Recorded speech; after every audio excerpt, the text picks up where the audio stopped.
Sketches New and Old ***** Sketches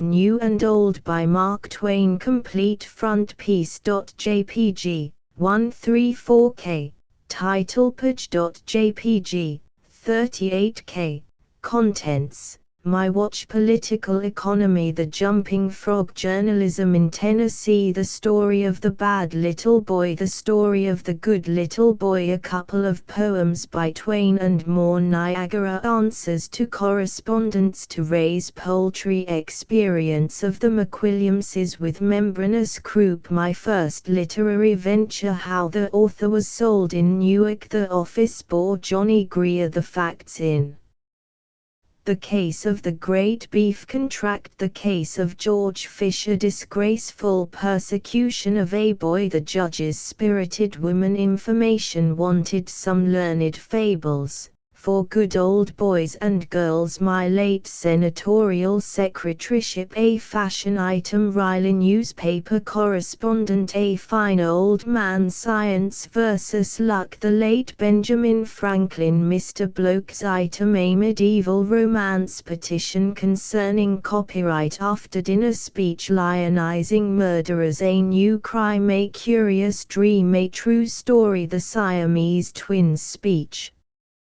at the Scottish Banquet in London A Ghost Story The Capitoline Venus Speech on Accident Insurance John Chinaman in New York How I Edited an Agricultural Paper The Petrified Man My Bloody Massacre The Undertaker's Chat Concerning Chambermaids Aurelia's Unfortunate Young Man After Jenkins About Barber's Party Cries in Ireland The Facts Concerning the Recent Resignation History repeats itself honored as a curiosity First interview with Artemus Ward Cannibalism in the Cars The Killing of Julius Caesar Localized The Widow's Protest The Scriptural Panoramist Curing a Cold A Curious Pleasure Excursion Running for Governor A Mysterious Visit Sketches New and Old Part 1 My Watch An Instructive Little Tale written about 1870.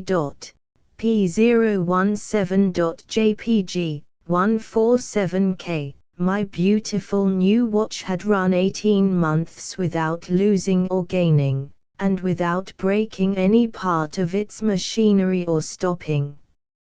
I had come to believe it infallible in its judgments about the time of day, and to consider its constitution and its anatomy imperishable. But at last, one night, I let it run down. I grieved about it as if it were a recognized messenger and forerunner of calamity. But by and by I cheered up, set the watch by guess, and commanded my bodings and superstitions to depart. Next day I stepped into the chief jeweler's to set it by the exact time, and the head of the establishment took it out of my hand and proceeded to set it for me. Then he said, "She is 4 minutes slow, regulator wants pushing up." I tried to stop him, tried to make him understand that the watch kept perfect time. But no. All this human cabbage could see was that the watch was 4 minutes slow, and the regulator must be pushed up a little, and so, while I danced around him in anguish, and implored him to let the watch alone, he calmly and cruelly did the shameful deed. My watch began to gain. It gained faster and faster day by day. Within the week it sickened to a raging fever, and its pulse went up to 150 in the shade. At the end of 2 months it had left all the timepieces of the town far in the rear, and was a fraction over 13 days ahead of the almanac. It was away into November enjoying the snow, while the October leaves were still turning. It hurried up house rent, bills payable, and such things, in such a ruinous way that I could not abide it. I took it to the watchmaker to be regulated. He asked me if I had ever had it repaired. I said no, it had never needed any repairing. He looked a look of vicious happiness and eagerly pried the watch open, and then put a small dice box into his eye and peered into its machinery. He said it wanted cleaning and oiling, besides regulating, come in a week. After being cleaned and oiled, and regulated, my watch slowed down to that degree that it ticked like a tolling bell. I began to be left by trains, P018.jpg, 23K, I failed all appointments, I got to missing my dinner, my watch strung out 3 days grace to 4 and let me go to protest. I gradually drifted back into yesterday, then day before, then into last week, and by the comprehension came upon me that all solitary and alone I was lingering along in week before last, and the world was out of sight. I seemed to detect in myself a sort of sneaking fellow feeling for the mummy in the museum, and a desire to swap news with him. I went to a watchmaker again. He took the watch all to pieces while I waited, and then said the barrel was swelled. He said he could reduce it in 3 days. After this the watch averaged well, but nothing more. For half a day it would go like the very mischief, and keep up such a barking and wheezing and whooping and sneezing and snorting, that I could not hear myself think for the disturbance, and as long as it held out there was not a watch in the land that stood any chance against it. But the rest of the day it would keep on slowing down and fooling along until all the clocks it had left behind caught up again. So at last, at the end of 24 hours, it would trot up to the judge's stand all right and just in time. It would show a fair and square average, and no man could say it had done more or less than its duty. But a correct average is only a mild virtue in a watch, and I took this instrument to another watchmaker. He said the king bolt was broken. I said I was glad it was nothing more serious. To tell the plain truth, I had no idea what the king bolt was, but I did not choose to appear ignorant to a stranger. P019.jpg, 28K, he repaired the king bolt, but what the watch gained in one way it lost in another. It would run a while and then stop a while, and then run a while again, and so on, using its own discretion about the intervals. And every time it went off it kicked back like a musket. I padded my breast for a few days, but finally took the watch to another watchmaker. He picked it all to pieces, and turned the ruin over and over under his glass, and then he said there appeared to be something the matter with the hair trigger. He fixed it, and gave it a fresh start. It did well now, except that always at 10 minutes to 10 the hands would shut together like a pair of scissors, and from that time forth they would travel together. The oldest man in the world could not make head or tail of the time of day by such a watch, and so I went again to have the thing repaired. This person said that the crystal had got bent, and that the mainspring was not straight. He also remarked that part of the works needed half-soling.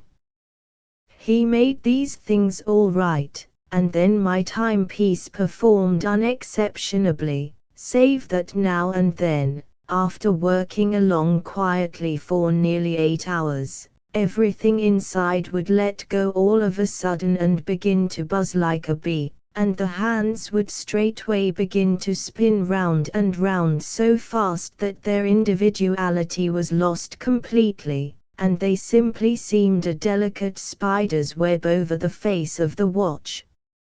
She would reel off the next 24 hours in 6 or 7 minutes, and then stop with a bang. I went with a heavy heart to one more watchmaker, and looked on while he took her to pieces.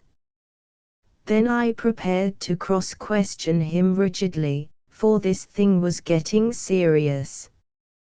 The watch had cost $200 originally, and I seemed to have paid out $2,000 or $3,000 for repairs. While I waited and looked on, I presently recognized in this watchmaker an old acquaintance, a steamboat engineer of other days, and not a good engineer, either. He examined all the parts carefully, just as the other watchmakers had done, and then delivered his verdict with the same confidence of manner. He said, "She makes too much steam, you want to hang the monkey wrench on the safety valve." I brained him on the spot, and had him buried at my own expense. My Uncle William, now deceased, alas, used to say that a good horse was a good horse until it had run away once, and that a good watch was a good watch until the repairers got a chance at it. And he used to wonder what became of all the unsuccessful tinkers, and gunsmiths, and shoemakers, and engineers, and blacksmiths, but nobody could ever tell him.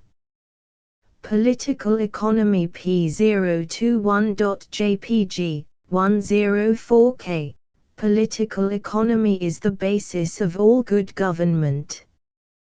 The wisest men of all ages have brought to bear upon this subject the. Here I was interrupted and informed that a stranger wished to see me down at the door.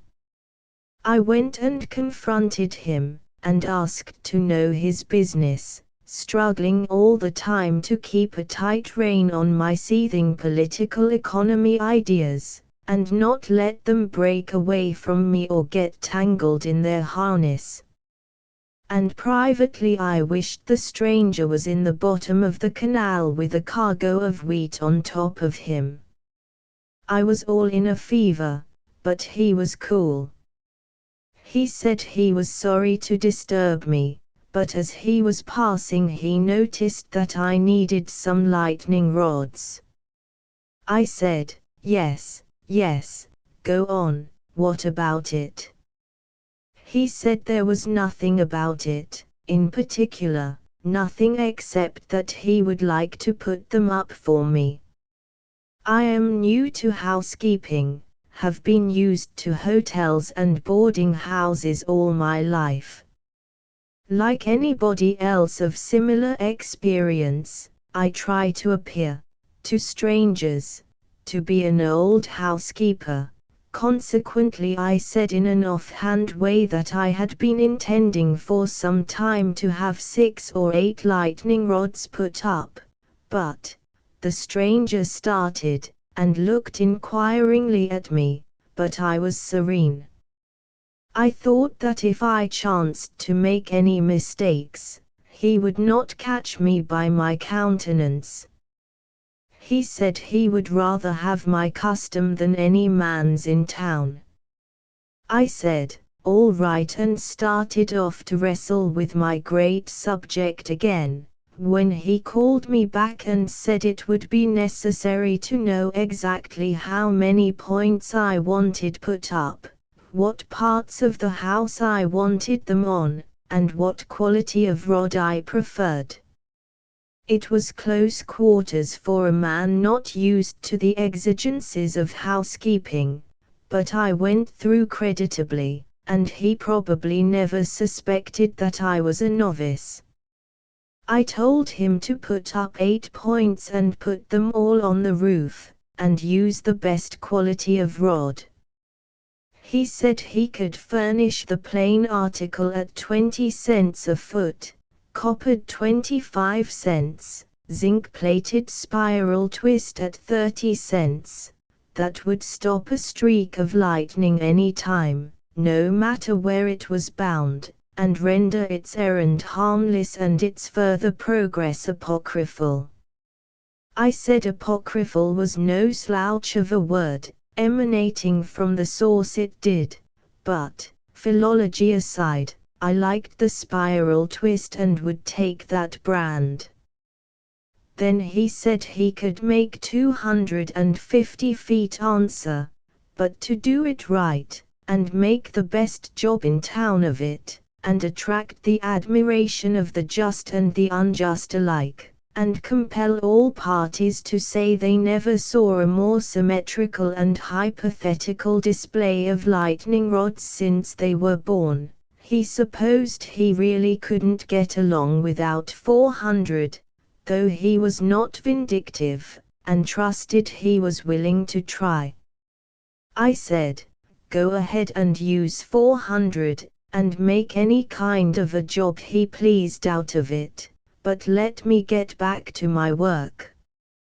So I got rid of him at last, and now, after half an hour spent in getting my train of political economy thoughts coupled together again, I am ready to go on once more. Richest treasures of their genius, their experience of life, and their learning. The great lights of commercial jurisprudence, international confraternity, and biological deviation, of all ages, all civilizations, and all nationalities, from Zoroaster down to Horace Greeley, have. Here I was interrupted again, and required to go down and confer further with that lightning rod man. I hurried off, boiling and surging with prodigious thoughts wombed in words of such majesty that each one of them was in itself a straggling procession of syllables that might be 15 minutes passing a given point, and once more I confronted him, he so calm and sweet, I so hot and frenzied. He was standing in the contemplative attitude of the Colossus of Rhodes, with one foot on my infant tuberose, and the other among my pansies, his hands on his hips, his hat brim tilted forward, one eye shut and the other gazing critically and admiringly in the direction of my principal chimney.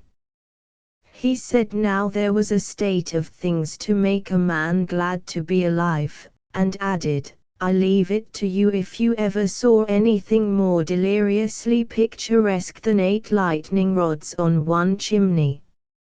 I said I had no present recollection of anything that transcended it. He said that in his opinion nothing on earth but Niagara Falls was superior to it in the way of natural scenery. All that was needed now, he verily believed, to make my house a perfect balm to the eye, was to kind of touch up the other chimneys a little, and thus add to the generous coup d'œil a soothing uniformity of achievement which would allay the excitement naturally consequent upon the coup d'état. I asked him if he learned to talk out of a book, and if I could borrow it anywhere. He smiled pleasantly, and said that his manner of speaking was not taught in books, and that nothing but familiarity with lightning could enable a man to handle his conversational style with impunity. He then figured up an estimate, and said that about 8 more rods scattered about my roof would about fix me right, and he guessed 500 feet of stuff would do it, and added that the first 8 had got a little the start of him, so to speak, and used up a mere trifle of material more than he had calculated on, 100 feet or along there. I said I was in a dreadful hurry, and I wished we could get this business permanently mapped out, so that I could go on with my work. He said, I could have put up those 8 rods, and marched off about my business. Some men would have done it. But no, I said to myself, this man is a stranger to me, and I will die before I'll wrong him. There ain't lightning rods enough on that house, and for one I'll never stir out of my tracks till I've done as I would be done by, and told him so. Stranger, my duty is accomplished. If the recalcitrant and dephlogistic messenger of heaven strikes your, there, now, there I said, put on the other 8, add 500 feet of spiral twist, do anything and everything you want to do, but calm your sufferings, and try to keep your feelings where you can reach them with the dictionary. Meanwhile, if we understand each other now, I will go to work again. I think I have been sitting here a full hour this time, trying to get back to where I was when my train of thought was broken up by the last interruption, but I believe I have accomplished it at last, and may venture to proceed again. Wrestled with this great subject, and the greatest among them have found it a worthy adversary, and one that always comes up fresh and smiling after every throw. The great Confucius said that he would rather be a profound political economist than chief of police. Cicero frequently said that political economy was the grandest consummation that the human mind was capable of consuming, and even our own Greeley had said vaguely but forcibly that political. Here the lightning rod man sent up another call for me. I went down in a state of mind bordering on impatience. He said he would rather have died than interrupt me, but when he was employed to do a job, and that job was expected to be done in a clean, workman-like manner, and when it was finished and fatigue urged him to seek the rest and recreation he stood so much in need of, and he was about to do it, but looked up and saw at a glance that all the calculations had been a little out, and if a thunderstorm were to come up, and that house, which he felt a personal interest in, stood there with nothing on earth to protect it but 16 lightning rods, let us have peace. I shrieked. Put up 150. Put some on the kitchen. Put a dozen on the barn. Put a couple on the cow.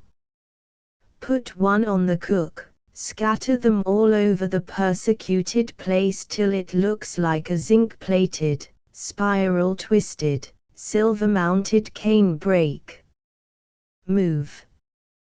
Use up all the material you can get your hands on, and when you run out of lightning rods put up ramrods, cam rods, stair rods, piston rods, anything that will pander to your dismal appetite for artificial scenery, and bring respite to my raging brain and healing to my lacerated soul.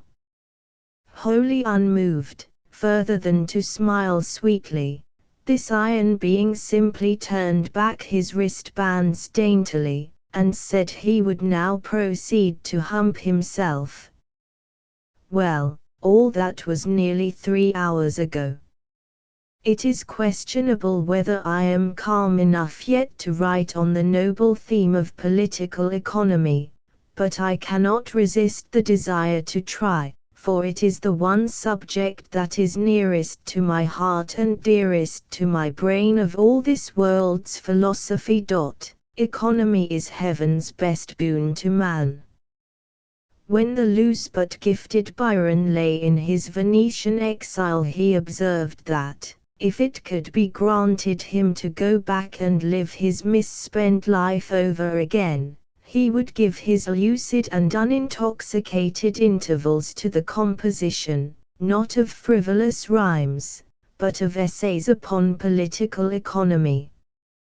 Washington loved this exquisite science. Such names as Baker, Beckwith, Judson, Smith, are imperishably linked with it, and even imperial Homer, in the 9th book of the Iliad, has said, Fiat justitia, ruat coelum, post mortem unum, ante bellum, hic jacet hoc, ex parte res, politicum economico estimated.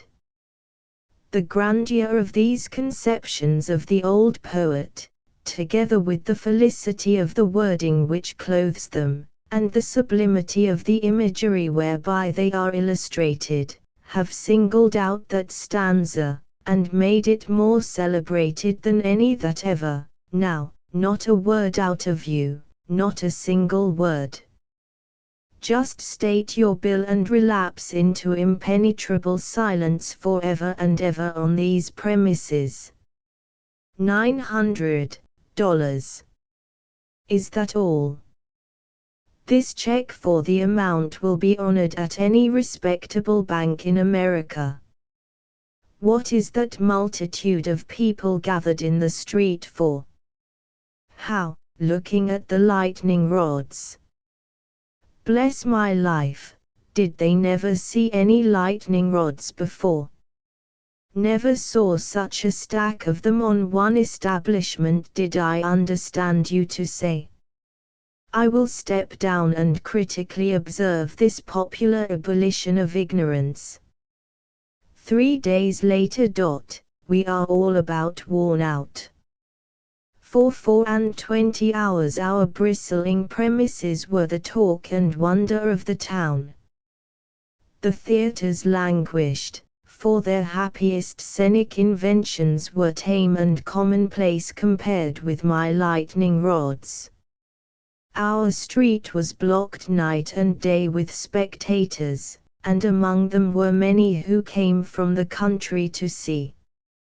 It was a blessed relief on the second day when a thunderstorm came up and the lightning began to go for my house, as the historian Josephus quaintly phrases it. It cleared the galleries, so to speak. In 5 minutes there was not a spectator within half a mile of my place, but all the high houses about that distance away were full, windows, roof, and all. And well they might be, for all the falling stars and 4th of July fireworks of a generation, put together and rained down simultaneously out of heaven in one brilliant shower upon one helpless roof, would not have any advantage of the pyrotechnic display that was making my house so magnificently conspicuous in the general gloom of the storm. P026.jpg, 86K, by actual count, the lightning struck at my establishment 764 times in 40 minutes, but tripped on one of those faithful rods every time, and slid down the spiral twist and shot into the earth before it probably had time to be surprised at the way the thing was done. And through all that bombardment only one patch of slates was ripped up, and that was because, for a single instant, the rods in the vicinity were transporting all the lightning they could possibly accommodate. Well, nothing was ever seen like it since the world began. For one whole day and night not a member of my family stuck his head out of the window but he got the hair snatched off it as smooth as a billiard ball, and, if the reader will believe me, not one of us ever dreamt of stirring abroad. But at last the awful siege came to an end because there was absolutely no more electricity left in the clouds above us within grappling distance of my insatiable rods. Then I sallied forth, and gathered daring workmen together, and not a bite or a nap did we take till the premises were utterly stripped of all their terrific armament except just 3 rods on the house, 1 on the kitchen, and 1 on the barn, and, behold, these remain there even unto this day. And then, and not till then, the people ventured to use our street again. I will remark here, in passing, that during that fearful time I did not continue my essay upon political economy. I am not even yet settled enough in nerve and brain to resume it. To whom it may concern. Parties having need of 3,211 feet of best quality zinc-plated spiral twist lightning rod stuff, and 1,631 silver-tipped points, all in tolerable repair, and, although much worn by use, still equal to any ordinary emergency, can hear of a bargain by addressing the publisher. The Jumping Frog, written about 1865, p028.jpg, 125k, in English. Then in French. Then clawed back into a civilized language once more by patient, unremunerated toil.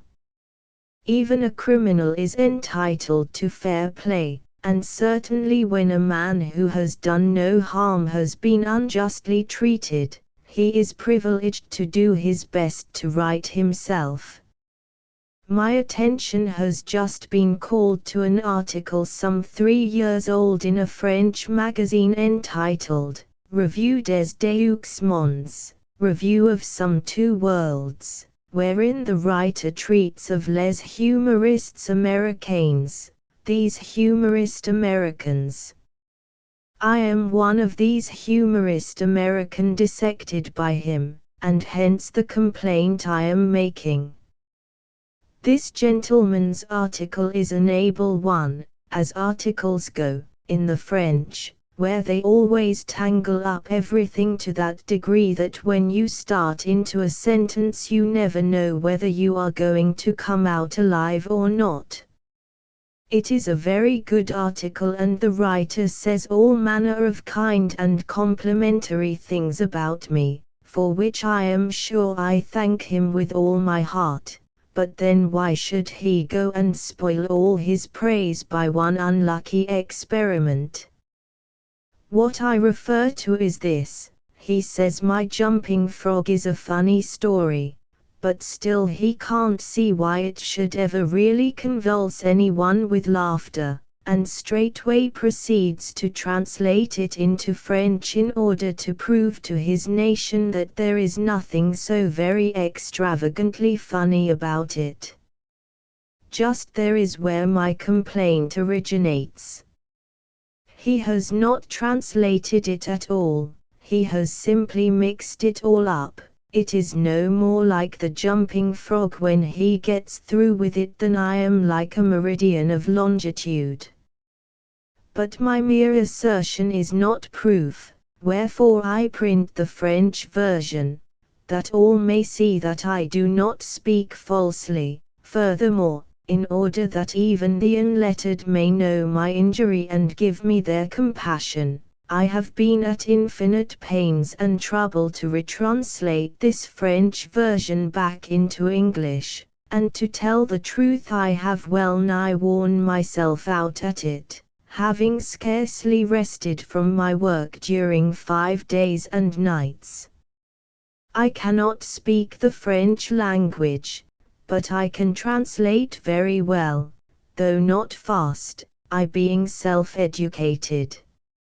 I ask the reader to run his eye over the original English version of The Jumping Frog, and then read the French or my retranslation, and kindly take notice how the Frenchman has riddled the grammar.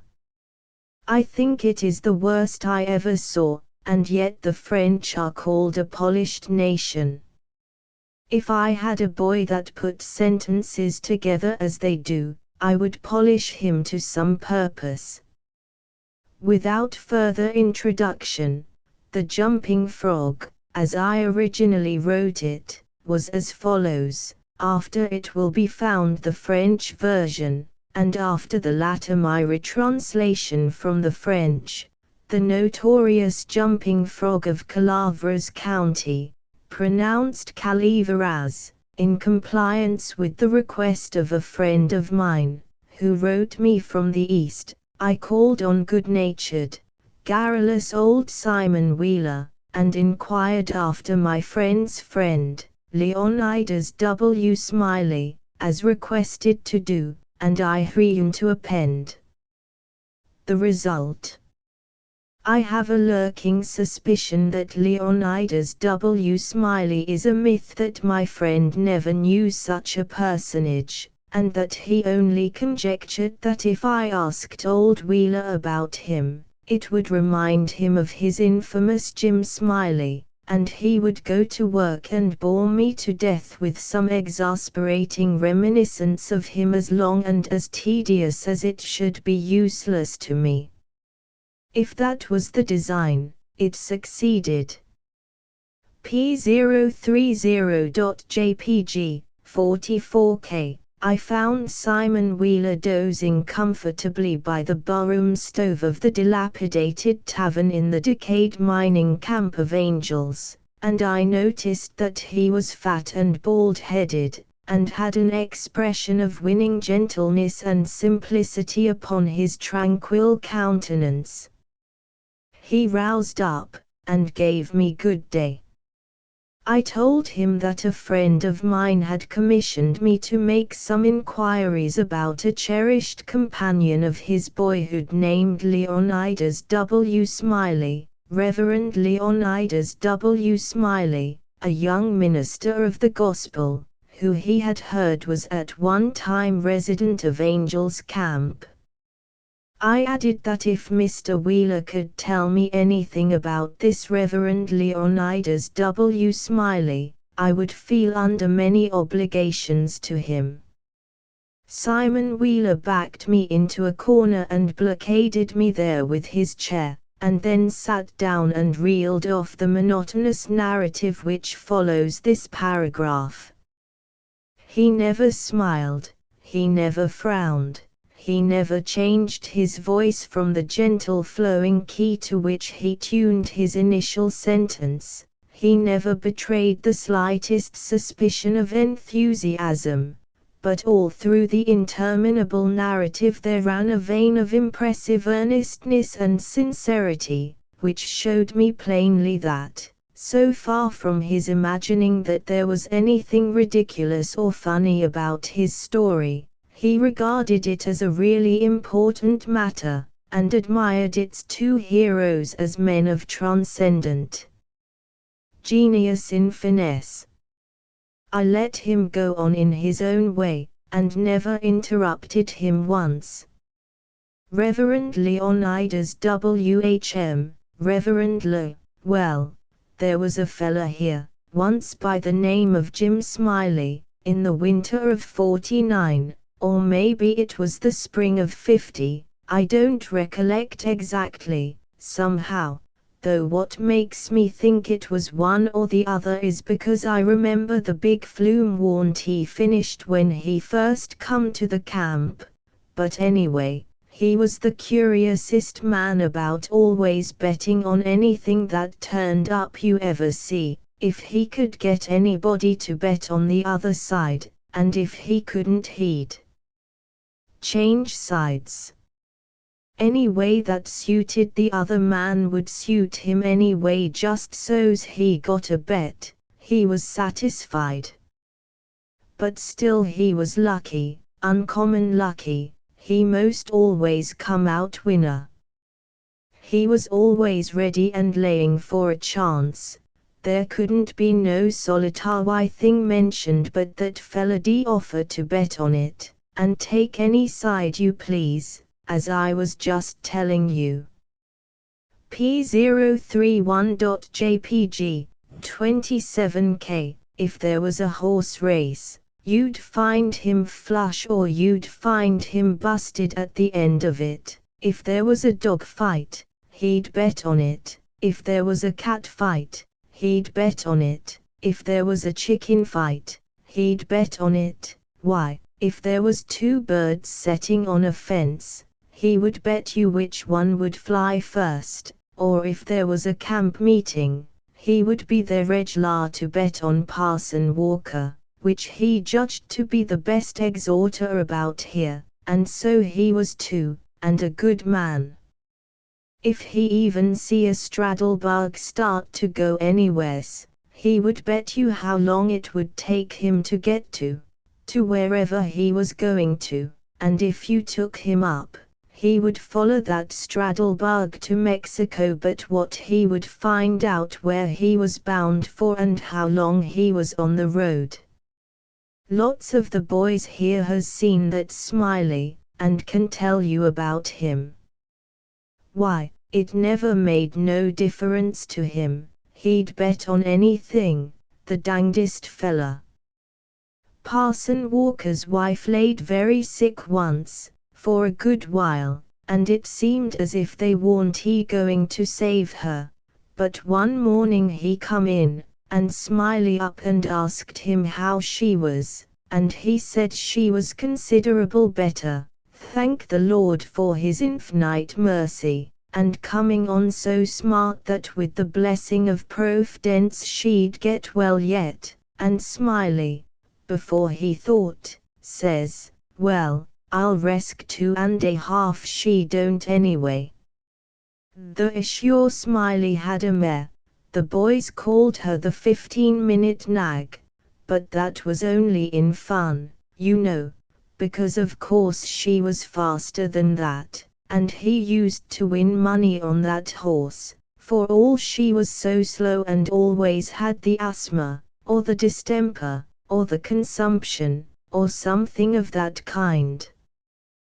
They used to give her 200 or 300 yards start, and then pass her under way, but always at the fag end of the race she get excited and desperate like, and come cavorting and straddling up, and scattering her legs around limber, sometimes in the air, and sometimes out to one side among the fences, and kicking up more dust and raising more racket with her coughing and sneezing and blowing her nose, and always fetch up at the stand just about a neck ahead, as near as you could cipher it down. And he had a little small bull pup, that to look at him you'd think he warn't he worth a cent but to set around and look ornery and lay for a chance to steal something. But as soon as money was up on him he was a different dog, his underjaw'd begin to stick out like the forecastle of a steamboat, and his teeth would uncover and shine like the furnaces. And a dog might tackle him and bullyrag him, and bite him, and throw him over his shoulder 2 or 3 times, and Andrew Jackson, which was the name of the pup, Andrew Jackson would never let on but what he was satisfied, and hadn't expected nothing else, and the bets being doubled and doubled on the other side all the time, till the money was all up. And then all of a sudden he would grab that other dog just by the joint of his hind leg and freeze to it, not chaw, you understand, but only just grip and hang on till they throwed up the sponge, if it was a year. Smiley always come out winner on that pup, till he harnessed a dog once that didn't have no hind legs, because they'd been sawed off in a circular saw, and when the thing had gone along far enough, and the money was all up, and he come to make a snatch for his pet hold, he see in a minute how he'd been imposed on, and how the other dog had him in the door, so to speak, and he paired surprised, and then he looked sorta discouraged like and didn't try no more to win the fight. And so he got shucked out bad. He give Smiley a look, as much as to say his heart was broke, and it was his fault, for putting up a dog that had no hind legs for him to take hold of, which was his main dependence in a fight, and then he limped off a piece and laid down and died. It was a good pup, was that Andrew Jackson, and would have made a name for hisself if he'd lived, for the stuff was in him and he had genius, I know it, because he had no opportunities to speak of, and it don't stand to reason that a dog could make such a fight as he could under them circumstances if he had no talent. It always makes me feel sorry when I think of that last fight of his and the way it turned out.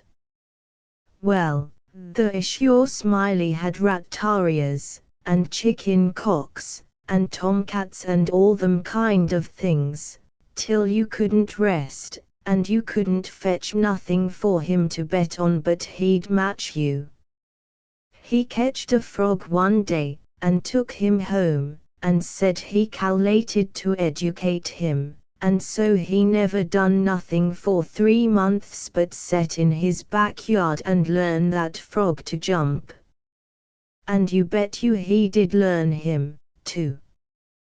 He'd give him a little punch behind, and the next minute you'd see that frog whirling in the air like a donut, see him turn one somerset, or maybe a couple, if he got a good start, and come down flat-footed and all right, like a cat. He got him up so in the matter of catching flies, and kept him in practice so constant, that he'd nail a fly every time as far as he could see him.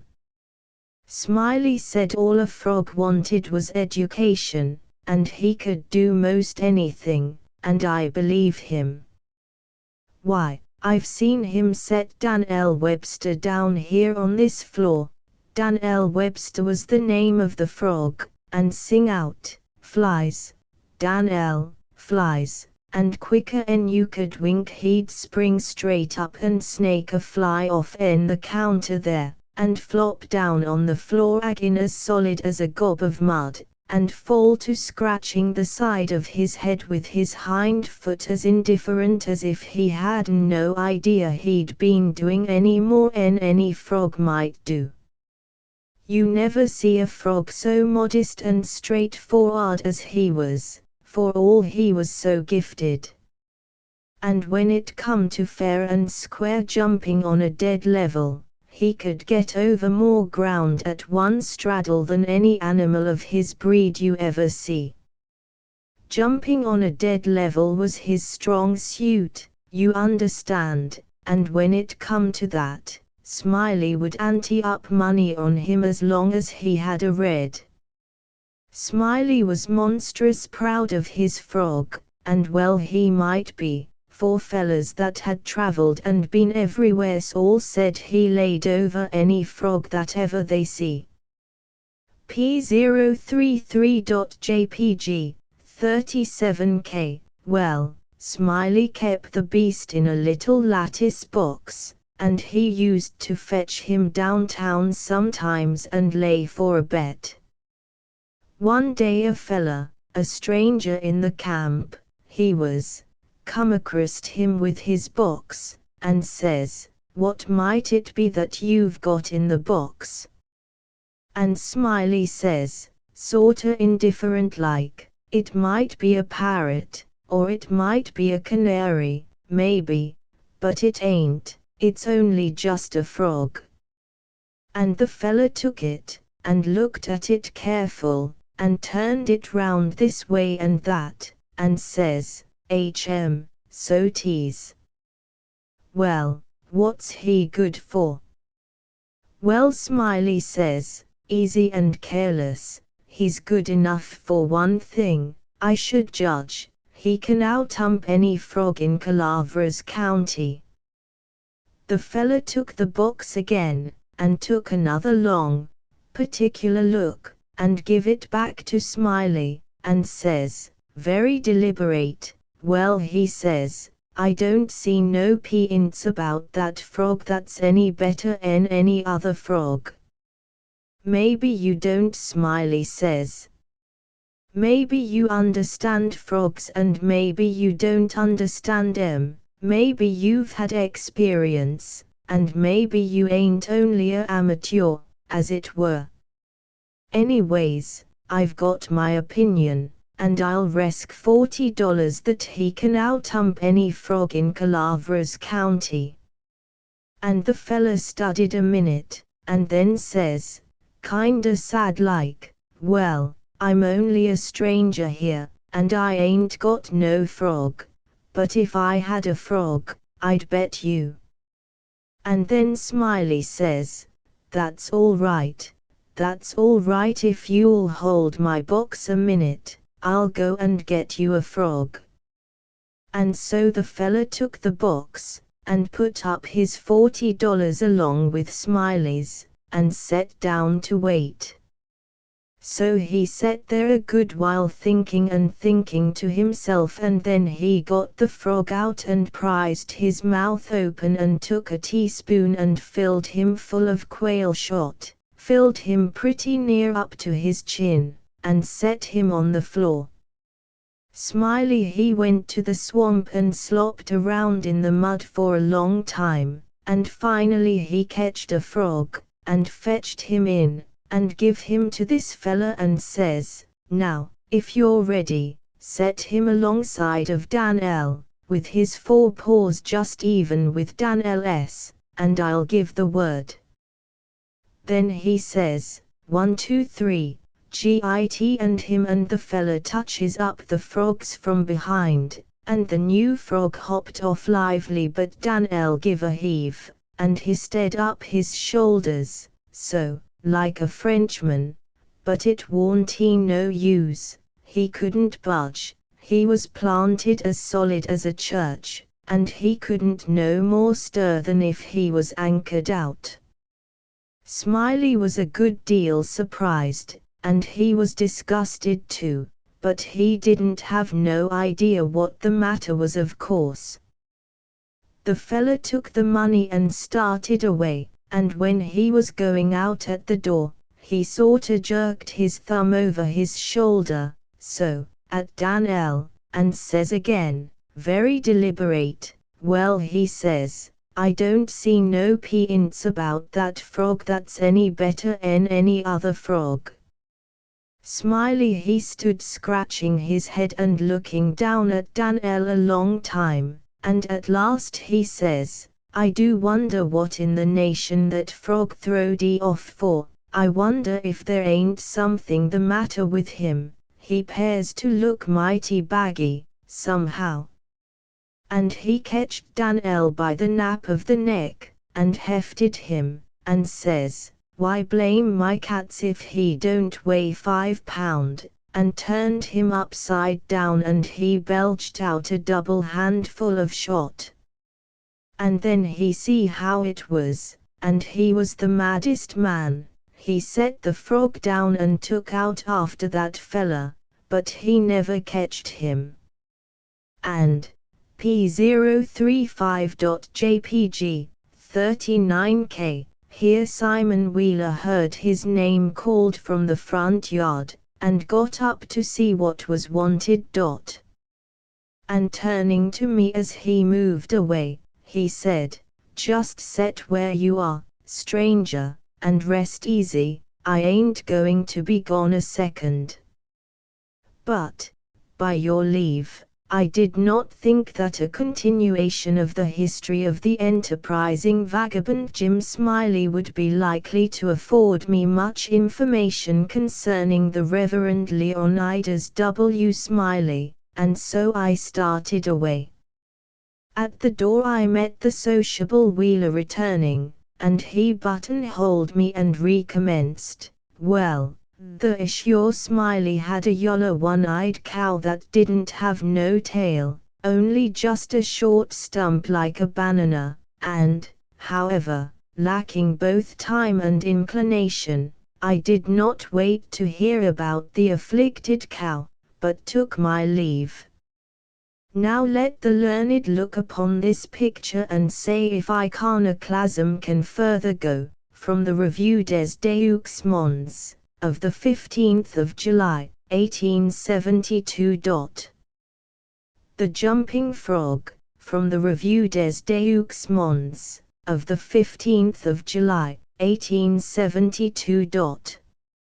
La Grena ils sauteurs du Comte de Calavres, il y avait, une fois ici un individu connu sous le nom de Jim Smiley, qui était dans el hiver de 49, puis bien au printemps de 50, je ne me rappelle pas exactement. Ce qui me fait croire que c'était l'uno ou l'autre. C'est que je me souviens que le grand bif n'était pas équive lorsqu'il arriva au camp pour la première fois, mais de toutes façons il était l'homme le plus friand de Paris qui s'y peut voir, parient sur tout ce qui s'y présentait, quand il pouvait trouver un adversaire, it. Quand n'en trouvait pas il passait du côté opposé. Tout ce qui convenait à l'autre lui convenait. Pour vous question il y un pari, Smiley était satisfait. Il avait une chance. Une chance inouïe, presque tous il gagnait. It faut dire question il était tous prêt à s'exposer. Question on ne pouvait mentionner la moindre chose sans que ce gaillard offrit de parier l'audace n'importe quoi de prendre le côté qu'elle en vaudrait, comme je vous le disais tout à l'heure. S'il y avait des courses, vous le trouviez riche ou ruiné la fin, s'il y avait un combat de chiens, il apportait son enjeu, il apportait pour un combat de chats, pour un combat de coqs, parbleu. Si vous aviez vu deux oiseaux sur un il vous aurait offert de parier lequel s'envolerait le premier. S'il y avait at meeting au camp, il venait parier régulièrement pour le cure walker. Question il jugeait le meilleur prédicateur des environs, it qui elle était en effet, it un brave homme. Il aurait rencontré un punaise de bois en chemin. Question il aurait pari sur le temps. Question il lui faudrait pour aller où elle vaudrait aller. It si vous l'aviez pris au mot, it aurait suivi la punaise jusqu'au Mexique, sans se soucier d'aller si loin, ni du temps. Question il y perdrait. Une fois la femme du cure walker fut malade pendant longtemps. Il semblait question on ne la sauverait pas, mais un matin le cure arrive, it Smiley lui demandit comment elle va-t-il dit question elle est bien mieux, grâce à l'infinie miséricorde tellement mieux question avec la bénédiction de la providence elle s'en tirerait, it voit le cul, sans y penser, Smiley répond, eh bien. Je gage deux demi question elle mourra tout de même. Ce Smiley avait un jugement que les gars appelaient entre le bidet du quart d'heure, mais seulement pour plaisanter, vous comprenez, parce que, bien entendu, elle était plus vite que ça. Il avait coutume de gagner de l'argent avec cette bête.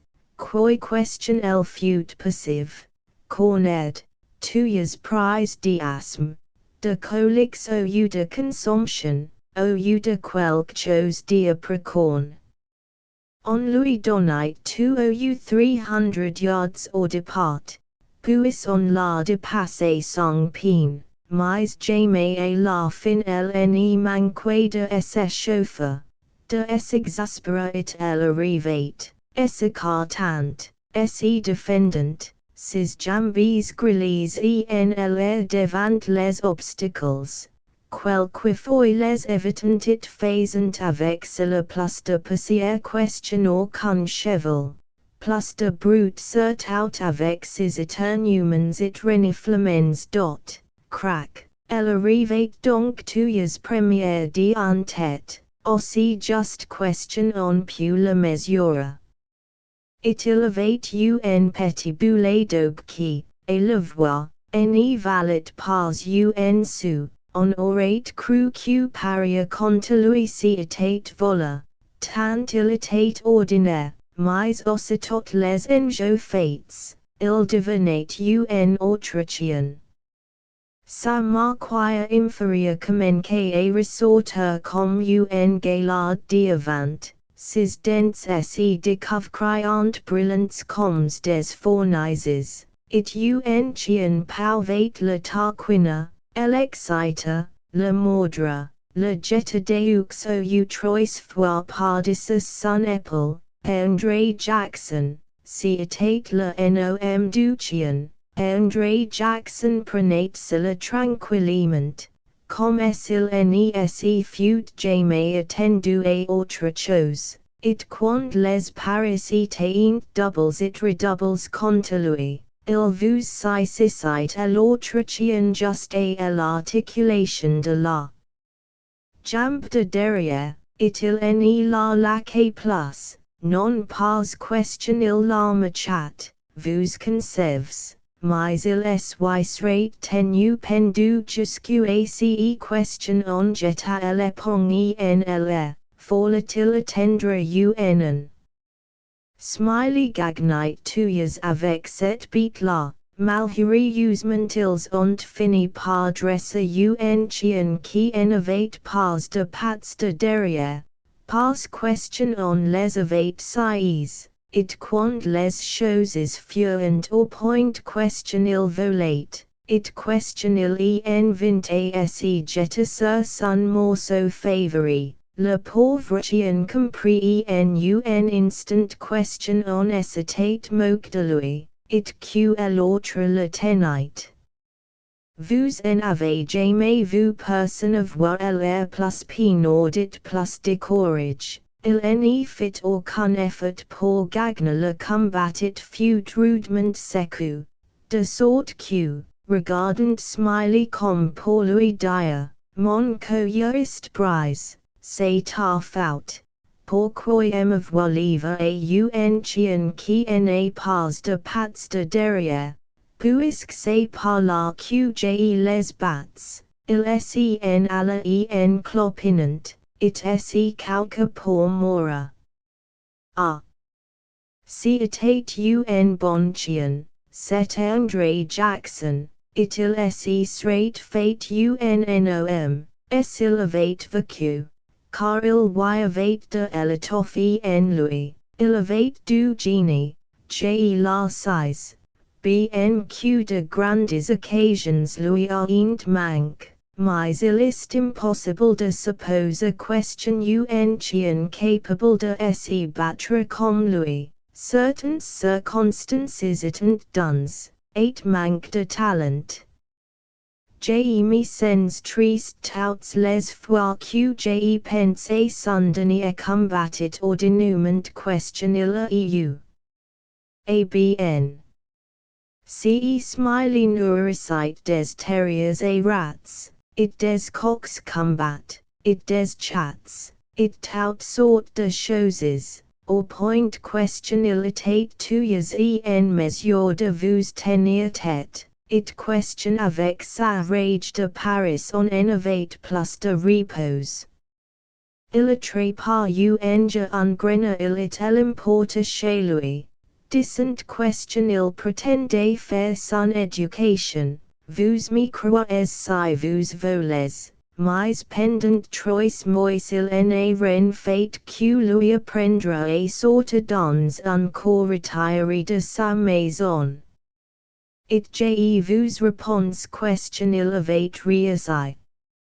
Il lui donnait un petit coup par derrière, et à l'instant d'après vous voyez la graine il tourne en l'air comme un bénit au-dessus de la pole, faire un culbut, quelquefois deux, l'escuel était bien parti, it retourne sur ses pattes comme un chat.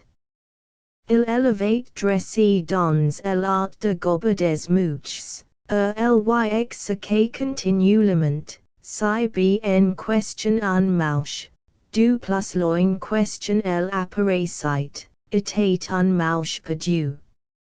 Smiley avait coutume de dire que tout ce qui manquait à un grenouille, c'était l'éducation. Question avec l'éducation elle pouvait faire presque tout, et j'ai le croit. Tennis, j'ai l'arrive pose Daniel Webster là sur se planche. Daniel Webster était le nom de la grenouille, it lui chante, des mouches. Daniel, des mouches, en clin d'ale. Daniel avait bondi it si un mouche ici sur le comptoir, puis sort de nouveau par terre, il restait vraiment à se gratter la tête avec sa patte de derrière, comme s'il n'avait pas eu la moindre idée de sa supériorité. Jamais vous n'avez grenouille vu de aussi modeste, aussi natural, doué comme elle était. Et quand il s'agissait de sortir purement et simplement sur terrain plat, elle faisait plus de chemin en une sorte question aucune bête de son espèce que vous puissiez connaître. Sortir à plat, c'était son fort. Quand il s'agissait de cela, Smiley entassait les enjeux sur el temps de question il lui, restait un rouge liard. Il faut le reconnaître, Smiley était monstrueusement fier de sa grenouille, et il en avait le droit, car des gens qui avaient un voyage, qui avaient un tout vu, déciante question on lui ferait injure de la comparer à un autre, de façon que Smiley gardait Daniel dans un petit boîte clairvoyant question il importait parfois c'est la ville pour quelque pari. Un individu étrange au camp ellerit vers sa boîte it lui dit, questionniste ce que vous avez donc sur la dada. Smiley dit d'un air indifferent, silla pourrait un perroquet un serin, mais cen est ren de péril, cen est question en grenouille. L'individu la prend, la regarde avec soin, la tourne d'un côté de l'autre puis il dit tiens, en effet. À quoi est-elle bonne? Mon Dieu, répond Smiley, tu es d'un air dégage, elle est bonne pour un chose à mon avis, elle peut battre en sautant tout grenouille du comte de Calavres. L'individu reprend la boîte, elle examine de nouveau longuement, it la rende Smiley en disant d'un air délibéré, bien. Je ne vois pas que cette grenouille est rende mieux question qu'une grenouille. Possible que vous ne le voyez pas, dit Smiley. Possible que vous entendiez en grenouilles. Possible que vous ne vous entendez point. Possible que vous avez de l'expérience. It possible que vous ne soyez question un amateur. De toute manière, j'ai pari $40 question el battre en sautant en importe quelle grenouille du comte de Calavres. L'individu réfléchit un second et dit comme triste, je ne suis question un étranger ici, Genre pas de grena il, mais, si gen avayan, tiendres le pari. Fort bien, répond Smiley. Rende plus facile. Si vous voulez tenir ma boîte un minute, j'irai vous chercher un grenouille dot. Voilà donc à l'individu qui garde la boîte, qui met ses $40 sur soda Smiley it qui attend.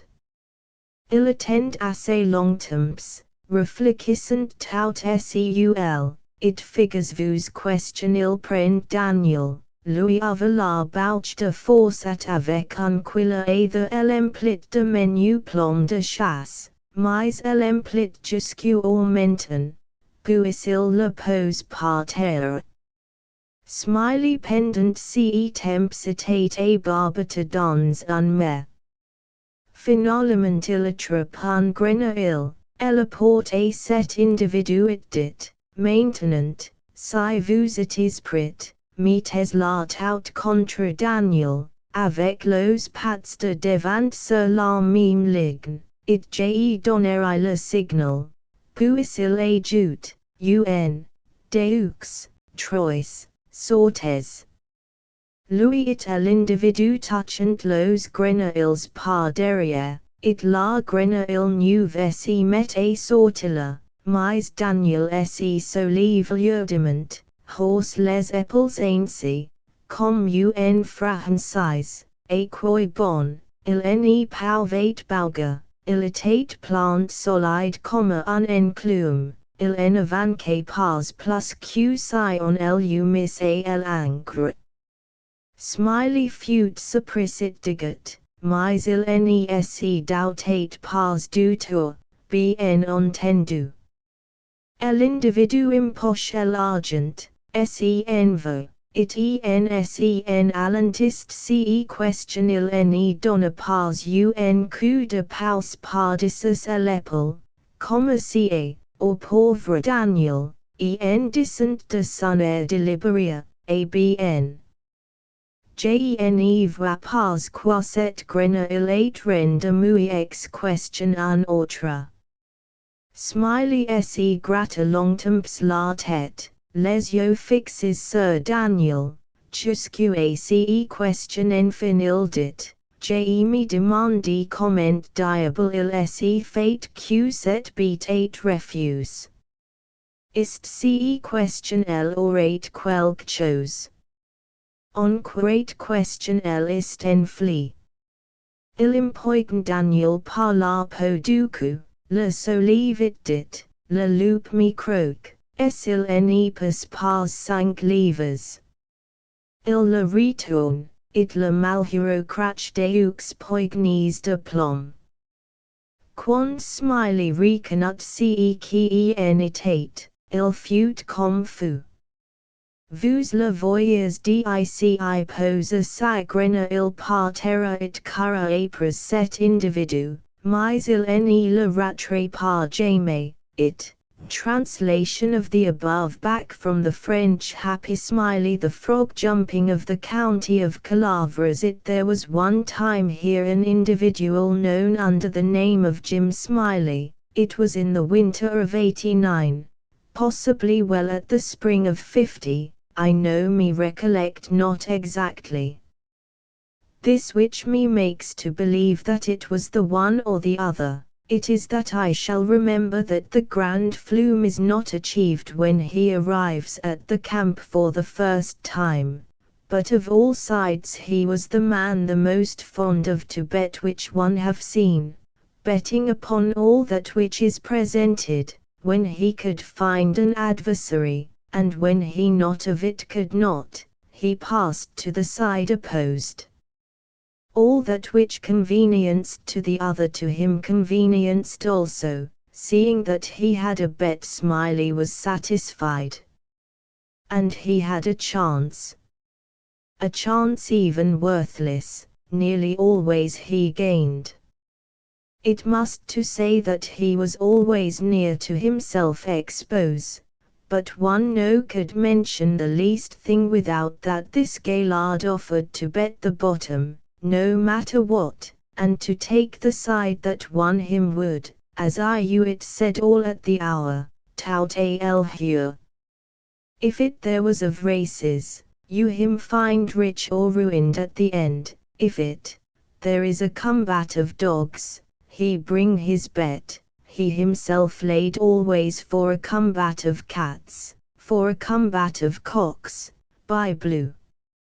If you have see two birds upon a fence, he you should have offered of to bet which of those birds shall fly the first, and if there is meeting at the camp, meeting or camp, he comes to bet regularly for the cure walker, which he judged to be the best predicator of the neighborhood, predicateur des environs, and which he was in effect, and a brave man.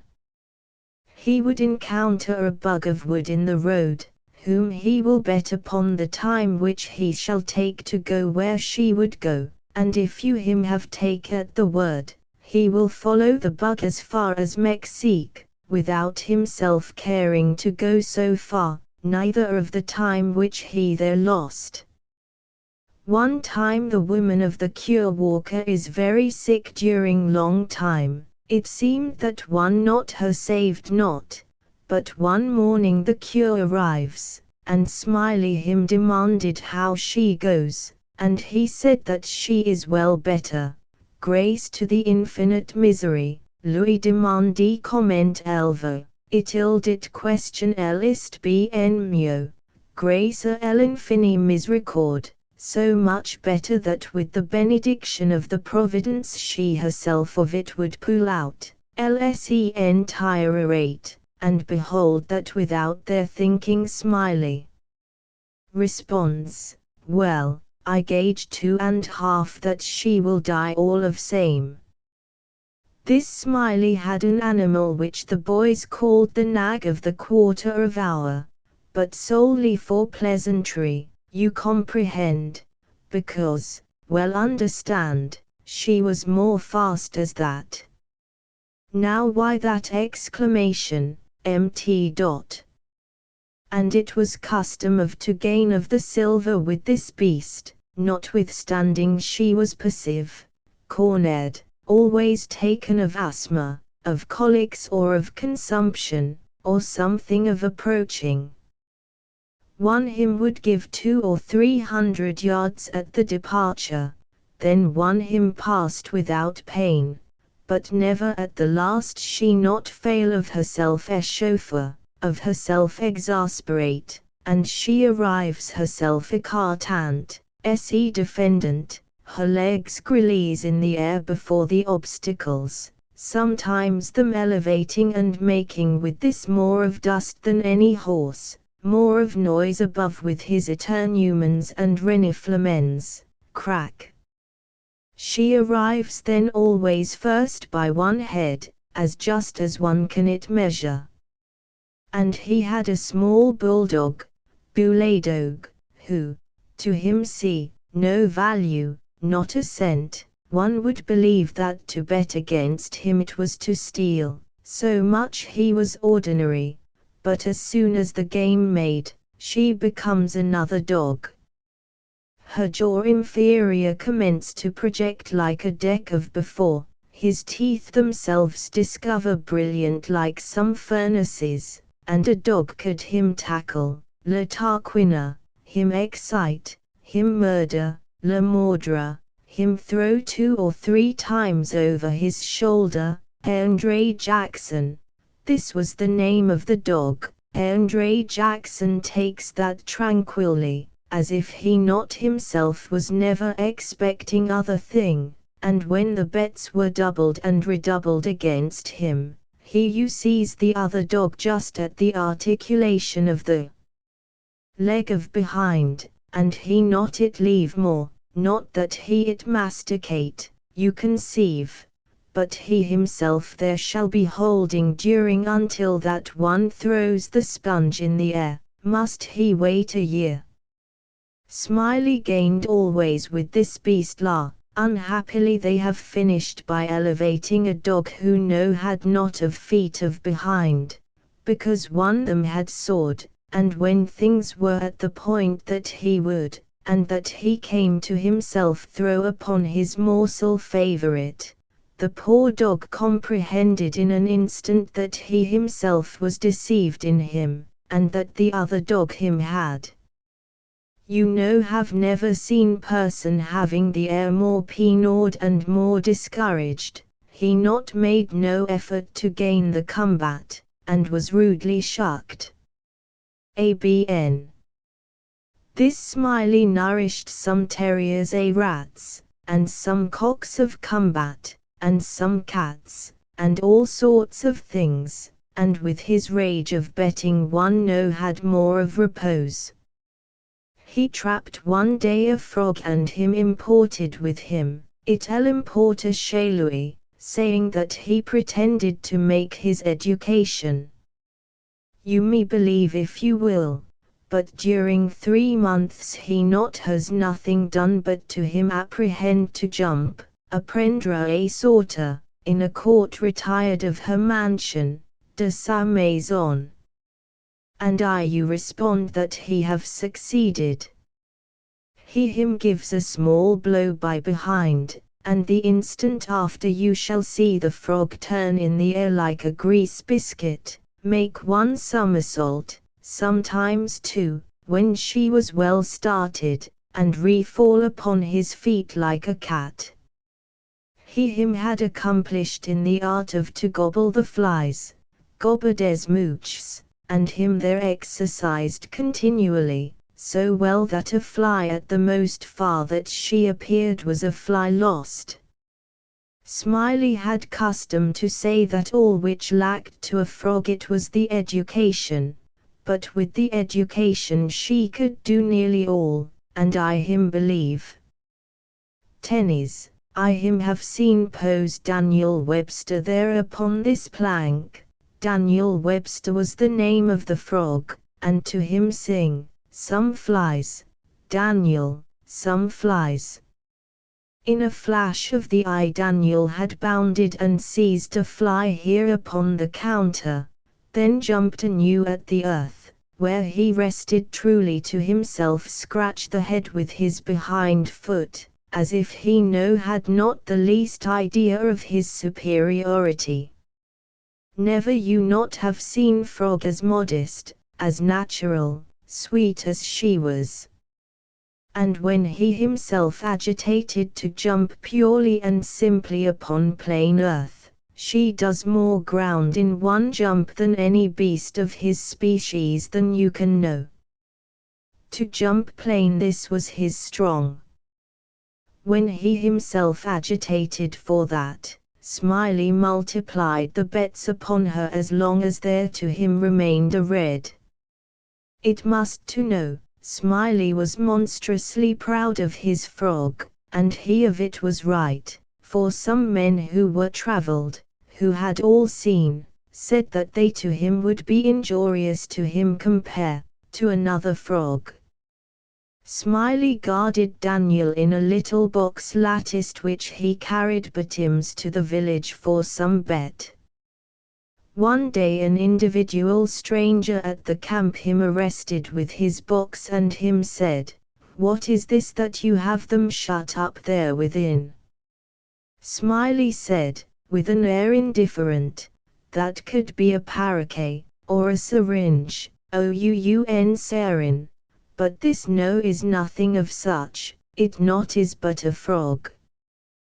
The individual it took, it regarded with care, it turned from one side and from the other, then he said, "Tiens, in effect, at what is she good?" "My God," responded Smiley, always with an air disengaged, "she is good for one thing, to my notice, a mon avis. She can batter in jumping, elle peut battre en sautant, all frogs of the county of Calavras." The individual retook the box, it examined of new longly, and it rendered to Smiley in saying with an air deliberate, "Abn. I no saw not that that frog had nothing of better than each frog." Gene pas q set grena il 8 render mio question or qn grena il. If that isn't grammar gone to seed, then I count myself no judge. Mt. Possible that you not it saw not said Smiley, possible that you comprehend frogs, possible that you not you there comprehend nothing, possible that you had of the experience, and possible that you not be but an amateur. Of all manner, de tout manière, I bet $40 that she batter in jumping no matter which frog of the county of Calavras. The individual reflected a second, and said like sad, I not am but a stranger here, I know have not a frog, but if I of it had one, I would embrace the bet. Strong well, responds Smiley, nothing of more facility. If you will hold my box a minute, I go you to search a frog, vous chercher. Behold, then, the individual, who guards the box, who puts his $40 upon those of Smiley, and who attends, it key attend. He attended enough long times, reflecting all solely. And figure you that he takes Daniel, him opens the mouth by force and with a teaspoon him fills with shot of the hunt, even him fills just to the chin, then he him puts by the earth. Smiley during these times was at slopping in a swamp. Finally he trapped, a frog, him carried to that individual, and said, now if you be ready, put him all against Daniel with their before feet upon the same line, and I give the signal. Then he added, 1, 2, 3, advance. Him and the individual touched their frogs by behind, and the frog knew put to jump smartly, but Daniel himself lifted ponderously, exalted the shoulders thus, like a Frenchman, to what good? He not could budge, he is planted solid like a church, he not advance no more than if one him had put at the anchor. Smiley was surprised and disgusted, but he know himself doubted not of the turn being intended, mais il nese doutait pas du tout, bien entendu. The individual impocketed the silver, himself with it went, and of it himself in going is it that he no gives not a jerk of thumb over the shoulder, like that, at the poor Daniel, in saying with his air deliberate, el individu impoche l'argent, sen vit en sen allantist ce question il ne dun pas un coup de pauce par-dessus l'épaule, comme si, or pauvre Daniel, en descent de son air deliberé bien. I know see not that frog has nothing of better than another. Smiley himself scratched long times the head, the eyes fixed upon Daniel, until that which at last he said, I me demand how the devil it makes itself that this beast has refused. Is it that she had something? One would believe that she is stuffed. He grasped Daniel by the skin of the neck, him lifted and said, the wolf me bite if he no weigh not 5 pounds. He him reversed and the unhappy belched 2 handfuls of shot, it le malheureux, etc. When Smiley recognized how it was, he was like mad. He deposited his frog by the earth and ran after that individual, but he not him caught never. Such is the jumping frog, to the distorted French eye. I claim that I never put together such an odious mixture of bad grammar and delirium tremens in my life. And what has a poor foreigner like me done, to be abused and misrepresented like this. When I say, well, I don't see no p'ints about that frog that's any better 'en any other frog, is it kind, is it just, for this Frenchman to try to make it appear that I said, ABN. I no saw not that that frog had nothing of better than each frog. I have no heart to write more. I never felt so about anything before. Hartford, March, 1875. Journalism in Tennessee, written about 1871, p. 044.jpg, 134k. The editor of the Memphis Avalanche swoops thus mildly down upon a correspondent who posted him as a radical, while he was writing the first word, the middle, dotting his I's, crossing his T's, and punching his period. He knew he was concocting a sentence that was saturated with infamy and reeking with falsehood. Exchange. I was told by the physician that a southern climate would improve my health, and so I went down to Tennessee, and got a berth on the Morning Glory and Johnson County War Whoop as associate editor. When I went on duty I found the chief editor sitting tilted back in a three-legged chair with his feet on a pine table. There was another pine table in the room and another afflicted chair, and both were half buried under newspapers and scraps and sheets of manuscript. There was a wooden box of sand, sprinkled with cigar stubs and old soldiers, and a stove with a door hanging by its upper hinge. The chief editor had a long-tailed black cloth frock coat on, and white linen pants. His boots were small and neatly blacked. He wore a ruffled shirt, a large seal ring, a standing collar of obsolete pattern, and a checkered neckerchief with the ends hanging down. Date of costume about 1848. He was smoking a cigar, and trying to think of a word, and in pouring his hair he had rumpled his locks a good deal.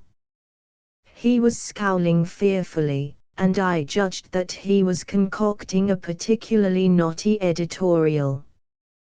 He told me to take the exchanges and skim through them and write up the spirit of the Tennessee press, condensing into the article all of their contents that seemed of interest.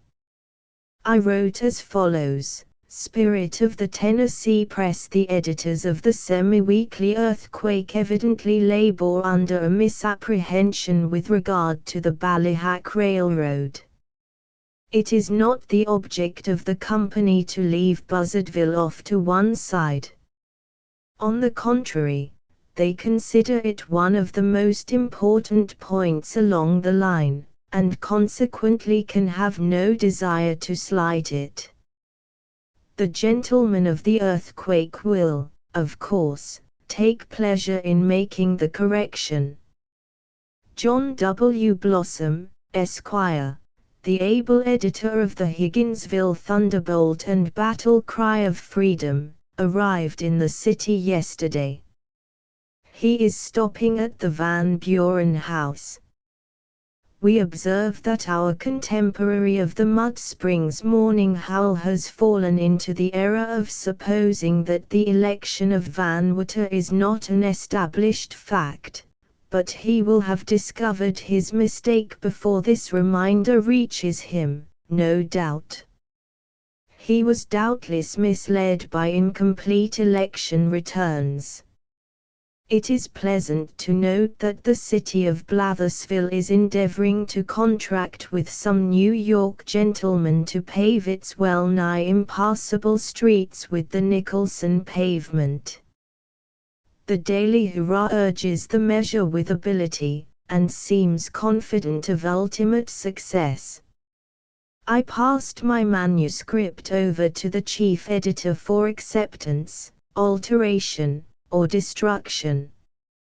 He glanced at it and his face clouded. He ran his eye down the pages, and his countenance grew portentous.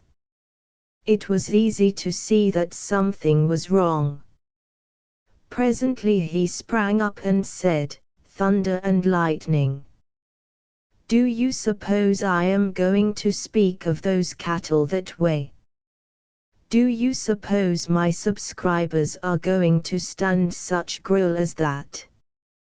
Give me the pen. I never saw a pen scrape and scratch its way so viciously, or plow through another man's verbs and adjectives so relentlessly." While he was in the midst of his work, somebody shot at him through the open window, and marred the symmetry of my ear. "Ah," said he, "that is that scoundrel Smith, of the moral volcano, he was due yesterday."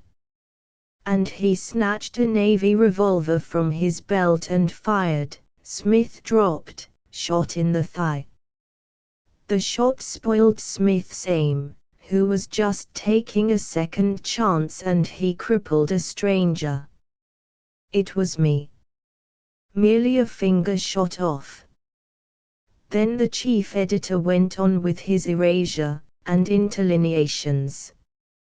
Just as he finished them a hand grenade came down the stovepipe, and the explosion shivered the stove into 1,000 fragments.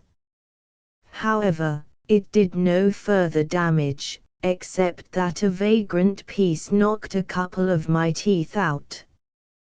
"That stove is utterly ruined," said the chief editor. I said I believed it was. "Well, no matter, don't want it this kind of weather. I know the man that did it. I'll get him. Now, here is the way this stuff ought to be written." I took the manuscript. It was scarred with erasures and interlineations till its mother wouldn't have known it if it had had one. It now read as follows: "Spirit of the Tennessee Press, the inveterate liars of the semi-weekly Earthquake are evidently endeavoring to palm off upon a noble and chivalrous people another of their vile and brutal falsehoods with regard to that most glorious conception of the 19th century, the Ballyhack Railroad. The idea that Buzzardville was to be left off at one side originated in their own fulsome brains, or rather in the settlings which they regard as brains. They had better swallow this lie if they want to save their abandoned reptile carcasses the cow-hiding they so richly deserve. That ass, Blossom, of the Higginsville thunderbolt and battle cry of freedom, is down here again sponging at the Van Buren. We observe that the besotted blackguard of the Mud Springs Morning Howl is giving out, with his usual propensity for lying, that Van Water is not elected. The heaven-born mission of journalism is to disseminate truth, to eradicate error, to educate, refine, and elevate the tone of public morals and manners, and make all men more gentle, more virtuous, more charitable, and in all ways better, and holier, and happier. And yet this black-hearted scoundrel degrades his great office persistently to the dissemination of falsehood, calumny, vituperation, and vulgarity. Blathersville wants a Nicholson pavement, it wants a jail and a poorhouse more. The idea of a pavement in a one-horse town composed of 2 gin mills, a blacksmith shop, and that mustard plaster of a newspaper, the Daily Hurrah.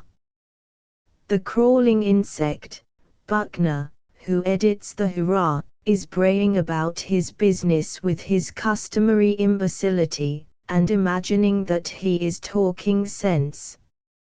Now that is the way to write, peppery and to the point.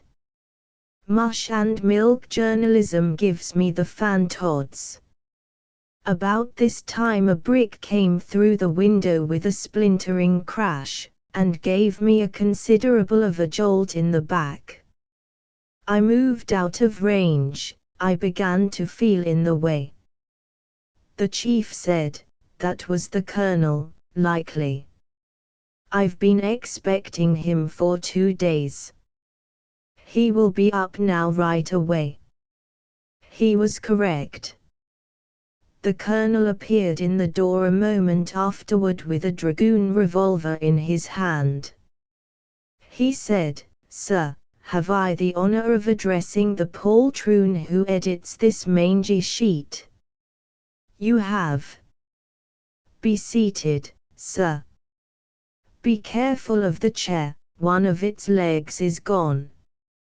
"I believe I have the honor of addressing the putrid liar, Colonel Blatherskite Tecumseh." "Right, sir. I have a little account to settle with you. If you are at leisure we will begin.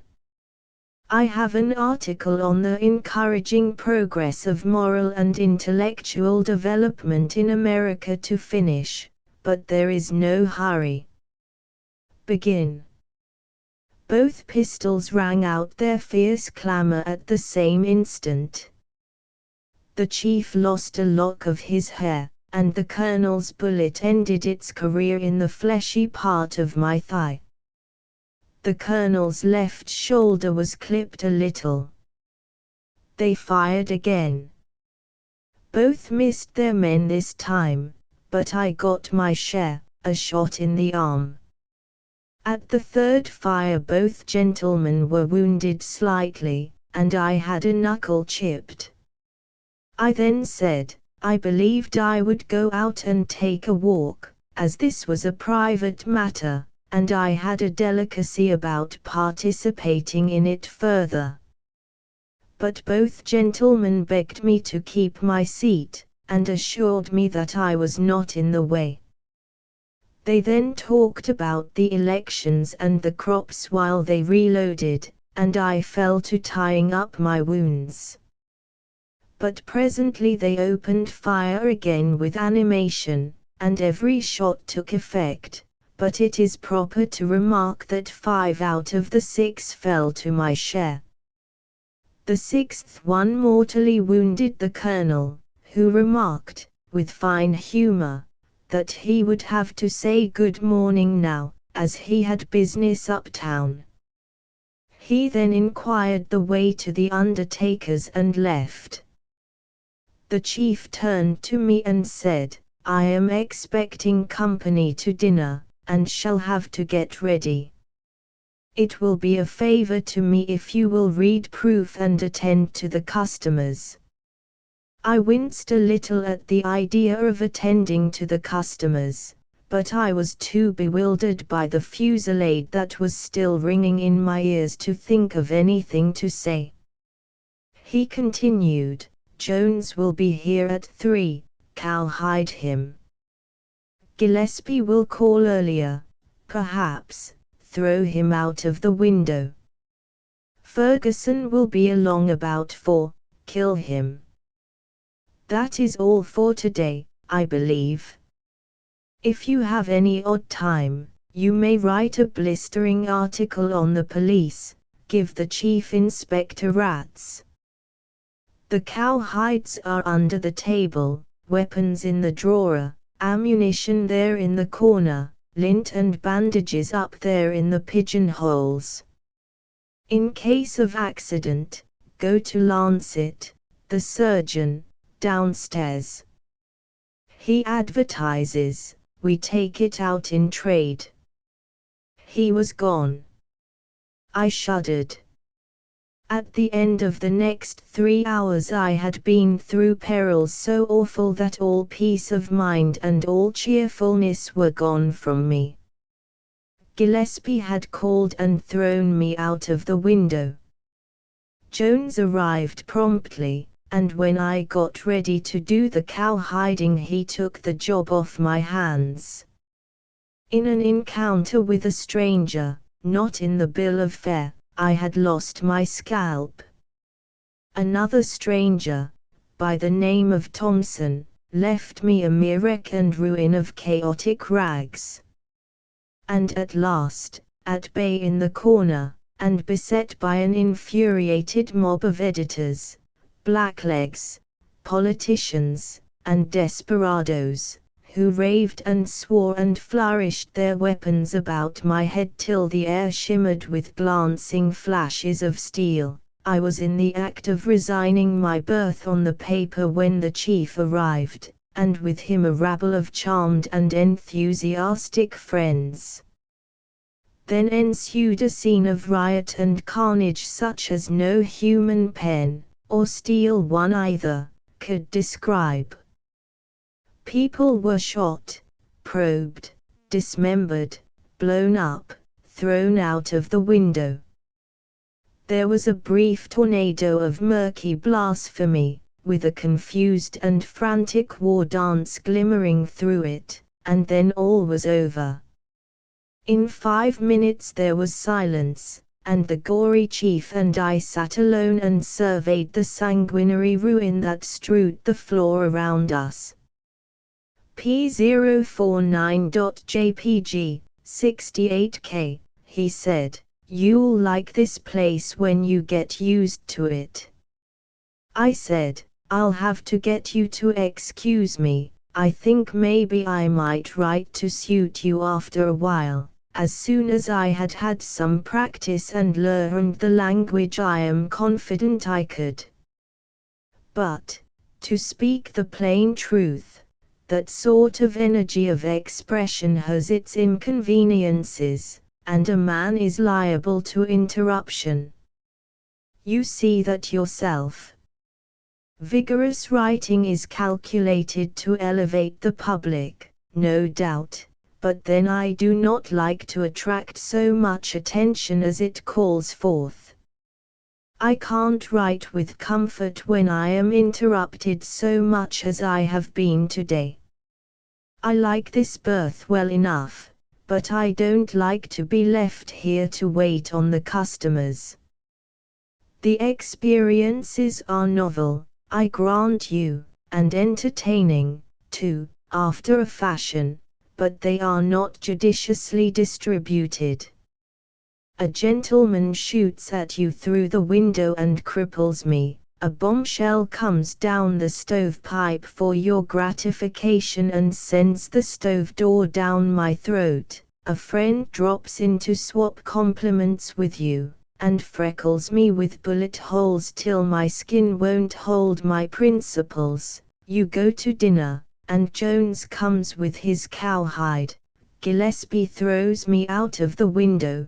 Thompson tears all my clothes off, and an entire stranger takes my scalp with the easy freedom of an old acquaintance, and in less than 5 minutes all the blackguards in the country arrive in their war paint, and proceed to scare the rest of me to death with their tomahawks.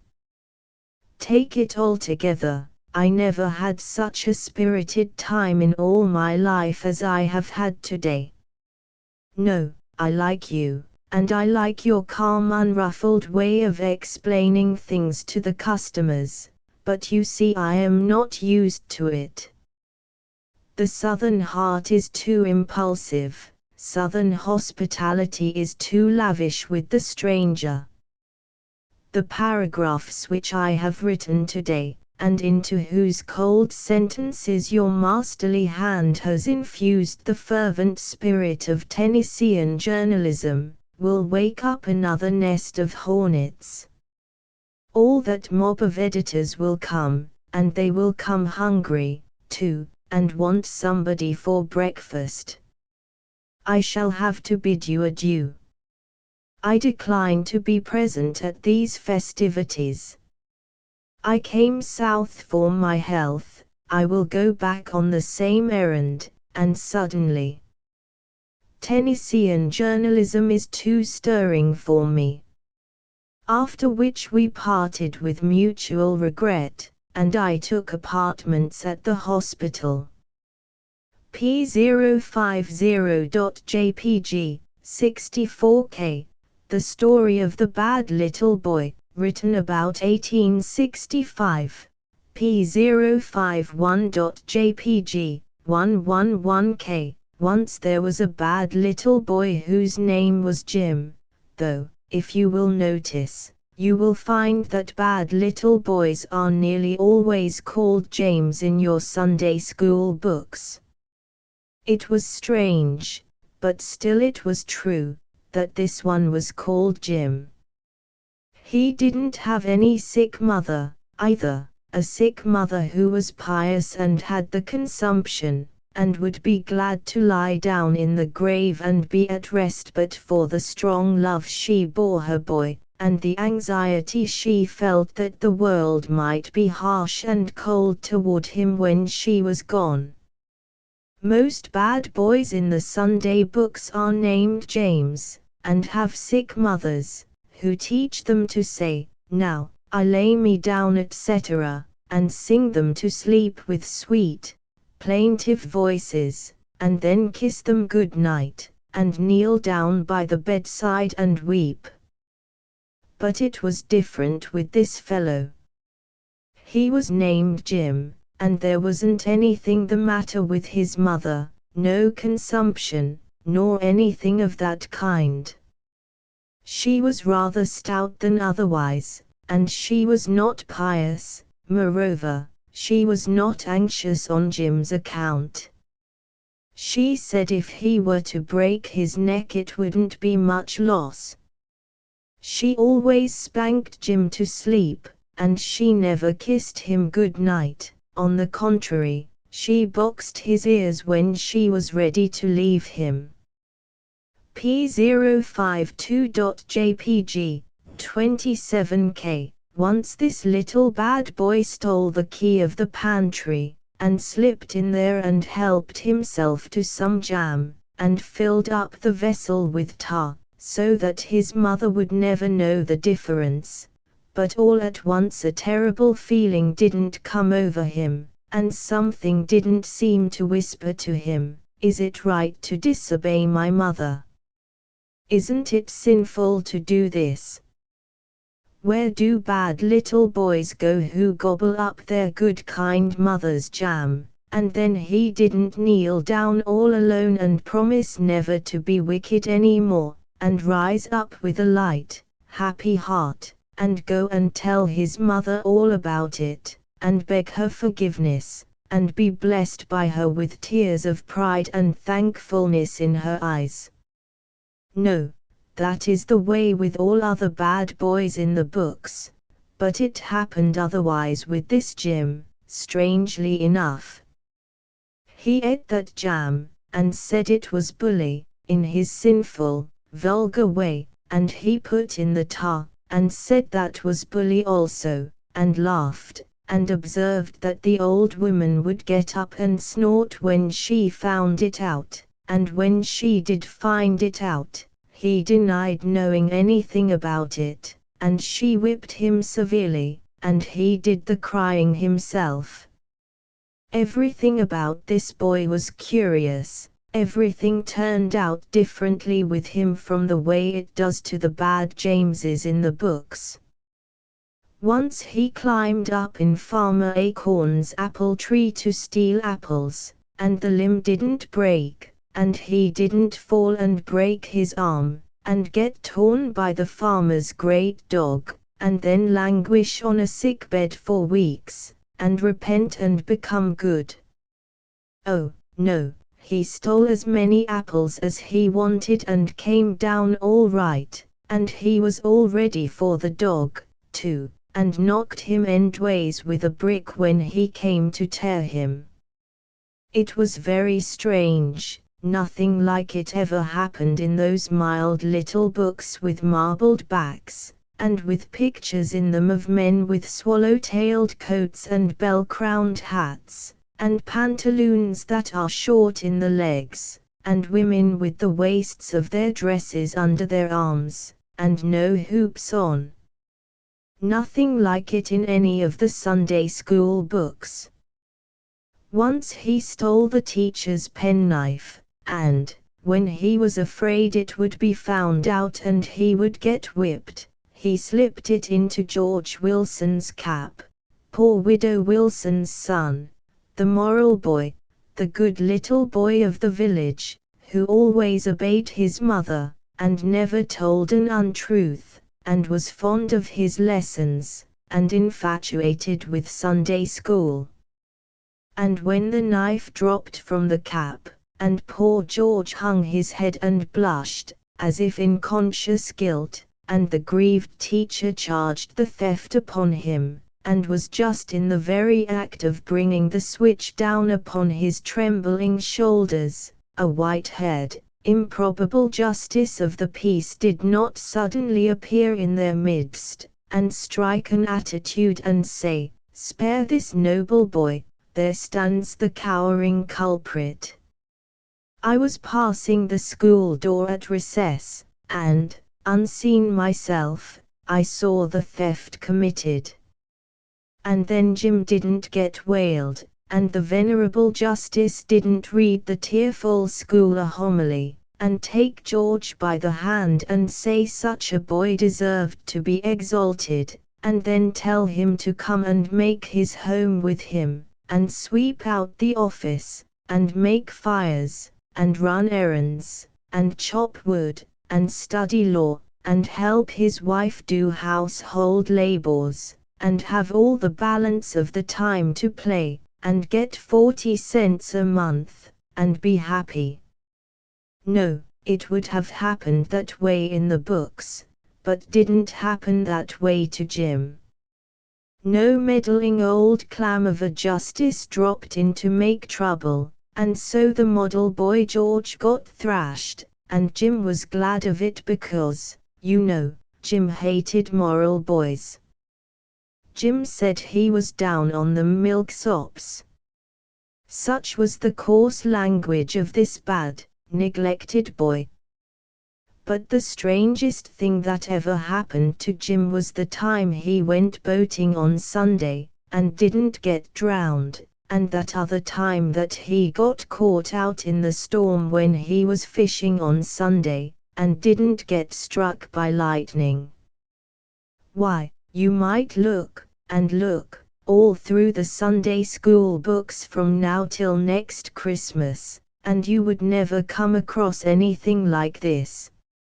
Oh, no, you would find that all the bad boys who go boating on Sunday invariably get drowned, and all the bad boys who get caught out in storms when they are fishing on Sunday infallibly get struck by lightning. Boats with bad boys in them always upset on Sunday, and it always storms when bad boys go fishing on the Sabbath. How this Jim ever escaped is a mystery to me. P054.jpg, 27K, this Jim bore a charmed life, that must have been the way of it. Nothing could hurt him. He even gave the elephant in the menagerie a plug of tobacco, and the elephant didn't knock the top of his head off with his trunk. He browsed around the cupboard after essence of peppermint, and didn't make a mistake and drink aqua fortis.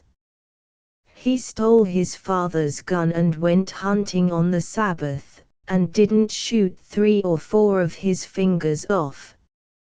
He struck his little sister on the temple with his fist when he was angry, and she didn't linger in pain through long summer days, and die with sweet words of forgiveness upon her lips that redoubled the anguish of his breaking heart.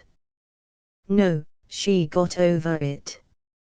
He ran off and went to sea at last, and didn't come back and find himself sad and alone in the world, his loved ones sleeping in the quiet churchyard, and the vine-embowered home of his boyhood tumbled down and gone to decay. Ah, no, he came home as drunk as a piper, and got into the station house the first thing. And he grew up and married, and raised a large family, and brained them all with an axe one night, and got wealthy by all manner of cheating and rascality, and now he is the infernalist wickedest scoundrel in his native village, and is universally respected, and belongs to the legislature. So you see there never was a bad James in the Sunday school books that had such a streak of luck as this sinful Jim with the charmed life. P055.jpg, 25K, The Story of the Good Little Boy, written about 1865. P056.jpg, 100K. Once there was a good little boy by the name of Jacob Blivens. He always obeyed his parents, no matter how absurd and unreasonable their demands were, and he always learned his book, and never was late at Sabbath school. He would not play hooky, even when his sober judgment told him it was the most profitable thing he could do. None of the other boys could ever make that boy out, he acted so strangely. He wouldn't lie, no matter how convenient it was. He just said it was wrong to lie, and that was sufficient for him. And he was so honest that he was simply ridiculous. The curious ways that Jacob had, surpassed everything. He wouldn't play marbles on Sunday, he wouldn't rob birds' nests, he wouldn't give hot pennies to organ grinders' monkeys, he didn't seem to take any interest in any kind of rational amusement. So the other boys used to try to reason it out and come to an understanding of him, but they couldn't arrive at any satisfactory conclusion. As I said before, they could only figure out a sort of vague idea that he was afflicted, and so they took him under their protection, and never allowed any harm to come to him. This good little boy read all the Sunday school books, they were his greatest delight. This was the whole secret of it. He believed in the good little boys they put in the Sunday school books. He had every confidence in them. He longed to come across one of them alive once, but he never did. They all died before his time, maybe. Whenever he read about a particularly good one he turned over quickly to the end to see what became of him, because he wanted to travel thousands of miles and gaze on him, but it wasn't any use. That good little boy always died in the last chapter, and there was a picture of the funeral, with all his relations and the Sunday school children standing around the grave in pantaloons that were too short, and bonnets that were too large, and everybody crying into handkerchiefs that had as much as a yard and a half of stuff in them. He was always headed off in this way. He never could see one of those good little boys on account of his always dying in the last chapter. Jacob had a noble ambition to be put in a Sunday school book. He wanted to be put in, with pictures representing him gloriously declining to lie to his mother, and her weeping for joy about it, and pictures representing him standing on the doorstep giving a penny to a poor beggar woman with 6 children, and telling her to spend it freely, but not to be extravagant, because extravagance is a sin, and pictures of him magnanimously refusing to tell on the bad boy who always lay in wait for him around the corner as he came from school, and welted him over the head with a lath, and then chased him home, saying, "Hi, hi," as he proceeded. That was the ambition of young Jacob Blivens. He wished to be put in a Sunday school book. It made him feel a little uncomfortable sometimes when he reflected that the good little boys always died. He loved to live, you know, and this was the most unpleasant feature about being a Sunday school book boy. He knew it was not healthy to be good. He knew it was more fatal than consumption to be so supernaturally good as the boys in the books were. He knew that none of them had ever been able to stand it long, and it pained him to think that if they put him in a book he wouldn't ever see it, or even if they did get the book out before he died it wouldn't be popular without any picture of his funeral in the back part of it. It couldn't be much of a Sunday school book that couldn't tell about the advice he gave to the community when he was dying. So at last, of course, he had to make up his mind to do the best he could under the circumstances, to live right, and hang on as long as he could, and have his dying speech all ready when his time came. But somehow nothing ever went right with the good little boy, nothing ever turned out with him the way it turned out with the good little boys in the books. They always had a good time, and the bad boys had the broken legs, but in his case there was a screw loose somewhere, and it all happened just the other way. When he found Jim Blake stealing apples, and went under the tree to read to him about the bad little boy who fell out of a neighbor's apple tree and broke his arm, Jim fell out of the tree, too, but he fell on him and broke his arm, and Jim wasn't hurt at all. Jacob couldn't understand that. There wasn't anything in the books like it.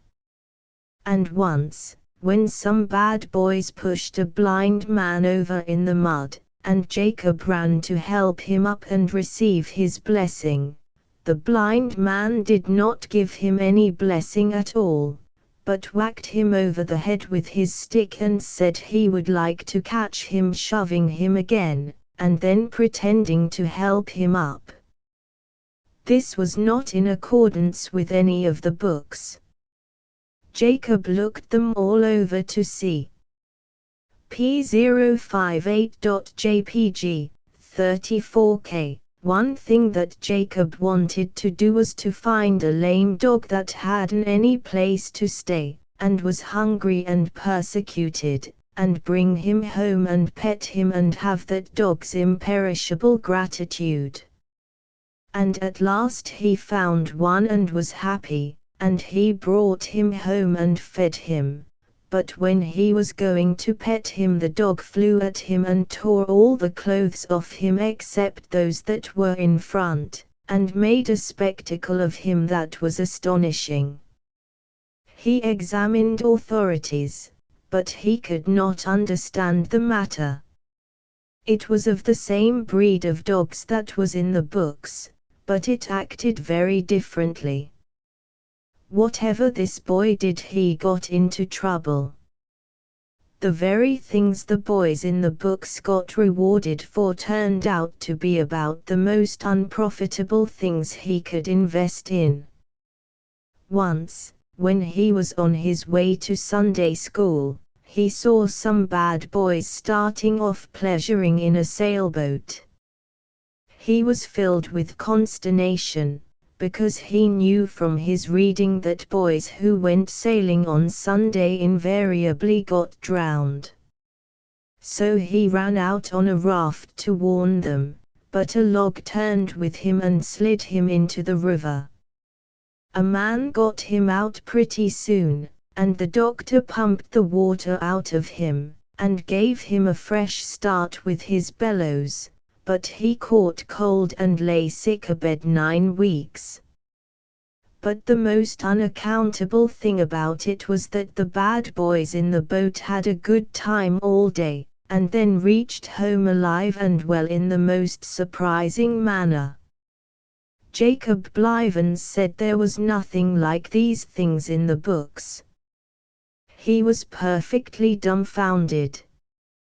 When he got well he was a little discouraged, but he resolved to keep on trying anyhow. He knew that so far his experiences wouldn't do to go in a book, but he hadn't yet reached the allotted term of life for good little boys, and he hoped to be able to make a record yet if he could hold on till his time was fully up. If everything else failed he had his dying speech to fall back on. He examined his authorities, and found that it was now time for him to go to sea as a cabin boy. He called on a ship captain and made his application, and when the captain asked for his recommendations he proudly drew out a tract and pointed to the word, "To Jacob Blivens, from his affectionate teacher." But the captain was a coarse, vulgar man, and he said, "Oh, that be blowed, that wasn't any proof that he knew how to wash dishes or handle a slush bucket," and he guessed he didn't want him.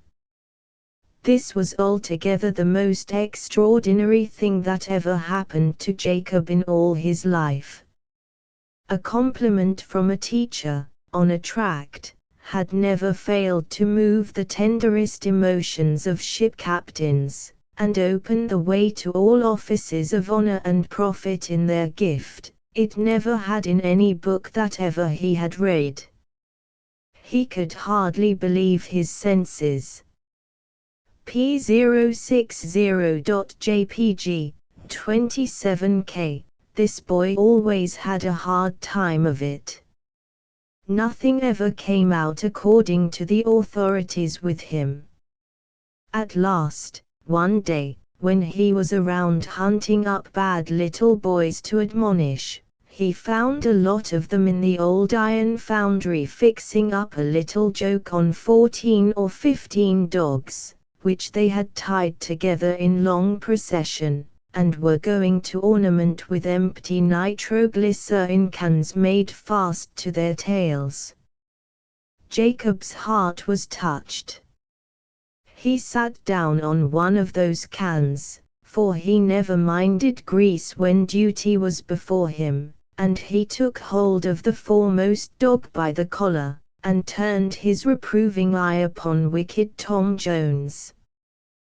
But just at that moment Alderman McWelter, full of wrath, stepped in. All the bad boys ran away, but Jacob Blivens rose in conscious innocence and began one of those stately little Sunday school book speeches which always commence with "Oh, sir," in dead opposition to the fact that no boy, good or bad, ever starts a remark with "Oh, sir." But the alderman never waited to hear the rest. He took Jacob Blivens by the ear and turned him around, and hit him a whack in the rear with the flat of his hand, and in an instant that good little boy shot out through the roof and soared away toward the sun, with the fragments of those 15 dogs stringing after him like the tail of a kite. And there wasn't a sign of that alderman or that old iron foundry left on the face of the earth, and, as for young Jacob Blivens, he never got a chance to make his last dying speech after all his trouble fixing it up, unless he made it to the birds, because, although the bulk of him came down all right in a treetop in an adjoining county, the rest of him was apportioned around among 4 townships, and so they had to hold 5 inquests on him to find out whether he was dead or not, and how it occurred. You never saw a boy scattered so. This glycerin catastrophe is borrowed from a floating newspaper item, whose author's name I would give if I knew it. Mt.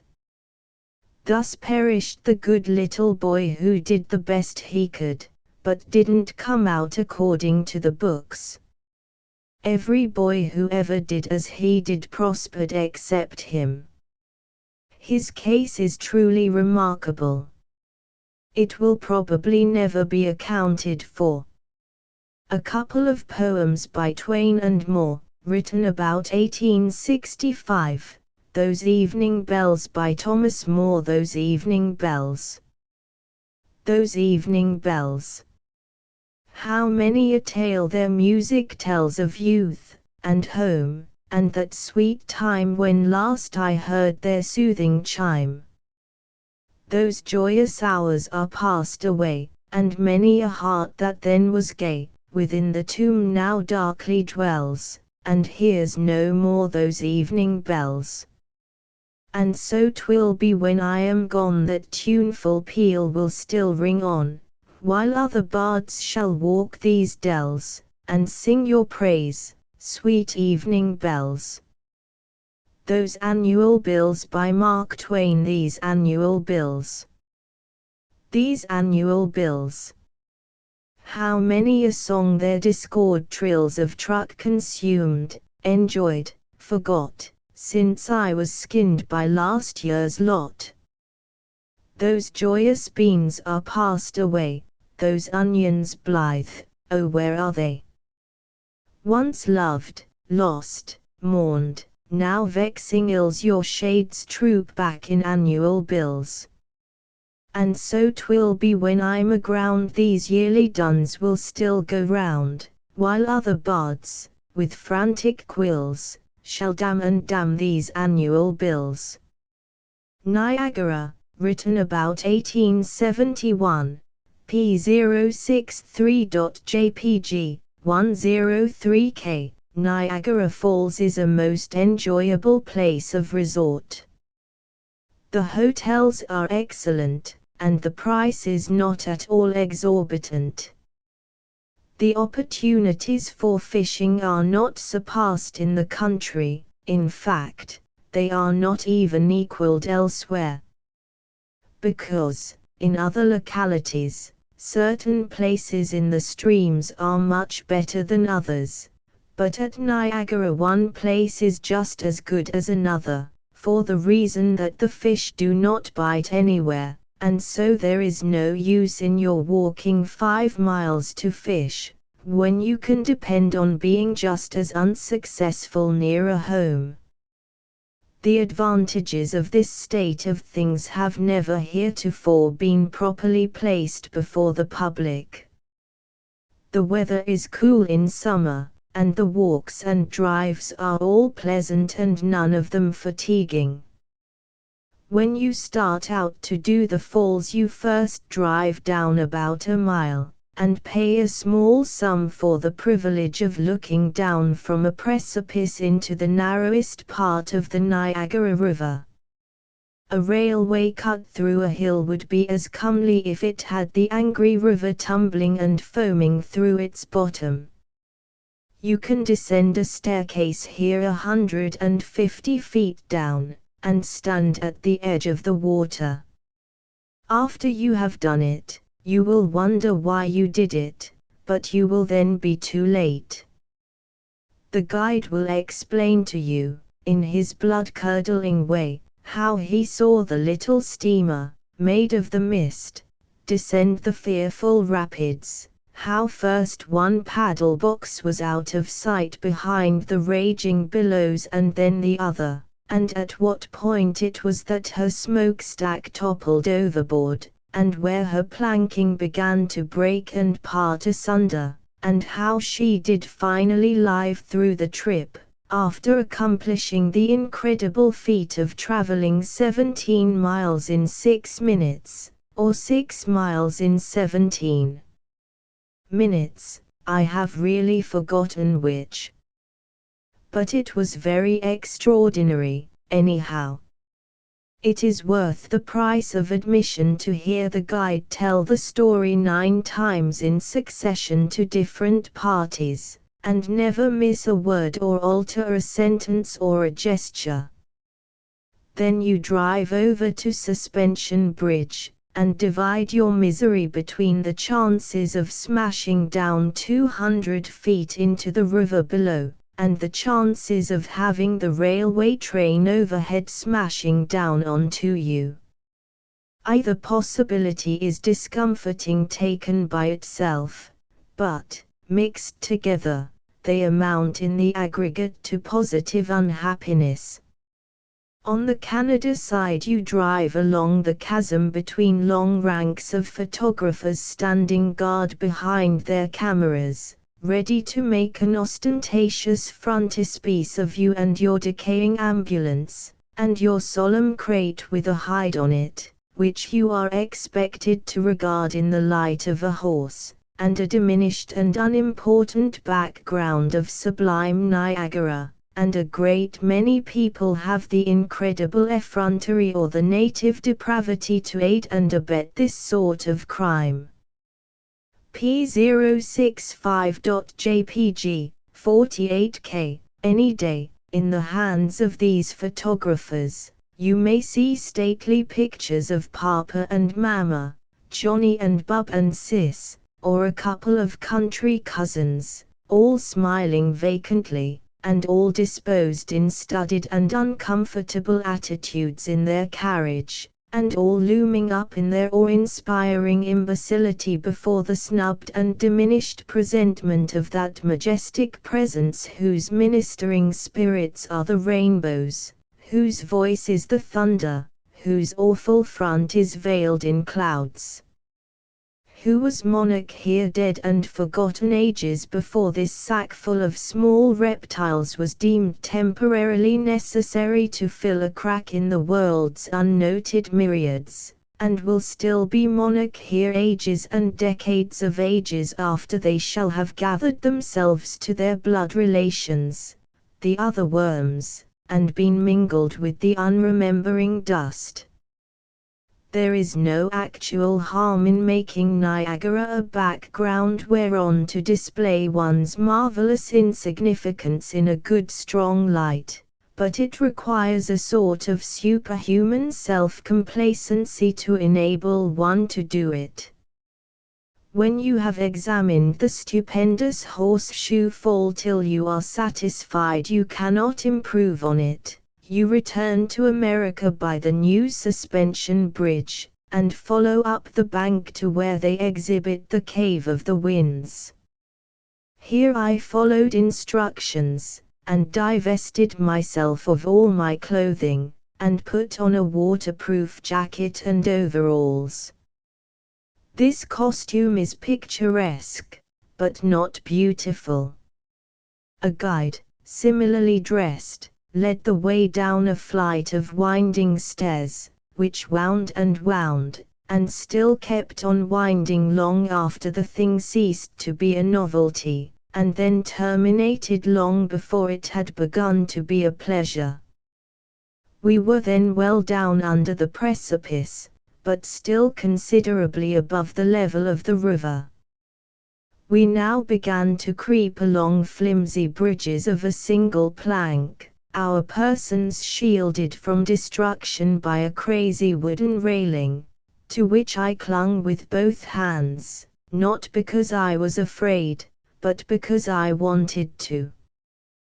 Presently the descent became steeper and the bridge flimsier, and sprays from the American Fall began to rain down on us in fast increasing sheets that soon became blinding. And after that our progress was mostly in the nature of groping. Now a furious wind began to rush out from behind the waterfall, which seemed determined to sweep us from the bridge, and scatter us on the rocks and among the torrents below. I remarked that I wanted to go home, but it was too late. We were almost under the monstrous wall of water thundering down from above, and speech was in vain in the midst of such a pitiless crash of sound. P066.jpg, 48K. In another moment the guide disappeared behind the deluge, and, bewildered by the thunder, driven helplessly by the wind, and smitten by the arrowy tempest of rain, I followed. All was darkness. Such a mad storming, roaring, and bellowing of warring wind and water never crazed my ears before. I bent my head, and seemed to receive the Atlantic on my back. The world seemed going to destruction. I could not see anything, the flood poured down savagely. I raised my head, with open mouth, and the most of the American cataract went down my throat. If I had sprung a leak now I had been lost. And at this moment I discovered that the bridge had ceased, and we must trust for a foothold to the slippery and precipitous rocks. I never was so scared before and survived it. But we got through at last, and emerged into the open day, where we could stand in front of the laced and frothy and seething world of descending water, and look at it. When I saw how much of it there was, and how fearfully in earnest it was, I was sorry I had gone behind it. The noble red man has always been a friend and darling of mine. I love to read about him in tales and legends and romances. I love to read of his inspired sagacity, and his love of the wild free life of mountain and forest, and his general nobility of character, and his stately metaphorical manner of speech, and his chivalrous love for the dusky maiden, and the picturesque pomp of his dress and accoutrements. Especially the picturesque pomp of his dress and accoutrements. When I found the shops at Niagara Falls full of dainty Indian beadwork, and stunning moccasins, and equally stunning toy figures representing human beings who carried their weapons in holes bored through their arms and bodies, and had feet shaped like a pie, I was filled with emotion. I knew that now, at last, I was going to come face to face with the noble red man. A lady clerk in a shop told me, indeed, that all her grand array of curiosities were made by the Indians, and that they were plenty about the falls, and that they were friendly, and it would not be dangerous to speak to them. And sure enough, as I approached the bridge leading over to Luna Island, I came upon a noble son of the forest sitting under a tree, diligently at work on a bead reticule. He wore a slouch hat and brogans, and had a short black pipe in his mouth. Thus does the baneful contact with our effeminate civilization dilute the picturesque pomp which is so natural to the Indian when far removed from us in his native haunts. I addressed the relic as follows: is the war-wang of the whack-a-whack happy? Does the great speckled thunder sigh for the war-path, or is his heart contented with dreaming of the dusky maiden, the pride of the forest? Does the mighty Sachem yearn to drink the blood of his enemies, or is he satisfied to make bead reticules for the papooses of the pale-face? Speak, sublime relic of bygone grandeur, venerable ruin, speak. P068.jpg, 49K, the relic said, and is it meself, Dennis Hooligan, that ye be taking for a dirty Injin, ye drawlin, lantern-jawed, spider-legged devil? By the piper that played before Moses, I let ye. I went away from there. By and by, in the neighborhood of the Terrapin Tower, I came upon a gentle daughter of the Aborigines in fringed and beaded buckskin moccasins and leggings, seated on a bench with her pretty wares about her. She had just carved out a wooden chief that had a strong family resemblance to a clothespin, and was now boring a hole through his abdomen to put his bow through. I hesitated a moment, and then addressed her, Is the heart of the forest maiden heavy? Is the laughing tadpole lonely? Does she mourn over the extinguished council fires of her race, and the vanished glory of her ancestors? Or does her sad spirit wander afar toward the hunting grounds whither her brave gobbler of the lightnings is gone?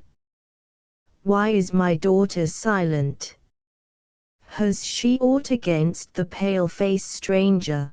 P069.jpg, 27k. The maiden said, Faye, and is it Biddy Malone ye dare to be calling names? Lave this, or I'll shy your lean carcass over the cataract, ye snivelling blackguard. I adjourned from there also. Confound these Indians, I said.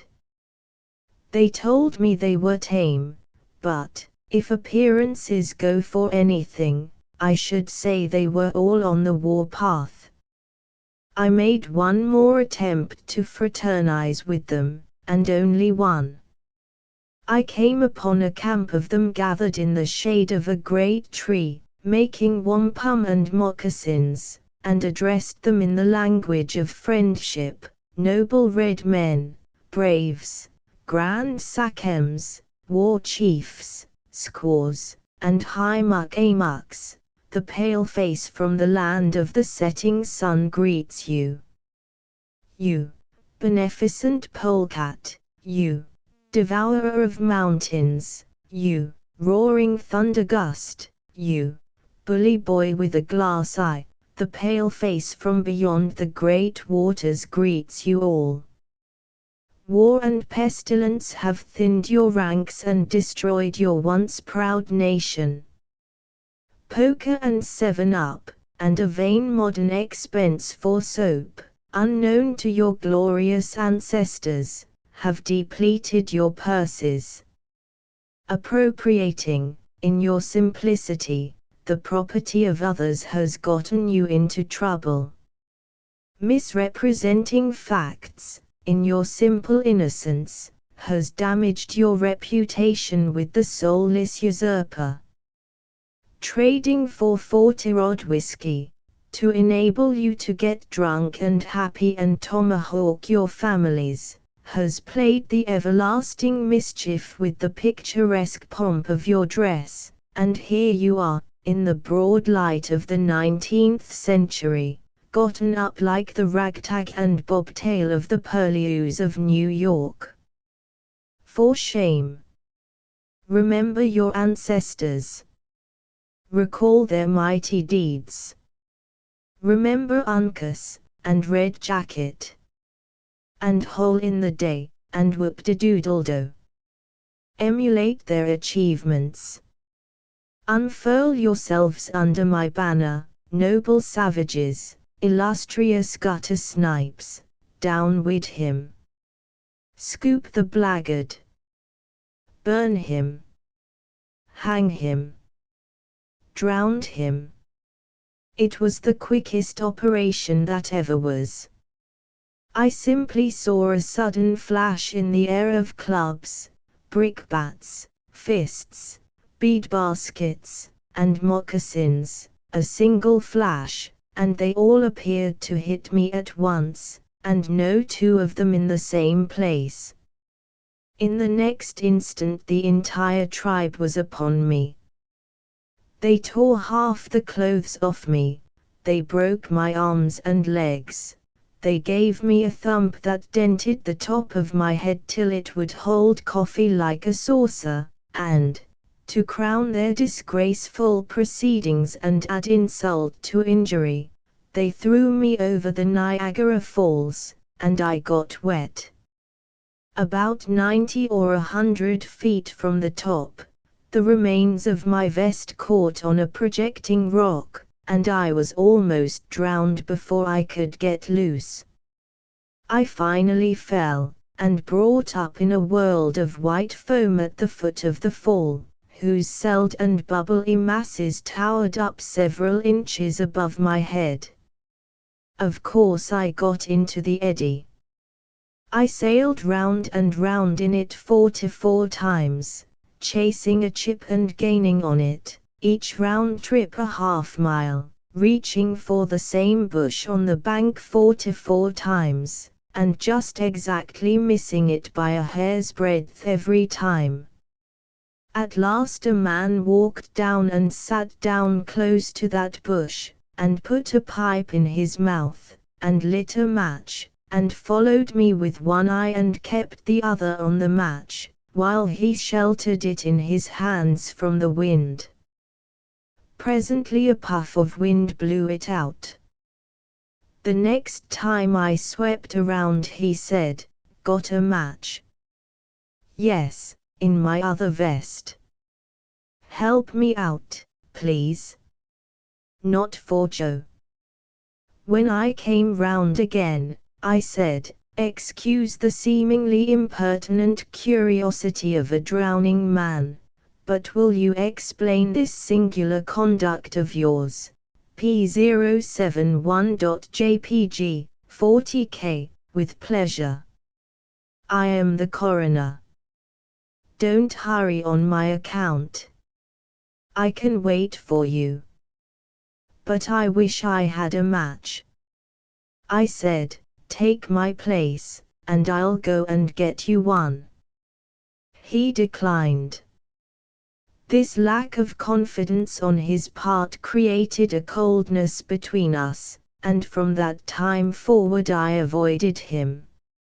It was my idea, in case anything happened to me, to so time the occurrence as to throw my custom into the hands of the opposition coroner on the American side.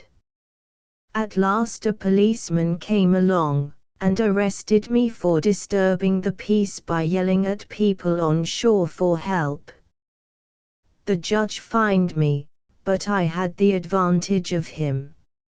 My money was with my pantaloons, and my pantaloons were with the Indians. Thus I escaped. I am now lying in a very critical condition. At least I am lying anyway, critical or not critical.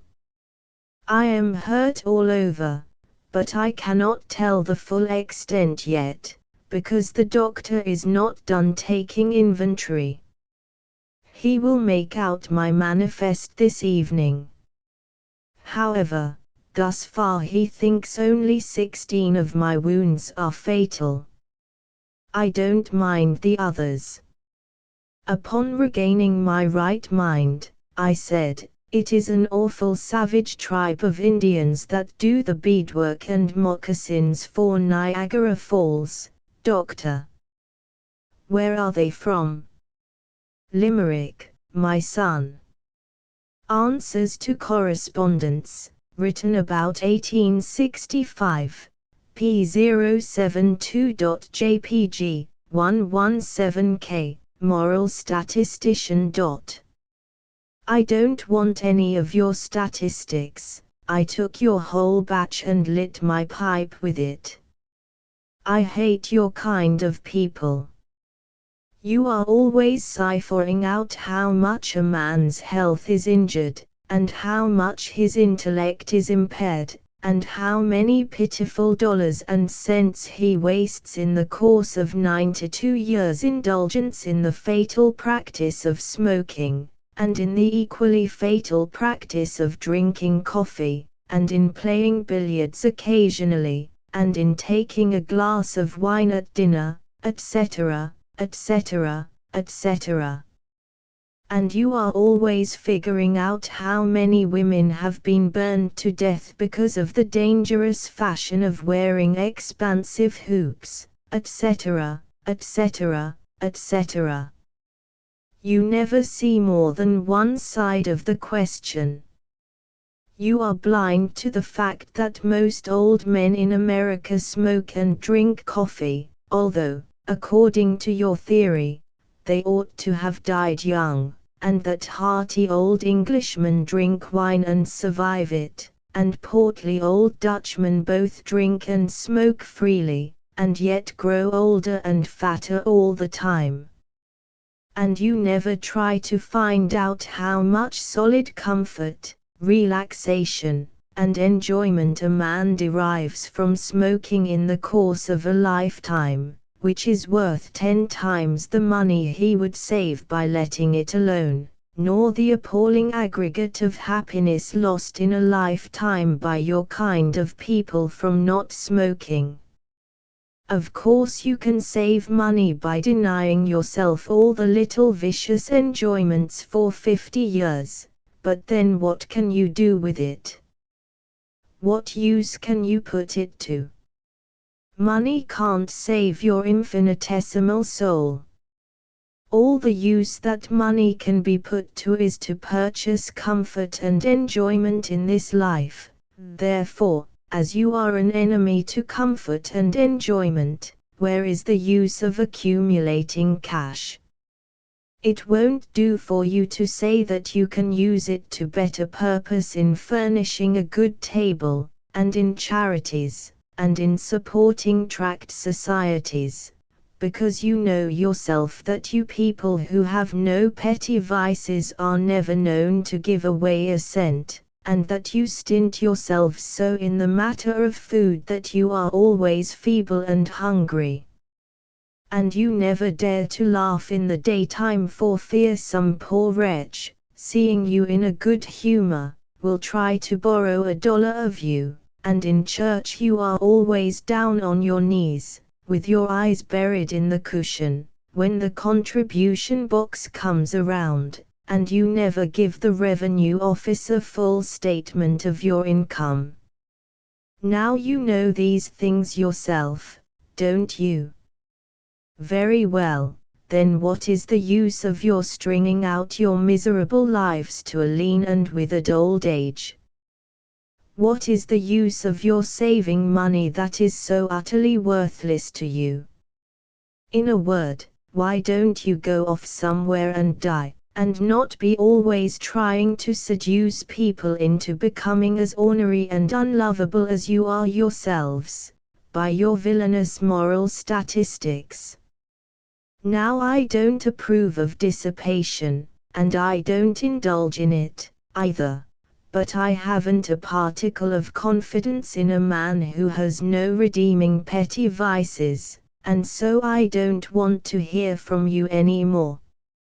I think you are the very same man who read me a long lecture last week about the degrading vice of smoking cigars, and then came back, in my absence, with your reprehensible fireproof gloves on, and carried off my beautiful parlor stove.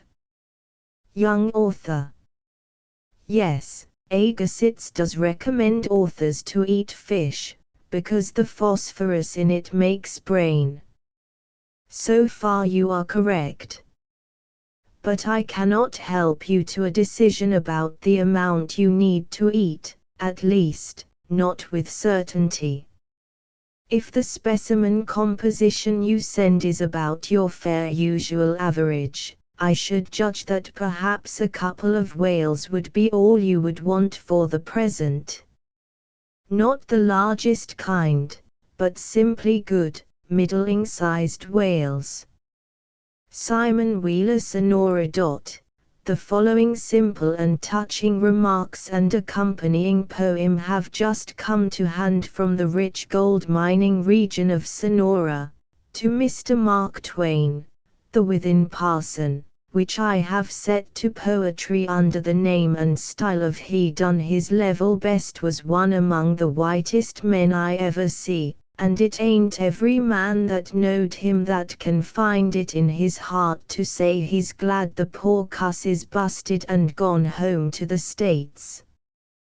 He was here in an early day, and he was the handiest man about taking hold of anything that come along you most ever see, I judge.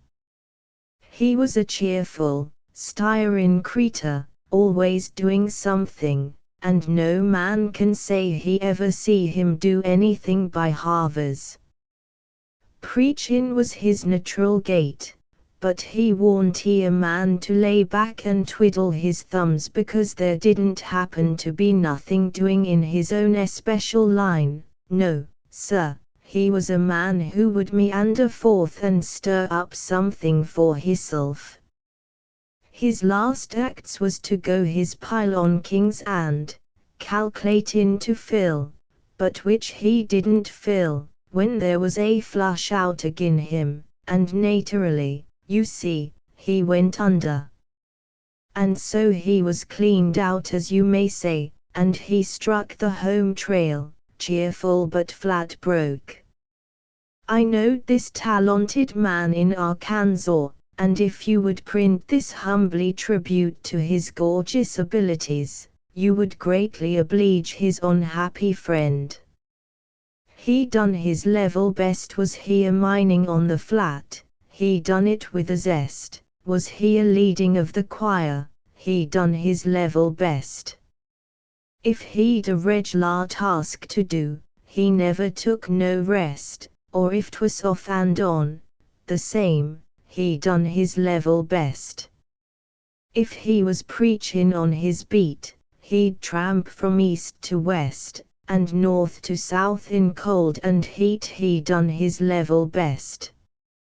He'd yank a sinner out en hads, asterisk asterisk, and land him with the blessed, then snatch a prayer en waltz in again, and do his level best. Asterisk asterisk, here I have taken a slight liberty with the original. MS hads does not make such good meter as the other word of one syllable, but it sounds better. He'd cuss and sing and howl and pray, and dance and drink and jest, and lie and steal, all one to him. He done his level best. Waiter this man was sought to do, he done it with a zest, no matter what his contract was, he'd do his level best. Verily, this man was gifted with gorgeous abilities, and it is a happiness to me to embalm the memory of their luster in these columns. If it were not that the poet crop is unusually large and rank in California this year, I would encourage you to continue writing, Simon Wheeler, but, as it is, perhaps it might be too risky in you to enter against so much opposition. Professional beggar. No, you are not obliged to take greenbacks at par. Melton Mowbray Dutch Flat. This correspondent sends a lot of doggerel, and says it has been regarded as very good in Dutch Flat. I give a specimen verse.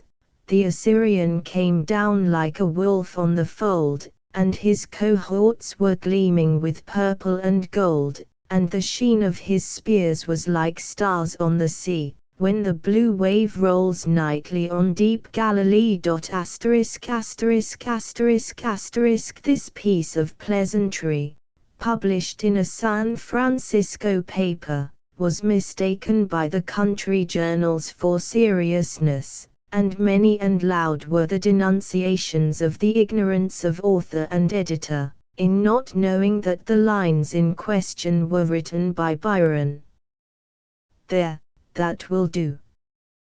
That may be very good Dutch flat poetry, but it won't do in the metropolis.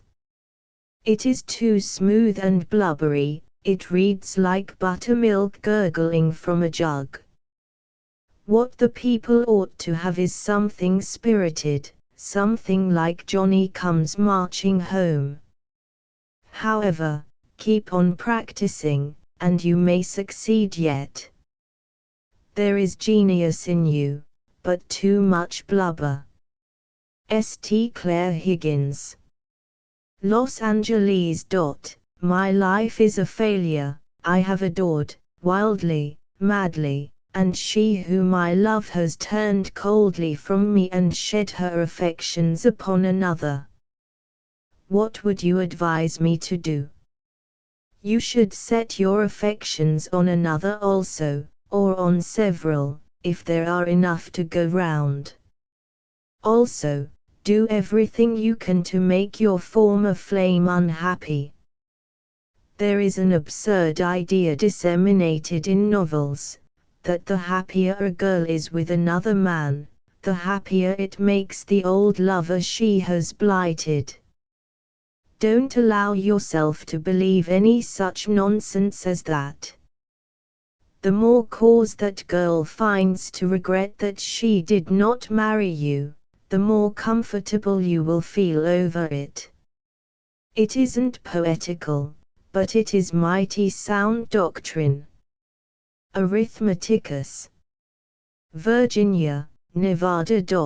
If it would take a cannonball 3 1/3 seconds to travel 4 miles, and 3 3/8 seconds to travel the next 4, and 3 5/8 to travel the next 4, and if its rate of progress continued to diminish in the same ratio, how long would it take it to go 1,500 million miles? I don't know. Ambitious learner Oakland. Yes, you are right. America was not discovered by Alexander Selkirk. Discarded lover. I loved, and still love, the beautiful Edwitha Howard, and intended to marry her. Yet, during my temporary absence at Benicia, last week, alas! She married Jones. Is my happiness to be thus blasted for life? Have I no redress? Of course you have. All the law, written and unwritten, is on your side. The intention and not the act constitutes crime, in other words, constitutes the deed. If you call your bosom friend a fool, and intend it for an insult, it is an insult, but if you do it playfully, and meaning no insult, it is not an insult. If you discharge a pistol accidentally, and kill a man, you can go free, for you have done no murder, but if you try to kill a man, and manifestly intend to kill him, but fail utterly to do it, the law still holds that the intention constituted the crime, and you are guilty of murder. Ergo, if you had married Edwitha accidentally, and without really intending to do it, you would not actually be married to her at all, because the act of marriage could not be complete without the intention.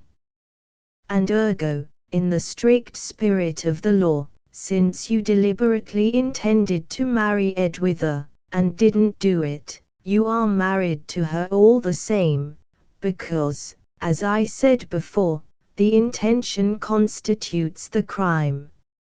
It is as clear as day that Edwitha is your wife, and your redress lies in taking a club and mutilating Jones with it as much as you can. Any man has a right to protect his own wife from the advances of other men. But you have another alternative.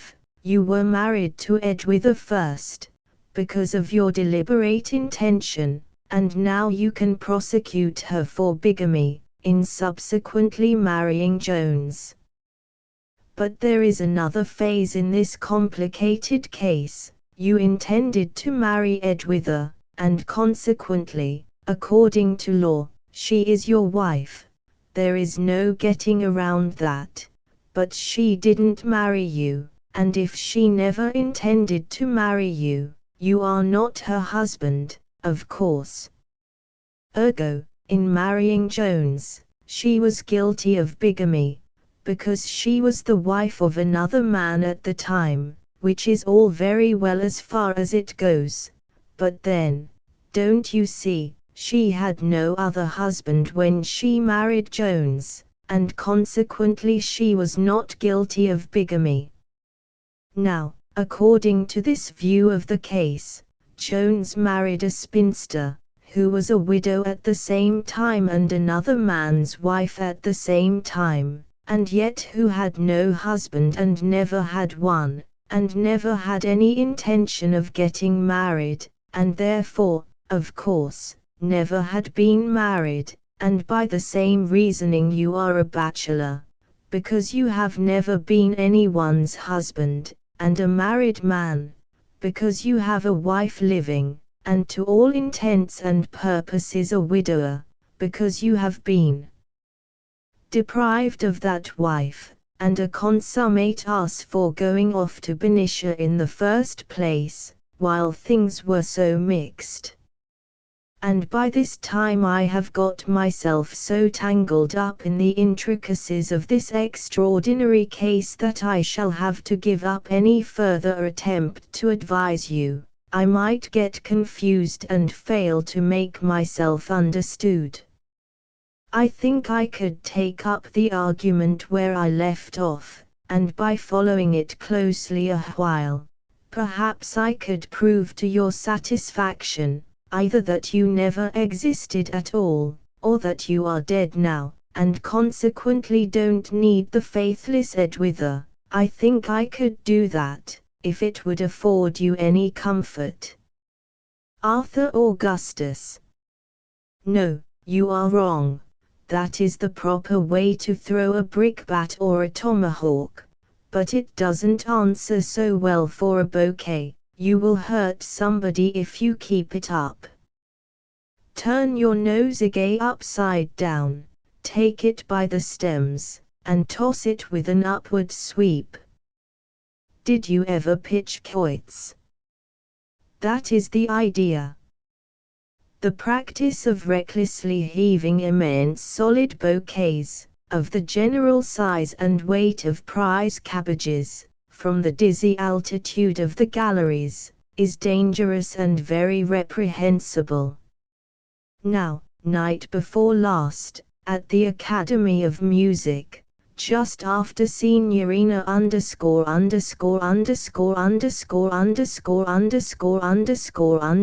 had finished that exquisite melody, the last rose of summer, one of these floral pile drivers came cleaving down through the atmosphere of applause, and if she hadn't deployed suddenly to the right, it would have driven her into the floor like a shingle nail.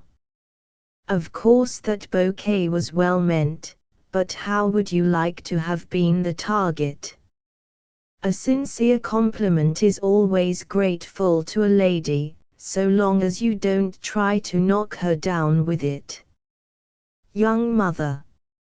And so you think a baby is a thing of beauty and a joy forever? Well, the idea is pleasing, but not original. Every cow thinks the same of its own calf. Perhaps the cow may not think it so elegantly, but still she thinks it nevertheless. I honor the cow for it. We all honor this touching maternal instinct wherever we find it, be it in the home of luxury or in the humble cowshed.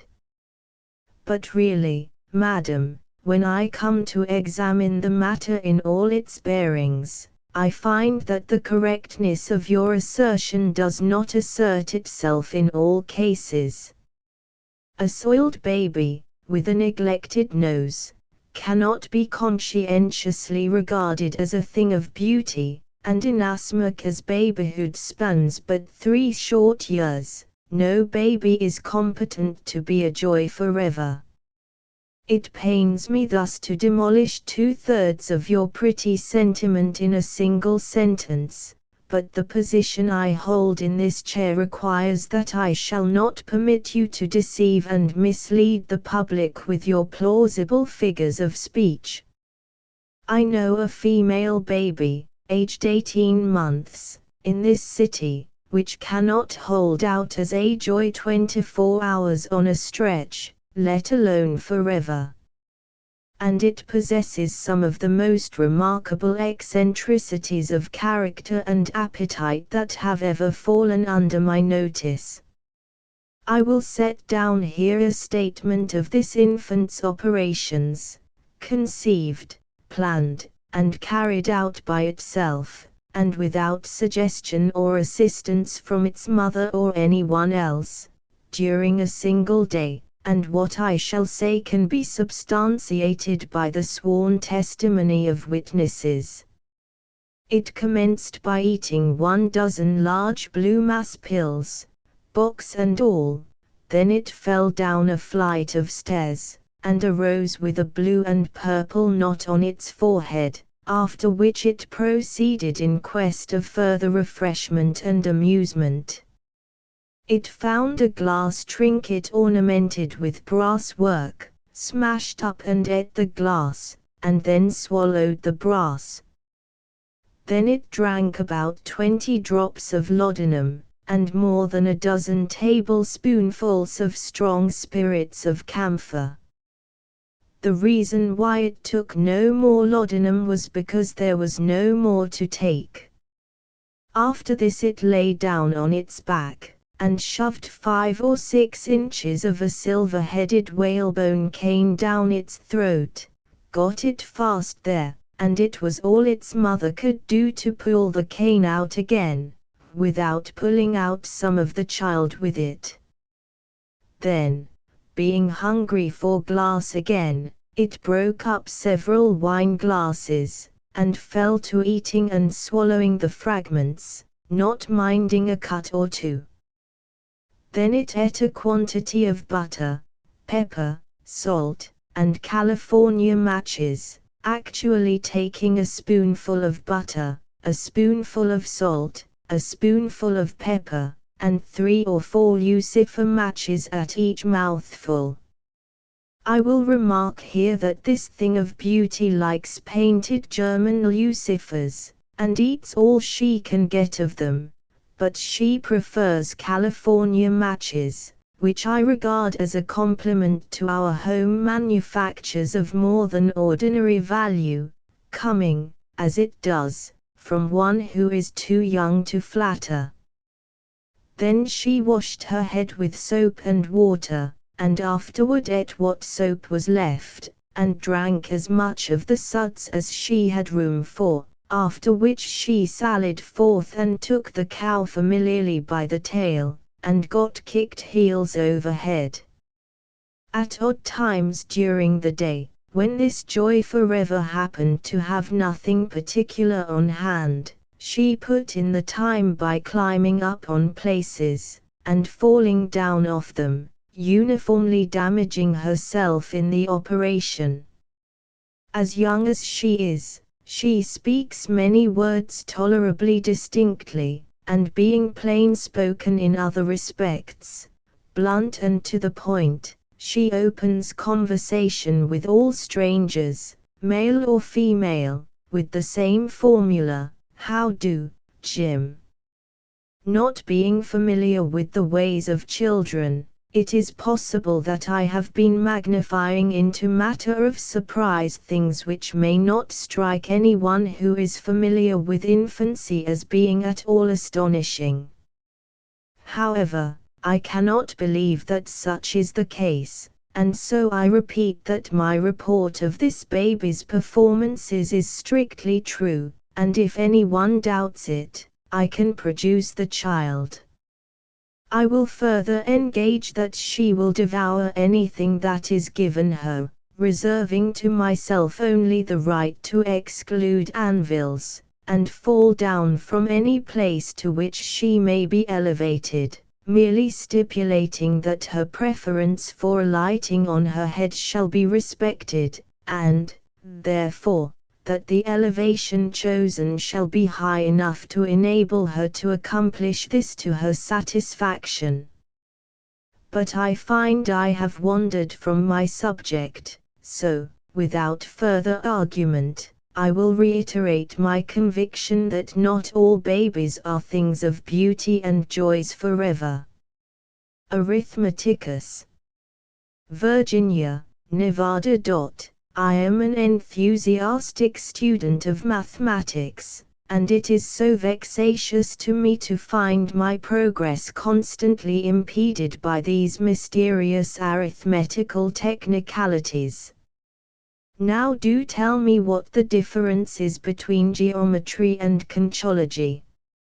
Here you come again with your arithmetical conundrums, when I am suffering death with a cold in the head. If you could have seen the expression of scorn that darkened my countenance a moment ago, and was instantly split from the center in every direction like a fractured looking-glass by my last sneeze, you never would have written that disgraceful question. Conchology is a science which has nothing to do with mathematics, it relates only to shells. At the same time, however, a man who opens oysters for a hotel, or shells a fortified town, or sucks eggs, is not, strictly speaking, a conchologist. A fine stroke of sarcasm that, but it will be lost on such an unintellectual clam as you. Now compare conchology and geometry together, and you will see what the difference is, and your question will be answered. But don't torture me with any more arithmetical horrors until you know I am rid of my cold. I feel the bitterest animosity toward you at this moment, bothering me in this way, when I can do nothing but sneeze and rage and snort pocket handkerchiefs to atoms. If I had you in range of my nose now I would blow your brains out. To raise poultry. P081.jpg, 131K, being a letter written to a poultry society that had conferred a complimentary membership upon the author. Written about 1870. Seriously, from early youth I have taken an especial interest in the subject of poultry raising, and so this membership touches a ready sympathy in my breast. Even as a schoolboy, poultry raising was a study with me, and I may say without egotism that as early as the age of 17 I was acquainted with all the best and speediest methods of raising chickens, from raising them off a roost by burning lucifer matches under their noses, down to lifting them off a fence on a frosty night by insinuating the end of a warm board under their heels. By the time I was 20 years old, I really suppose I had raised more poultry than any one individual in all the section round about there. The very chickens came to know my talent by and by. The youth of both sexes ceased to paw the earth for worms, and old roosters that came to crow, remained to pray when I passed by. I have had so much experience in the raising of fowls that I cannot but think that a few hints from me might be useful to the society. The two methods I have already touched upon are very simple, and are only used in the raising of the commonest class of fowls. One is for summer, the other for winter. In the one case you start out with a friend along about 11 o'clock on a summer's night, not later, because in some states, especially in California and Oregon, chickens always rouse up just at midnight and crow from 10 to 30 minutes, according to the ease or difficulty they experience in getting the public waked up, and your friend carries with him a sack. Arrived at the hen roost, your neighbor's, not your own, you light a match and hold it under first one and then another pullet's nose until they are willing to go into that bag without making any trouble about it. You then return home, either taking the bag with you or leaving it behind, according as circumstances shall dictate. N.B. I have seen the time when it was eligible and appropriate to leave the sack behind and walk off with considerable velocity, without ever leaving any word where to send it. P082.jpg, 56K. In the case of the other method mentioned for raising poultry, your friend takes along a covered vessel with a charcoal fire in it, and you carry a long slender plank. This is a frosty night, understand. Arrived at the tree, or fence, or other hen roost, your own if you are an idiot, you warm the end of your plank in your friend's fire vessel, and then raise it aloft and ease it up gently against a slumbering chicken's foot. If the subject of your attentions is a true bird, he will infallibly return thanks with a sleepy cluck or two, and step out and take up quarters on the plank, thus becoming so conspicuously accessory before the fact to his own murder as to make it a grave question in our minds as it once was in the mind of Blackstone, whether he is not really and deliberately committing suicide in the second degree. But you enter into a contemplation of these legal refinements subsequently, not then. When you wish to raise a fine, large, donkey-voiced Shanghai rooster, you do it with a lasso, just as you would a bull. It is because he must be choked, and choked effectually, too. It is the only good, certain way, for whenever he mentions a matter which he is cordially interested in, the chances are 99 in 100 that he secures somebody else's immediate attention to it too, whether it be day or night. The black Spanish is an exceedingly fine bird and a costly one. $35 is the usual figure, and $50 a not uncommon price for a specimen. Even its eggs are worth from $1 to $1.50 apiece, and yet are so unwholesome that the city physician seldom or never orders them for the workhouse. Still, I have once or twice procured as high as a dozen at a time for nothing, in the dark of the moon. The best way to raise the black Spanish fowl is to go late in the evening and raise coop and all. The reason I recommend this method is that, the birds being so valuable, the owners do not permit them to roost around promiscuously, but put them in a coop as strong as a fireproof safe and keep it in the kitchen at night. The method I speak of is not always a bright and satisfying success, and yet there are so many little articles of virtue about a kitchen, that if you fail on the coop you can generally bring away something else. I brought away a nice steel trap one night, worth 90 cents. P084.jpg, 27K. But what is the use in my pouring out my whole intellect on this subject?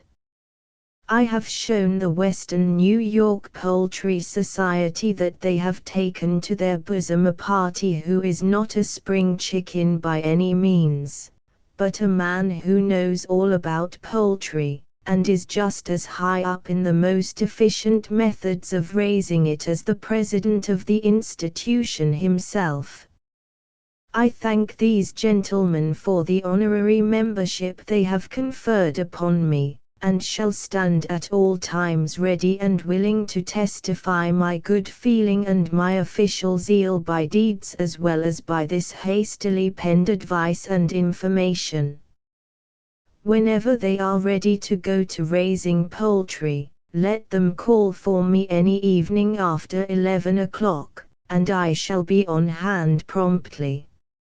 Experience of the MCWILLIAMSES with membranous croup, as related to the author of this book by Mr. McWilliams, a pleasant New York gentleman whom the said author met by chance on a journey. P085.jpg, 129K. Well, to go back to where I was before I digressed to explain to you how that frightful and incurable disease, membranous croup, diphtheria DW, was ravaging the town and driving all mothers mad with terror, I called Mrs. McWilliams's attention to little Penelope, and said, "Darling, I Wouldn't let that child be chewing that pine stick if I were you.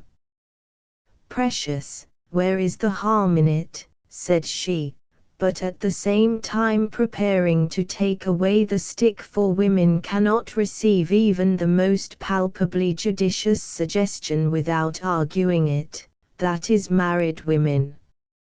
I replied, love, it is notorious that pine is the least nutritious wood that a child can eat.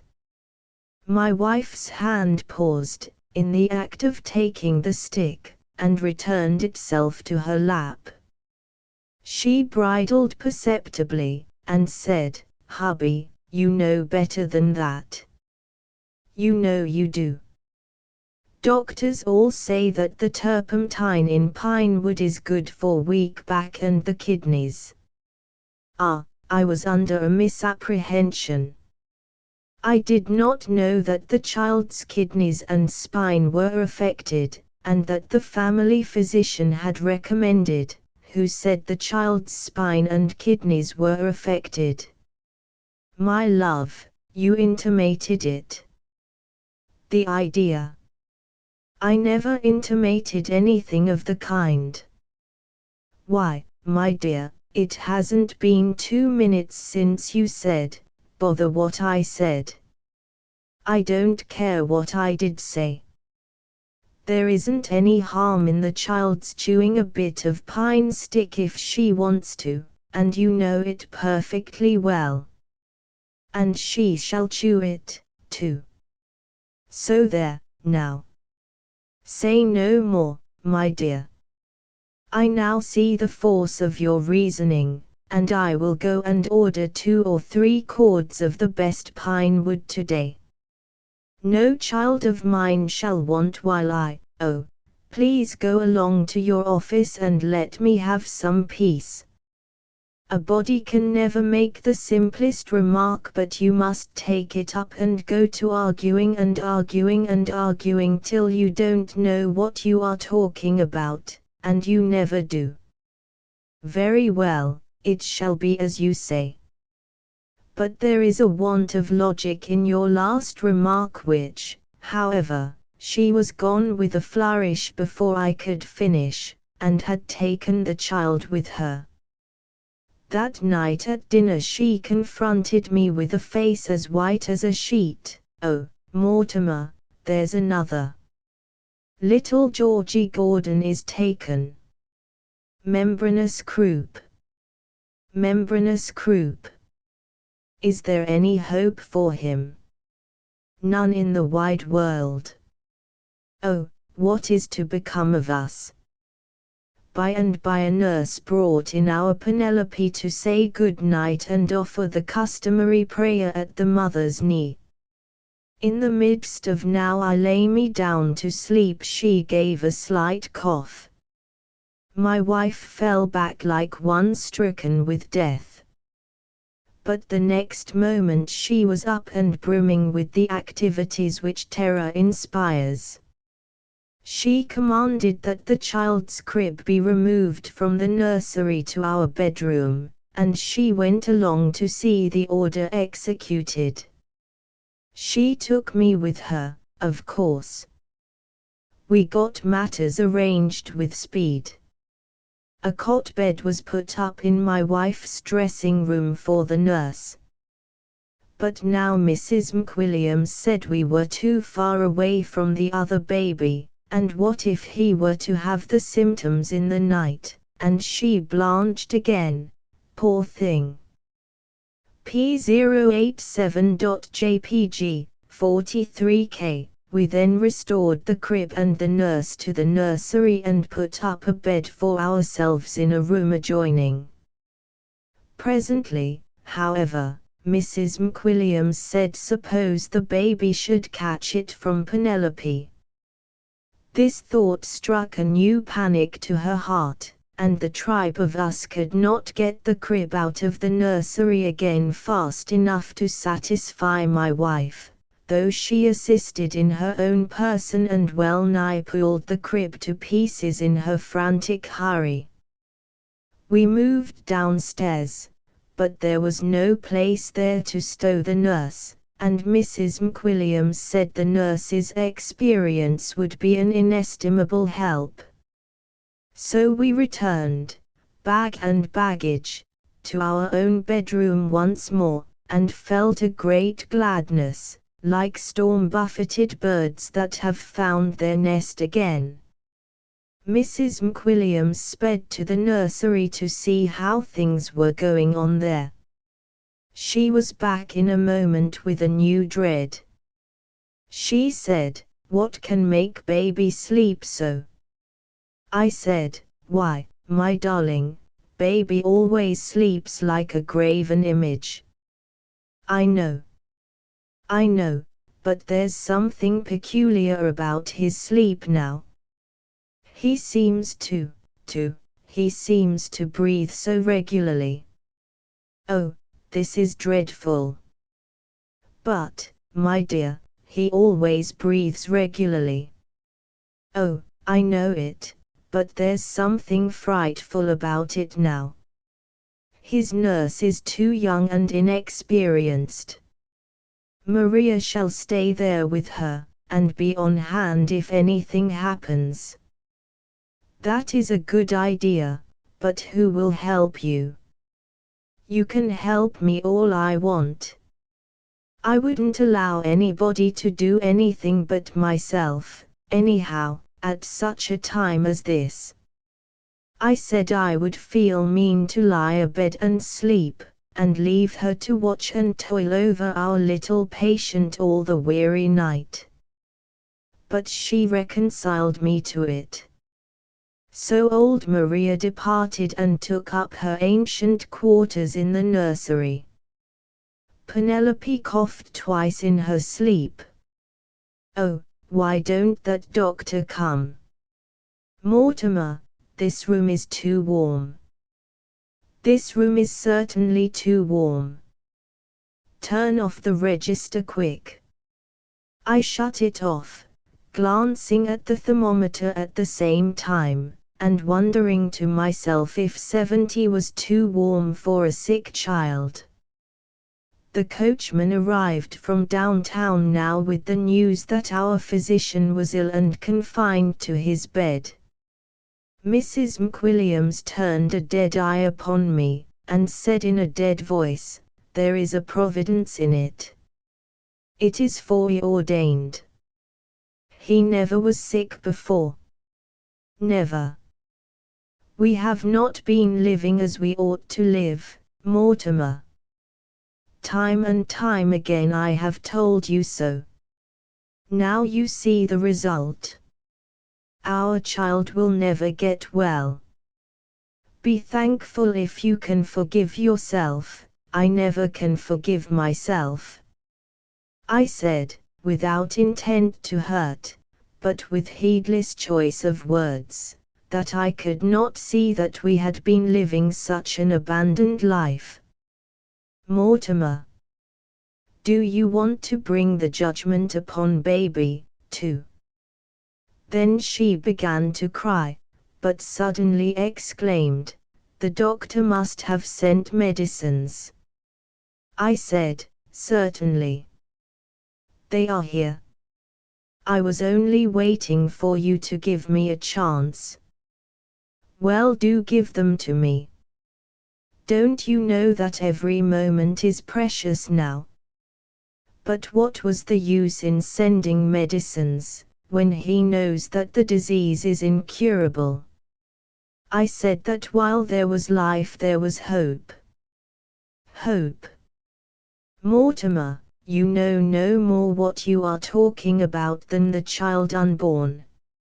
If you would, as I live, the directions say give 1 teaspoonful once an hour. Once an hour, as if we had a whole year before us to save the child in. Mortimer, please hurry. Give the poor perishing thing a tablespoonful, and try to be quick. Why, my dear, a tablespoonful might, don't drive me frantic.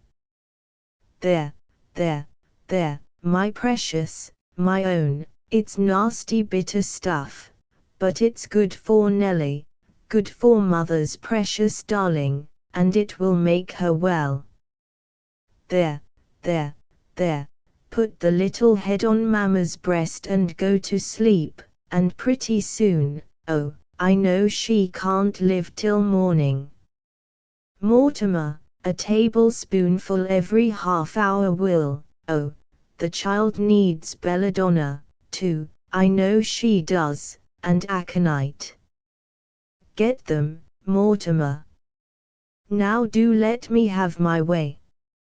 You know nothing about these things. We now went to bed, placing the crib close to my wife's pillow. All this turmoil had worn upon me, and within 2 minutes I was something more than half asleep. Mrs. McWilliams roused me. Darling, is that register turned on? No, I thought as much. Please turn it on at once. This room is cold. I turned it on, and presently fell asleep again. I was aroused once more. Dearie, would you mind moving the crib to your side of the bed? It is nearer the register. I moved it, but had a collision with the rug and woke up the child. I dozed off once more, while my wife quieted the sufferer. But in a little while these words came murmuring remotely through the fog of my drowsiness. Mortimer, if we only had some goose grease, will you ring?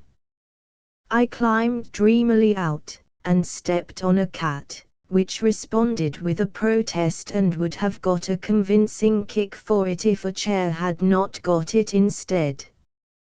Now, Mortimer, why do you want to turn up the gas and wake up the child again? Because I want to see how much I am hurt. Caroline P090.jpg, 45K. Well, look at the chair, too, I have no doubt it is ruined. Poor cat, suppose you had. Now I am not going to suppose anything about the cat.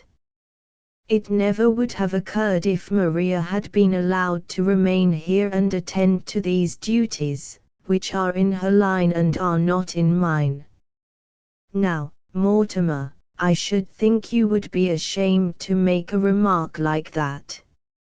It is a pity if you cannot do the few little things I ask of you at such an awful time as this when our child— there, I will do anything you want. But I can't raise anybody with this bell. They're all gone to bed. Where is the goose grease? On the mantelpiece in the nursery. If you'll step there and speak to Maria. I fetched the goose grease and went to sleep again. Once more I was called. Mortimer, I so hate to disturb you, but the room is still too cold for me to try to apply this stuff. Would you mind lighting the fire? It is all ready to touch a match to. I dragged myself out and lit the fire, and then sat down disconsolate. Mortimer, don't sit there and catch your death of cold. Come to bed. As I was stepping in she said, but wait a moment. Please give the child some more of the medicine. Which I did. It was a medicine which made a child more or less lively. So my wife made use of its waking interval to strip it and grease it all over with the goose oil.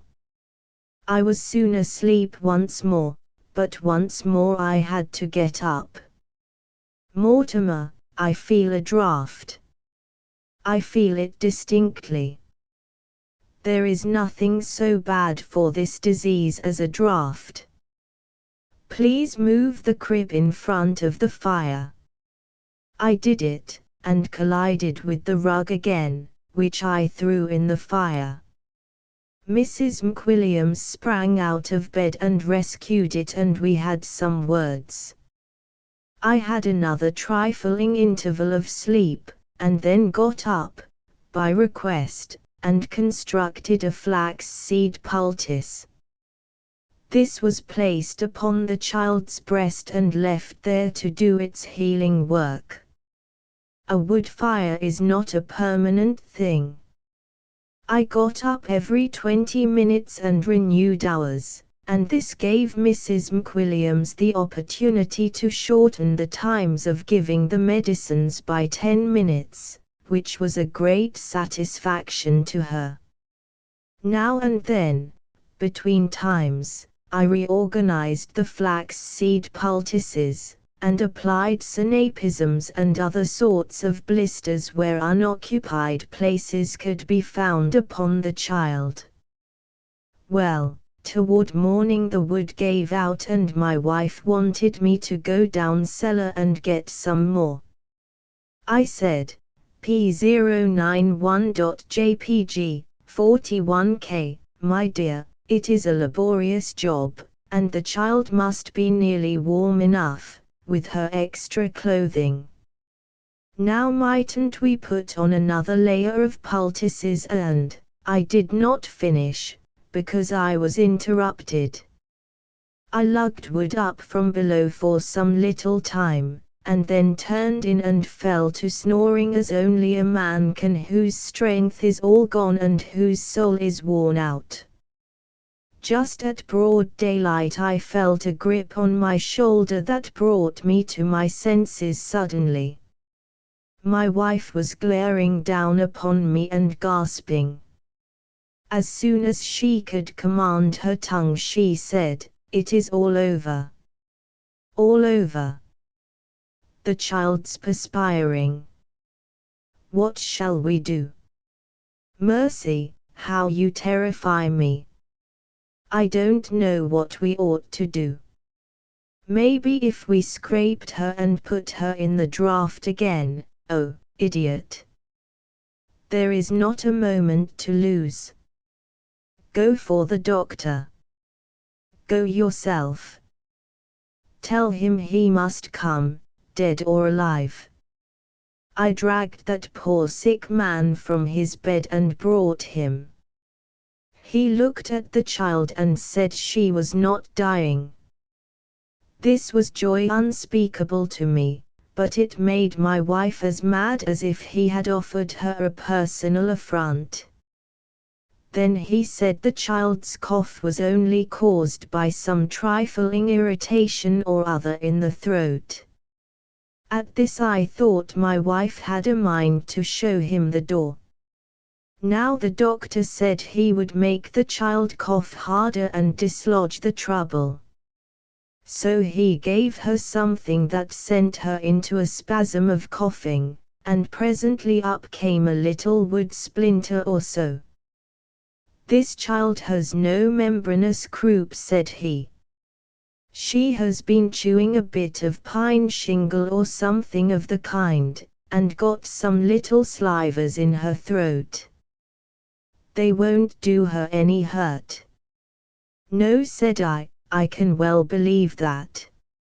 Indeed, the turpentine that is in them is very good for certain sorts of diseases that are peculiar to children. My wife will tell you so. But she did not.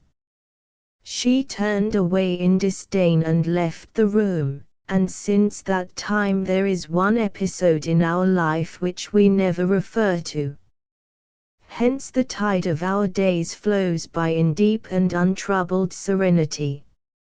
Very few married men have such an experience as McWilliams's, and so the author of this book thought that maybe the novelty of it would give it a passing interest to the reader. My first literary venture, written about 1865, I was a very smart child at the age of 13. An unusually smart child, I thought at the time. It was then that I did my first newspaper scribbling, and most unexpectedly to me it stirred up a fine sensation in the community. It did, indeed, and I was very proud of it, too. I was a printer's devil and a progressive and aspiring one. My uncle had me on his paper, the Weekly Hannibal Journal, $2 a year in advance, 500 subscribers, and they paid in cordwood, cabbages, and unmarketable turnips, and on a lucky summer's day he left town to be gone a week, and asked me if I thought I could edit one issue of the paper judiciously. Ah! Didn't I want to try? Higgins was the editor on the rival paper. He had lately been jilted, and one night a friend found an open note on the poor fellow's bed, in which he stated that he could not longer endure life and had drowned himself in Bear Creek. The friend ran down there and discovered Higgins wading back to shore. He had concluded he wouldn't. P094.jpg, 64K.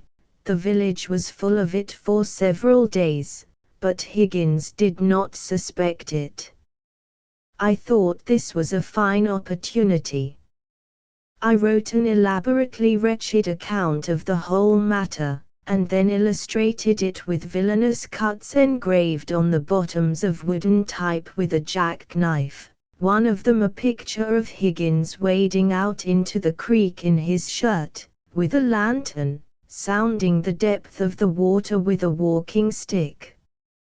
I thought it was desperately funny, and was densely unconscious that there was any moral obliquity about such a publication.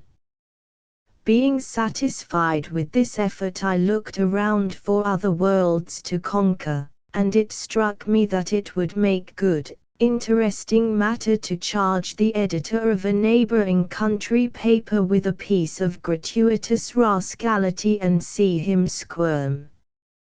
I did it, putting the article into the form of a parody on the burial of Sir John Moore, and a pretty crude parody it was, too. Then I lampooned two prominent citizens outrageously, not because they had done anything to deserve, but merely because I thought it was my duty to make the paper lively. Next I gently touched up the newest stranger, the lion of the day, the gorgeous journeyman tailor from Quincy. He was a simpering coxcomb of the first water, and the loudest dressed man in the state. He was an inveterate woman killer. Every week he wrote lushy poetry for the journal, about his newest conquest. His rhymes for my week were headed, "To Mary in H.L." meaning to Mary in Hannibal, of course. But while setting up the piece I was suddenly riven from head to heel by what I regarded as a perfect thunderbolt of humor, and I compressed it into a snappy footnote at the bottom, thus: "We will let this thing pass, just this once, but we wish Mr. J. Gordon Runnels to understand distinctly that we have a character to sustain, and from this time forth when he wants to commune with his friends in H.L., he must select some other medium than the columns of this journal." The paper came out, and I never knew any little thing attract so much attention as those playful trifles of mine. For once the Hannibal Journal was in demand, a novelty it had not experienced before. The whole town was stirred. Higgins dropped in with a double-barreled shotgun early in the forenoon. When he found that it was an infant, as he called me, that had done him the damage, he simply pulled my ears and went away, but he threw up his situation that night and left town for good. The tailor came with his goose and a pair of shears, but he despised me, too, and departed for the south that night. The two lampooned citizens came with threats of libel, and went away incensed at my insignificance. The country editor pranced in with a war whoop next day, suffering for blood to drink, but he ended by forgiving me cordially and inviting me down to the drug store to wash away all animosity in a friendly bumper of Farnistock's vermifuge. It was his little joke. My uncle was very angry when he got back, unreasonably so, I thought, considering what an impetus I had given the paper, and considering also that gratitude for his preservation ought to have been uppermost in his mind, inasmuch as by his delay he had so wonderfully escaped dissection, tomahawking, libel, and getting his head shot off. But he softened when he looked at the accounts and saw that I had actually booked the unparalleled number of 33 new subscribers, and had the vegetables to show for it, cordwood, cabbage, beans, and unsalable turnips enough to run the family for 2 years. How the author was sold in Newark, written about 1869. P096.jpg, 103K. It is seldom pleasant to tell on oneself, but sometimes it is a sort of relief to a man to make a confession. I wish to unburden my mind now, and yet I almost believe that I am moved to do it more because I long to bring censure upon another man than because I desire to pour balm upon my wounded heart. I don't know what balm is, but I believe it is the correct expression to use in this connection, never having seen any balm. You may remember that I lectured in Newark lately for the young gentlemen of the Society. I did at any rate. During the afternoon of that day I was talking with one of the young gentlemen just referred to, and he said he had an uncle who, from some cause or other, seemed to have grown permanently bereft of all emotion. And with tears in his eyes, this young man said, "Oh, if I could only see him laugh once more! Oh, if I could only see him weep!" I was touched. I could never withstand distress. I said, "Bring him to my lecture. I'll start him for you." Oh, if you could but do it! If you could but do it, all our family would bless you forevermore, for he is so very dear to us. Oh, my benefactor, can you make him laugh? Can you bring soothing tears to those parched orbs? I was profoundly moved. I said, "My son, bring the old party round. I have got some jokes in that lecture that will make him laugh if there is any laugh in him, and if they misfire, I have got some others that will make him cry or kill him, one or the other." Then the young man blessed me, and wept on my neck, and went after his uncle. He placed him in full view, in the second row of benches, that night, and I began on him. I tried him with mild jokes, then with severe ones. I dosed him with bad jokes and riddled him with good ones. I fired old stale jokes into him, and peppered him fore and aft with red-hot new ones. I warmed up to my work, and assaulted him on the right and left, in front and behind. I fumed and sweated and charged and ranted till I was hoarse and sick and frantic and furious, but I never moved him once. I never started a smile or a tear. Never a ghost of a smile, and never a suspicion of moisture. I was astounded. I closed the lecture at last with one despairing shriek, with one wild burst of humor, and hurled a joke of supernatural atrocity full at him. Then I sat down bewildered and exhausted. The president of the society came up and bathed my head with cold water, and said, "What made you carry on so toward the last?" I said, "I was trying to make that confounded old fool laugh, in the second row." And he said, "Well, you were wasting your time, because he is deaf and dumb, and as blind as a badger." Now, was that any way for that old man's nephew to impose on a stranger and orphan like me?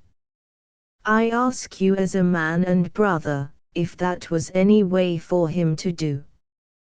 The office bore, written about 1869, P098.jpg, 140K, he arrives just as regularly as the clock strikes 9 in the morning.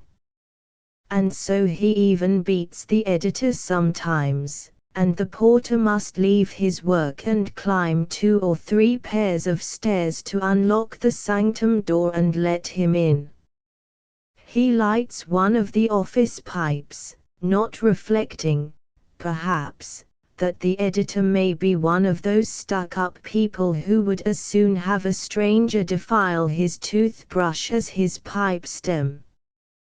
Then he begins to loll, for a person who can consent to loaf his useless life away in ignominious indolence has not the energy to sit up straight. He stretches full length on the sofa a while, then draws up to half length, then gets into a chair, hangs his head back and his arms abroad, and stretches his legs till the rims of his boot heels rest upon the floor, by and by sits up and leans forward, with one leg or both over the arm of the chair. But it is still observable that with all his changes of position, he never assumes the upright or a fraudful affectation of dignity. From time to time he yawns, and stretches, and scratches himself with a tranquil, mangy enjoyment, and now and then he grunts a kind of stuffy, overfed grunt, which is full of animal contentment.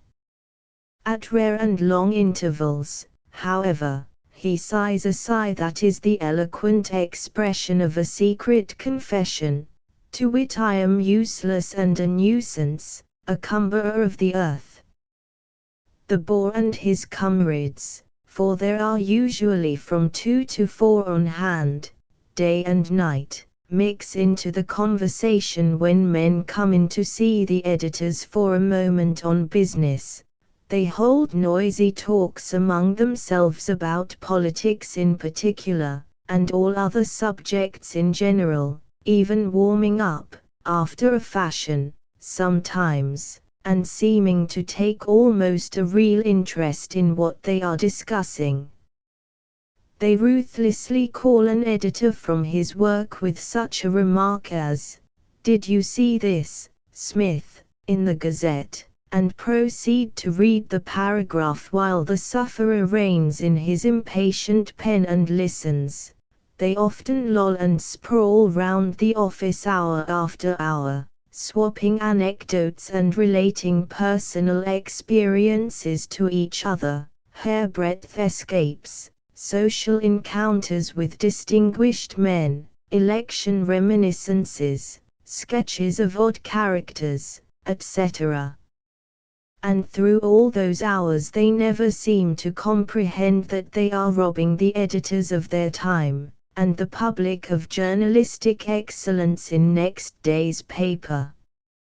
At other times they drowse, or dreamily pore over exchanges, or droop limp and pensive over the chair arms for an hour.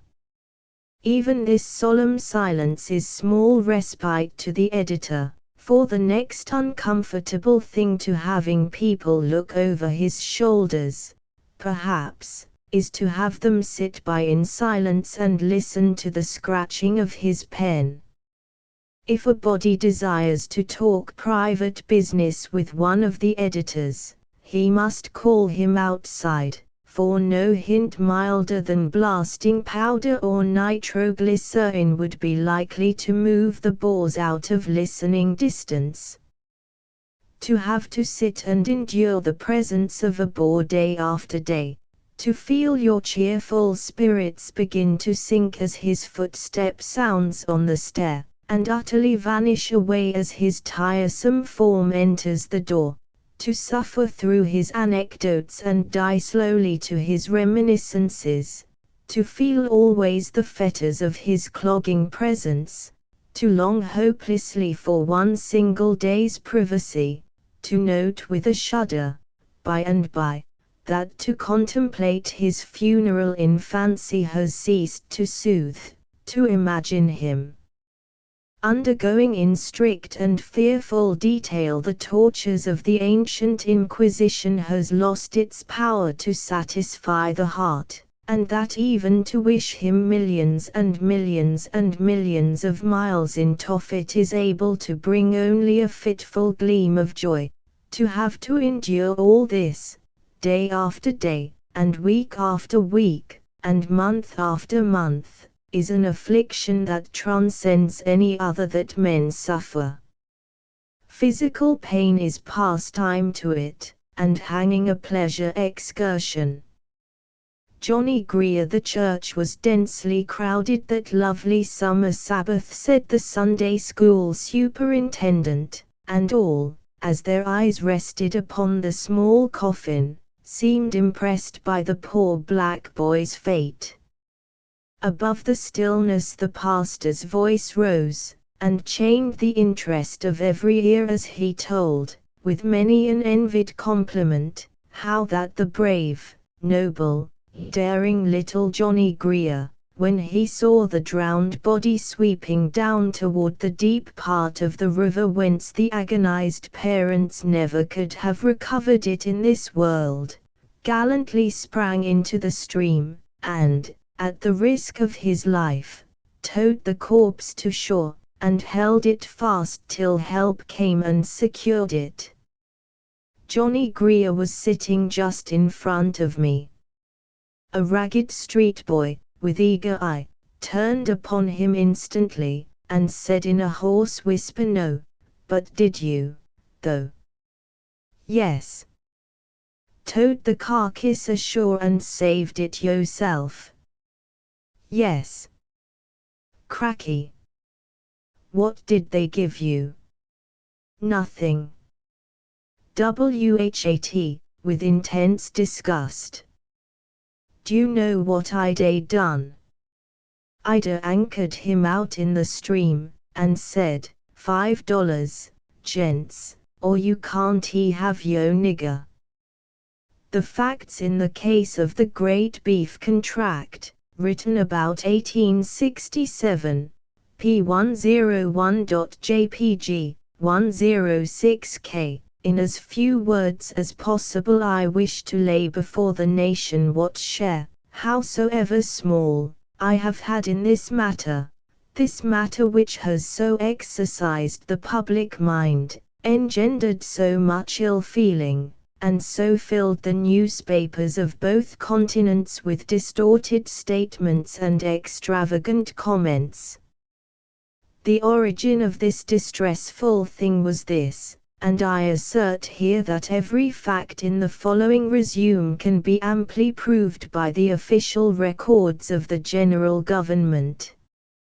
John Wilson Mackenzie, of Rotterdam, Chemung County, New Jersey, deceased, contracted with the General Government, on or about the 10th day of October, 1861, to furnish to General Sherman the sum total of 30 barrels of beef. Very well.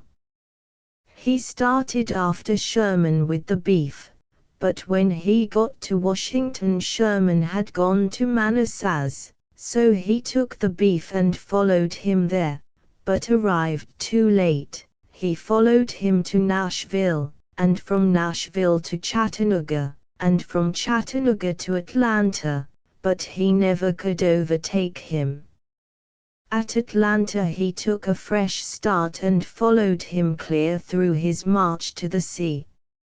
He arrived too late again by a few days, but hearing that Sherman was going out in the Quaker City excursion to the Holy Land, he took shipping for Beirut, calculating to head off the other vessel.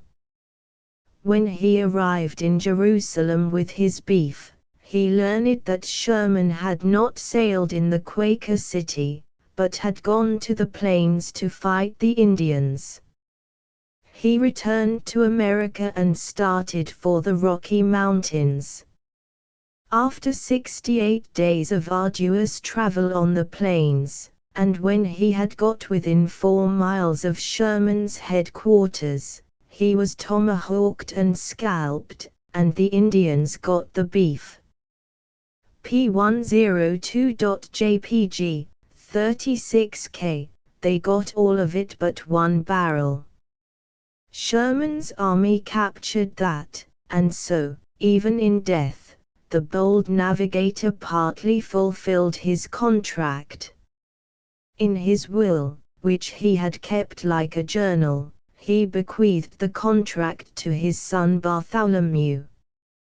Bartholomew W. made out the following bill, and then died.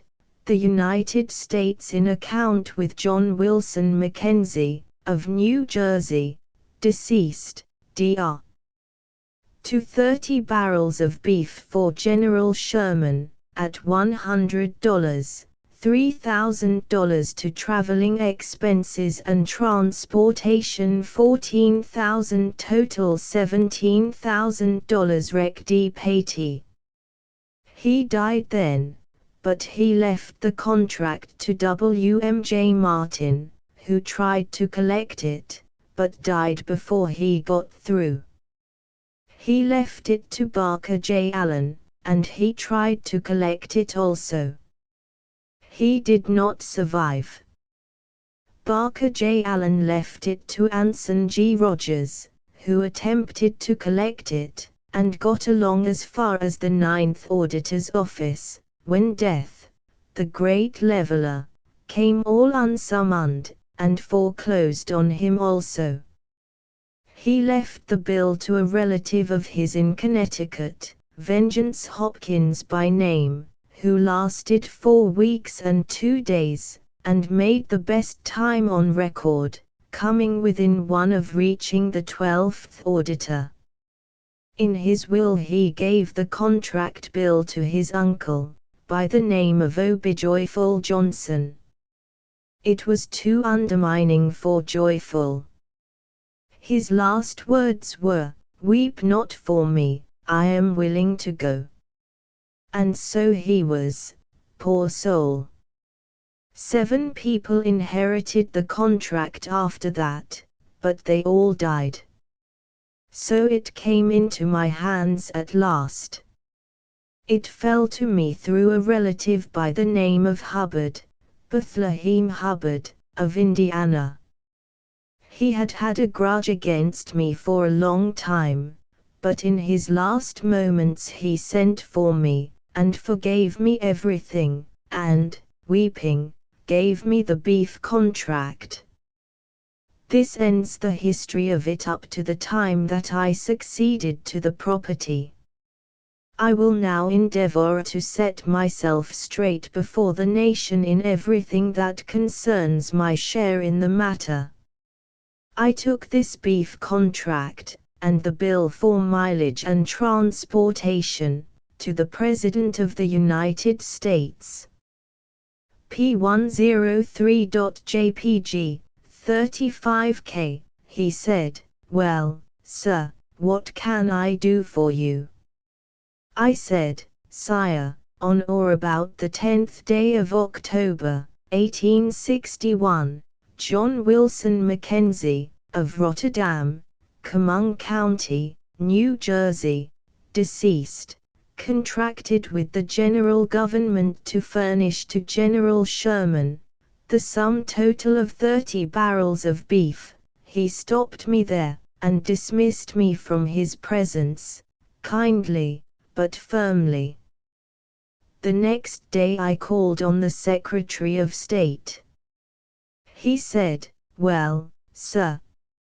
I said, "Your Royal Highness, on or about the 10th day of October, 1861, John Wilson Mackenzie of Rotterdam, Common County, New Jersey, deceased, contracted with the General Government to furnish to General Sherman the sum total of 30 barrels of beef.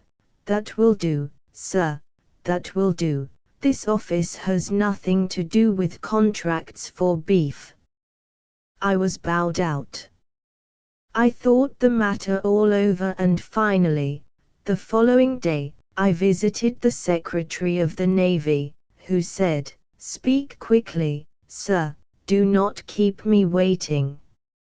I said, "Your Royal Highness, on or about the 10th day of October, 1861, John Wilson Mackenzie of Rotterdam, Common County, New Jersey, deceased, contracted with the General Government to General Sherman the sum total of 30 barrels of beef." Well, it was as far as I could get. He had nothing to do with beef contracts for General Sherman either. I began to think it was a curious kind of government. It looked somewhat as if they wanted to get out of paying for that beef. The following day I went to the Secretary of the Interior. I said, "Your Imperial Highness, on or about the 10th day of October, that is sufficient, sir. I have heard of you before. Go, take your infamous beef contract out of this establishment. The Interior Department has nothing whatever to do with subsistence for the army." I went away. But I was exasperated now. I said I would haunt them, I would infest every department of this iniquitous government till that contract business was settled. I would collect that bill, or fall, as fell my predecessors, trying. I assailed the Postmaster General, I besieged the Agricultural Department, I waylaid the Speaker of the House of Representatives. They had nothing to do with army contracts for beef. I moved upon the Commissioner of the Patent Office. I said, "Your August Excellency, on or about, perdition, have you got here with your incendiary beef contract, at last? We have nothing to do with beef contracts for the army, my dear sir." "Oh, that is all very well, but somebody has got to pay for that beef. It has got to be paid now, too, or I'll confiscate this old patent office and everything in it." "But, my dear sir, it don't make any difference, sir. The patent office is liable for that beef, I reckon, and, liable or not liable, the patent office has got to pay for it. Never mind the details." It ended in a fight. The patent office won. But I found out something to my advantage. I was told that the Treasury Department was the proper place for me to go to. I went there. I waited 2 hours and a half, and then I was admitted to the First Lord of the Treasury. I said, "Most noble, grave, and reverend Senior, on or about the 10th day of October, 1861, John Wilson Macken, that is sufficient, sir. I have heard of you. Go to the first auditor of the Treasury." I did so. He sent me to the second auditor. The second auditor sent me to the third, and the third sent me to the first controller of the corned beef division. This began to look like business. He examined his books and all his loose papers, but found no minute of the beef contract. I went to the second controller of the corned beef division. He examined his books and his loose papers, but with no success. I was encouraged. During that week I got as far as the sixth controller in that division. The next week I got through the claims department. The third week I began and completed the mislaid contracts department, and got a foothold in the dead reckoning department. I finished that in 3 days. There was only one place left for it now. I laid siege to the Commissioner of Odds and Ends. To his clerk, rather, he was not there himself. There were 16 beautiful young ladies in the room, writing in books, and there were 7 well-favored young clerks showing them how. The young women smiled up over their shoulders, and the clerks smiled back at them, and all went merry as a marriage bell. 2 or 3 clerks that were reading the newspapers looked at me rather hard, but went on reading, and nobody said anything. However, I had been used to this kind of alacrity from 4th assistant junior clerks all through my eventful career, from the very day I entered the first office of the Corned Beef Bureau clear till I passed out of the last one in the Dead Reckoning Division.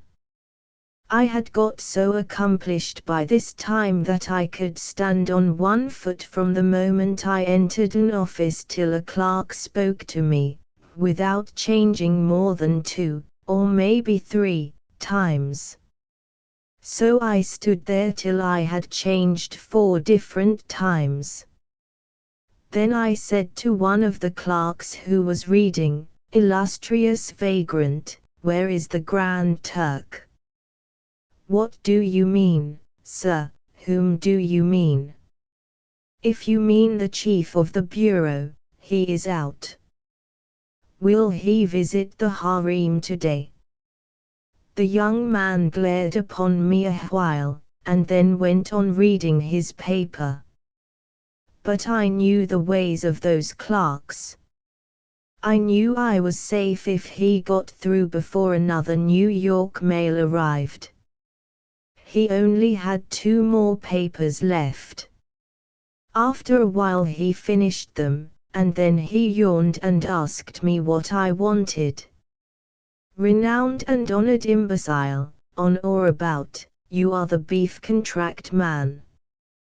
Give me your papers." He took them, and for a long time he ransacked his odds and ends. Finally he found the Northwest Passage, as I regarded it. He found the long-lost record of that beef contract. He found the rock upon which so many of my ancestors had split before they ever got to it. I was deeply moved. And yet I rejoiced, for I had survived. I said with emotion, "Give it me. The government will settle now." He waved me back, and said there was something yet to be done first. "Where is this John Wilson Mackenzie?" said he. "Dead." "When did he die?" "He didn't die at all, he was killed." "How?" "Tomahawked." "Who tomahawked him?" "Why, an Indian, of course." "You didn't suppose it was the superintendent of a Sunday school, did you?" "No." "An Indian, was it?" "The same." "Name of the Indian?" "His name?" "I don't know his name." "Must have his name." Who saw the tomahawking done? I don't know. You were not present yourself, then. Which you can see by my hair. I was absent. Then how do you know that Mackenzie is dead? Because he certainly died at that time, and I have every reason to believe that he has been dead ever since. I know he has, in fact. We must have proofs. Have you got the Indian? Of course not. Well, you must get him. Have you got the tomahawk? I never thought of such a thing. You must get the tomahawk. You must produce the Indian and the tomahawk. If Mackenzie's death can be proven by these, you can then go before the commission appointed to audit claims with some show of getting your bill under such headway that your children may possibly live to receive the money and enjoy it. But that man's death must be proven. However, I may as well tell you that the government will never pay that transportation and those traveling expenses of the lamented Mackenzie. It may possibly pay for the barrel of beef that Sherman's soldiers captured, if you can get a relief bill through Congress making an appropriation for that purpose, but it will not pay for the 29 barrels the Indians ate. Then there is only $100 due me, and that isn't certain. After all Mackenzie's travels in Europe, Asia, and America with that beef, after all his trials and tribulations and transportation, after the slaughter of all those innocents that tried to collect that bill. Young man, why didn't the first controller of the corned beef division tell me this? He didn't know anything about the genuineness of your claim. Why didn't the second tell me? Why didn't the third? Why didn't all those divisions and departments tell me? None of them knew. We do things by routine here. You have followed the routine and found out what you wanted to know. It is the best way. It is the only way. It is very regular, and very slow, but it is very certain. Yes, certain death. It has been, to the most of our tribe. I begin to feel that I, too, am called. Young man, you love the bright creature yonder with the gentle blue eyes and the steel pens behind her ears. I see it in your soft glances. You wish to marry her, but you are poor. Here, hold out your hand. Here is the beef contract. Go, take her and be happy. Heaven bless you, my children. This is all I know about the great beef contract that has created so much talk in the community. The clerk to whom I bequeathed it died. I know nothing further about the contract, or anyone connected with it.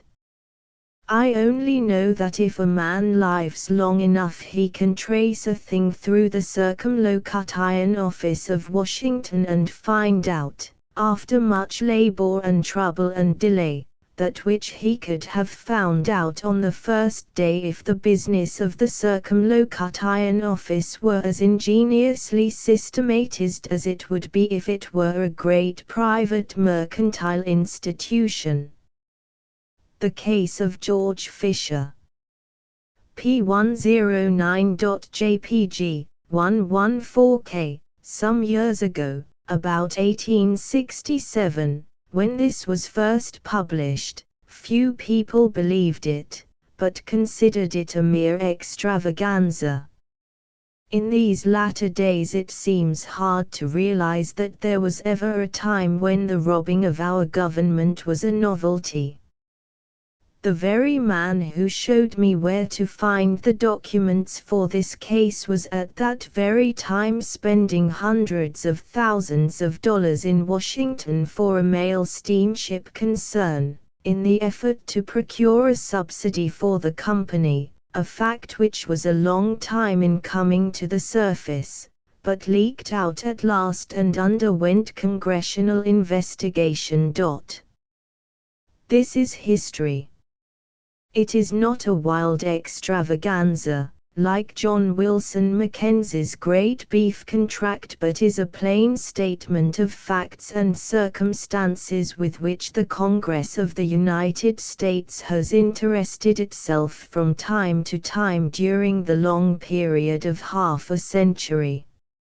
I will not call this matter of George Fisher's a great deathless and unrelenting swindle upon the government and people of the United States, for it has never been so decided, and I hold that it is a grave and solemn wrong for a writer to cast slurs or call names when such is the case, but will simply present the evidence and let the reader deduce his own verdict.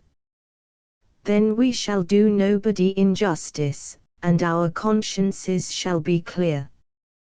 On or about the 1st day of September, 1813, the Creek War being then in progress in Florida, the crops, herds, and houses of Mr. George Fisher, a citizen, were destroyed, either by the Indians or by the United States troops in pursuit of them.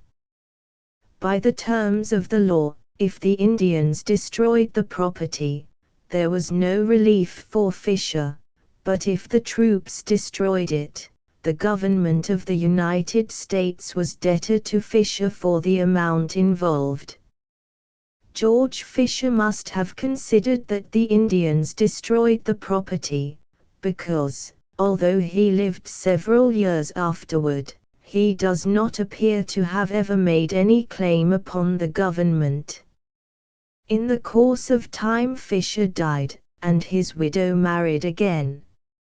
And by, nearly 20 years after that dimly remembered raid upon Fisher's cornfields, the widow Fisher's new husband petitioned Congress for pay for the property, and backed up the petition with many depositions and affidavits which purported to prove that the troops, and not the Indians, destroyed the property, that the troops, for some inscrutable reason, deliberately burned down houses, or cabins, valued at $600, the same belonging to a peaceable private citizen, and also destroyed various other property belonging to the same citizen.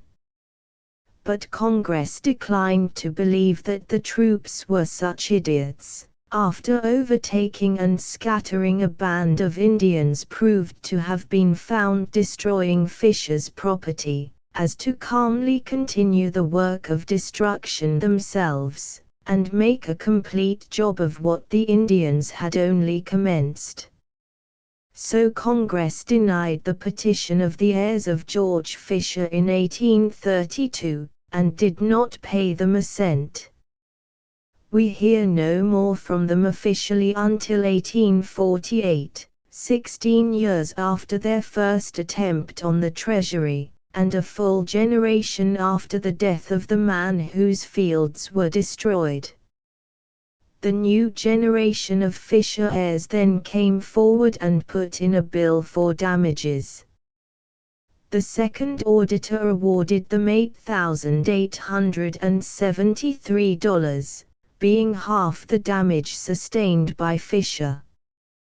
The auditor said the testimony showed that at least half the destruction was done by the Indians before the troops started in pursuit, and of course the government was not responsible for that half.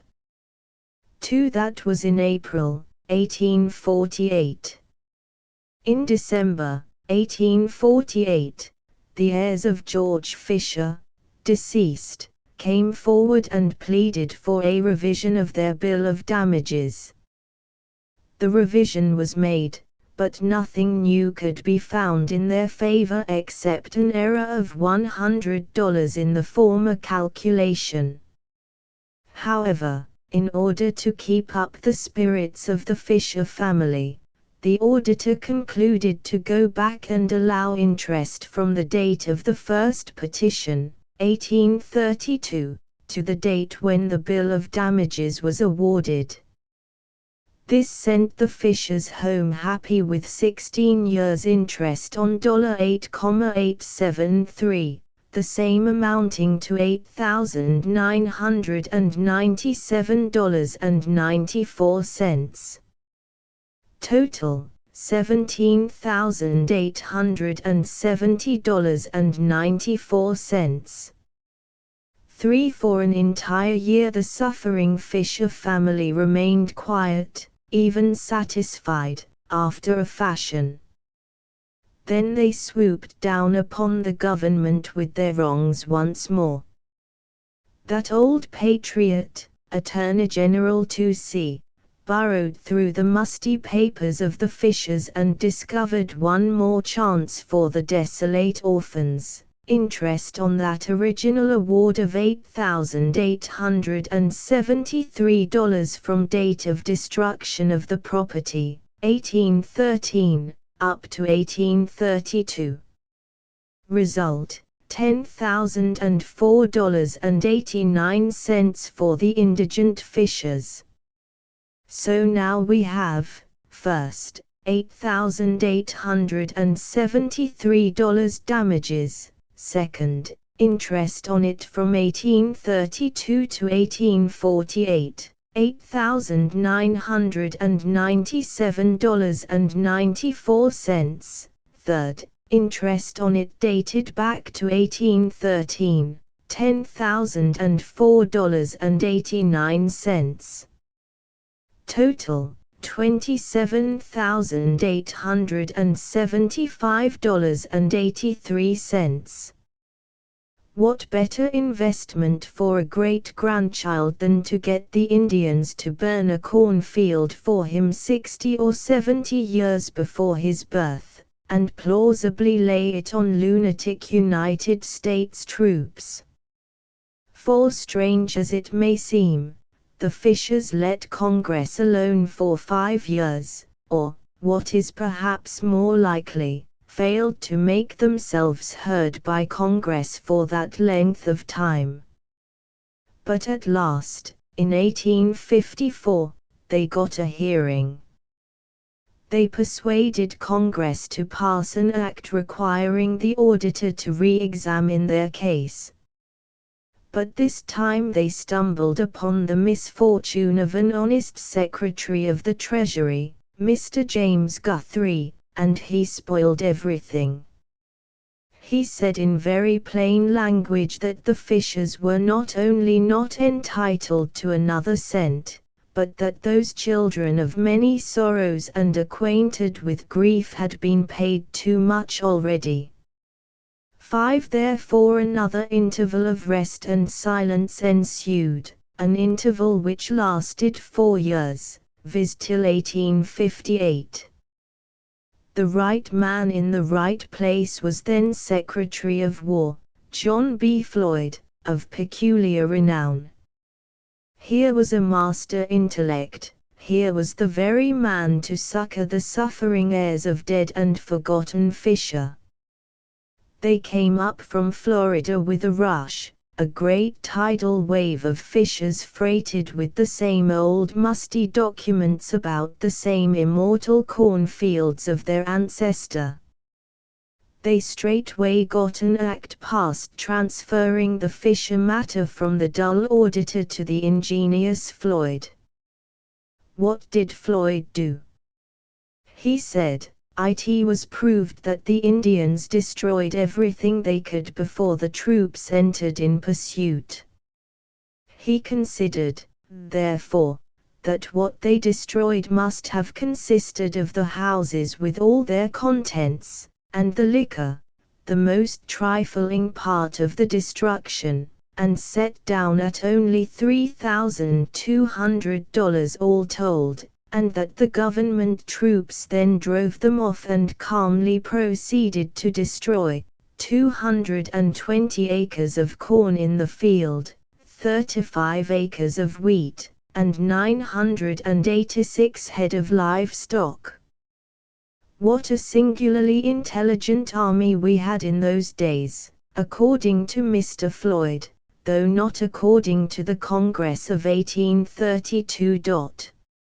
So Mr. Floyd decided that the government was not responsible for that $3,200 worth of rubbish which the Indians destroyed, but was responsible for the property destroyed by the troops, which property consisted of, I quote from the printed United States Senate document, corn at Bassett's Creek, 3,000 cattle, 5,000 stock hogs, 1,050 drove hogs, 1,204 wheat, 350 hides, 4,000 corn on the Alabama River, 3,500 total, 18,104. That sum, in his report, Mr. Floyd calls the full value of the property destroyed by the troops. He allows that sum to the starving fishers, together with interest from 1813. From this new sum total the amounts already paid to the fishers were deducted, and then the cheerful remainder, a fraction under $40,000, was handed to them, and again they retired to Florida in a condition of temporary tranquility. Their ancestors' farm had now yielded them altogether nearly $67,000 in cash. Does the reader suppose that that was the end of it? Does he suppose those diffident fishers were satisfied? Let the evidence show. The fishers were quiet just 2 years. Then they came swarming up out of the fertile swamps of Florida with their same old documents, and besieged Congress once more. Congress capitulated on the 1st of June, 1860, and instructed Mr. Floyd to overhaul those papers again, and pay that bill. A Treasury clerk was ordered to go through those papers and report to Mr. Floyd what amount was still due the emaciated fishers. P113.jpg, 60K. This clerk, I can produce him whenever he is wanted, discovered what was apparently a glaring and recent forgery in the papers, whereby a witness's testimony as to the price of corn in Florida in 1813 was made to name double the amount which that witness had originally specified as the price. The clerk not only called his superior's attention to this thing, but in making up his brief of the case called particular attention to it in writing. That part of the brief never got before Congress, nor has Congress ever yet had a hint of forgery existing among the Fisher papers. Nevertheless, on the basis of the double prices, and totally ignoring the clerk's assertion that the figures were manifestly and unquestionably a recent forgery, Mr. Floyd remarks in his new report that the testimony, particularly in regard to the corn crops, demands a much higher allowance than any heretofore made by the auditor or myself. So he estimates the crop at 60 bushels to the acre, double what Florida acres produce, and then virtuously allows pay for only half the crop, but allows $2.50 a bushel for that half, when there are rusty old books and documents in the Congressional Library to show just what the Fisher testimony showed before the forgery, viz., that in the fall of 1813 corn was only worth from $1.25 to $1.50 a bushel. Having accomplished this, what does Mr. Floyd do next? Mr. Floyd, with an earnest desire to execute truly the legislative will as he piously remarks, goes to work and makes out an entirely new bill of Fisher damages, and in this new bill he placidly ignores the Indians altogether, puts no particle of the destruction of the Fisher property upon them, but, even repenting him of charging them with burning the cabins and drinking the whiskey and breaking the crockery, lays the entire damage at the door of the imbecile United States troops down to the very last item. And not only that, but uses the forgery to double the loss of corn at Bassett's Creek and uses it again to absolutely treble the loss of corn on the Alabama River. This new and ably conceived and executed bill of Mr. Floyd's figures up as follows. I copy again from the printed United States Senate document the United States in account with the legal representatives of George Fisher, deceased 1813, dole to 550 head of cattle, at $10, 5,500 to 86 head of drove hogs, 1,204 to 350 head of stock hogs, 1,750 to 100 acres of corn on Bassett's Creek, 6,000 to 8 barrels of whiskey, 350 to 2 barrels of brandy, 280 to 1 barrel of rum, 70 to dry goods and merchandise in store, 1,100 to 35 acres of wheat, 350 to 2,000 hides, 4,000 to furs and hats in store, 600 to crockery ware in store, 100 to smiths and carpenters' tools, 250 to houses burned and destroyed, 600 to 4 dozen bottles of wine, 48 1814, to 120 acres of corn on Alabama River, 9,500 to crops of peas, fodder, etc. 3,250 total, 34,952 to interest on $22,202, from July 1813 to November 1860, 47 years and 4 months, 63,053.68 to interest on $12,750, from September 1814 to November 1860, 46 years and 2 months, 35,317.50 total, 133,323.18. He puts everything in this time. He does not even allow that the Indians destroyed the crockery or drank the 4 dozen bottles of currant wine.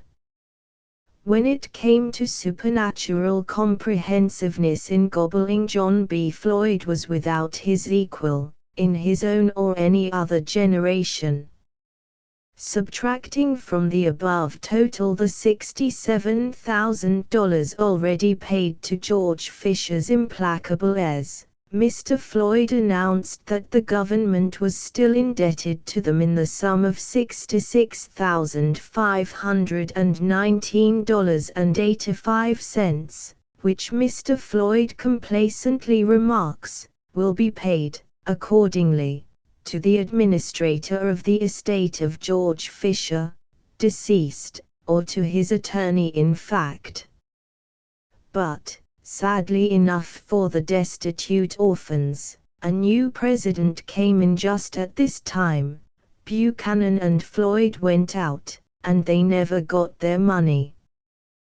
The first thing Congress did in 1861 was to rescind the resolution of the 1st of June, 1860, under which Mr. Floyd had been ciphering. Then Floyd, and doubtless the heirs of George Fisher likewise, had to give up financial business for a while, and go into the Confederate Army and serve their country. Were the heirs of George Fisher killed? No. They are back now at this very time, July, 1870, beseeching Congress through that blushing and diffident creature, Garrett Davis, to commence making payments again on their interminable and insatiable bill of damages for corn and whiskey destroyed by a gang of irresponsible Indians, so long ago that even government red tape has failed to keep consistent and intelligent track of it. Now the above are facts. They are history. Anyone who doubts it can send to the Senate Document Department of the Capitol for HRX. Doc. Number 21, 36th Congress, 2D Session, and 4SX. Doc. Number 106, 41st Congress, 2D Session, and satisfy himself. The whole case is set forth in the first volume of the Court of Claims Reports. It is my belief that as long as the continent of America holds together, the heirs of George Fisher, deceased, will still make pilgrimages to Washington from the swamps of Florida, to plead for just a little more cash on their bill of damages, even when they received the last of that $6,000 to $7,000. They said it was only 1/4 what the government owed them on that fruitful cornfield, and as long as they choose to come they will find Garrett Davises to drag their vampire schemes before Congress. This is not the only hereditary fraud, if fraud it is, which I have before repeatedly remarked is not proven, that is being quietly handed down from generation to generation of fathers and sons, through the persecuted Treasury of the United States. Disgraceful persecution of a boy in San Francisco. The other day, a well-dressed boy, on his way to Sunday school, was arrested and thrown into the city prison for stoning Chinamen. What a commentary is this upon human justice! What sad prominence it gives to our human disposition to tyrannies over the weak. San Francisco has little right to take credit to herself for her treatment of this poor boy. What had the child's education been? How should he suppose it was wrong to stone a Chinaman? Before we side against him, along with outraged San Francisco, let us give him a chance, let us hear the testimony for the defense. He was a well-dressed boy, and a Sunday school scholar, and therefore the chances are that his parents were intelligent, well-to-do people, with just enough natural villainy in their composition to make them yearn after the daily papers, and enjoy them, and so this boy had opportunities to learn all through the week how to do right, as well as on Sunday. It was in this way that he found out that the great Commonwealth of California imposes an unlawful mining tax upon John the foreigner, and allows Patrick the foreigner to dig gold for nothing, probably because the degraded Mongol is at no expense for whiskey, and the refined Celt cannot exist without it. It was in this way that he found out that a respectable number of the tax gatherers, it would be unkind to say all of them, collect the tax twice, instead of once, and that, inasmuch as they do it solely to discourage Chinese immigration into the mines. It is a thing that is much applauded, and likewise regarded as being singularly facetious. It was in this way that he found out that when a white man robs a sluice box, by the term white man is meant Spaniards, Mexicans, Portuguese, Irish, Hondurans, Peruvians, Chileans, etc., etc., they make him leave the camp, and when a Chinaman does that thing, they hang him. It was in this way that he found out that in many districts of the vast Pacific coast, so strong is the wild, free love of justice in the hearts of the people, that whenever any secret and mysterious crime is committed, they say, "Let justice be done, though the heavens fall," and go straightway and swing a Chinaman. It was in this way that he found out that by studying one half of each day's local items it would appear that the police of San Francisco were either asleep or dead, and by studying the other half it would seem that the reporters were gone mad with admiration of the energy, the virtue, the high effectiveness, and the daredevil intrepidity of that very police, making exultant mention of how the Argoside officer so-and-so captured a wretched knave of a Chinaman who was stealing chickens, and brought him gloriously to the city prison, and how the gallant officer such and such a one quietly kept an eye on the movements of an unsuspecting, almond-eyed son of Confucius. Your reporter is nothing if not facetious, following him around with that far-off look of vacancy and unconsciousness always so finely affected by that inscrutable being, the $40 policeman, during a waking interval, and captured him at last in the very act of placing his hands in a suspicious manner upon a paper of tacks, left by the owner in an exposed situation, and how one officer performed this prodigious thing, and another officer that, and another the other, and pretty much every one of these performances having for a dazzling central incident a Chinaman guilty of a shilling's worth of crime, an unfortunate, whose misdemeanor must be hurried into something enormous in order to keep the public from noticing how many really important rascals went uncaptured in the meantime, and how overrated those glorified policemen actually are.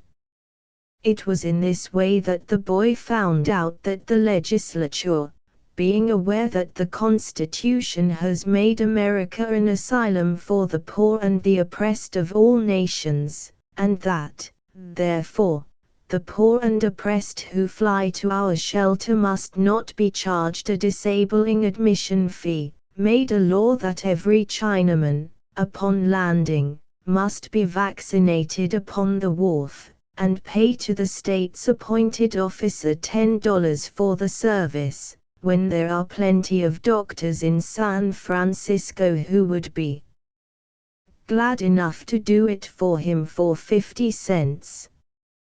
It was in this way that the boy found out that a Chinaman had no rights that any man was bound to respect, that he had no sorrows that any man was bound to pity, that neither his life nor his liberty was worth the purchase of a penny when a white man needed a scapegoat, that nobody loved Chinamen, nobody befriended them, nobody spared them suffering when it was convenient to inflict it, everybody, individuals, communities, the majesty of the state itself, joined in hating, abusing, and persecuting these humble strangers. And, therefore, what could have been more natural than for this sunny-hearted boy, tripping along to Sunday school, with his mind teeming with freshly learned incentives to high and virtuous action, to say to himself, "Ah, there goes a Chinaman. God will not love me if I do not stone him." And for this he was arrested and put in the city jail.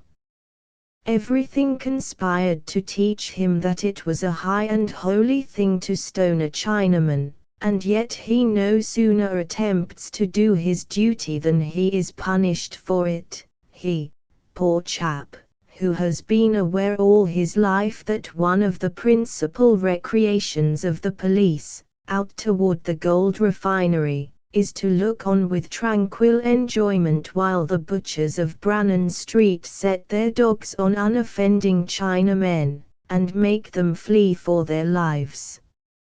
I have many such memories in my mind, but am thinking just at present of one particular one, where the Brannan Street butchers set their dogs on a Chinaman who was quietly passing with a basket of clothes on his head, and while the dogs mutilated his flesh, a butcher increased the hilarity of the occasion by knocking some of the Chinaman's teeth down his throat with half a brick.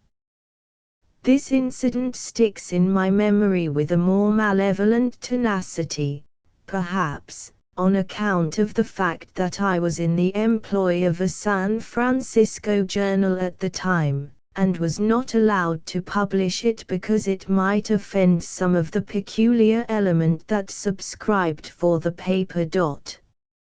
Keeping in mind the tuition in the humanities which the entire Pacific coast gives its youth, there is a very sublimity of incongruity in the virtuous flourish with which the good city fathers of San Francisco proclaim, as they have lately done, that the police are positively ordered to arrest all boys, of every description and wherever found, who engage in assaulting Chinamen.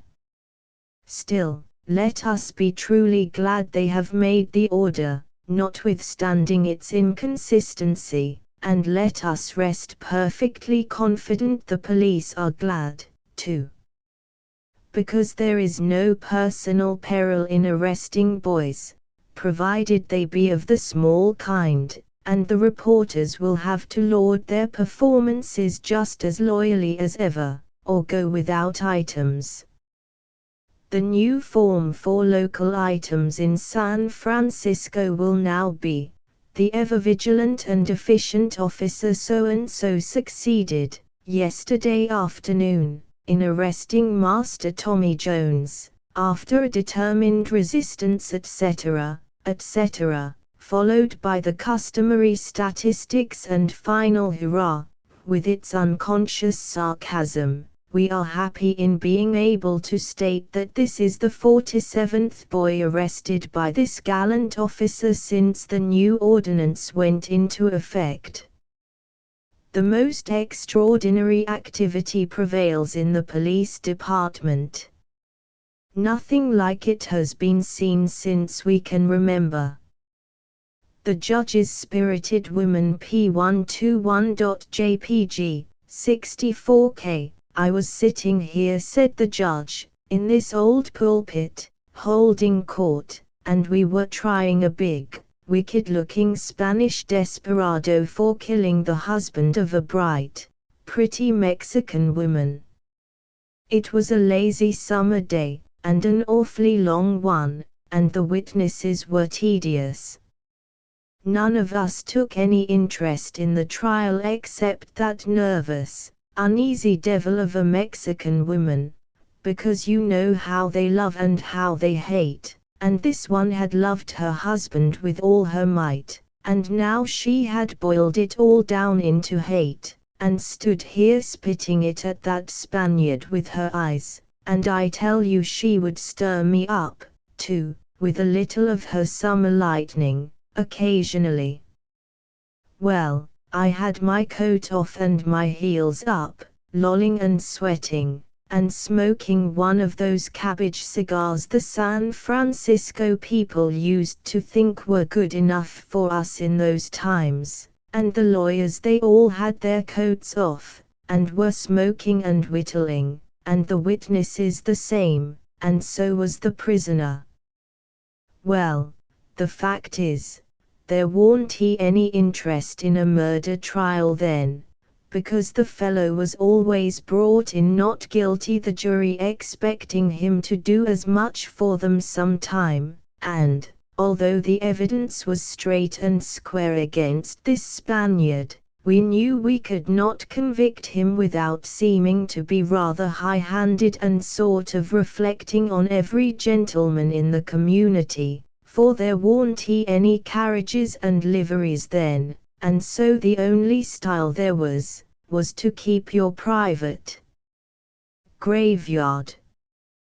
But that woman seemed to have her heart set on hanging that Spaniard, and you'd ought to have seen how she would glare on him a minute, and then look up at me in her pleading way, and then turn and for the next 5 minutes search the jury's faces, and by drop her face in her hands for just a little while as if she was most ready to give up, but out she'd come again directly, and be as live and anxious as ever.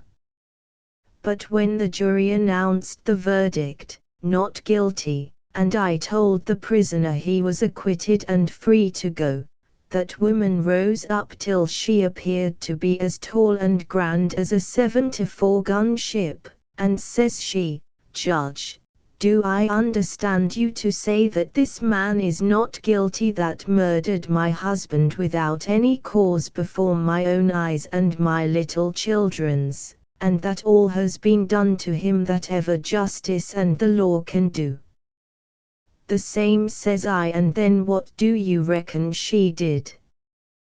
Why, she turned on that smirking Spanish fool like a wildcat, and out with a navy and shot him dead in open court.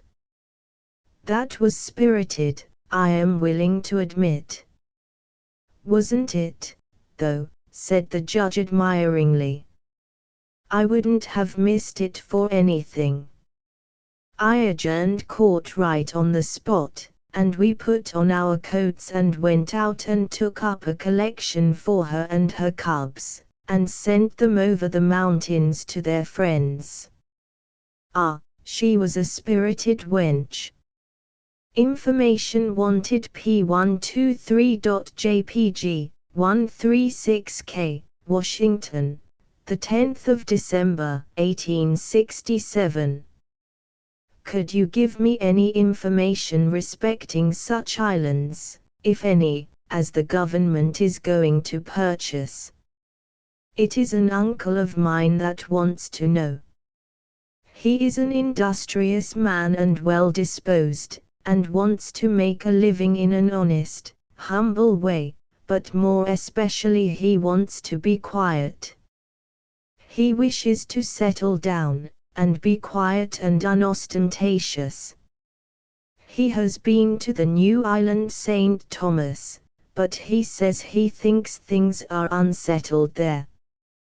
He went there early with an attache of the State Department, who was sent down with money to pay for the island.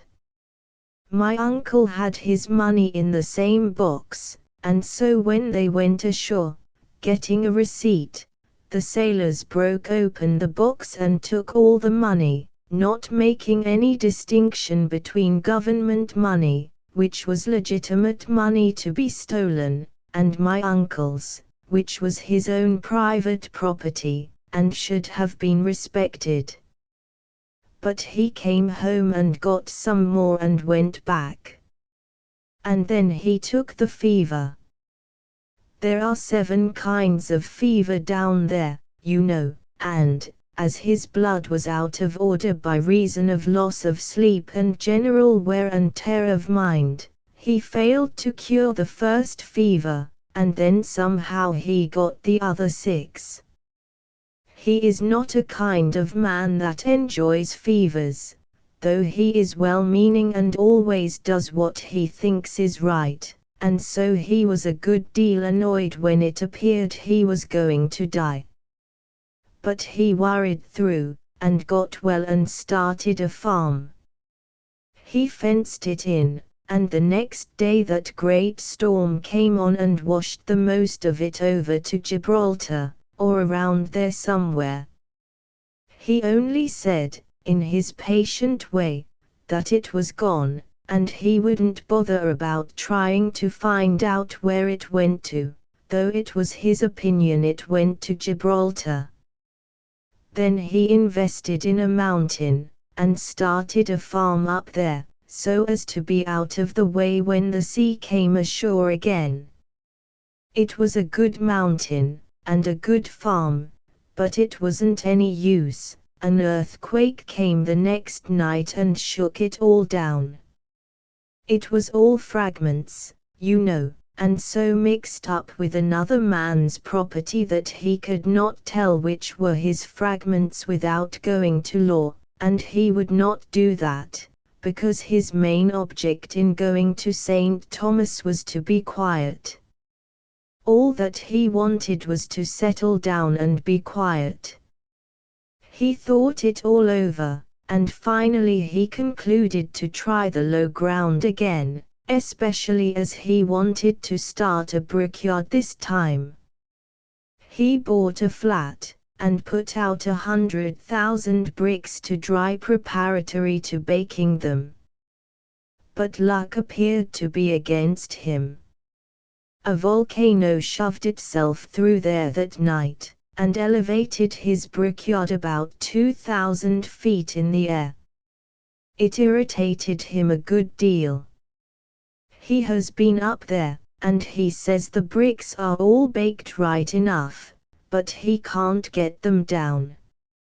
At first, he thought maybe the government would get the bricks down for him, because since government bought the island, it ought to protect the property where a man has invested in good faith, but all he wants is quiet, and so he is not going to apply for the subsidy he was thinking about. He went back there last week in a couple of ships of war, to prospect around the coast for a safe place for a farm where he could be quiet. But a great tidal wave came, and hoisted both of the ships out into one of the interior counties, and he came near losing his life. So he has given up prospecting in a ship, and is discouraged. Well, now he don't know what to do. He has tried Alaska, but the bears kept after him so much, and kept him so much on the jump, as it were, that he had to leave the country. He could not be quiet there with those bears prancing after him all the time. That is how he came to go to the new island we have bought, St. Thomas. But he is getting to think St. Thomas is not quiet enough for a man of his turn of mind, and that is why he wishes me to find out if government is likely to buy some more islands shortly. He has heard that government is thinking about buying Puerto Rico. If that is true, he wishes to try Puerto Rico, if it is a quiet place. How is Puerto Rico for his style of man? Do you think the government will buy it? Some learned fables, for good old boys and girls in 3 parts P126.jpg, 111K.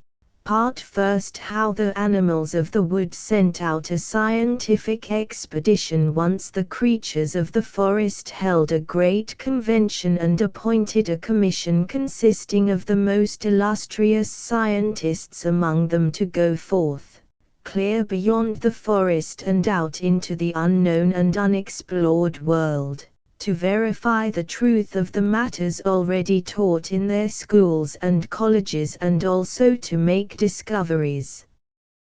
It was the most imposing enterprise of the kind the nation had ever embarked in.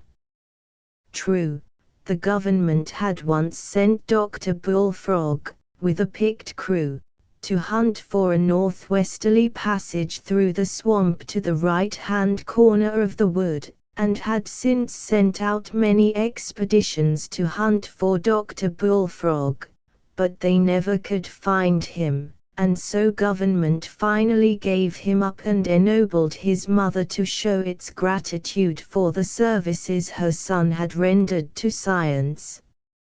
And once government sent Sir Grasshopper to hunt for the sources of the rill that emptied into the swamp, and afterwards sent out many expeditions to hunt for Sir Grass, and at last they were successful.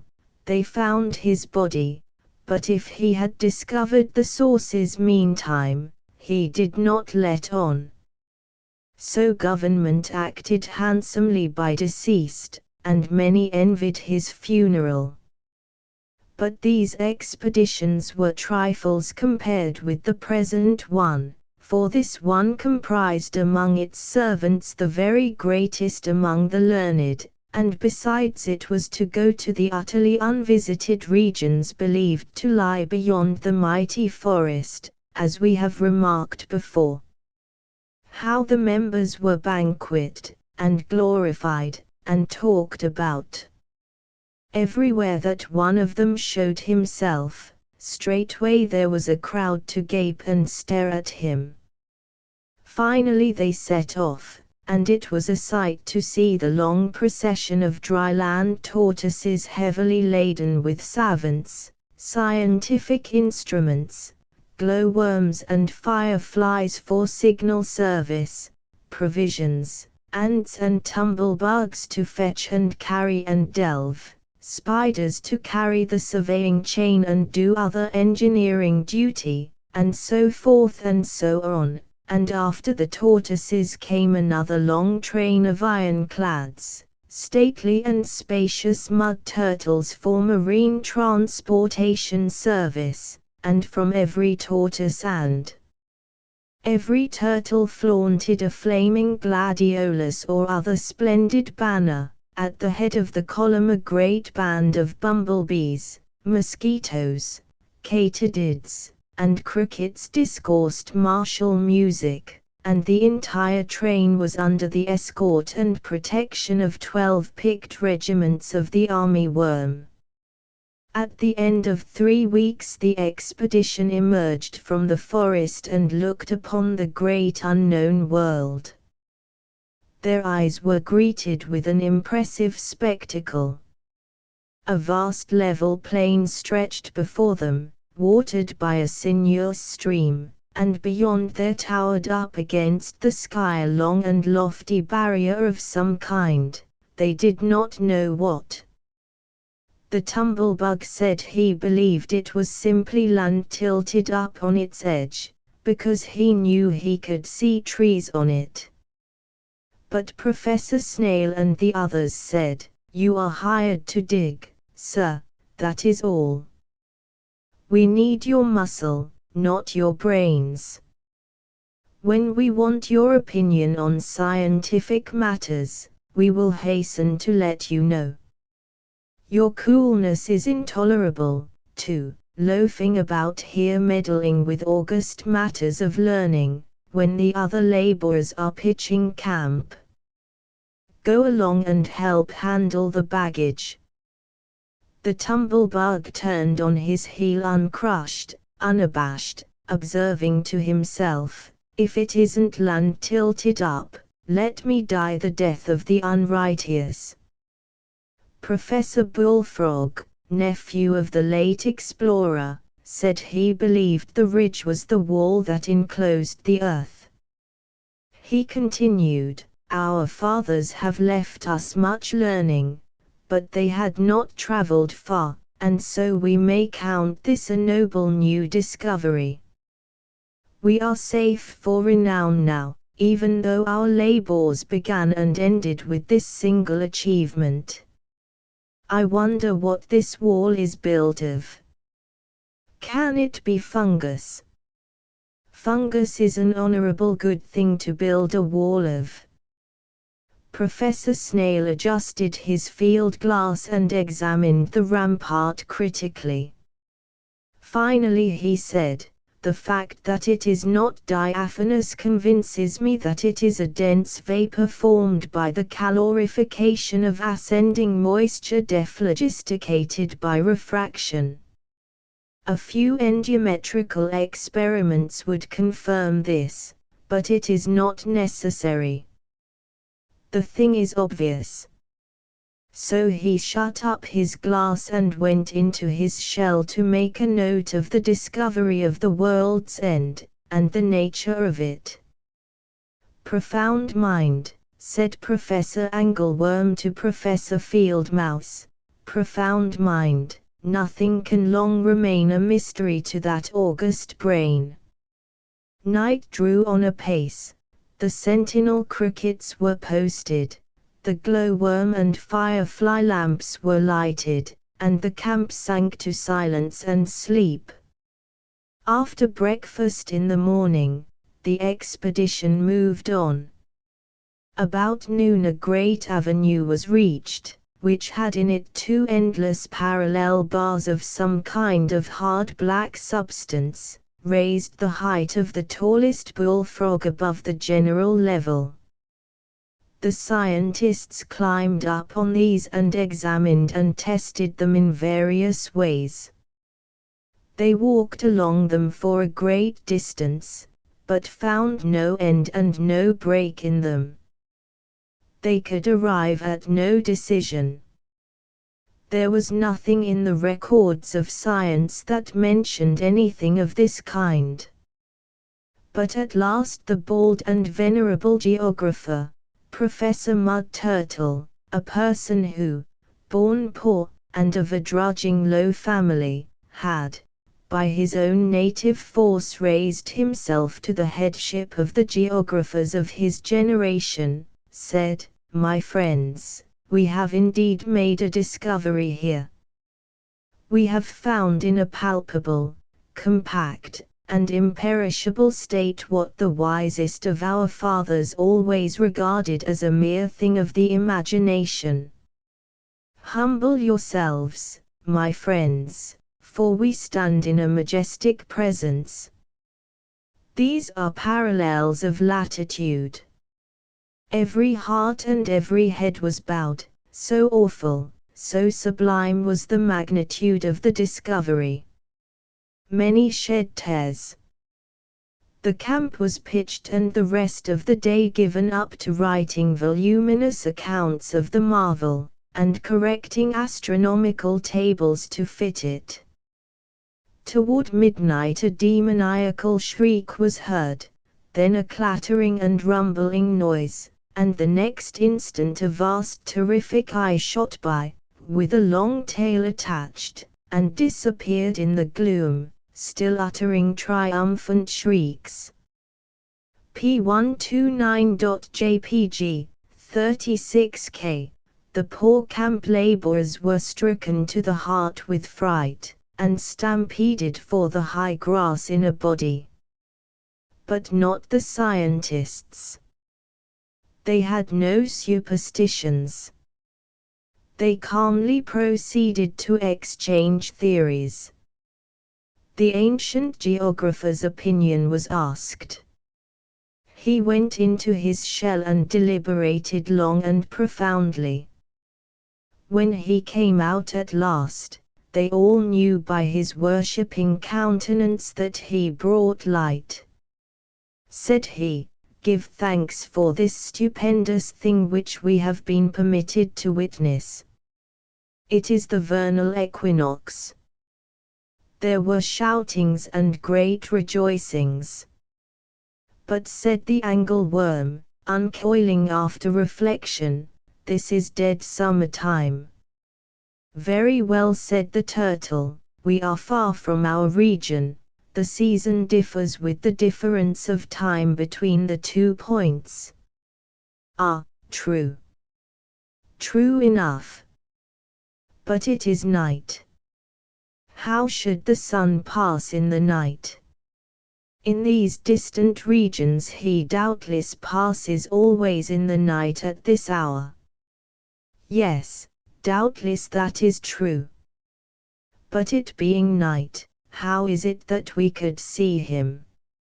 It is a great mystery. I grant that. But I am persuaded that the humidity of the atmosphere in these remote regions is such that particles of daylight adhere to the disk, and it was by aid of these that we were enabled to see the sun in the dark. This was deemed satisfactory, and due entry was made of the decision. But about this moment those dreadful shriekings were heard again. Again the rumbling and thundering came speeding up out of the night, and once more a flaming great eye flashed by and lost itself in gloom and distance. The camp laborers gave themselves up for lost. The savants were sorely perplexed. Here was a marvel hard to account for. They thought and they talked and they thought. Finally the learned and aged Lord Granddaddy Longlegs, who had been sitting in deep study, with his slender limbs crossed and his stemmy arms folded, said, "Deliver your opinions, brethren, and then I will tell my thought, for I think I have solved this problem." "So be it, good your lordship," piped the weak treble of the wrinkled and withered Professor Woodlouse, "for we shall hear from your lordship's lips naught but wisdom." Here the speaker threw in a mess of trite, threadbare, exasperating quotations from the ancient poets and philosophers, delivering them with unction in the sounding grandeurs of the original tongues, they being from the Mastodon, the Dodo, and other dead languages. Perhaps I ought not to presume to meddle with matters pertaining to astronomy at all, in such a presence as this, I who have made it the business of my life to delve only among the riches of the extinct languages and unearth the opulence of their ancient lore, but still, as unacquainted as I am with the noble science of astronomy, I beg with deference and humility to suggest that inasmuch as the last of these wonderful apparitions proceeded in exactly the opposite direction from that pursued by the first, which you decide to be the vernal equinox, and greatly resembled it in all particulars, is it not possible, nay certain, that this last is the autumnal equi? Oh, go to bed, with annoyed derision from everybody. So the poor old woodlouse retreated out of sight, consumed with shame. Further discussion followed, and then the united voice of the commission begged Lord Longlegs to speak. He said, "Fellow scientists, it is my belief that we have witnessed a thing which has occurred in perfection but once before in the knowledge of created beings. It is a phenomenon of inconceivable importance and interest, view it as one may, but its interest to us is vastly heightened by an added knowledge of its nature which no scholar has heretofore possessed or even suspected. This great marvel which we have just witnessed, fellow savants, it almost takes my breath away, is nothing less than the transit of Venus."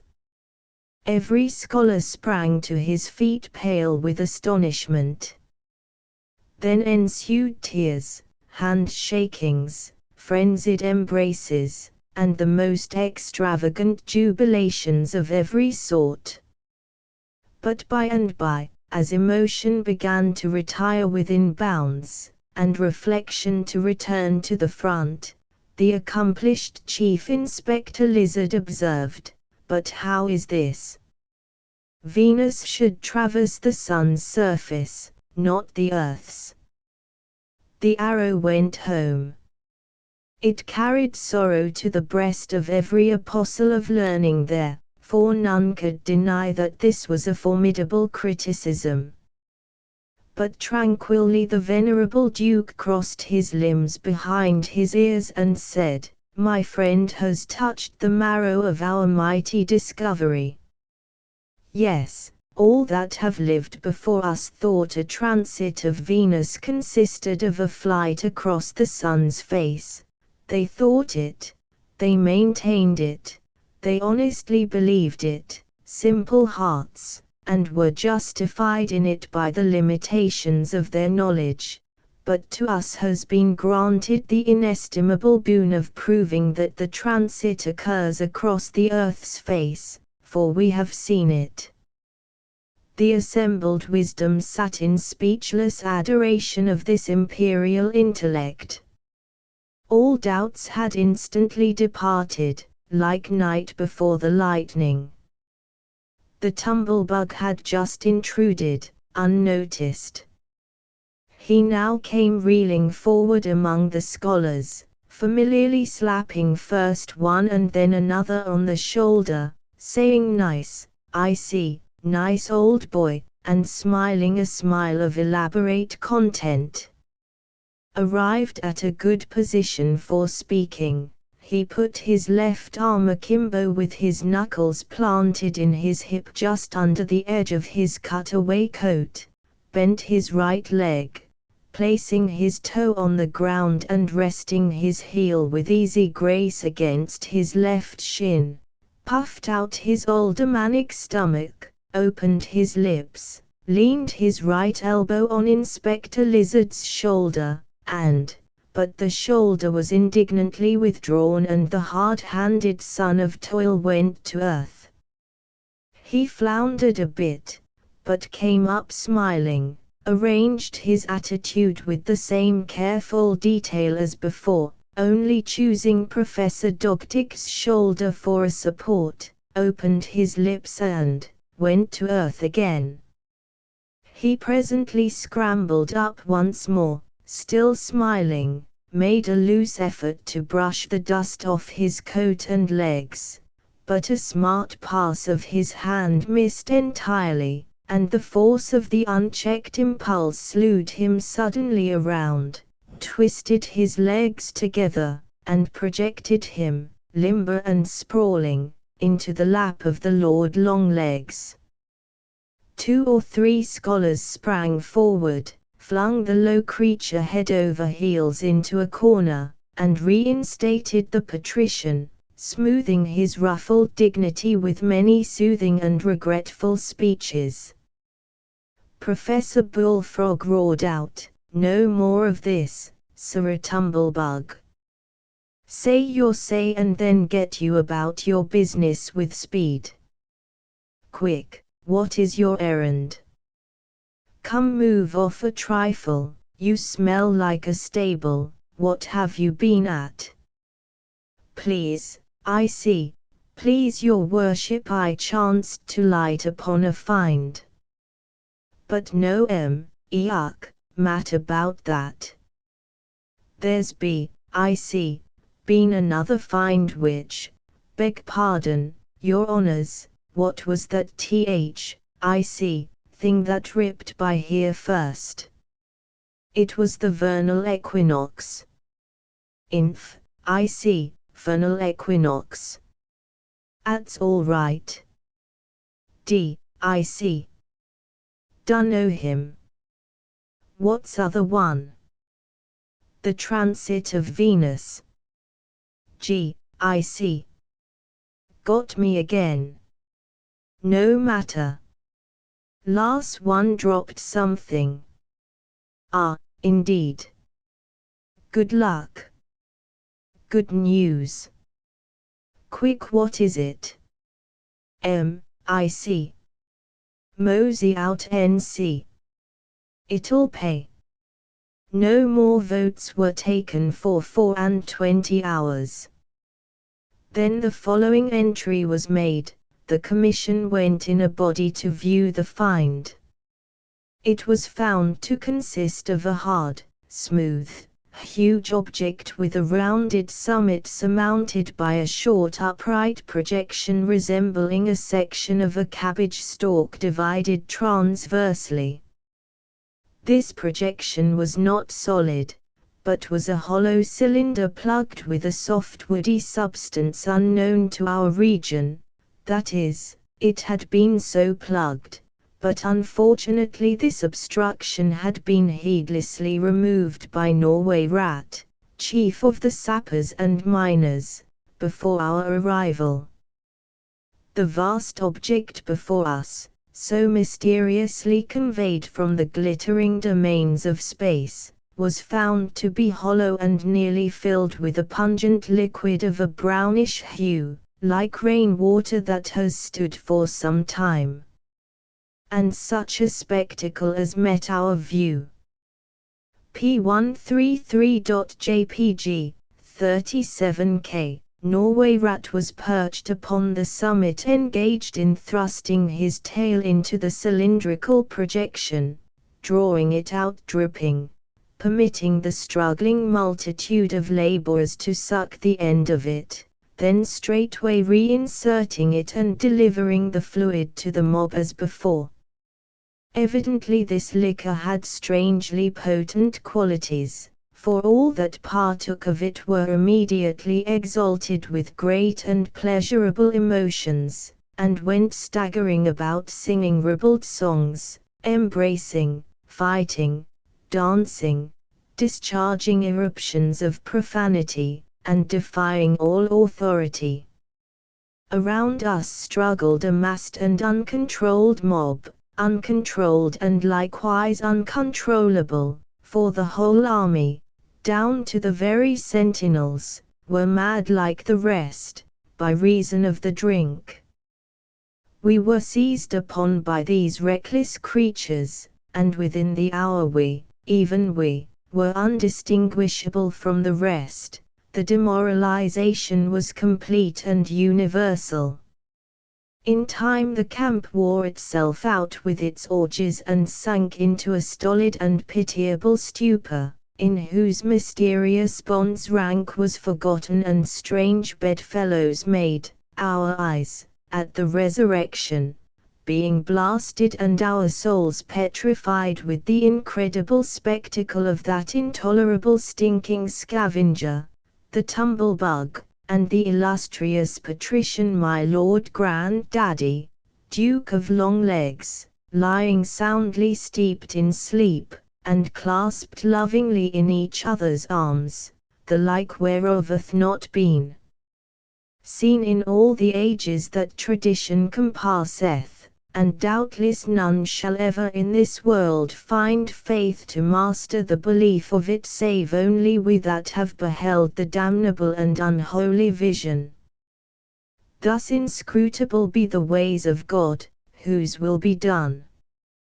This day, by order, did the engineer-in-chief, Herr Spider, rig the necessary tackle for the overturning of the vast reservoir, and so its calamitous contents were discharged in a torrent upon the thirsty earth, which drank it up, and now there is no more danger, we reserving but a few drops for experiment and scrutiny, and to exhibit to the king and subsequently preserve among the wonders of the museum. What this liquid is has been determined. It is without question that fierce and most destructive fluid called lightning. It was wrested, in its container, from its storehouse in the clouds, by the resistless might of the flying planet, and hurled at our feet as she sped by.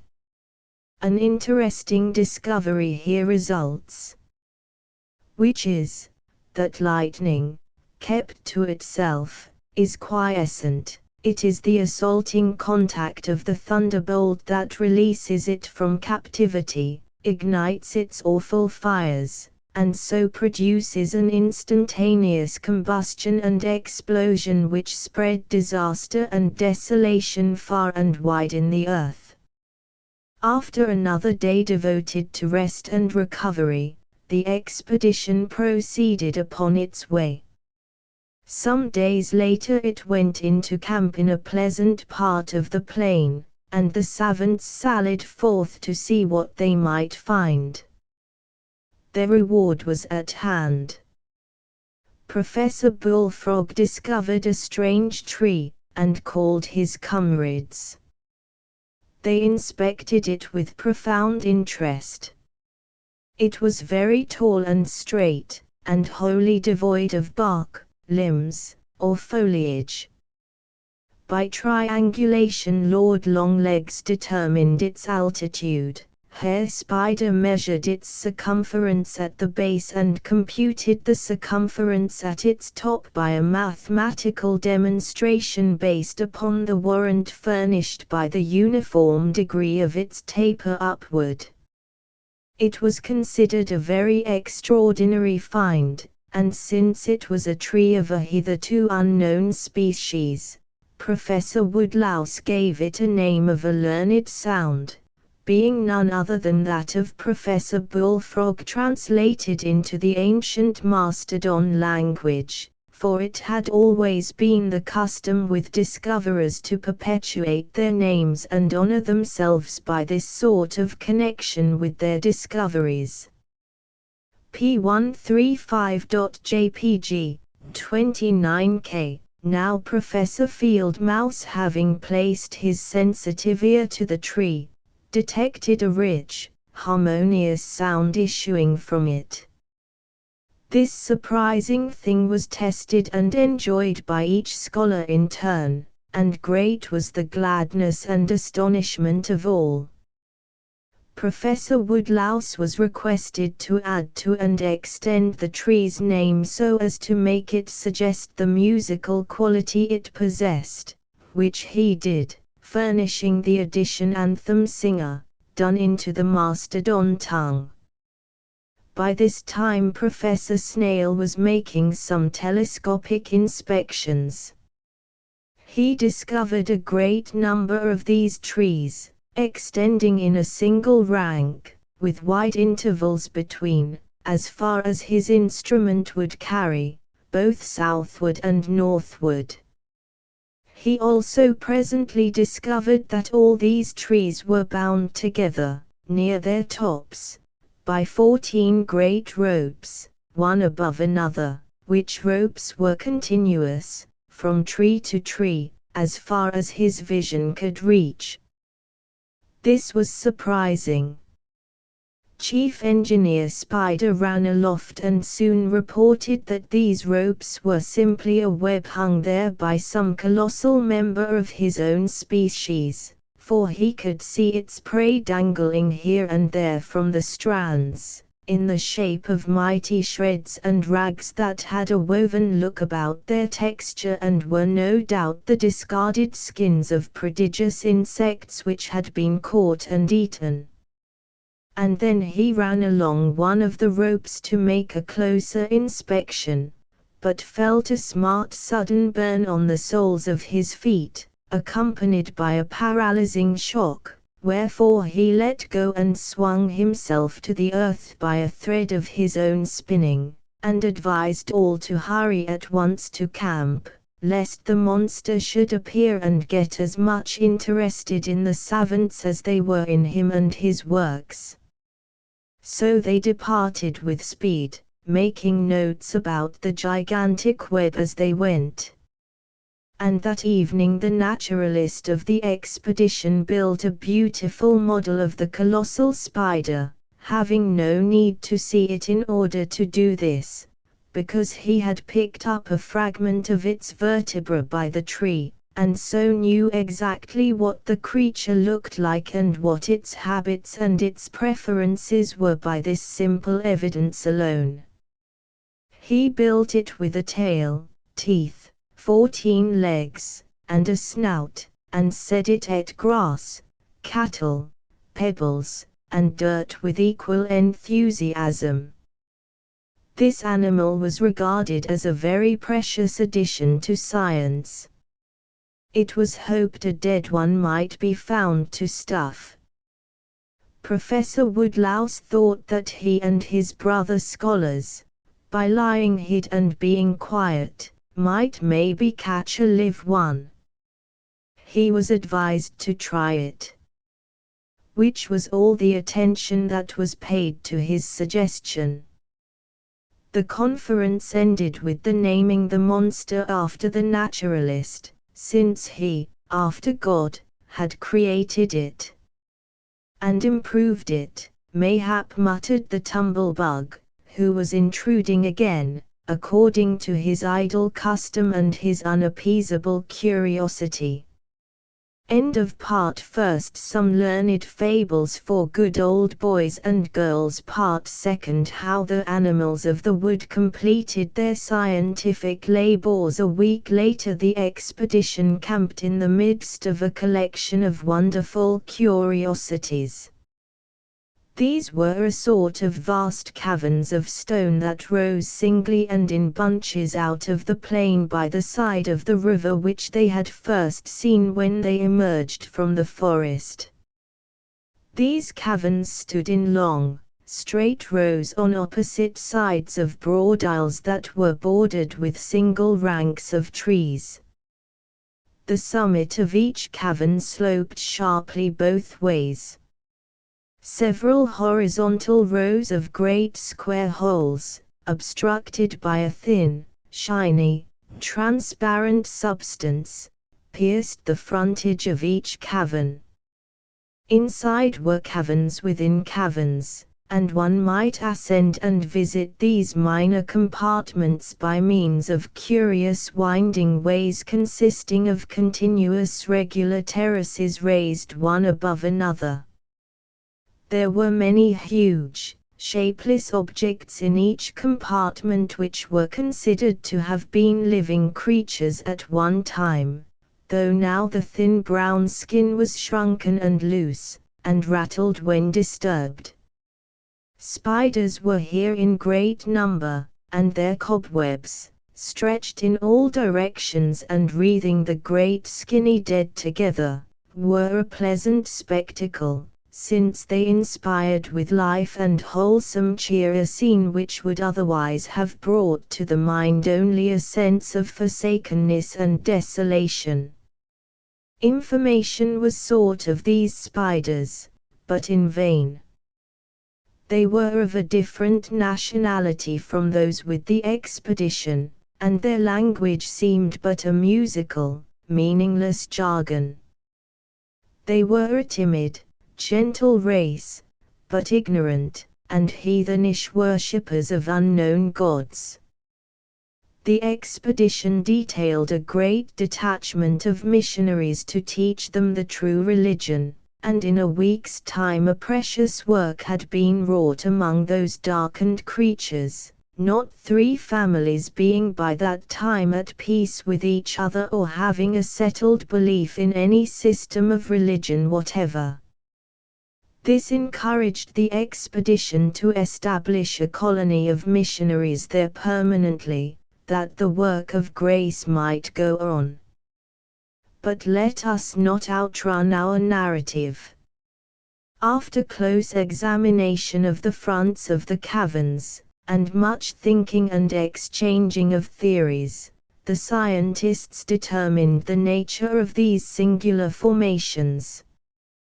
They said that each belonged mainly to the old red sandstone period, that the cavern fronts rose in innumerable and wonderfully regular strata high in the air, each stratum about 5 frog spans thick, and that in the present discovery lay an overpowering refutation of all received geology, for between every 2 layers of old red sandstone reposed a thin layer of decomposed limestone, so instead of there having been but one old red sandstone period there had certainly been not less than 175.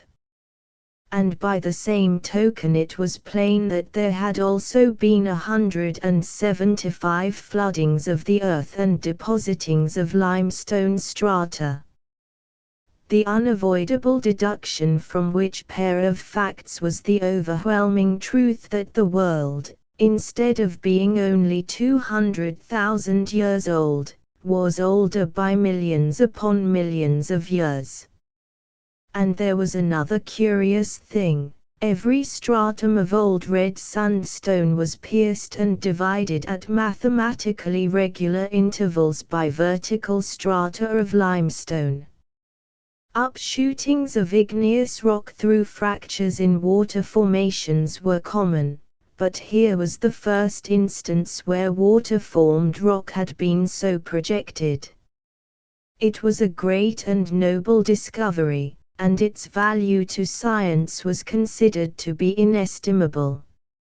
A critical examination of some of the lower strata demonstrated the presence of fossil ants and tumblebugs, the latter accompanied by their peculiar goods, and with high gratification the fact was enrolled upon the scientific record, for this was proof that these vulgar laborers belonged to the first and lowest orders of created beings, though at the same time there was something repulsive in the reflection that the perfect and exquisite creature of the modern uppermost order owed its origin to such ignominious beings through the mysterious law of development of species. The tumblebug, overhearing this discussion, said he was willing that the parvenus of these new times should find what comfort they might in their wise-drawn theories, since as far as he was concerned he was content to be of the old first families and proud to point back to his place among the old original aristocracy of the land.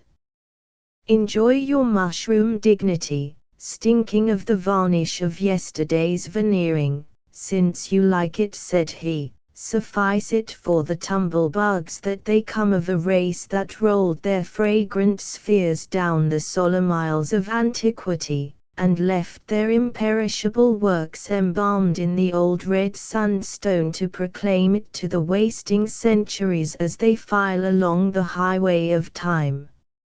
"Oh, take a walk," said the chief of the expedition, with derision. P139.jpg, 40K, the summer passed, and winter approached. In and about many of the caverns were what seemed to be inscriptions. Most of the scientists said they were inscriptions, a few said they were not. The chief philologist, Professor Woodlouse, maintained that they were writings, done in a character utterly unknown to scholars, and in a language equally unknown. He had early ordered his artists and draftsmen to make facsimiles of all that were discovered, and had set himself about finding the key to the hidden tongue. In this work he had followed the method which had always been used by decipherers previously. That is to say, he placed a number of copies of inscriptions before him and studied them both collectively and in detail. To begin with, he placed the following copies together: the American Hotel, meals at all hours, the Shades, no smoking, boats for hire, cheap Union prayer meeting, 4 p.m. billiards, the Waterside Journal, the A1 Barber Shop, Telegraph Office, Keep Off the Grass, Try Brandreth's Pills, Cottages for rent during the watering season, For sale cheap, For sale cheap, For sale cheap, For sale cheap. At first it seemed to the professor that this was a sign language, and that each word was represented by a distinct sign. Further examination convinced him that it was a written language, and that every letter of its alphabet was represented by a character of its own, and finally he decided that it was a language which conveyed itself partly by letters, and partly by signs or hieroglyphics. This conclusion was forced upon him by the discovery of several specimens of the following nature: P140.jpg, 26K, he observed that certain inscriptions were met with in greater frequency than others, such as for sale cheap, billiards, St. 1860, X, Kino, Alon draft. Naturally, then, these must be religious maxims. But this idea was cast aside by and by, as the mystery of the strange alphabet began to clear itself.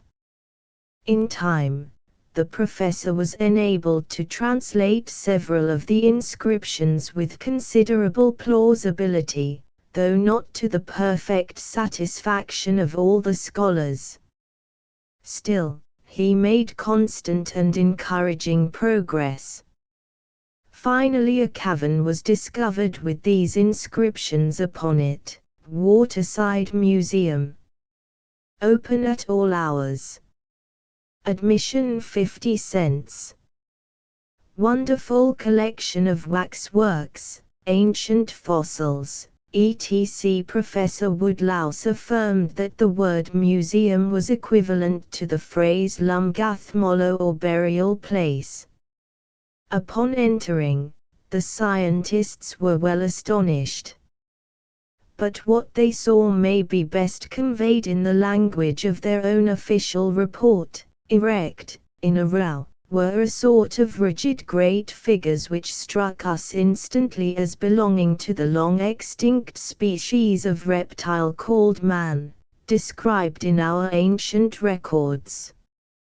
This was a peculiarly gratifying discovery, because of late times it has become fashionable to regard this creature as a myth and a superstition, a work of the inventive imaginations of our remote ancestors. But here, indeed, was man perfectly preserved, in a fossil state.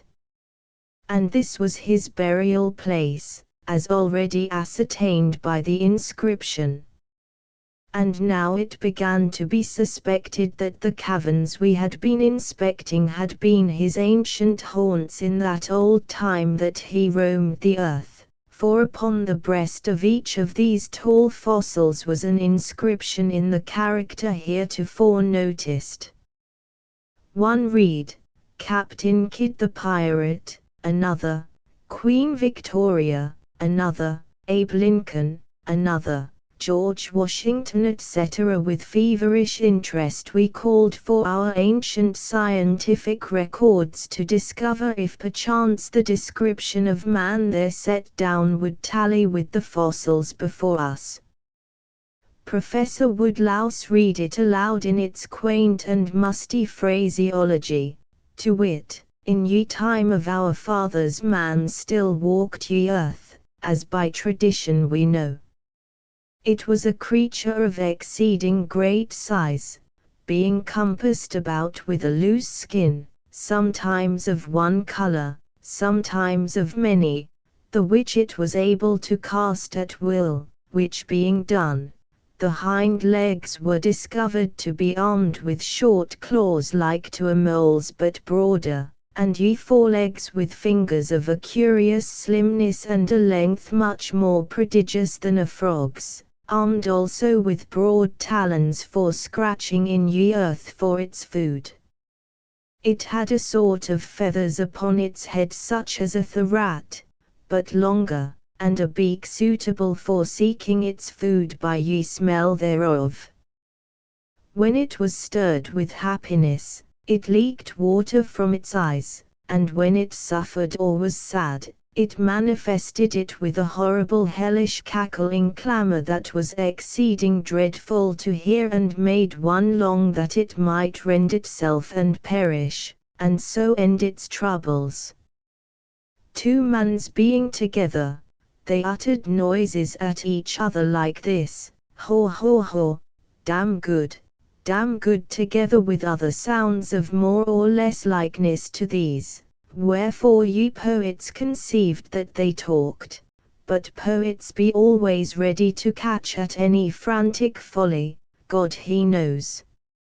Sometimes this creature goeth about with a long stick ye which it putteth to its face and bloweth fire and smoke through ye same with a sudden and most damnable bruit and noise that doth fright its prey to death, and so seizeth it in its talons and walketh away to its habitat, consumed with a most fierce and devilish joy. Now was the description set forth by our ancestors wonderfully endorsed and confirmed by the fossils before us, as shall be seen. The specimen marked Captain Kidd was examined in detail.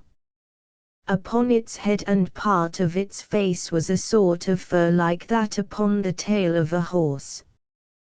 With great labor its loose skin was removed, whereupon its body was discovered to be of a polished white texture, thoroughly petrified. The straw it had eaten, so many ages gone by, was still in its body, undigested, and even in its legs. P142.jpg, 40K. Surrounding these fossils were objects that would mean nothing to the ignorant, but to the eye of science they were a revelation. They laid bare the secrets of dead ages.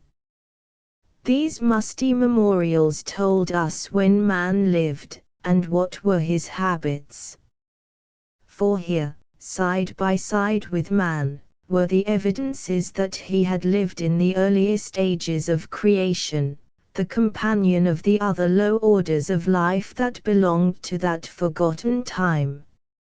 Here was the fossil nautilus that sailed the primeval seas, here was the skeleton of the mastodon, the ichthyosaurus, the cave bear, the prodigious elk.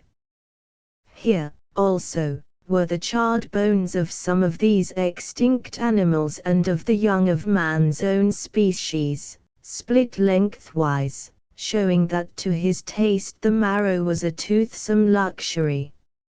It was plain that man had robbed those bones of their contents, since no tooth mark of any beast was upon them, albeit the tumblebug intruded the remark that no beast could mark a bone with its teeth, anyway. Here were proofs that man had vague, grovelling notions of art, for this fact was conveyed by certain things marked with the untranslatable words, flint hatchets, knives, arrowheads, and bone ornaments of primeval man. Some of these seemed to be rude weapons chipped out of flint, and in a secret place was found some more in process of construction, with this untranslatable legend, on a thin, flimsy material, lying by, Jones, if you don't want to be discharged from the museum, make the next primeval weapons more careful. You couldn't even fool one of these sleepy old scientific grannies from the college with the last ones. And mind you, the animals you carved on some of the bone ornaments is a blame sight too good for any primeval man that was ever fooled. Varnum, manager. Back of the burial place was a mass of ashes, showing that man always had a feast at a funeral. Else why the ashes in such a place, and showing, also, that he believed in God and the immortality of the soul, else why these solemn ceremonies. To sum up, we believe that man had a written language. We know that he indeed existed at one time, and is not a myth, also, that he was the companion of the cave bear, the mastodon, and other extinct species, that he cooked and ate them, and likewise the young of his own kind, also, that he bore rude weapons, and knew something of art, that he imagined he had a soul, and pleased himself with the fancy that it was immortal. But let us not laugh. There may be creatures in existence to whom we and our vanities and profundities may seem as ludicrous. End of part second. Some learned fables for good old boys and girls. P144.jpg, 37K. Part third. Near the margin of the great river the scientists presently found a huge, shapely stone, with this inscription: in 1847, in the spring, the river overflowed its banks and covered the whole township. The depth was from 2 to 6 feet. More than 900 head of cattle were lost, and many homes destroyed. The mayor ordered this memorial to be erected to perpetuate the event. God spare us the repetition of it. With infinite trouble, Professor Woodlouse succeeded in making a translation of this inscription, which was sent home, and straightway an enormous excitement was created about it. It confirmed, in a remarkable way, certain treasured traditions of the ancients. The translation was slightly marred by one or two untranslatable words, but these did not impair the general clearness of the meaning. It is here presented. 1847 years ago, the fires descended and consumed the whole city. Only some 900 souls were saved, all others destroyed. The king commanded this stone to be set up to, untranslatable, prevent the repetition of it. This was the first successful and satisfactory translation that had been made of the mysterious character left behind him by extinct man, and it gave Professor Woodlouse such reputation that at once every seat of learning in his native land conferred a degree of the most illustrious grade upon him, and it was believed that if he had been a soldier and had turned his splendid talents to the extermination of a remote tribe of reptiles, the king would have ennobled him and made him rich. And this, too, was the origin of that school of scientists called manologists, whose specialty is the deciphering of the ancient records of the extinct bird termed man. For it is now decided that man was a bird and not a reptile. But Professor Woodlouse began and remained chief of these, for it was granted that no translations were ever so free from error as his. Others made mistakes, he seemed incapable of it. Many a memorial of the lost race was afterward found, but none ever attained to the renown and veneration achieved by the Mayoritish stone, it being so called from the word mayor in it, which, being translated King Mayoritish stone, was but another way of saying King stone. Another time the expedition made a great find. It was a vast round flattish mass, 10 frog spans in diameter and 5 or 6 high. Professor Snail put on his spectacles and examined it all around, and then climbed up and inspected the top. He said, "The result of my perlustration and perscontation of this isoperimetrical protuberance is a belief that it is one of those rare and wonderful creations left by the mound builders. The fact that this one is lamellibranchiate in its formation simply adds to its interest as being possibly of a different kind from any we read of in the records of science, but yet in no manner marring its authenticity.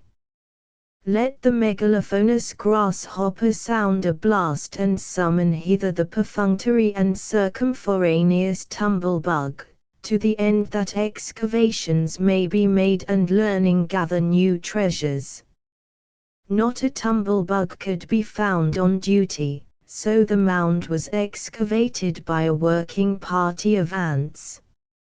Nothing was discovered. This would have been a great disappointment, had not the venerable Longlegs explained the matter. He said, "It is now plain to me that the mysterious and forgotten race of mound builders did not always erect these edifices as mausoleums, else in this case, as in all previous cases, their skeletons would be found here, along with the rude implements which the creatures used in life. Is not this manifest?" "True, true," from everybody.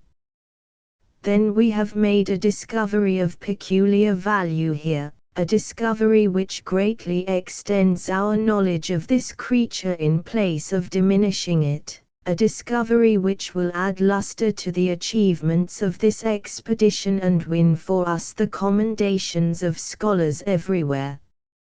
For the absence of the customary relics here means nothing less than this: the mound builder, instead of being the ignorant, savage reptile we have been taught to consider him, was a creature of cultivation and high intelligence, capable of not only appreciating worthy achievements of the great and noble of his species, but of commemorating them. Fellow scholars, this stately mound is not a sepulchre, it is a monument." A profound impression was produced by this. But it was interrupted by rude and derisive laughter, and the tumble-bug appeared. "A monument," quoth he. "A monument set up by a mound builder. Aye, so it is. So it is, indeed, to the shrewd keen eye of science, but to an ignorant poor devil who has never seen a college, it is not a monument, strictly speaking, but is yet a most rich and noble property, and with your worship's good permission I will proceed to manufacture it into spheres of exceeding grace." And the tumble-bug was driven away with stripes, and the draftsmen of the expedition were set to making views of the monument from different standpoints, while Professor Woodlouse, in a frenzy of scientific zeal, traveled all over it and all around it hoping to find an inscription. But if there had ever been one, it had decayed or been removed by some vandal as a relic.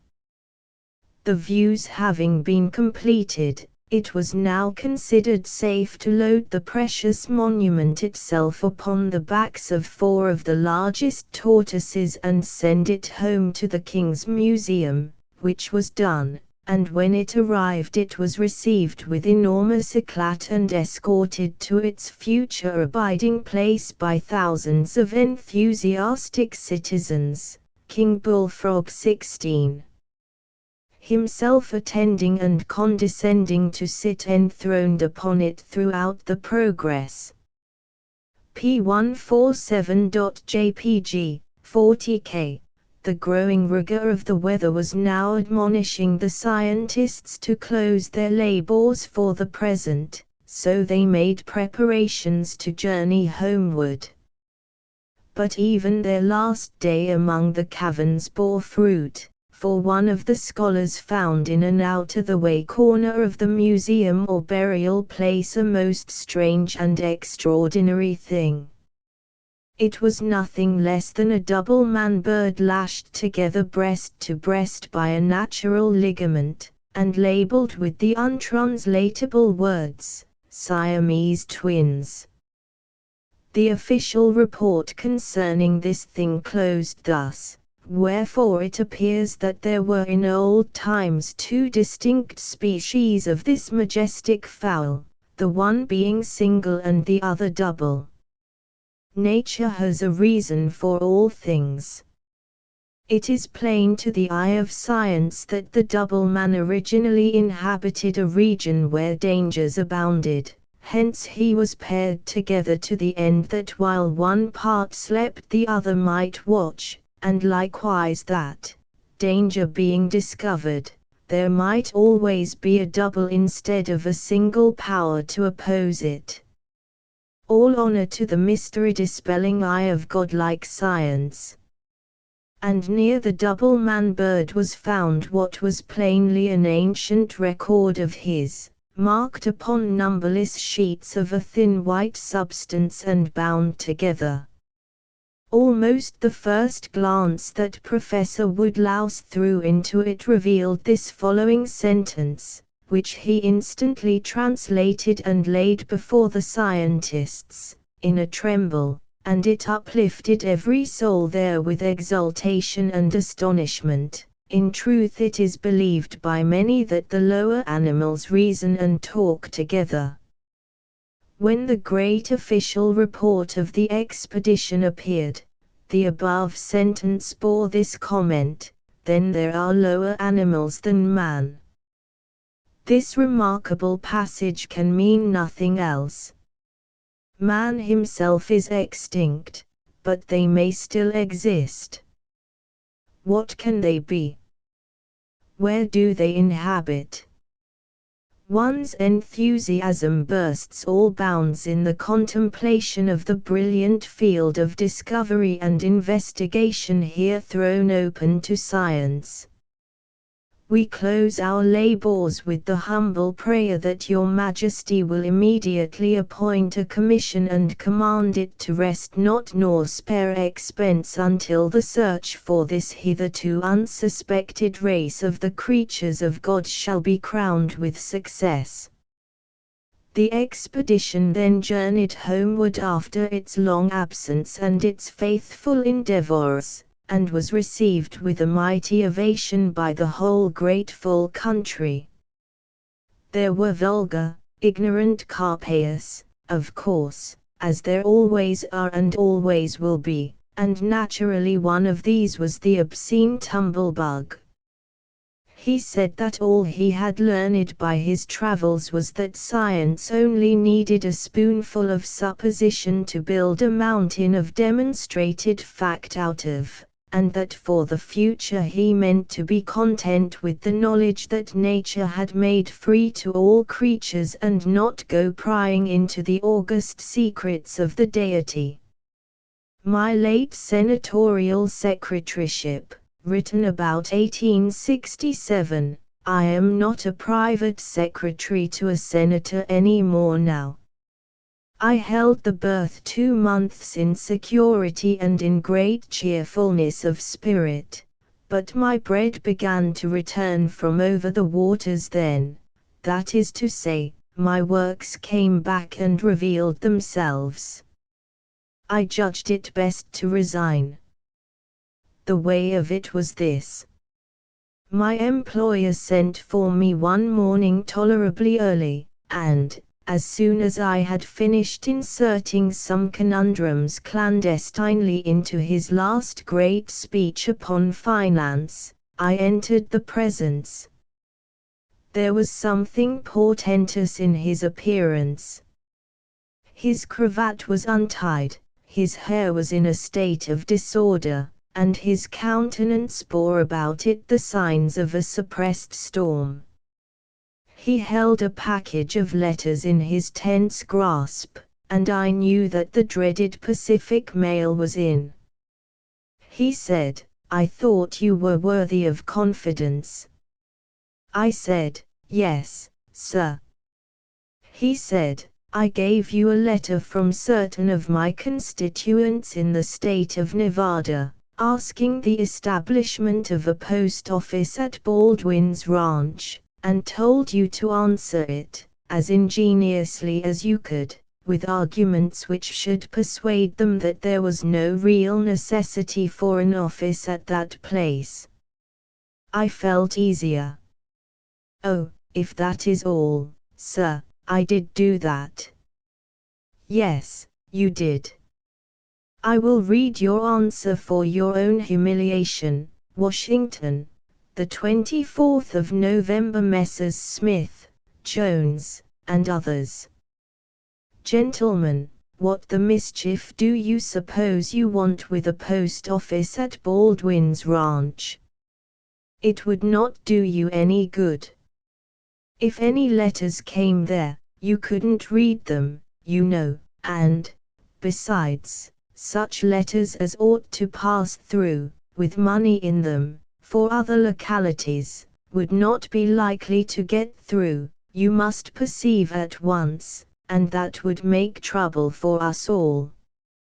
No, don't bother about a post office in your camp. I have your best interests at heart, and feel that it would only be an ornamental folly. What you want is a nice jail, you know, a nice, substantial jail and a free school. These will be a lasting benefit to you. These will make you really contented and happy. I will move in the matter at once. Very truly, etc., Mark Twain, for James W. N., U.S. Senator. That is the way you answered that letter. Those people say they will hang me, if I ever enter that district again, and I am perfectly satisfied they will, too. Well, sir, I did not know I was doing any harm. I only wanted to convince them. Ah. Well, you did convince them, I make no manner of doubt. Now, here is another specimen. I gave you a petition from certain gentlemen of Nevada, praying that I would get a bill through Congress incorporating the Methodist Episcopal Church of the state of Nevada. I told you to say, in reply, that the creation of such a law came more properly within the province of the state legislature, and to endeavor to show them that, in the present feebleness of the religious element in that new commonwealth, the expediency of incorporating the church was questionable. What did you write? Washington, the 24th of November. Rev. John Halifax and others. Gentlemen, you will have to go to the state legislature about that speculation of yours. Congress don't know anything about religion. But don't you hurry to go there, either, because this thing you propose to do out in that new country isn't expedient, in fact, it is ridiculous. Your religious people there are too feeble, in intellect, in morality, in piety, in everything, pretty much. You had better drop this, you can't make it work. You can't issue stock on an incorporation like that, or if you could, it would only keep you in trouble all the time. The other denominations would abuse it, and bear it, and sell it short and break it down. They would do with it just as they would with one of your silver mines out there, they would try to make all the world believe it was wildcat.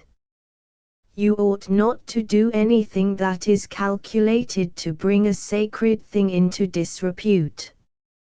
You ought to be ashamed of yourselves, that is what I think about it. You close your petition with the words, and we will ever pray. I think you had better, you need to do it. Very truly, etc., Mark Twain, for James W. N., U.S. Senator. That luminous epistle finishes me with the religious element among my constituents. But that my political murder might be made sure, some evil instinct prompted me to hand you this memorial from the grave company of elders composing the Board of Aldermen of the city of San Francisco, to try your hand upon, a memorial praying that the city's right to the water lots upon the city front might be established by law of Congress. I told you this was a dangerous matter to move in. I told you to write a non-committal letter to the alderman, an ambiguous letter, a letter that should avoid, as far as possible, all real consideration and discussion of the water lot question.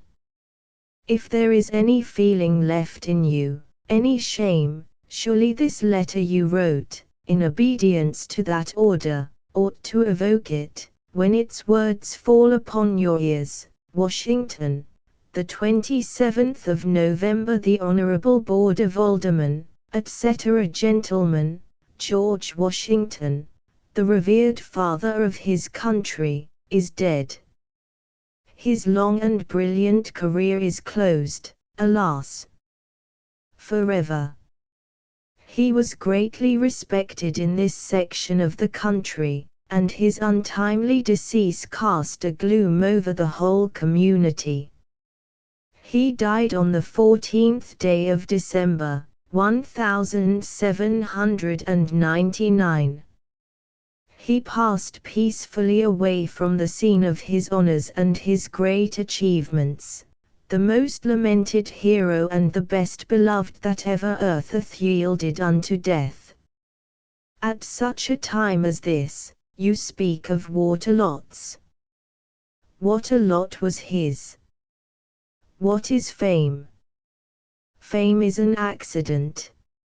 Sir Isaac Newton discovered an apple falling to the ground, a trivial discovery, truly, and one which 1,000,000 men had made before him, but his parents were influential, and so they tortured that small circumstance into something wonderful, and, lo!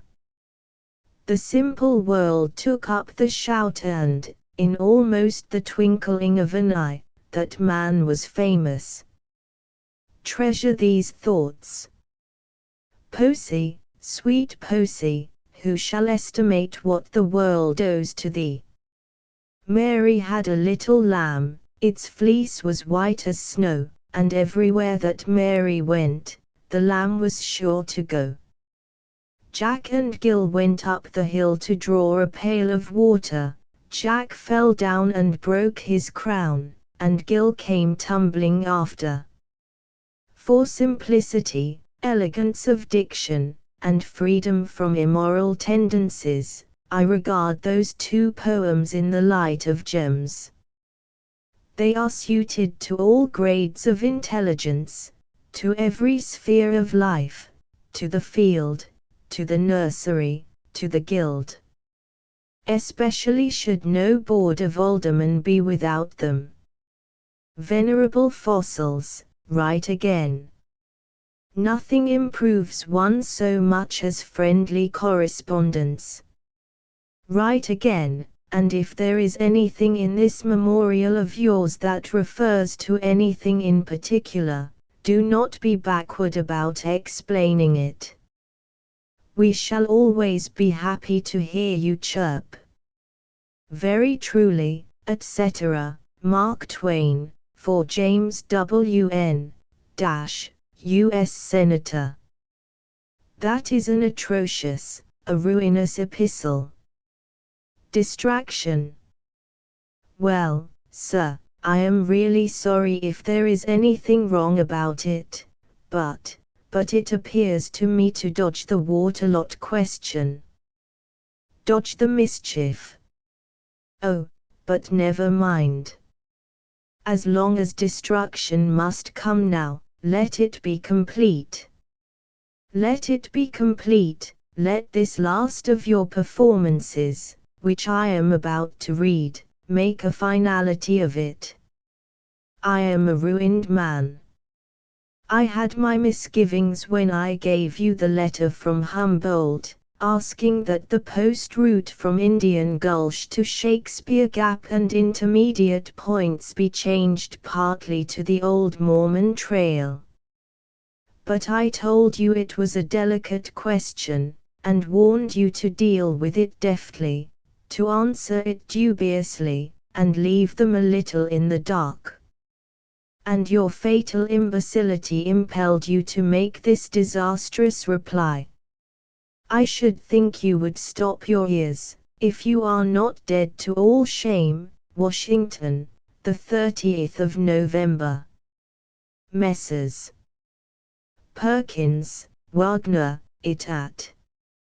Gentlemen, it is a delicate question about this Indian trail, but, handled with proper deftness and dubiousness, I doubt not we shall succeed in some measure or otherwise, because the place where the route leaves the Lassen meadows, over beyond where those two Shawnee chiefs, dilapidated Vengeance and Biter of the Clouds, were scalped last winter, this being the favorite direction to some, but others preferring something else in consequence of things, the Mormon trail leaving Mosby's at 3 in the morning, and passing through Jawbone Flat to Blusher, and then down by Jug Handle, the road passing to the right of it, and naturally leaving it on the right, too, and Dawson's on the left of the trail where it passes to the left of said Dawson's and onward thence to Tomahawk, thus making the route cheaper, easier of access to all who can get at it, and compassing all the desirable objects so considered by others, and, therefore, conferring the most good upon the greatest number, and consequently, I am encouraged to hope we shall. However, I shall be ready, and happy, to afford you still further information upon the subject, from time to time, as you may desire it and the Post Office Department be enabled to furnish it to me. Very truly, etc., Mark Twain, for James W. N. U.S. Senator. There, now what do you think of that? Well, I don't know, sir. It appears to me, to be dubious enough. Do leave the house. I am a ruined man. Those Humboldt savages never will forgive me for tangling their brains up with this inhuman letter. I have lost the respect of the Methodist Church, the Board of Aldermen. Well, I haven't anything to say about that, because I may have missed it a little in their cases, but I was too many for the Baldwin's Ranch people, General. Leave the house. Leave it forever and forever, too. I regarded that as a sort of covert intimation that my service could be dispensed with, and so I resigned. I never will be a private secretary to a senator again. You can't please that kind of people. They don't know anything. They can't appreciate a party's efforts. A fashion item, written about 1867, p153.jpg, 136k, at General G.'s reception the other night. The most fashionably dressed lady was Mrs. G.C. She wore a pink satin dress, plain in front but with a good deal of rake to it, to the train, I mean. It was said to be 2 or 3 yards long. One could see it creeping along the floor some little time after the woman was gone. Mrs. C wore also a white bodice, cut bias, with pompadour sleeves, flounced with ruches, low neck, with the inside handkerchief not visible, with white kid gloves. She had on a pearl necklace, which glinted lonely, high up the midst of that barren waste of neck and shoulders. Her hair was frizzled into a tangled chaparral, forward of her ears, aft it was drawn together, and compactly bound and plaited into a stump like a pony's tail, and furthermore was canted upward at a sharp angle, and ingeniously supported by a red velvet crupper, whose forward extremity was made fast with a half-hitch around a hairpin on the top of her head. Her whole top hamper was neat and becoming, She had a beautiful complexion when she first came, but it faded out by degrees in an unaccountable way. However, it is not lost for good. I found the most of it on my shoulder afterward. I stood near the door when she squeezed out with the throng. There were other ladies present, but I only took notes of one as a specimen. I would gladly enlarge upon the subject were I able to do it justice. Riley, newspaper correspondent. P154.jpg, 100K, one of the best men in Washington, or elsewhere, is Riley, correspondent of one of the great San Francisco dailies.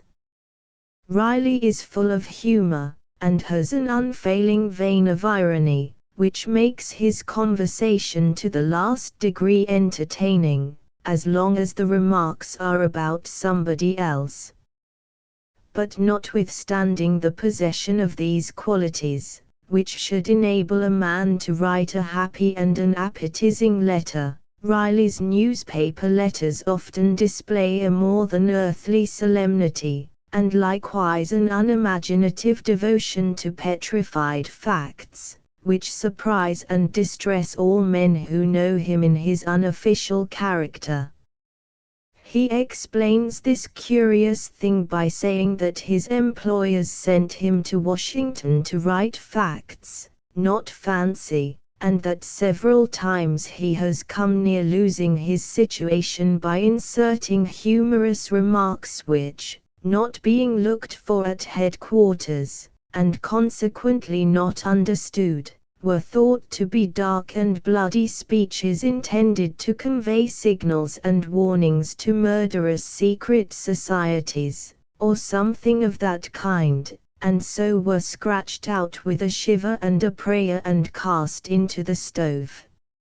Riley says that sometimes he is so afflicted with a yearning to write a sparkling and absorbingly readable letter that he simply cannot resist it, and so he goes to his den and revels in the delight of untrammeled scribbling, and then, with suffering such as only a mother can know, he destroys the pretty children of his fancy and reduces his letter to the required dismal accuracy. Having seen Riley do this very thing more than once, I know whereof I speak. Often I have laughed with him over a happy passage, and grieved to see him plough his pen through it. He would say, I had to write that or die, and I've got to scratch it out or starve. They wouldn't stand it, you know. I think Riley is about the most entertaining company I ever saw. We lodged together in many places in Washington during the winter of '67-8, moving comfortably from place to place, and attracting attention by paying our board, a course which cannot fail to make a person conspicuous in Washington. Riley would tell all about his trip to California in the early days, by way of the Isthmus and the San Juan River, and about his baking bread in San Francisco to gain a living, and setting up 10 pins, and practicing law, and opening oysters, and delivering lectures, and teaching French, and tending bar, and reporting for the newspapers, and keeping dancing schools, and interpreting Chinese in the courts, which latter was lucrative, and Riley was doing handsomely and laying up a little money when people began to find fault because his translations were too free a thing for which Riley considered he ought not to be held responsible, since he did not know a word of the Chinese tongue, and only adopted interpreting as a means of gaining an honest livelihood. Through the machinations of enemies he was removed from the position of official interpreter, and a man put in his place who was familiar with the Chinese language, but did not know any English. And Riley used to tell about publishing a newspaper up in what is Alaska now, but was only an iceberg then, with a population composed of bears, walruses, Indians, and other animals, and how the iceberg got adrift at last, and left all his paying subscribers behind, and as soon as the Commonwealth floated out of the jurisdiction of Russia, the people rose and threw off their allegiance and ran up the English flag, calculating to hook on and become an English colony as they drifted along down the British possessions.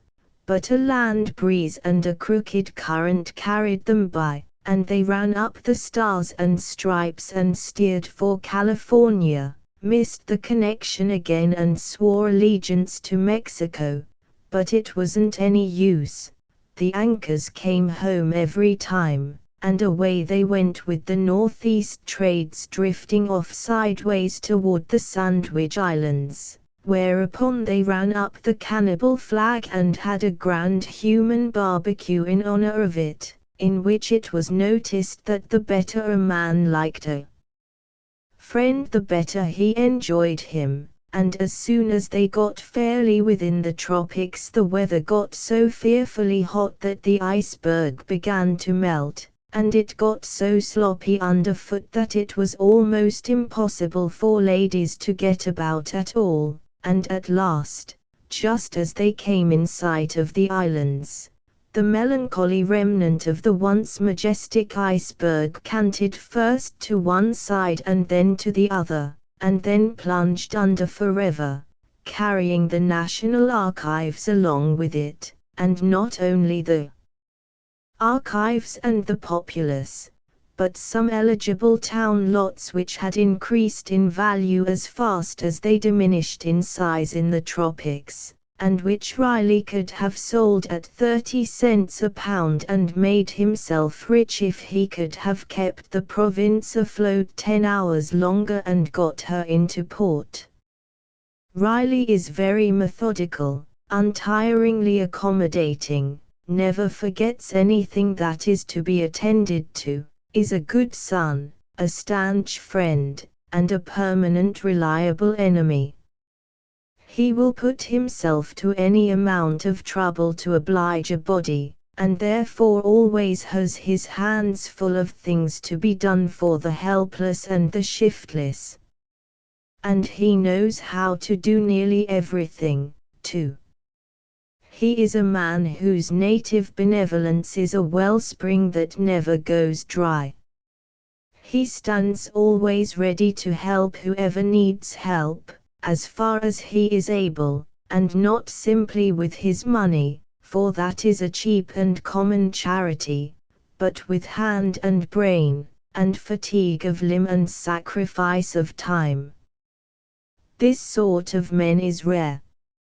Riley has a ready wit, a quickness and aptness at selecting and applying quotations, and a countenance that is as solemn and as blank as the backside of a tombstone when he is delivering a particularly exasperating joke. One night a Negro woman was burned to death in a house next door to us, and Riley said that our landlady would be oppressively emotional at breakfast, because she generally made use of such opportunities as offered, being of a morbidly sentimental turn, and so we should find it best to let her talk along and say nothing back. It was the only way to keep her tears out of the gravy.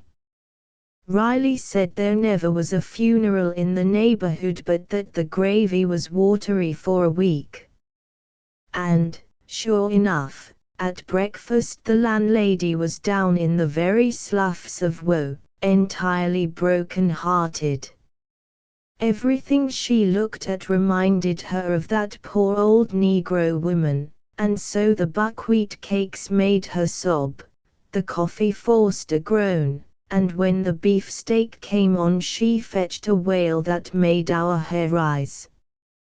Then she got to talking about deceased, and kept up a steady drizzle till both of us were soaked through and through. Presently she took a fresh breath and said, with a world of sobs, "Ah, to think of it, only to think of it, the poor old faithful creature." For she was so faithful. Would you believe it, she had been a servant in that self-same house and that self-same family for 27 years come Christmas, and never a cross word and never a lick. And, oh, to think she should meet such a death at last, sitting over the red-hot stove at 3 o'clock in the morning and went to sleep and fell on it and was actually roasted. Not just frizzled up a bit, but literally roasted to a crisp. Poor faithful creature, how she was cooked. I am but a poor woman, but even if I have to scrimp to do it, I will put up a tombstone over that lone sufferer's grave, and Mr. Riley, if you would have the goodness to think up a little epitaph to put on it which would sort of describe the awful way in which she met her, put it, "Well done, good and faithful servant," said Riley, and never smiled. A fine old man. P158.jpg, 97K, John Wagner, the oldest man in Buffalo, 104 years old, recently walked 1.5 miles in 2 weeks. He is as cheerful and bright as any of these other old men that charge around so persistently and tiresomely in the newspapers, and in every way as remarkable. Last November he walked 5 blocks in a rainstorm, without any shelter but an umbrella, and cast his vote for Grant, remarking that he had voted for 47 presidents, which was a lie. His second crop of rich brown hair arrived from New York yesterday, and he has a new set of teeth coming from Philadelphia. He is to be married next week to a girl 102 years old, who still takes in washing. They have been engaged 80 years, but their parents persistently refused their consent until 3 days ago. John Wagner is 2 years older than the Rhode Island veteran, and yet has never tasted a drop of liquor in his life, unless you count whiskey. Science vs. Luck, written about 1867, P159.jpg, 54K, at that time, in Kentucky, said the Honorable Mr. K, the law was very strict against what is termed games of chance. About a dozen of the boys were detected playing 7-Up or Old Sledge for money, and the grand jury found a true bill against them. Jim Sturgis was retained to defend them when the case came up, of course. The more he studied over the matter, and looked into the evidence, the plainer it was that he must lose a case at last. There was no getting around that painful fact. Those boys had certainly been betting money on a game of chance. Even public sympathy was roused in behalf of Sturgis. People said it was a pity to see him mar his successful career with a big prominent case like this, which must go against him. But after several restless nights an inspired idea flashed upon Sturgis, and he sprang out of bed delighted. He thought he saw his way through. The next day he whispered around a little among his clients and a few friends, and then when the case came up in court he acknowledged the 7-Up and the betting, and, as his sole defense, had the astounding effrontery to put in the plea that Old Sledge was not a game of chance. There was the broadest sort of a smile all over the faces of that sophisticated audience. The judge smiled with the rest. But Sturgis maintained a countenance whose earnestness was even severe. The opposite counsel tried to ridicule him out of his position, and did not succeed. The judge jested in a ponderous judicial way about the thing, but did not move him. The matter was becoming grave. The judge lost a little of his patience, and said the joke had gone far enough. Jim Sturgis said he knew of no joke in the matter. His clients could not be punished for indulging in what some people chose to consider a game of chance until it was proven that it was a game of chance. Judge and counsel said that would be an easy matter, and forthwith called Deacons Job, Peters, Burke, and Johnson, and Dominies Wirt and Miggles, to testify, and they unanimously and with strong feeling put down the legal quibble of Sturgis by pronouncing that Old Sledge was a game of chance. "What do you call it now?" said the judge. "I call it a game of science," retorted Sturgis, "and I'll prove it, too." They saw his little game. He brought in a cloud of witnesses, and produced an overwhelming mass of testimony, to show that Old Sledge was not a game of chance but a game of science. Instead of being the simplest case in the world, it had somehow turned out to be an excessively knotty one. The judge scratched his head over it a while, and said there was no way of coming to a determination, because just as many men could be brought into court who would testify on one side as could be found to testify on the other. But he said he was willing to do the fair thing by all parties, and would act upon any suggestion Mr. Sturgis would make for the solution of the difficulty. Mr. Sturgis was on his feet in a second. "Impanel a jury of 6 of each, luck versus science. Give them candles and a couple of decks of cards. Send them into the jury room, and just abide by the result." There was no disputing the fairness of the proposition. The 4 deacons and the 2 dominies were sworn in as the chance jurymen, and 6 inveterate old 7-up professors were chosen to represent the science side of the issue. They retired to the jury room. In about 2 hours Deacon Peters sent into court to borrow $3 from a friend. Sensation. In about 2 hours more Dominie Miggles sent into court to borrow a steak from a friend. Sensation. During the next 3 or 4 hours the other dominie and the other deacons sent into court for small loans. And still the packed audience waited, for it was a prodigious occasion in Bull's Corners, and one in which every father of a family was necessarily interested. The rest of the story can be told briefly.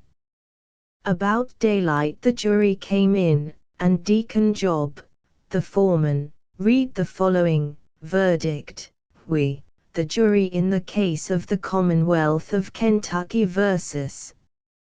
John Wheeler et al., have carefully considered the points of the case, and tested the merits of the several theories advanced, and do hereby unanimously decide that the game commonly known as Old Sledge or 7-Up is eminently a game of science and not of chance. In demonstration whereof it is hereby and herein stated, iterated, reiterated, set forth, and made manifest that, during the entire night, the chance men never won a game or turned a jack, although both feats were common and frequent to the opposition, and furthermore, in support of this our verdict, we call attention to the significant fact that the chance men are all busted, and the science men have got the money.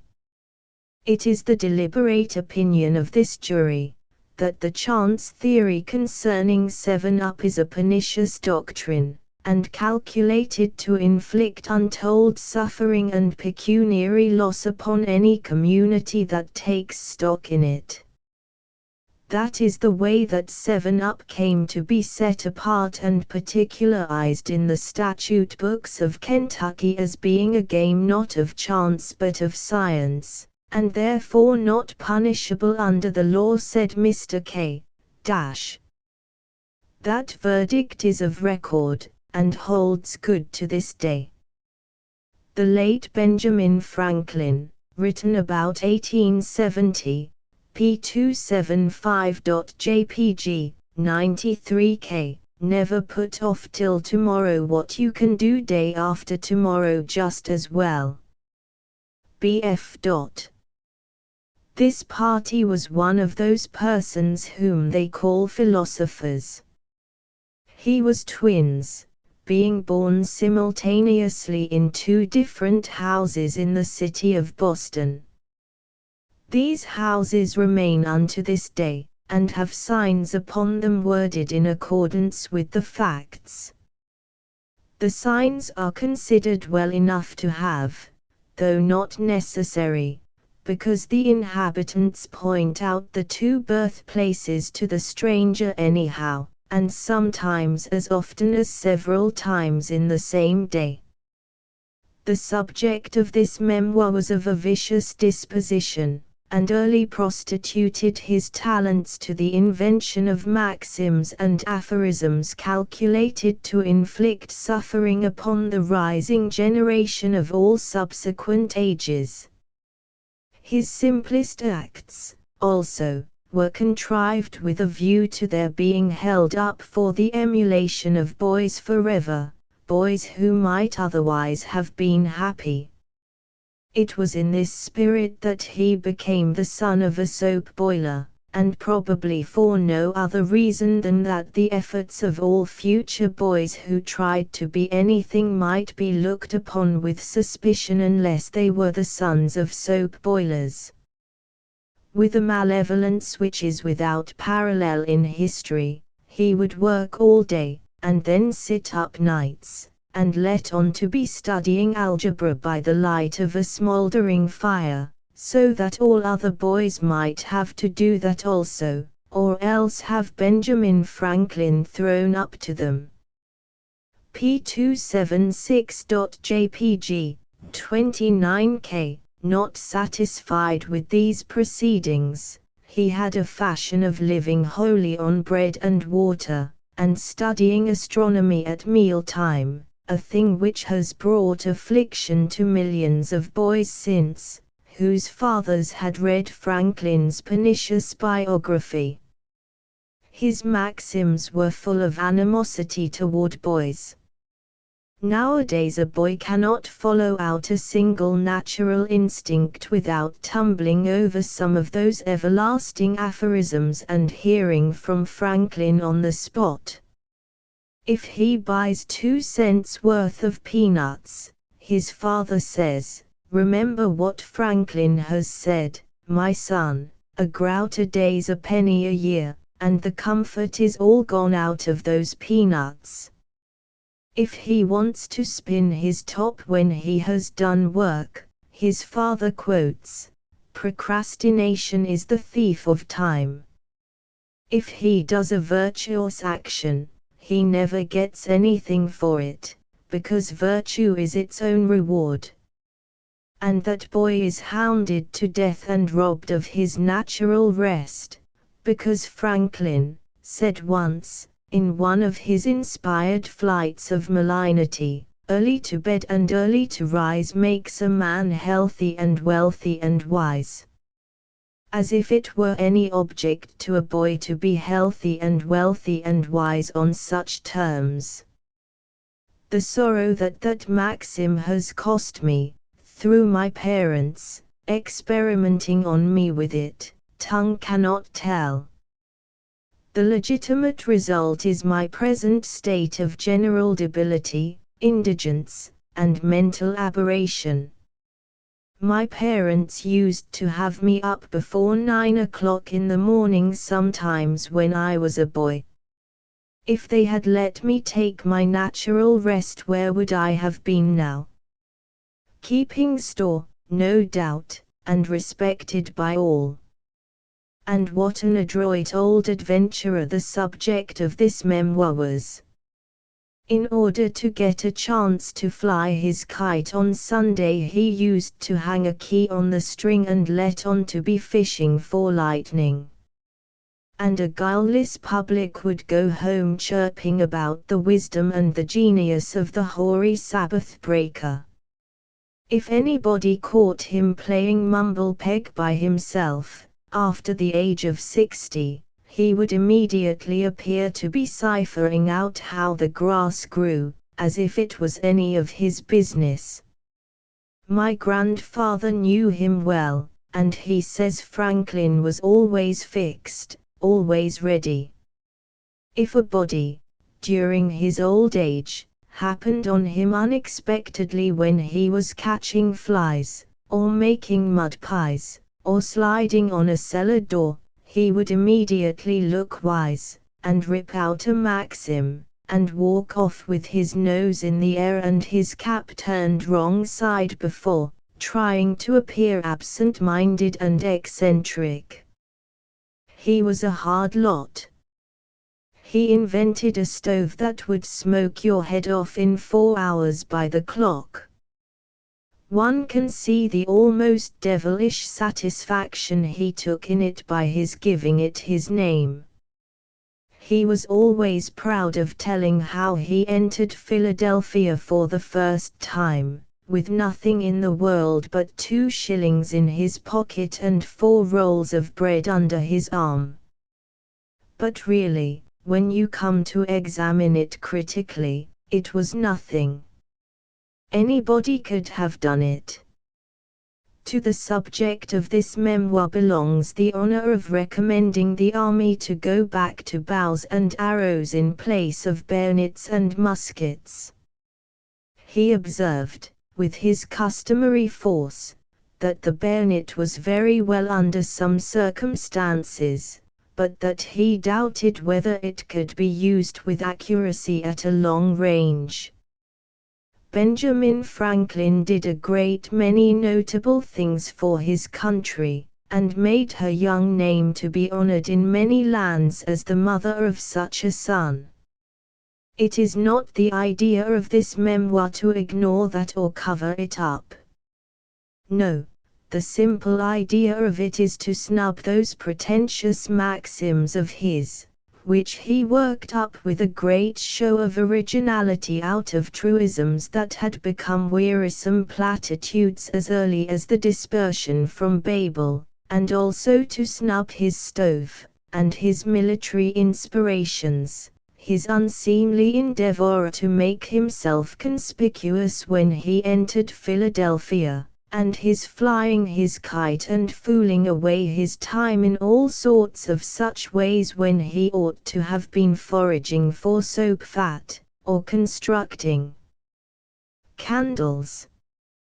P278.jpg, 24K. I merely desired to do away with somewhat of the prevalent calamitous idea among heads of families that Franklin acquired his great genius by working for nothing, studying by moonlight, and getting up in the night instead of waiting till morning like a Christian, and that this program, rigidly inflicted, will make a Franklin of every father's fool. It is time these gentlemen were finding out that these execrable eccentricities of instinct and conduct are only the evidences of genius, not the creators of it. I wish I had been the father of my parents long enough to make them comprehend this truth, and thus prepare them to let their son have an easier time of it. When I was a child I had to boil soap, notwithstanding my father was wealthy, and I had to get up early and study geometry at breakfast, and peddle my own poetry, and do everything just as Franklin did, in the solemn hope that I would be a Franklin someday. And here I am.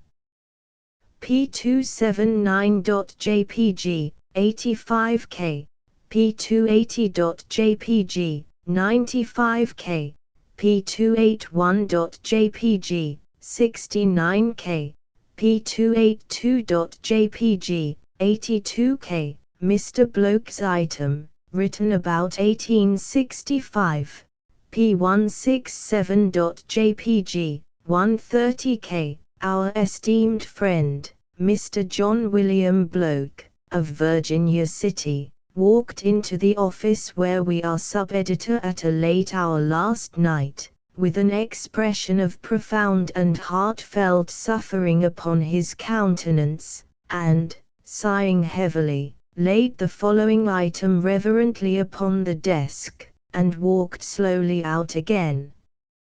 He paused a moment at the door, and seemed struggling to command his feelings sufficiently to enable him to speak, and then, nodding his head toward his manuscript, ejaculated in a broken voice, "Friend of mine, oh, how sad," and burst into tears. We were so moved at his distress that we did not think to call him back and endeavor to comfort him until he was gone, and it was too late. The paper had already gone to press, but knowing that our friend would consider the publication of this item important, and cherishing the hope that to print it would afford a melancholy satisfaction to his sorrowing heart, we stopped the press at once and inserted it in our columns. Distressing accident. Last evening, about 6 o'clock, as Mr. William Schuyler, an old and respectable citizen of South Park, was leaving his residence to go downtown, as has been his usual custom for many years. With the exception only of a short interval in the spring of 1850, during which he was confined to his bed by injuries received in attempting to stop a runaway horse by thoughtlessly placing himself directly in its wake and throwing up his hands and shouting, which if he had done so even a single moment sooner, must inevitably have frightened the animal still more instead of checking its speed, although disastrous enough to himself as it was, and rendered more melancholy and distressing by reason of the presence of his wife's mother, who was there and saw the sad occurrence. Notwithstanding, it is at least likely, though not necessarily so, that she should be reconnoitering in another direction when incidents occur, not being vivacious and on the lookout, as a general thing, but even the reverse, as her own mother is said to have stated, who is no more, but died in the full hope of a glorious resurrection, upwards of 3 years ago, aged 86, being a Christian woman and without guile, as it were, or property, in consequence of the fire of 1849, which destroyed every single thing she had in the world. But such is life. Let us all take warning by this solemn occurrence, and let us endeavor so to conduct ourselves that when we come to die we can do it. Let us place our hands upon our heart, and say with earnestness and sincerity that from this day forth we will beware of the intoxicating bowl. First edition of the Californian. The head editor has been in here raising the mischief, and tearing his hair and kicking the furniture about, and abusing me like a pickpocket. He says that every time he leaves me in charge of the paper for half an hour I get imposed upon by the first infant or the first idiot that comes along. And he says that that distressing item of Mr. Bloke's is nothing but a lot of distressing bosh, and has no point to it, and no sense in it, and no information in it, and that there was no sort of necessity for stopping the press to publish it. Now all this comes of being good-hearted. If I had been as unaccommodating and unsympathetic as some people, I would have told Mr. Bloke that I wouldn't receive his communication at such a late hour, but no, his snuffling distress touched my heart, and I jumped at the chance of doing something to modify his misery. I never read his item to see whether there was anything wrong about it, but hastily wrote the few lines which preceded it, and sent it to the printers. And what has my kindness done for me? It has done nothing but bring down upon me a storm of abuse and ornamental blasphemy. Now I will read that item myself, and see if there is any foundation for all this fuss. And if there is, the author of it shall hear from me. I have read it, and I am bound to admit that it seems a little mixed at a first glance. However, I will peruse it once more. I have read it again, and it does really seem a good deal more mixed than ever. P169.jpg, 60k, I have read it over 5 times, but if I can get at the meaning of it I wish I may get my just deserts. It won't bear analysis. There are things about it which I cannot understand at all. It don't say whatever became of William Schuyler. It just says enough about him to get one interested in his career, and then drops him. Who is William Schuyler, anyhow, and what part of South Park did he live in, and if he started downtown at 6 o'clock, did he ever get there, and if he did anything happen to him? Is he the individual that met with the distressing accident? Considering the elaborate circumstantiality of detail observable in the item, it seems to me that it ought to contain more information than it does. On the contrary, it is obscure, and not only obscure, but utterly incomprehensible. Was the breaking of Mr. Schuyler's leg, 15 years ago, the distressing accident that plunged Mr. Bloke into unspeakable grief, and caused him to come up here at dead of night and stop our press to acquaint the world with the circumstance? Or did the distressing accident consist in the destruction of Schuyler's mother-in-law's property in early times? Or did it consist in the death of that person herself 3 years ago, albeit it does not appear that she died by accident? In a word, what did that distressing accident consist in? What did that drivelling ass of a Schuyler stand in the wake of a runaway horse for, with his shouting and gesticulating, if he wanted to stop him?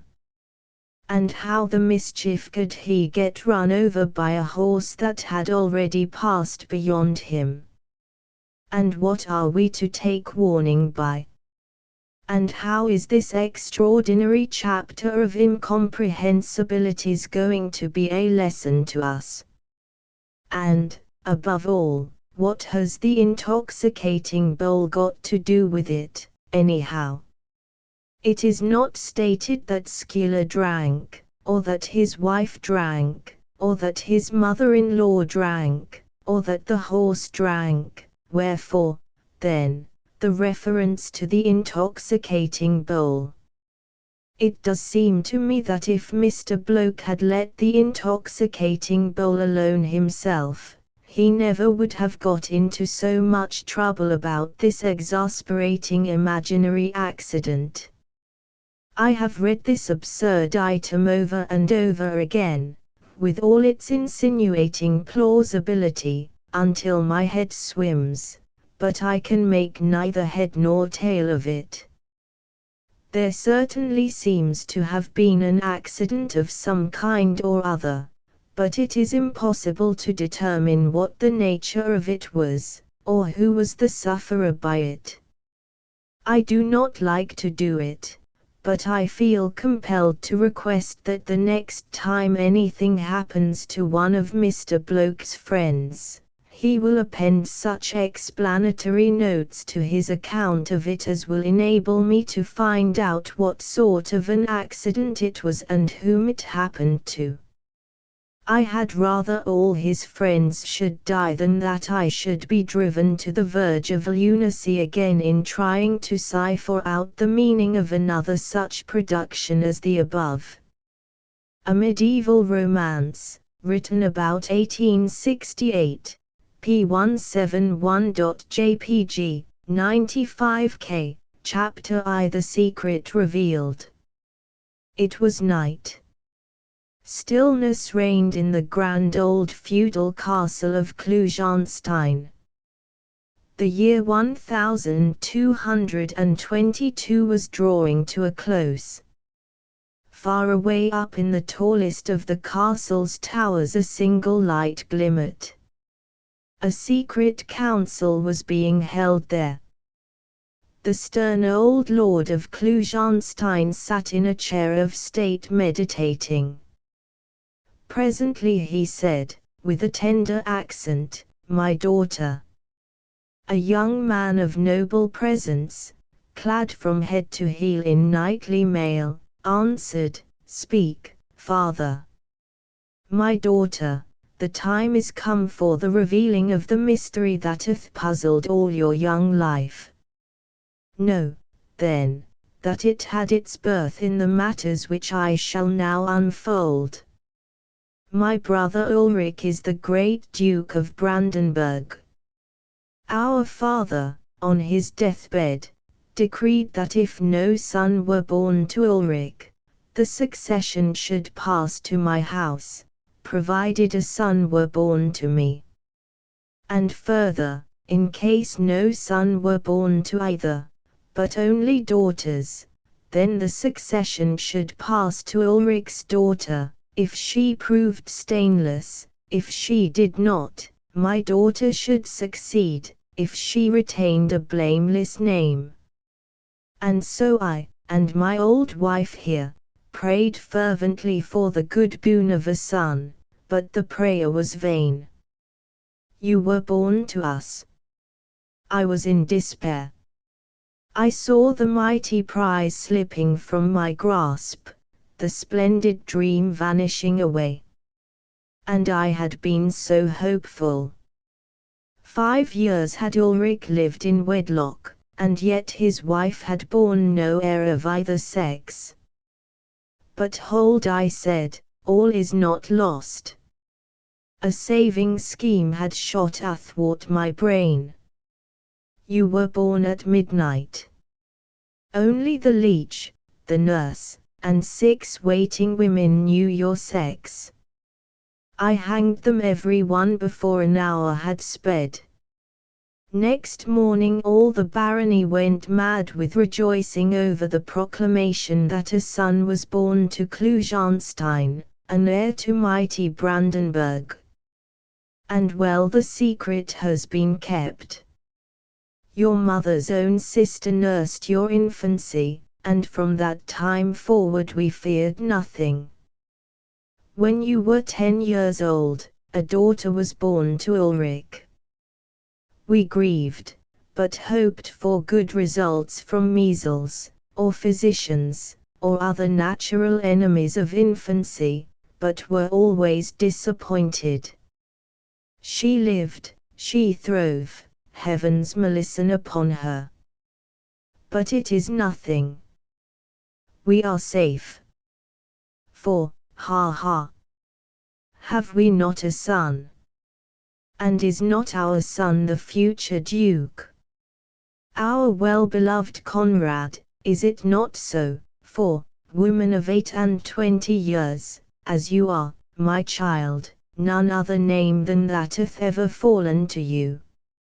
Now it hath come to pass that age hath laid its hand upon my brother, and he waxes feeble. The cares of state do tax him sore, therefore he wills that you shall come to him and be already, Duke in act, though not yet in name. Your servitors are ready, you journey forth tonight. Now listen well. Remember every word I say. There is a law as old as Germany, that if any woman sit for a single instant in the great ducal chair before she hath been absolutely crowned in presence of the people, she shall die. So heed my words. Pretend humility. Pronounce your judgments from the Premier's chair, which stands at the foot of the throne. Do this until you are crowned and safe.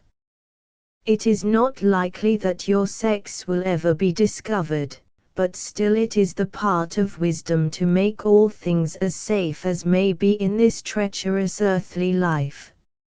Oh, my father, is it for this my life hath been a lie? Was it that I might cheat my unoffending cousin of her rights? Spare me, father, spare your child. What, hussy?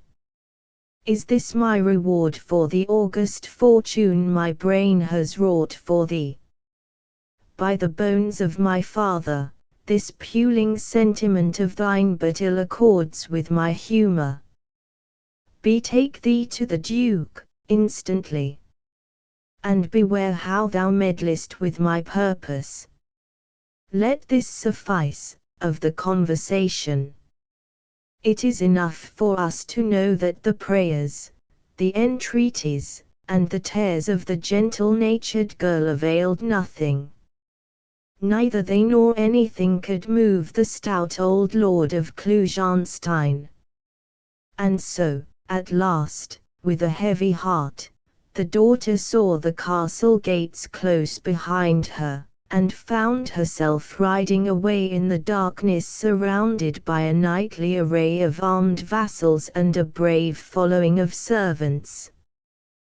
The old baron sat silent for many minutes after his daughter's departure, and then he turned to his sad wife and said, "Dame, our matters seem speeding fairly.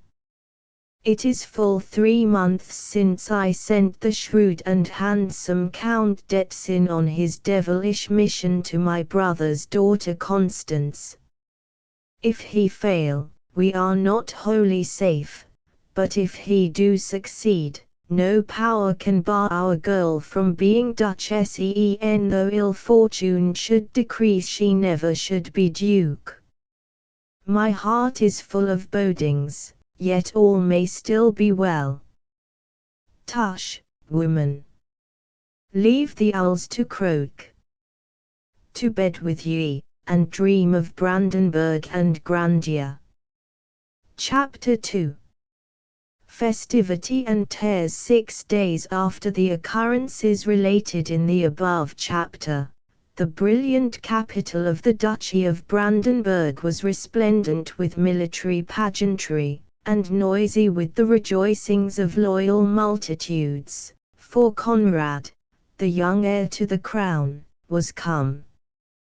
The old duke's heart was full of happiness, for Conrad's handsome person and graceful bearing had won his love at once.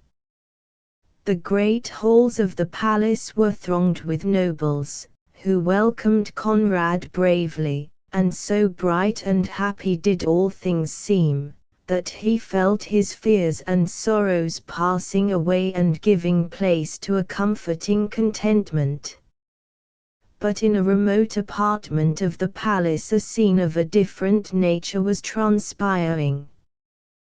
By a window stood the Duke's only child, the Lady Constance. Her eyes were red and swollen, and full of tears. She was alone. Presently she fell to weeping anew, and said aloud, "The villain Detzin is gone, has fled the dukedom. I could not believe it at first, but alas! It is too true. And I loved him so. I dared to love him though I knew the Duke, my father, would never let me wed him. I loved him, but now I hate him. With all my soul I hate him. Oh, what is to become of me? I am lost, lost, lost. I shall go mad." Chapter 3. The plot thickens. Few months drifted by.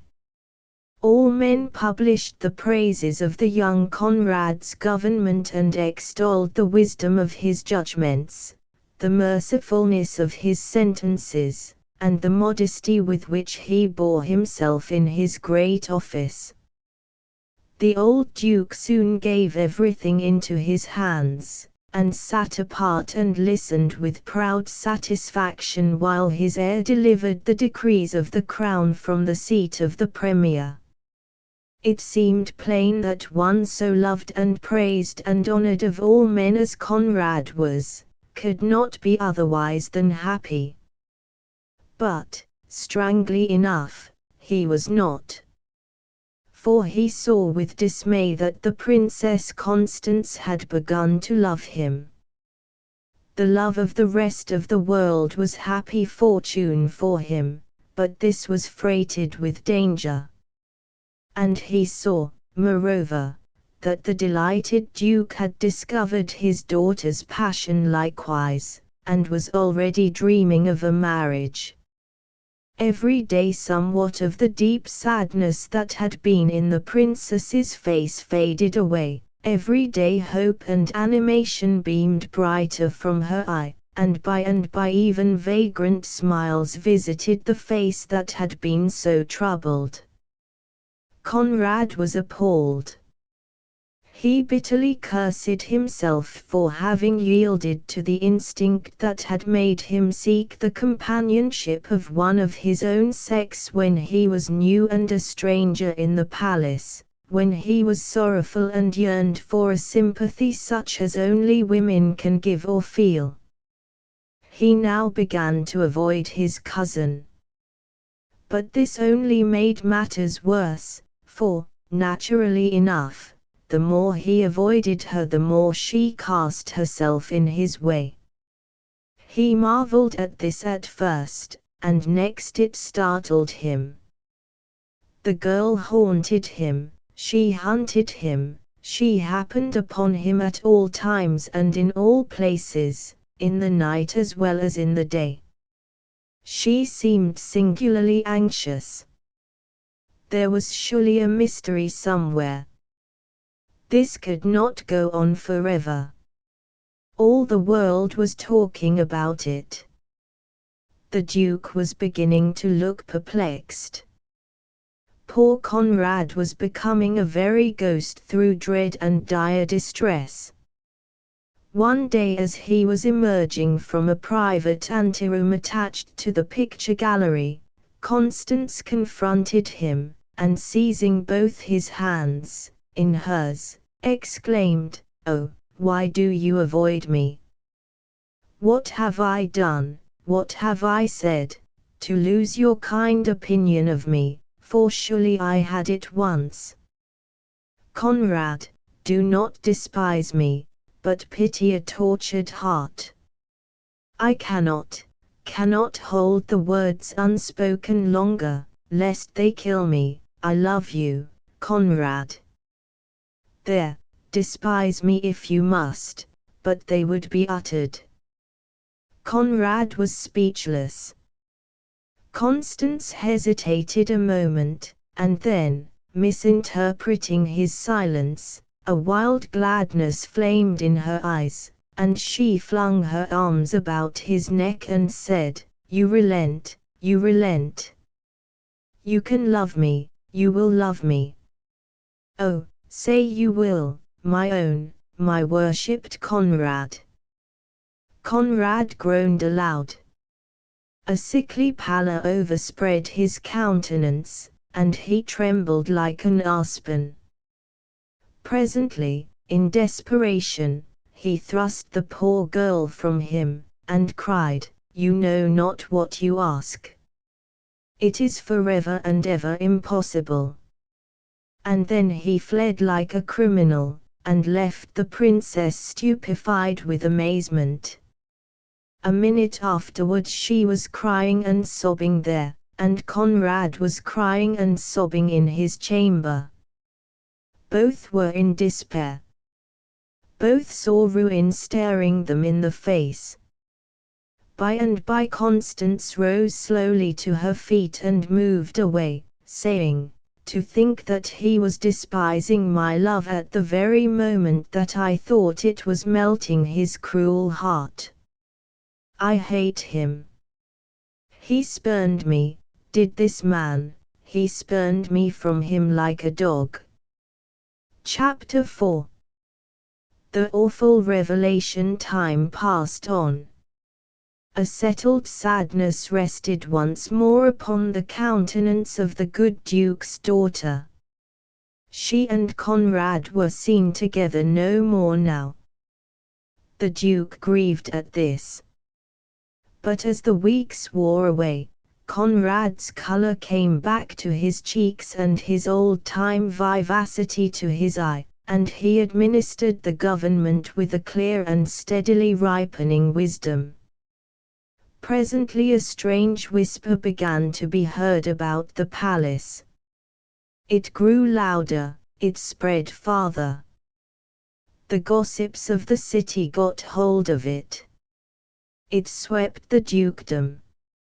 And this is what the whisper said: "The Lady Constance hath given birth to a child." When the Lord of Klugenstein heard it, he swung his plumed helmet thrice around his head and shouted, "Long live Duke Conrad, for lo, his crown is sure from this day forward. Detzin has done his errand well, and the good scoundrel shall be rewarded." And he spread the tidings far and wide, and for 48 hours no soul in all the barony but did dance and sing, caress and illuminate, to celebrate the great event, and all at proud and happy old Klugenstein's expense. Chapter V. The frightful catastrophe. The trial was at hand. All the great lords and barons of Brandenburg were assembled in the Hall of Justice in the ducal palace. No space was left unoccupied where there was room for a spectator to stand or sit. Conrad, clad in purple and ermine, sat in the premier's chair, and on either side sat the great judges of the realm. The old duke had sternly commanded that the trial of his daughter should proceed without favor, and then had taken to his bed broken-hearted. His days were numbered. Poor Conrad had begged, as for his very life, that he might be spared the misery of sitting in judgment upon his cousin's crime, but it did not avail. The saddest heart in all that great assemblage was in Conrad's breast.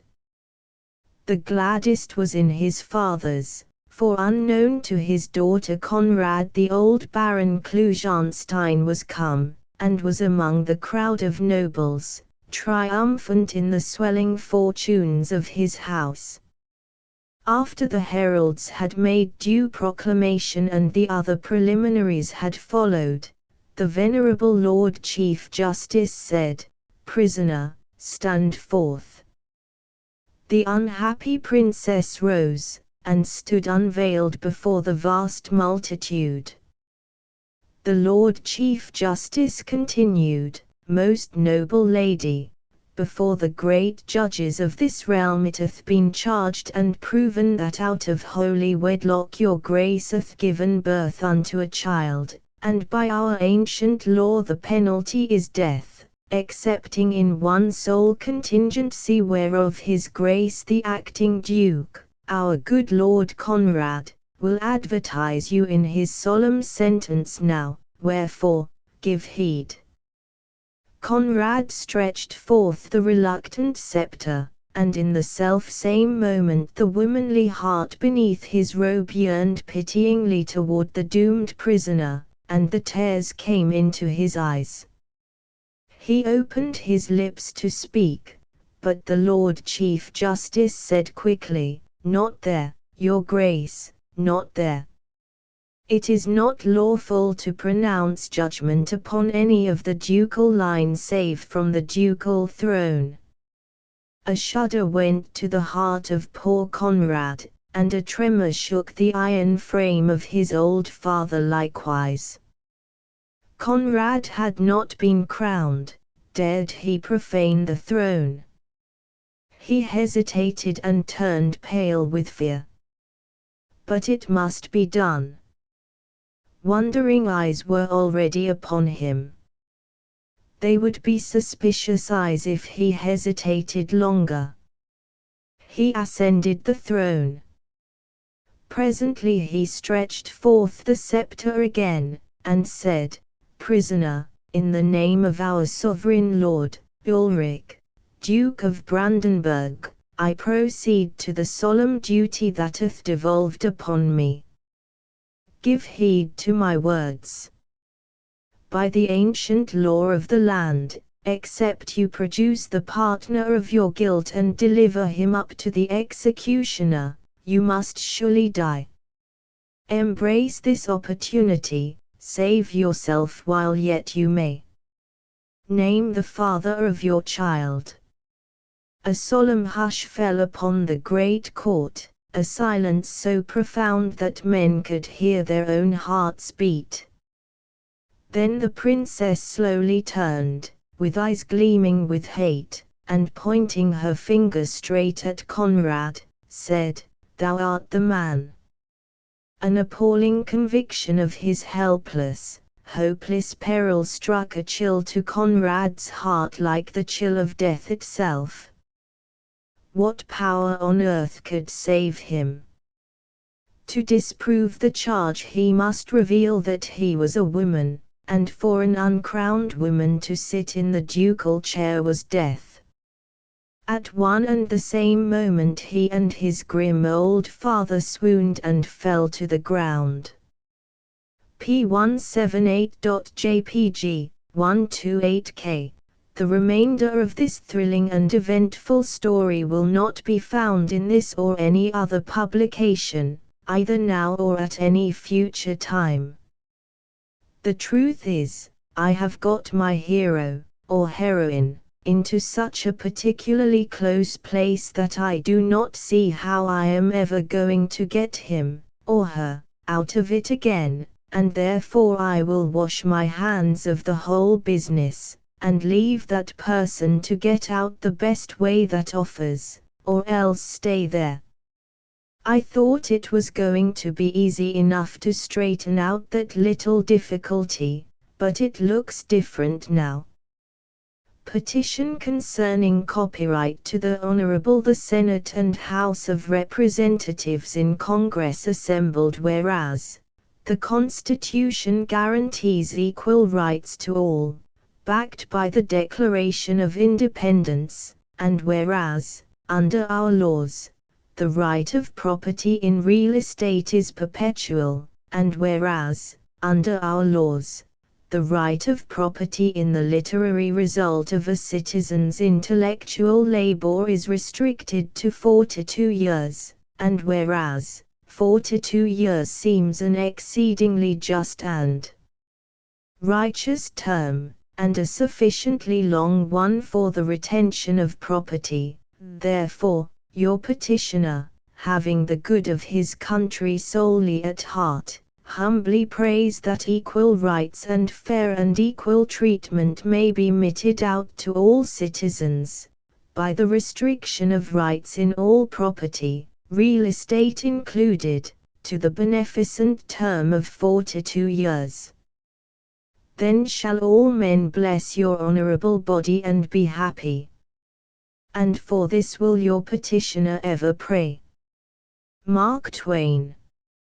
A paragraph not added to the petition. The charming absurdity of restricting property rights in books to 42 years sticks prominently out in the fact that hardly any man's books ever live 42 years, or even the half of it, and so, for the sake of getting a shabby advantage of the heirs of about one Scott or Burns or Milton in 100 years, the lawmakers of the great republic are content to leave that poor little pilfering edict upon the statute books. It is like an emperor lying in wait to rob a phoenix's nest, and waiting the necessary century to get the chance. After dinner speech, at a 4th of July gathering, in London, of Americans, Mr. Chairman and ladies and gentlemen, I thank you for the compliment which has just been tendered me, and to show my appreciation of it I will not afflict you with many words. It is pleasant to celebrate in this peaceful way, upon this old mother soil, the anniversary of an experiment which was born of war with this same land so long ago, and wrought out to a successful issue by the devotion of our ancestors. It has taken nearly 100 years to bring the English and Americans into kindly and mutually appreciative relations, but I believe it has been accomplished at last. It was a great step when the two last misunderstandings were settled by arbitration instead of canon. It is another great step when England adopts our sewing machines without claiming the invention, as usual. It was another when they imported one of our sleeping cars the other day. And it warmed my heart more than I can tell, yesterday, when I witnessed the spectacle of an Englishman ordering an American sherry cobbler of his own free will and accord, and not only that but with a great brain and a level head, reminding the barkeeper not to forget the strawberries. With a common origin, a common language, a common literature, a common religion and common drinks, what is longer needful to the cementing of the two nations together in a permanent bond of brotherhood? This is an age of progress, and ours is a progressive land.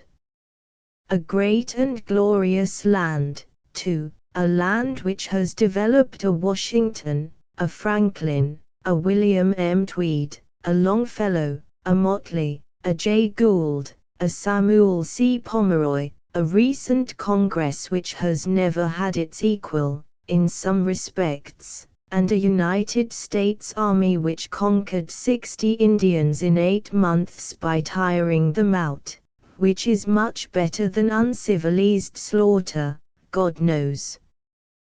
We have a criminal jury system which is superior to any in the world, and its efficiency is only marred by the difficulty of finding 12 men every day who don't know anything and can't read. And I may observe that we have an insanity plea that would have saved Cain. I think I can say, and say with pride, that we have some legislatures that bring higher prices than any in the world. I refer with effusion to our railway system, which consents to let us live, though it might do the opposite, being our owners.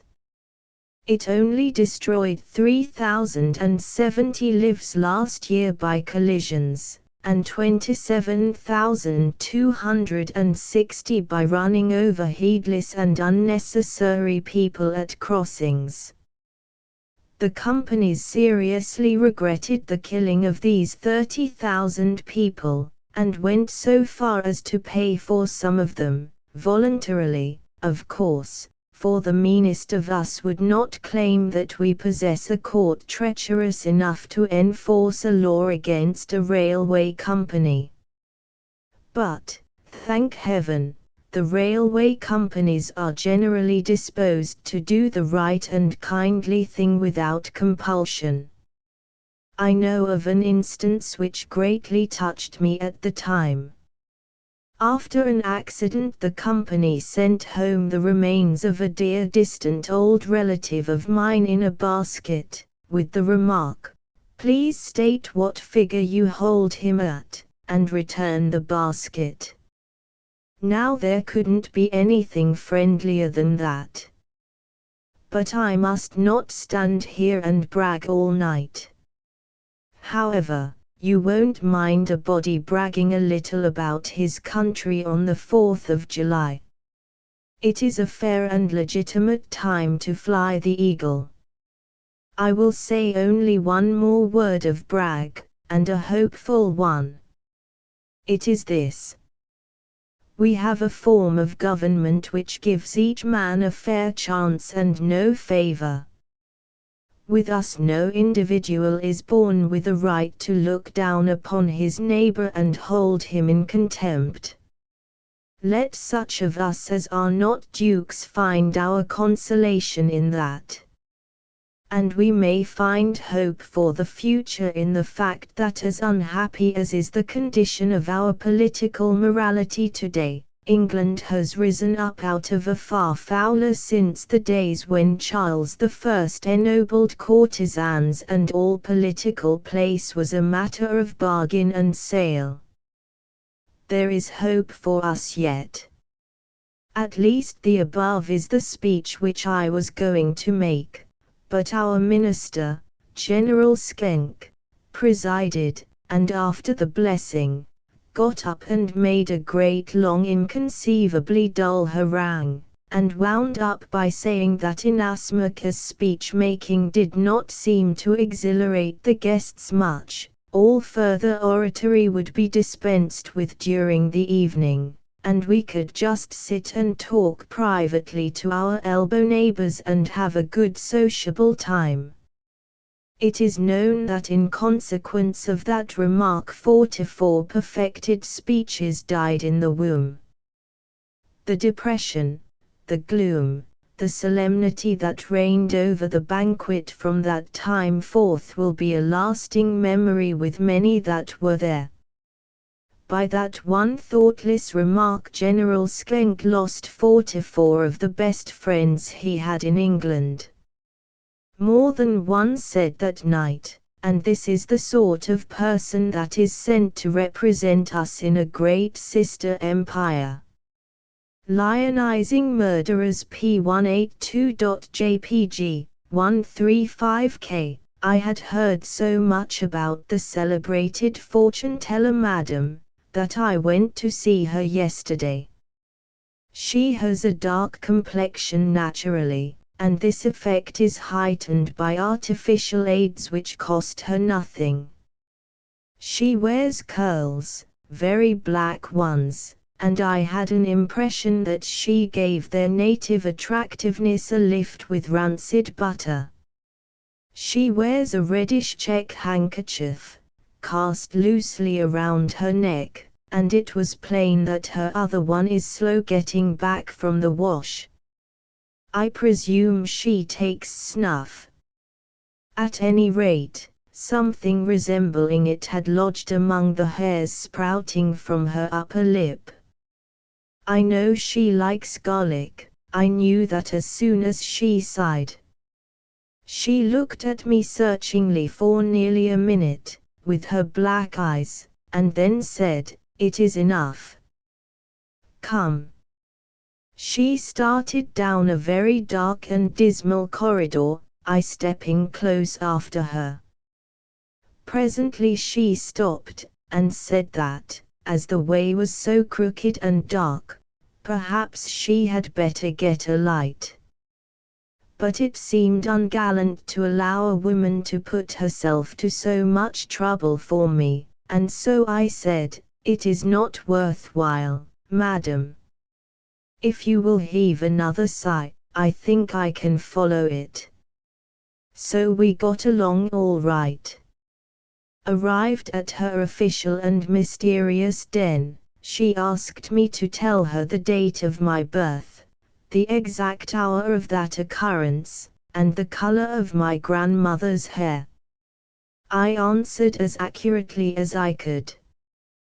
Then she said, "Young man, summon your fortitude, do not tremble. I am about to reveal the past. Information concerning the future would be, in a general way, more silence. You have had much trouble, some joy, some good fortune, some bad. Your great-grandfather was hanged. That is silence. Hanged, sir. But it was not his fault. He could not help it. I am glad you do him justice.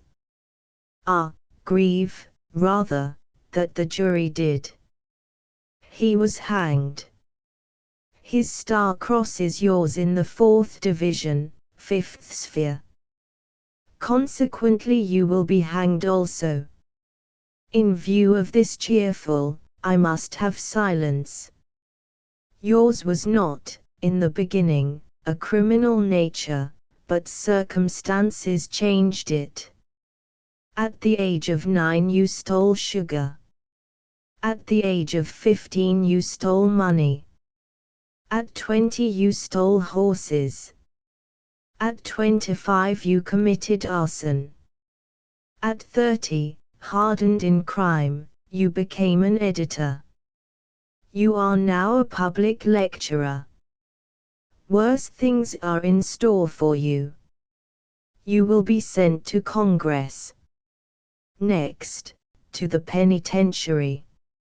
Finally, happiness will come again, all will be well, you will be hanged. I was now in tears. It seemed hard enough to go to Congress, but to be hanged, this was too sad, too dreadful. The woman seemed surprised at my grief. I told her the thoughts that were in my mind. Then she comforted me. "Why, man," she said, "hold up your head, you have nothing to grieve about. Listen. In this paragraph the fortune teller details the exact history of the Pike Brown assassination case in New Hampshire, from the succoring and saving of the stranger Pike by the Browns, to the subsequent hanging and coffining of that treacherous miscreant. She adds nothing, invents nothing, exaggerates nothing. See any New England paper for November, 1869. This Pike Brown case is selected merely as a type, to illustrate a custom that prevails, not in New Hampshire alone, but in every state in the Union. I mean the sentimental custom of visiting, petting, glorifying, and snuffling over murderers like this Pike, from the day they enter the jail under sentence of death until they swing from the gallows.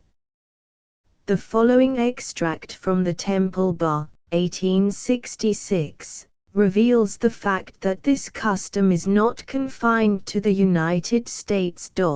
On the 31st of December, 1841, a man named John Johns, a shoemaker, murdered his sweetheart, Mary Hallam, the daughter of a respectable laborer, at Mansfield, in the county of Nottingham. He was executed on the 23rd of March, 1842. He was a man of unsteady habits, and gave way to violent fits of passion. The girl declined his addresses, and he said if he did not have her no one else should. After he had inflicted the first wound, which was not immediately fatal, She begged for her life, but seeing him resolved, asked for time to pray. He said that he would pray for both, and completed the crime. The wounds were inflicted by a shoemaker's knife, and her throat was cut barbarously. After this he dropped on his knees some time, and prayed God to have mercy on two unfortunate lovers. He made no attempt to escape, and confessed the crime.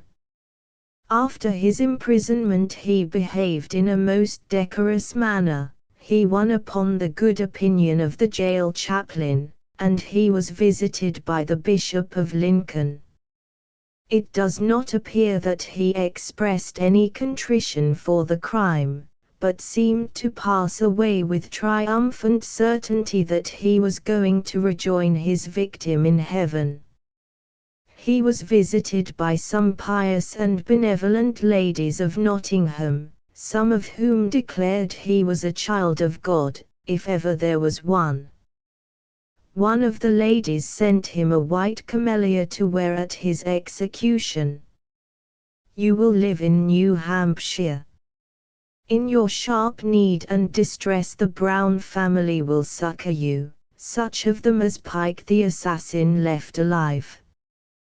They will be benefactors to you. When you shall have grown fat upon their bounty, and are grateful and happy, you will desire to make some modest return for these things, and so you will go to the house some night and brain the whole family with an axe. You will rob the dead bodies of your benefactors, and disperse your gains in riotous living among the rowdies and courtesans of Boston. Then you will be arrested, tried, condemned to be hanged, thrown into prison. Now is your happy day. You will be converted just as soon as every effort to compass pardon, commutation, or reprieve has failed, and then, why, then, every morning and every afternoon, the best and purest young ladies of the village will assemble in your cell and sing hymns. This will show that assassination is respectable. Then you will write a touching letter, in which you will forgive all those recent Browns. This will excite the public admiration. No public can withstand magnanimity. Next, they will take you to the scaffold, with great eclat, at the head of an imposing procession composed of clergymen, officials, citizens generally, and young ladies walking pensively two and bearing bouquets and immortelles. You will mount the scaffold, and while the great concourse stand uncovered in your presence, you will read your sappy little speech which the minister has written for you. And then, in the midst of a grand and impressive silence, they will swing you into paradise, my son. There will not be a dry eye on the ground. You will be a hero. Not a rough there but will envy you. Not a rough there but will resolve to emulate you. And next, a great procession will follow you to the tomb, will weep over your remains. The young ladies will sing again the hymns made dear by sweet associations connected with the jail, and, as a last tribute of affection, respect, and appreciation of your many sterling qualities, they will walk two and two around your bier, and strew wreaths of flowers on it. And lo! You are canonized. P185.jpg, 65K, think of it, son ingrate, assassin, robber of the dead, drunken brawler among thieves and harlots in the slums of Boston 1 month, and the pet of the pure and innocent daughters of the land the next. A bloody and hateful devil, a bewept, bewailed, and sainted martyr, all in a month. Fool, so noble a fortune, and yet you sit here grieving. No, madam, I said, you do me wrong, you do, indeed. I am perfectly satisfied. I did not know before that my great-grandfather was hanged, but it is of no consequence. He has probably ceased to bother about it by this time, and I have not commenced yet. I confess, madam, that I do something in the way of editing and lecturing, but the other crimes you mention have escaped my memory. Yet I must have committed them, you would not deceive a stranger. But let the past be as it was, and let the future be as it may, these are nothing. I have only cared for one thing. I have always felt that I should be hanged some day, and somehow the thought has annoyed me considerably. But if you can only assure me that I shall be hanged in New Hampshire, not a shadow of a doubt. Bless you, my benefactress, excuse this embrace, you have removed a great load from my breast. To be hanged in New Hampshire is happiness, it leaves an honored name behind a man, and introduces him at once into the best New Hampshire society in the other world. I then took leave of the fortune teller. But, seriously, is it well to glorify a murderous villain on the scaffold, as Pike was glorified in New Hampshire? Is it well to turn the penalty for a bloody crime into a reward? Is it just to do it? Is it safe? A new crime legislation needed P187.jpg, 139K.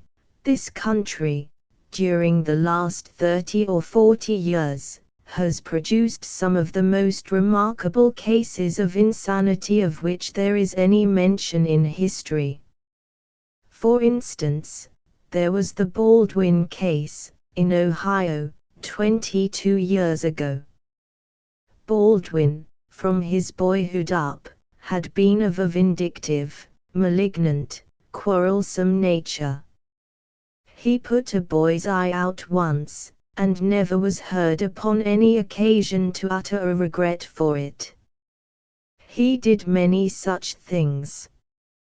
But at last he did something that was serious. He called at a house just after dark one evening, knocked, and when the occupant came to the door, shot him dead, and then tried to escape, but was captured. 2 days before, he had wantonly insulted a helpless cripple, and the man he afterward took swift vengeance upon with an assassin bullet had knocked him down. Such was the Baldwin case. The trial was long and exciting, the community was fearfully wrought up. Men said this spiteful, bad-hearted villain had caused grief enough in his time, and now he should satisfy the law. But they were mistaken. Baldwin was insane when he did the deed, they had not thought of that. By the argument of counsel it was shown that at 10:30 in the morning on the day of the murder, Baldwin became insane, and remained so for 11 hours and a half exactly. This just covered the case comfortably, and he was acquitted. Thus, if an unthinking and excited community had been listened to instead of the arguments of counsel, a poor crazy creature would have been held to a fearful responsibility for a mere freak of madness. Baldwin went clear, and although his relatives and friends were naturally incensed against the community for their injurious suspicions and remarks, they said let it go for this time, and did not prosecute. the Baldwins were very wealthy. This same Baldwin had momentary fits of insanity twice afterward, and on both occasions killed people he had grudges against. And on both these occasions the circumstances of the killing were so aggravated, and the murders so seemingly heartless and treacherous, that if Baldwin had not been insane he would have been hanged without the shadow of a doubt. As it was, it required all his political and family influence to get him clear in one of the cases, and cost him not less than $10,000 to get clear in the other. One of these men he had notoriously been threatening to kill for 12 years. The poor creature happened, by the merest piece of ill fortune, to come along a dark alley at the very moment that Baldwin's insanity came upon him, and so he was shot in the back with a gun loaded with slugs. Take the case of Lynch Hackett, of Pennsylvania. Twice, in public, he attacked a German butcher by the name of Bemis Feldner, with a cane, and both times Feldner whipped him with his fists. Hackett was a vain, wealthy, violent gentleman, who held his blood and family in high esteem, and believed that a reverent respect was due to his great riches. He brooded over the shame of his chastisement for 2 weeks, and then, in a momentary fit of insanity, armed himself to the teeth, rode into town, waited a couple of hours until he saw Feldner coming down the street with his wife on his arm, and then, as the couple passed the doorway in which he had partially concealed himself, he drove a knife into Feldner's neck, killing him instantly. The widow caught the limp form and eased it to the earth. Both were drenched with blood. Hackett jocosely remarked to her that as a professional butcher's recent wife she could appreciate the artistic neatness of the job that left her in condition to marry again, in case she wanted to. This remark, and another which he made to a friend, that his position in society made the killing of an obscure citizen simply an eccentricity instead of a crime, were shown to be evidences of insanity, and so Hackett escaped punishment. The jury were hardly inclined to accept these as proofs at first, inasmuch as the prisoner had never been insane before the murder, and under the tranquilizing effect of the butchering had immediately regained his right mind. But when the defense came to show that a third cousin of Hackett's wife's stepfather was insane, and not only insane, but had a nose the very counterpart of Hackett's, it was plain that insanity was hereditary in the family, and Hackett had come by it by legitimate inheritance. Of course the jury then acquitted him. But it was a merciful providence that Mrs. H.'s people had been afflicted as shown, else Hackett would certainly have been hanged. However, it is not possible to recount all the marvelous cases of insanity that have come under the public notice in the last 30 or 40 years. There was the Durgin case in New Jersey 3 years ago. The servant girl, Bridget Durgin, at dead of night, invaded her mistress's bedroom and carved the lady literally to pieces with a knife. Then she dragged the body to the middle of the floor, and beat and banged it with chairs and such things. Next she opened the feather beds, and strewed the contents around, saturated everything with kerosene, and set fire to the general wreck.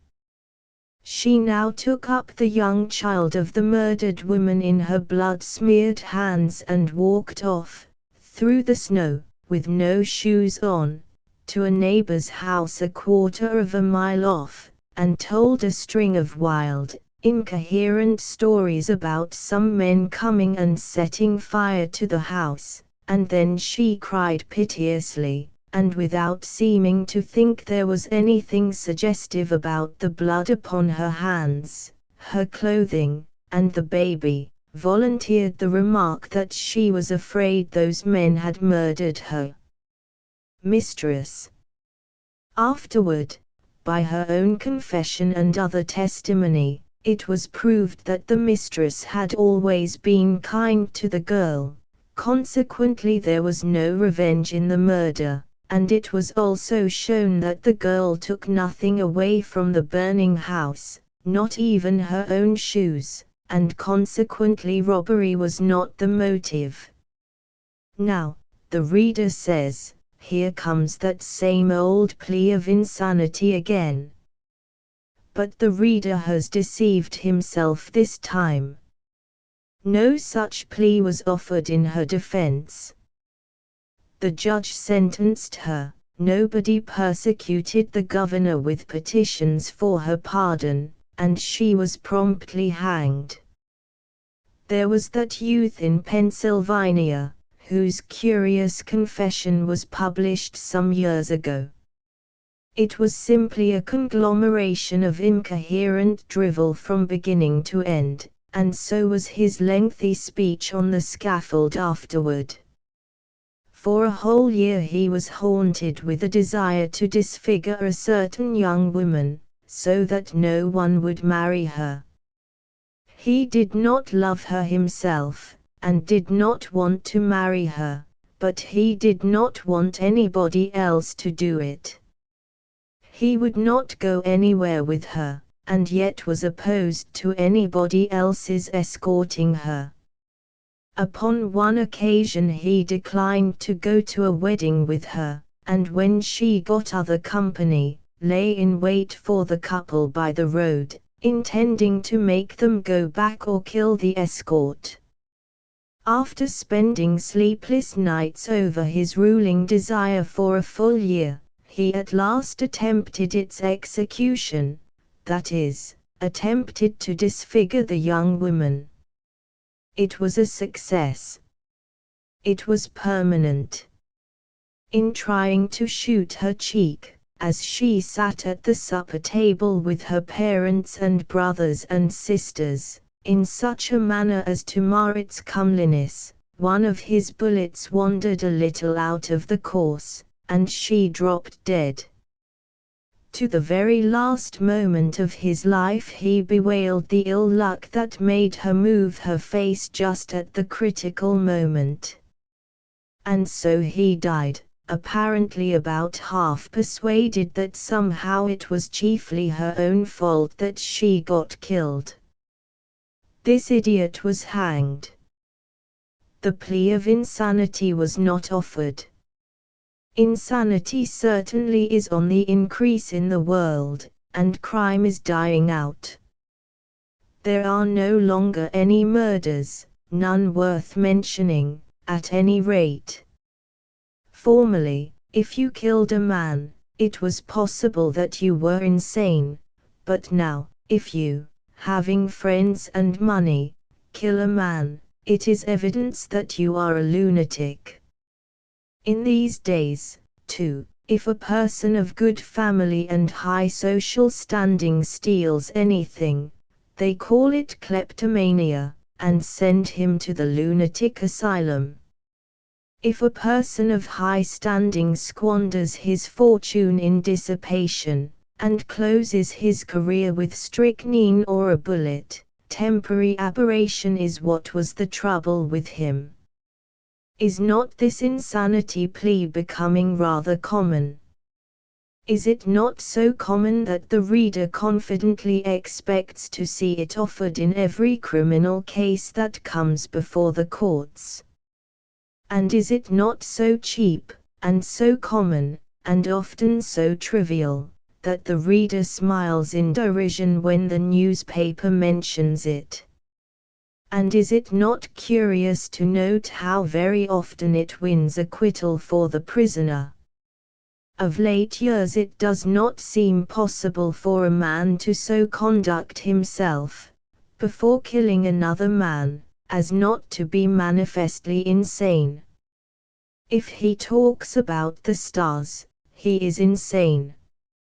If he appears nervous and uneasy an hour before the killing, he is insane. If he weeps over a great grief, his friends shake their heads, and fear that he is not right. If, an hour after the murder, he seems ill at ease, preoccupied, and excited, he is, unquestionably insane. Really, what we want now, is not laws against crime, but a law against insanity. There is where the true evil lies. A Curious Dream, written about 1870. Containing a moral P192.jpg, 99K, night before last I had a singular dream. I seemed to be sitting on a doorstep, in no particular city perhaps, ruminating, and the time of night appeared to be about 12 or 1 o'clock. The weather was balmy and delicious. There was no human sound in the air, not even a footstep.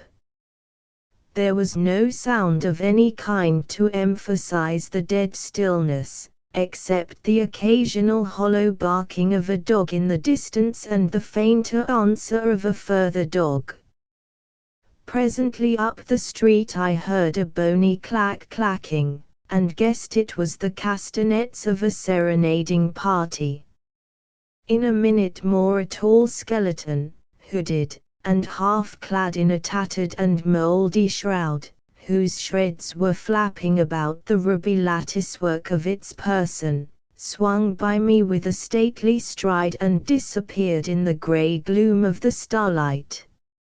It had a broken and worm-eaten coffin on its shoulder and a bundle of something in its hand. I knew what the clacking was then. It was this party's joints working together, and his elbows knocking against his sides as he walked. I may say I was surprised. Before I could collect my thoughts and enter upon any speculations as to what this apparition might portend, I heard another one coming, for I recognized his clack. He had 2/3 of a coffin on his shoulder, and some foot and headboards under his arm. I mightily wanted to peer under his hood and speak to him, but when he turned and smiled upon me with his cavernous sockets and his projecting grin as he went by, I thought I would not detain him. He was hardly gone when I heard the clacking again, and another one issued from the shadowy half-light. This one was bending under a heavy gravestone, and dragging a shabby coffin after him by a string. When he got to me he gave me a steady look for a moment or two, and then rounded to and backed up to me, saying, "Ease this down for a fellow, will you?" I eased the gravestone down till it rested on the ground, and in doing so noticed that it bore the name of John Baxter Copmanhurst with May, 1839 as the date of his death. Deceased sat wearily down by me, and wiped his os frontis with his major maxillary, chiefly from former habit I judged, for I could not see that he brought away any perspiration. "It is too bad, said he, drawing the remnant of the shroud about him and leaning his jaw pensively on his hand. Then he put his left foot up on his knee and fell to scratching his ankle bone absently with a rusty nail which he got out of his coffin. "What is too bad, friend?" "Oh, everything. I almost wish I never had died." "You surprise me. Why do you say this?" Has anything gone wrong? What is the matter? Matter. Look at this shroud rags. Look at this gravestone, all battered up. Look at that disgraceful old coffin. All a man's property going to ruin and destruction before his eyes, and ask him if anything is wrong. Fire and brimstone. Calm yourself, I said. It is too bad, it is certainly too bad, but then I had not supposed that you would much mind such matters, situated as you are. Well, my dear sir, I do mind them. My pride is hurt, and my comfort is impaired, destroyed, I might say. I will state my case, I will put it to you in such a way that you can comprehend it, if you will let me, said the poor skeleton, tilting the hood of his shroud back, as if he were clearing for action, and thus unconsciously giving himself a jaunty and festive air very much at variance with the grave character of his position in life, so to speak, and in prominent contrast with his distressful mood. Proceed, said I reside in the shameful old graveyard a block or two above you here, in this street. There, now, I just expected that cartilage would let go. Third rib from the bottom, friend, hitch the end of it to my spine with a string, if you have got such a thing about you, though a bit of silver wire is a deal pleasanter, and more durable and becoming, if one keeps it polished. To think of shredding out and going to pieces in this way, just on account of the indifference and neglect of one's posterity. And the poor ghost grated his teeth in a way that gave me a wrench and a shiver, for the effect is mightily increased by the absence of muffling flesh and cuticle. I reside in that old graveyard, and have for these 30 years, and I tell you things are changed since I first laid this old tired frame there, and turned over, and stretched out for a long sleep, with a delicious sense upon me of being done with bother, and grief, and anxiety, and doubt, and fear, forever and ever, and listening with comfortable and increasing satisfaction to the sexton's work, from the startling clatter of his first spadeful on my coffin till it dulled away to the faint patting that shaped the roof of my new home. Delicious. I wish you could try it tonight. And out of my reverie deceased fetched me a rattling slap with a bony hand. Yes, sir, 30 years ago I laid me down there, and was happy. For it was out in the country then, out in the breezy, flowery, grand old woods, and the lazy winds gossiped with the leaves, and the squirrels capered over us and around us, and the creeping things visited us, and the birds filled the tranquil solitude with music. Ah, it was worth 10 years of a man's life to be dead then. Everything was pleasant. I was in a good neighborhood, for all the dead people that lived near me belonged to the best families in the city. Our posterity appeared to think the world of us.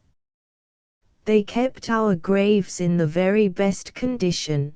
The fences were always in faultless repair, headboards were kept painted or whitewashed, and were replaced with new ones as soon as they began to look rusty or decayed. Monuments were kept upright, railings intact and bright, the rose bushes and shrubbery trimmed, trained, and free from blemish, the walks clean and smooth and gravelled.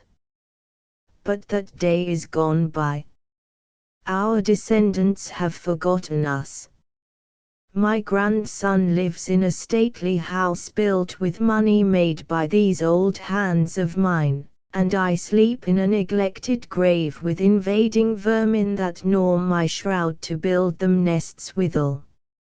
I and friends that lie with me founded and secured the prosperity of this fine city, and the stately bantling of our loves leaves us to rot in a dilapidated cemetery which neighbors curse and strangers scoff at.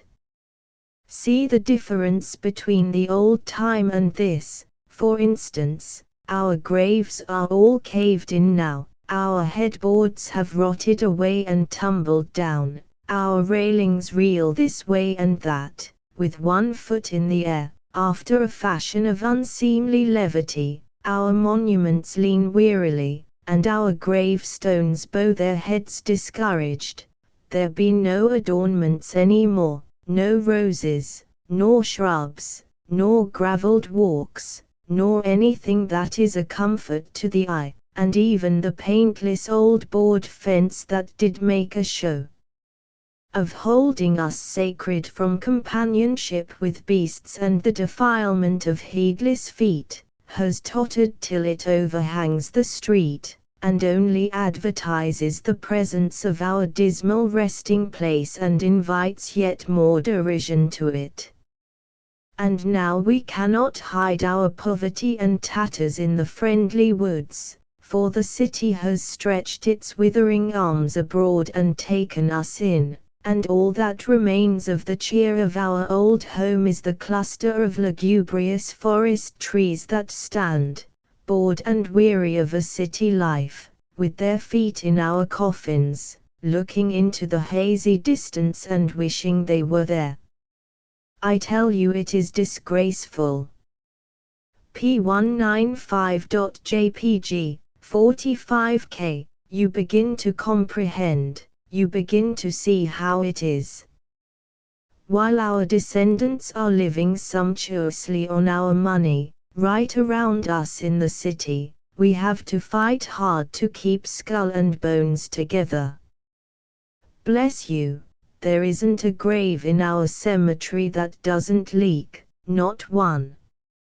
Every time it rains in the night we have to climb out and roost in the trees. And sometimes we are wakened suddenly by the chilly water trickling down the back of our necks.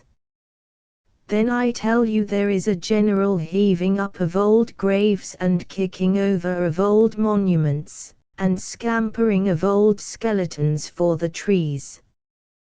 Bless me, if you had gone along there some such nights after 12 you might have seen as many as 15 of us roosting on one limb, with our joints rattling drearily and the wind wheezing through our ribs.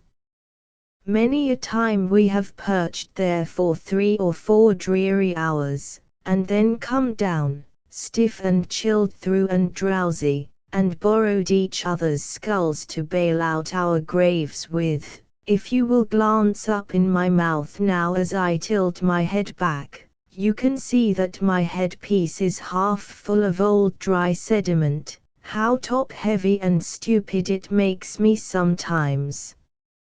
Yes, sir, many a time if you had happened to come along just before the dawn you'd have caught us bailing out the graves and hanging our shrouds on the fence to dry. Why, I had an elegant shroud stolen from there one morning. Think a party by the name of Smith took it, that resides in a plebeian graveyard over yonder. I think so because the first time I ever saw him he hadn't anything on but a check shirt, and the last time I saw him, which was at a social gathering in the new cemetery, he was the best dressed corpse in the company. And it is a significant fact that he left when he saw me, and presently an old woman from here missed her coffin. She generally took it with her when she went anywhere, because she was liable to take cold and bring on the spasmodic rheumatism that originally killed her if she exposed herself to the night air much. She was named Hotchkiss, Anna Matilda Hotchkiss, you might know her. She has two upper front teeth, is tall, but a good deal inclined to stoop, one rib on the left side gone, has one shred of rusty hair hanging from the left side of her head, and one little tuft just above and a little forward of her right ear, has her underjaw wired on one side where it had worked loose, small bone of left forearm gone, lost in a fight, has a kind of swagger in her gait and a gallus way of going with her arms akimbo and her nostrils in the air, has been pretty free and easy, and is all damaged and battered up till she looks like a Queen Syriacrate in ruins. Maybe you have met her. P197.jpg, 25K, God forbid. I involuntarily ejaculated, for somehow I was not looking for that form of question, and it caught me a little off my guard. But I hastened to make amends for my rudeness, and say, I simply meant I had not had the honor, for I would not deliberately speak discourteously of a friend of yours. You were saying that you were robbed, and it was a shame, too, but it appears by what is left of the shroud you have on that it was a costly one in its day. How did? A most ghastly expression began to develop among the decayed features and shriveled integuments of my guest's face, and I was beginning to grow uneasy and distressed, when he told me he was only working up a deep, sly smile, with a wink in it, to suggest that about the time he acquired his present garment a ghost in a neighboring cemetery missed one. This reassured me, but I begged him to confine himself to speech thenceforth, because his facial expression was uncertain. Even with the most elaborate care it was liable to misfire. Smiling should especially be avoided.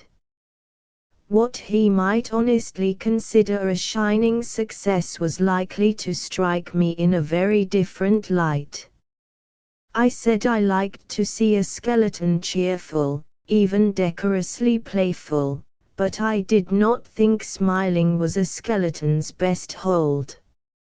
Yes, friend, said the poor skeleton, the facts are just as I have given them to you. Two of these old graveyards, the one that I resided in and one further along, have been deliberately neglected by our descendants of today until there is no occupying them any longer. Aside from the osteological discomfort of it, and that is no light matter this rainy weather, the present state of things is ruinous to property.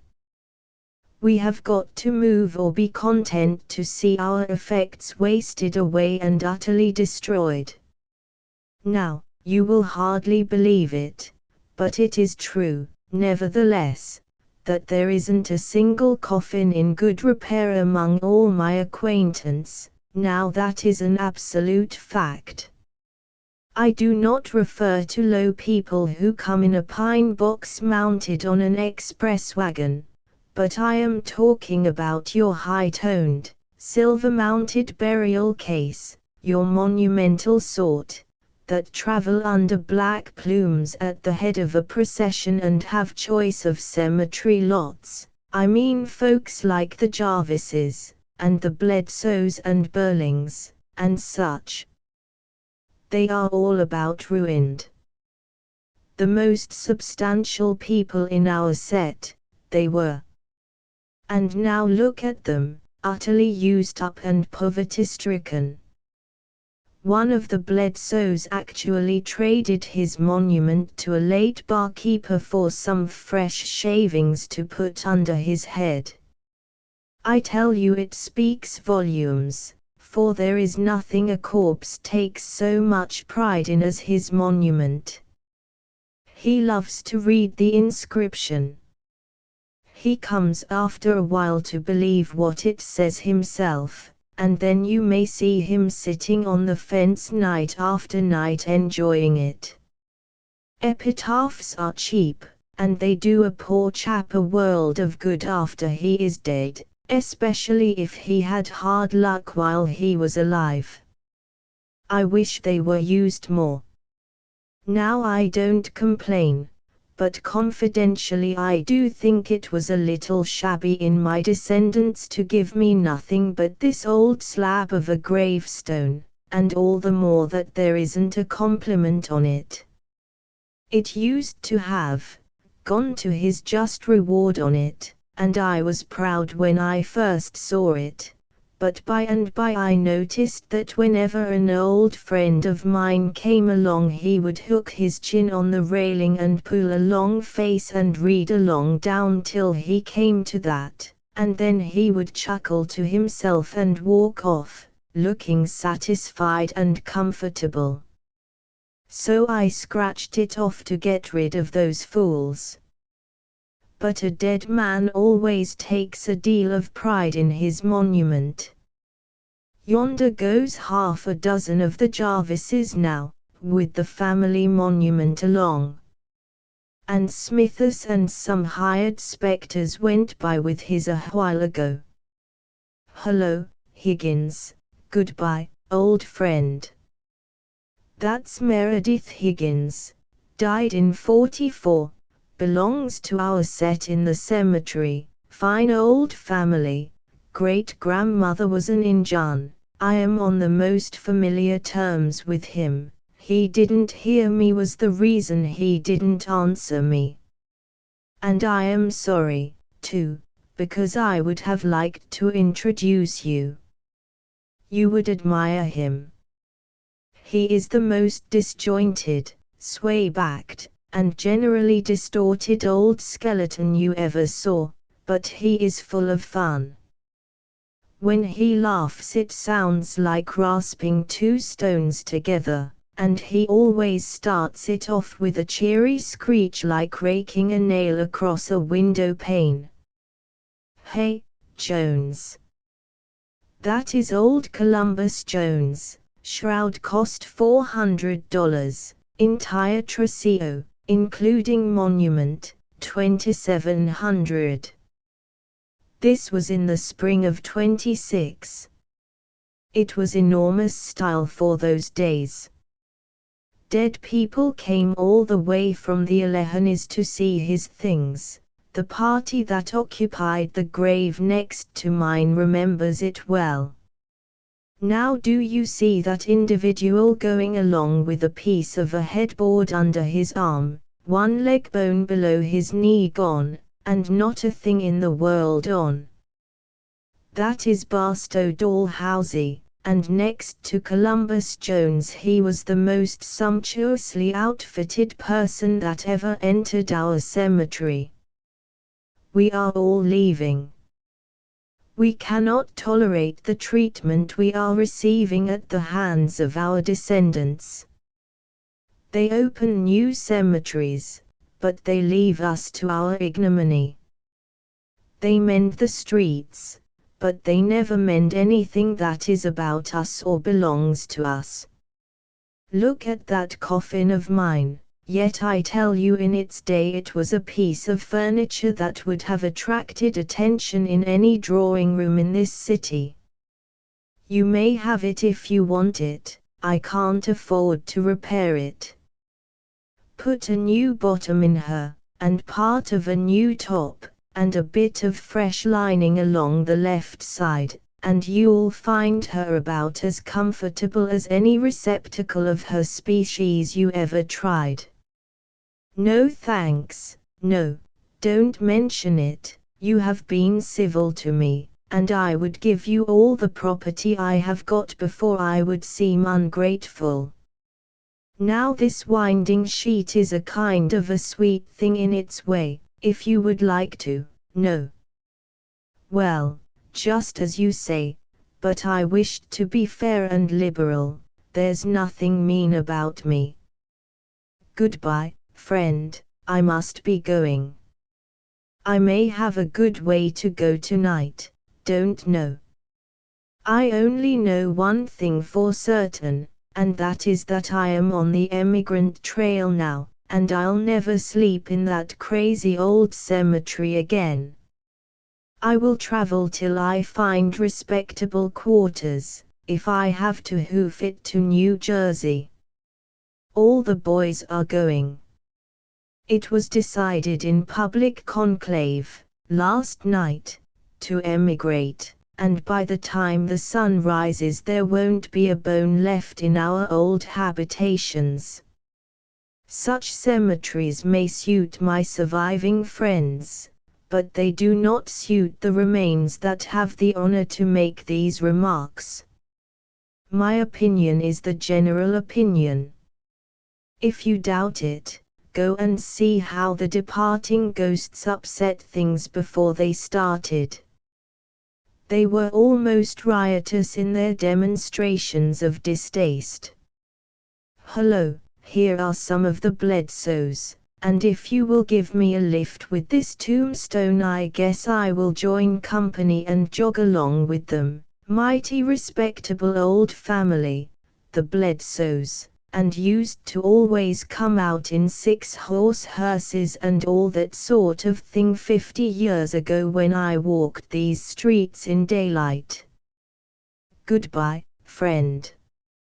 And with his gravestone on his shoulder he joined the grisly procession, dragging his damaged coffin after him, for notwithstanding he pressed it upon me so earnestly, I utterly refused his hospitality. I suppose that for as much as 2 hours these sad outcasts went clacking by, laden with their dismal effects, and all that time I sat pitying them.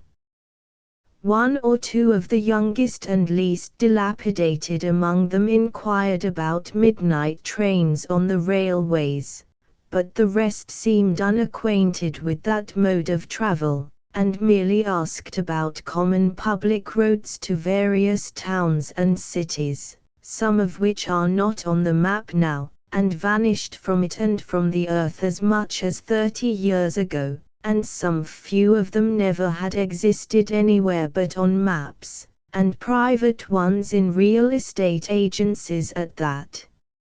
And they asked about the condition of the cemeteries in these towns and cities, and about the reputation the citizens bore as to reverence for the dead. This whole matter interested me deeply, and likewise compelled my sympathy for these homeless ones.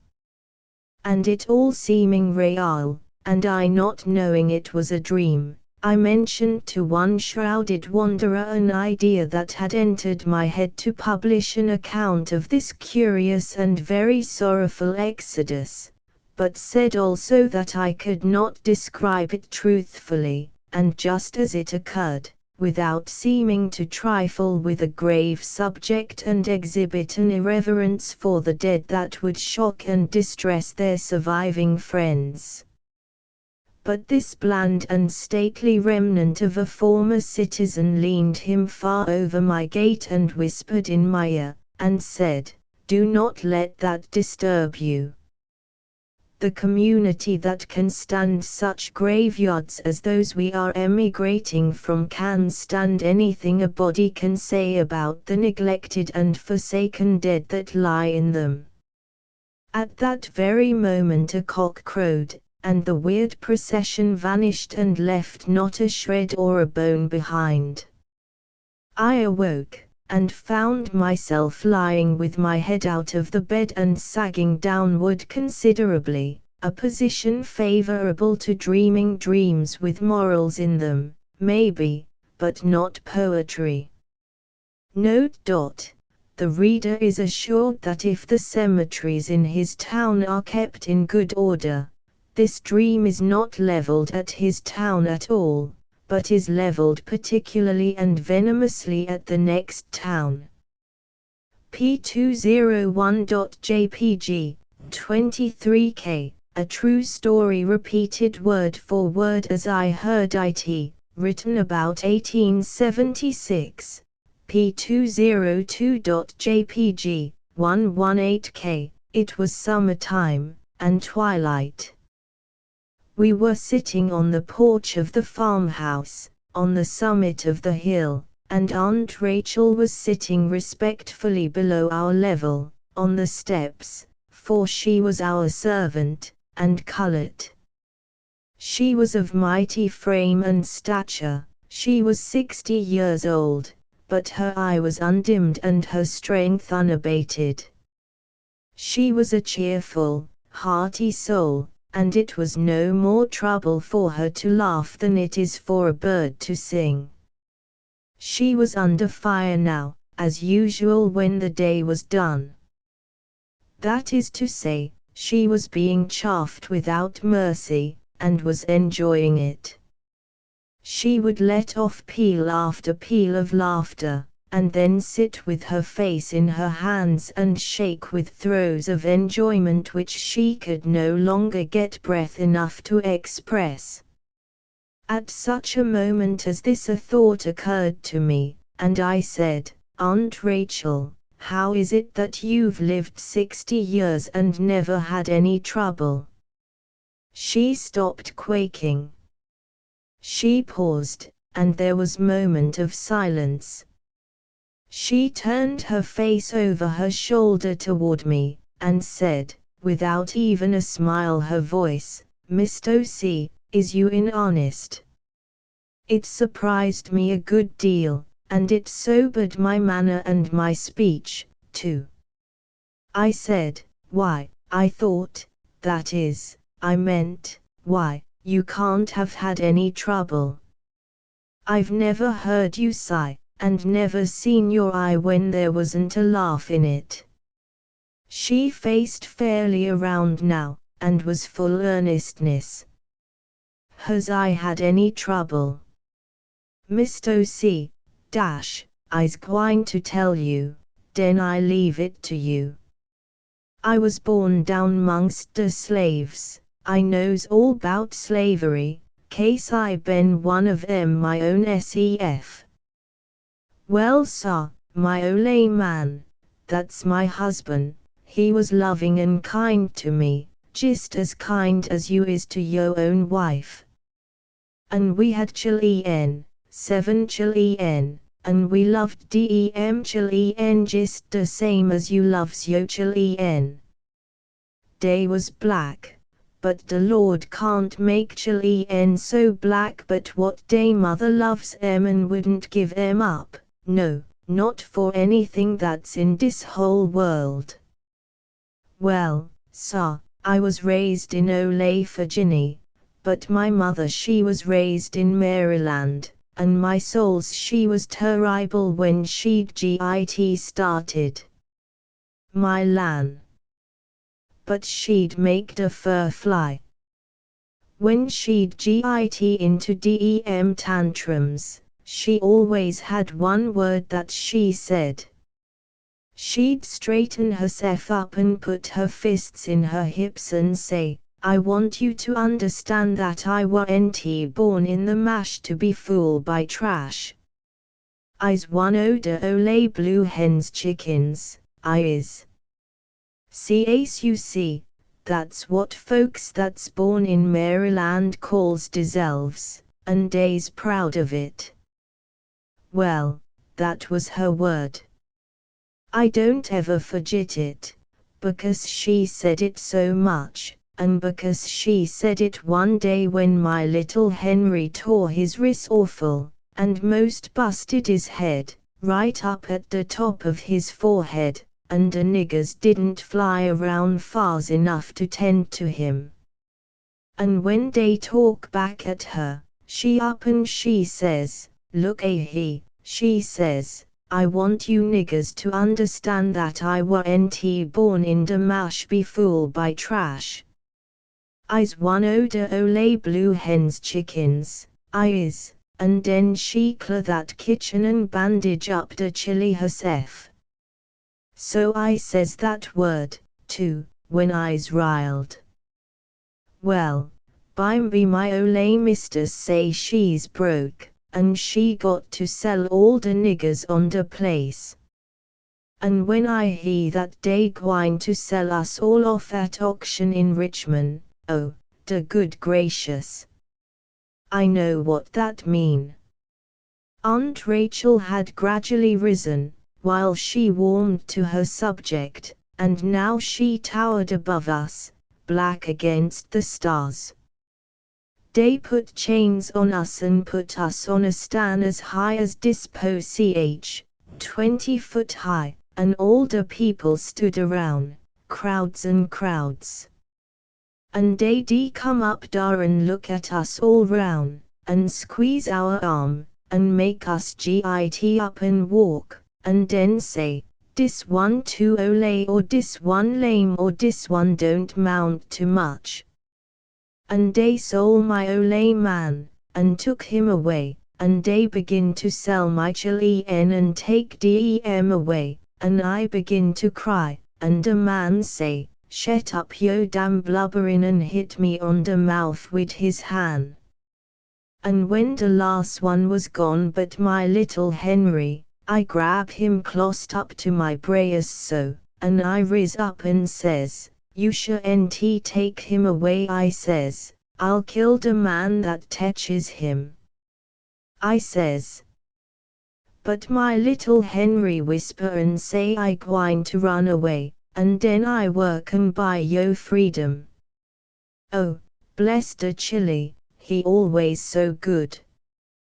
But they got him, the men did, but I took and tear the clothes off of em and beat em over the head with my chain, and they give it to me too, but I didn't mind that. Well, dar was my ole man gone, and all my children, all my 7 children, and 6 of em I hain't set eyes on agin to dis day, and that's 22 year ago last Easter. The man that bought me belong in Newburn, and he took me da. Well, bimeby the years roll on and the war come. My master he was a Confederate colonel, and I was his family's cook. So when the Unions took that town, they all run away and left me all by myself with the other niggers in that monstrous big house. So the big Union officers move in da, and they ask me would I cook for them. Lord bless you, says I, that what I's for. They weren't no small fry officers, mind you, they was the biggest they is, and the way they made them soldiers mosey round.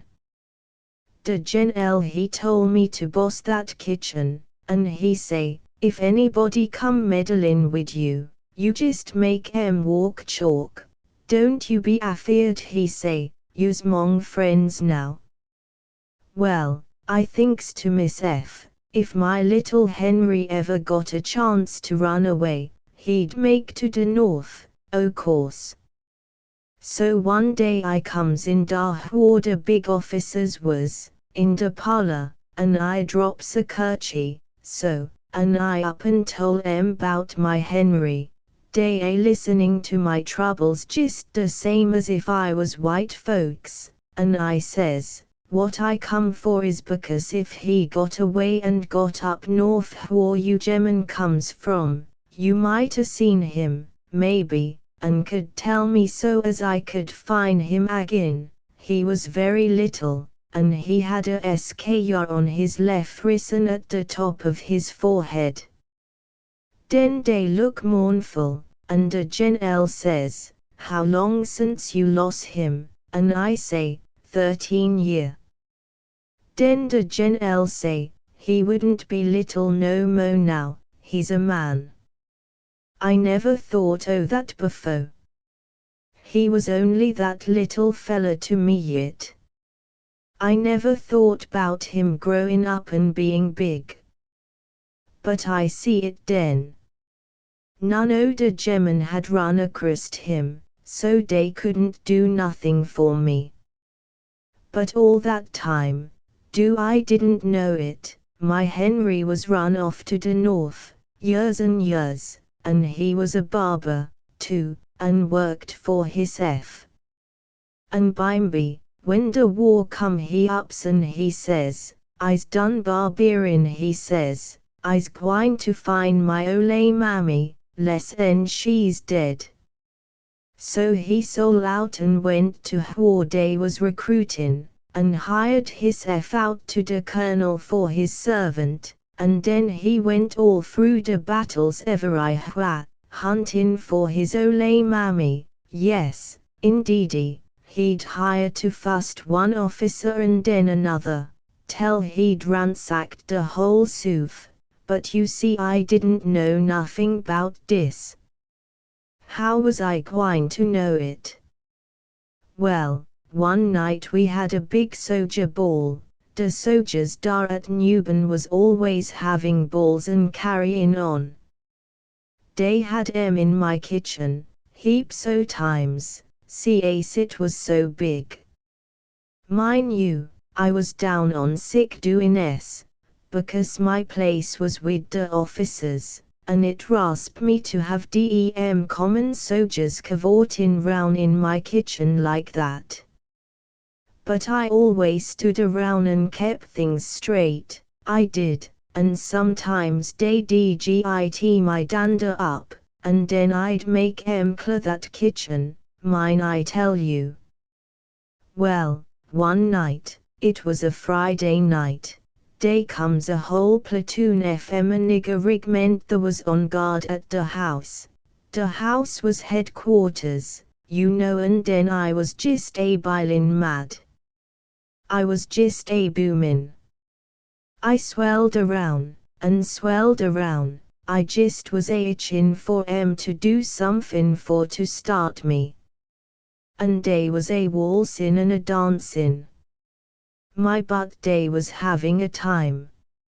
And I just a swellin' and a swellin' up. Putty soon, long comes sick a spruce young nigger a sailin' down the room wid a yoller wench round a wise, and round and round and round dey went, enough to make a body drunk to look at 'em, and when dey got abreast o' me, dey went to kino balancin' around fust on one leg and den on t'other, and smilin' at my big red turban, and markin' fun, and I ups and says git along wid you. Rubbage, P206.jpg, 32K. The young man's face kino changed, all of a sudden, for 'bout a second, but den he went to smilin' agin, same as he was before. Well, 'bout dis time, in comes some niggers that played music and belonged to the band, and dey never could git along widout putting on airs. And the very fust air dey put on that night, I lit into 'em. Dey laughed, and that made me verse. The rest o' the niggers got to laughing, and den my soul alive but I was hot. My eye was just a blazin'. I just straightened myself up so, just as I is now, plumb to the ceilin', mose, and I digs my fists into my hips, and I says, look he. I says, I want you niggers to understand that I warn't born in the mash to be fooled by trash. I's one o' the ole blue hen's chickens, I is. And den I see that young man stan' a starin' and stiff, looking kino up at the ceilin' like he forgot somefin', and couldn't 'member it no mo'. Well, I just march on dem niggers, so, looking like a gen-el, and dey just cave away befo' me and out at the do. And as dis young man a going out, I hear him say to another nigger, Jim he says, you go long and tell the cap'n I be on hand 'bout 8 o'clock in the mornin', dey's somefin' on my mind he says, I don't sleep no mo' dis night. You go long he says, and leave me by my own sef. Dis was 'bout 1 o'clock in the mornin'. Well, 'Bout 7, I was up and on hand, getting de officer's breakfast. I was a stoopin' down by de stove, chist so, same as if yo foot was de stove, and I'd opened de stove do wid my right hand, so, pushin' it back, chist as I pushes yo foot, and I'd just got de pan o' hot biscuits in my hand and was 'bout to raise up, when I see a black face come around under mine, and de eyes a looking up into mine, chist as I's a looking up clost under yo face now, and I just stopped right dar, and never budged. Just gazed and gazed so, and de pan begin to tremble, and all of a sudden I knowed. De pan drop on de floor and I grab his left hand and shove back his sleeve, just so, as I's doing to you, and den I goes for his forehead and push de hair back so, and boy, I says, if you ain't my Henry, what is you doing wid dis welt on yo wrist and that scar on yo forehead? De Lord God of heaven be praise, I got my own agin. Oh no Mr. C, I hain't had no trouble. And no joy, P207.jpg, 12K, The Siamese Twins, written about 1868. P208.jpg, 88K. I do not wish to write of the personal habits of these strange creatures solely, but also of certain curious details of various kinds concerning them, which, belonging only to their private life, have never crept into print. Knowing the twins intimately, I feel that I am peculiarly well qualified for the task I have taken upon myself. The Siamese twins are naturally tender and affectionate in disposition, and have clung to each other with singular fidelity throughout a long and eventful life. Even as children they were inseparable companions, and it was noticed that they always seemed to prefer each other's society to that of any other persons. They nearly always played together, and, so accustomed was their mother to this peculiarity, that, whenever both of them chanced to be lost, she usually only hunted for one of them, satisfied that when she found that one she would find his brother somewhere in the immediate neighborhood. And yet these creatures were ignorant and unlettered, barbarians themselves and the offspring of barbarians, who knew not the light of philosophy and science. What a withering rebuke is this to our boasted civilization, with its quarrelings, its wranglings, and its separations of brothers. As men, the twins have not always lived in perfect accord, but still there has always been a bond between them which made them unwilling to go away from each other and dwell apart. They have even occupied the same house, as a general thing, and it is believed that they have never failed to even sleep together on any night since they were born. How surely do the habits of a lifetime become second nature to us? The twins always go to bed at the same time, but Chang usually gets up about an hour before his brother. By an understanding between themselves, Chang does all the indoor work and Eng runs all the errands. This is because Eng likes to go out, Chang's habits are sedentary. However, Chang always goes along. Eng is a Baptist, but Chang is a Roman Catholic. Still, to please his brother, Chang consented to be baptized at the same time that Eng was, on condition that it should not count. During the war they were strong partisans, and both fought gallantly all through the great struggle. Eng on the Union side and Chang on the Confederate. They took each other prisoners at Seven Oaks, but the proofs of capture were so evenly balanced in favor of each, that a general army court had to be assembled to determine which one was properly the captor and which the captive. The jury was unable to agree for a long time, but the vexed question was finally decided by agreeing to consider them both prisoners, and then exchanging them. At one time Chang was convicted of disobedience of orders, and sentenced to 10 days in the guardhouse, but Eng, in spite of all arguments, felt obliged to share his imprisonment, notwithstanding he himself was entirely innocent, and so, to save the blameless brother from suffering, they had to discharge both from custody, the just reward of faithfulness. Upon one occasion the brothers fell out about something, and Chang knocked Eng down, and then tripped and fell on him, whereupon both clinched and began to beat and gouge each other without mercy. The bystanders interfered, and tried to separate them, but they could not do it, and so allowed them to fight it out. In the end both were disabled, and were carried to the hospital on one and the same shutter. Their ancient habit of going always together had its drawbacks when they reached man's estate, and entered upon the luxury of courting. Both fell in love with the same girl. Each tried to steal clandestine interviews with her, but at the critical moment the other would always turn up.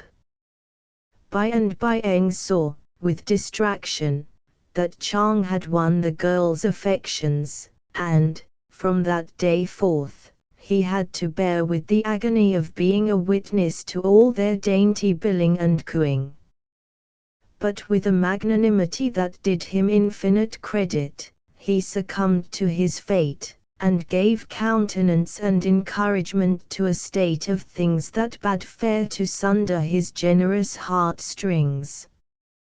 He sat from 7 every evening until 2 in the morning, listening to the fond foolishness of the two lovers, and to the concussion of hundreds of squandered kisses, for the privilege of sharing only one of which he would have given his right hand.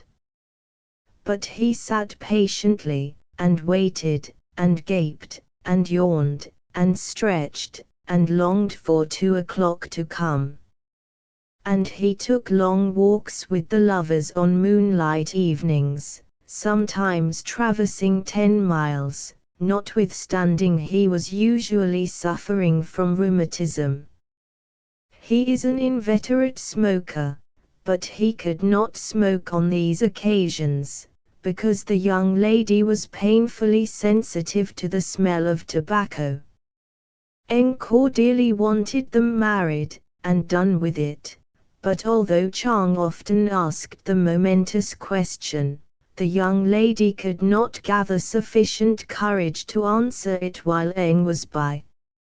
However, on one occasion, after having walked some 16 miles, and sat up till nearly daylight, Eng dropped asleep, from sheer exhaustion, and then the question was asked and answered. The lovers were married. All acquainted with the circumstance applauded the noble brother-in-law. His unwavering faithfulness was the theme of every tongue. He had stayed by them all through their long and arduous courtship, and when at last they were married, he lifted his hands above their heads, and said with impressive unction, "Bless ye, my children, I will never desert ye," and he kept his word.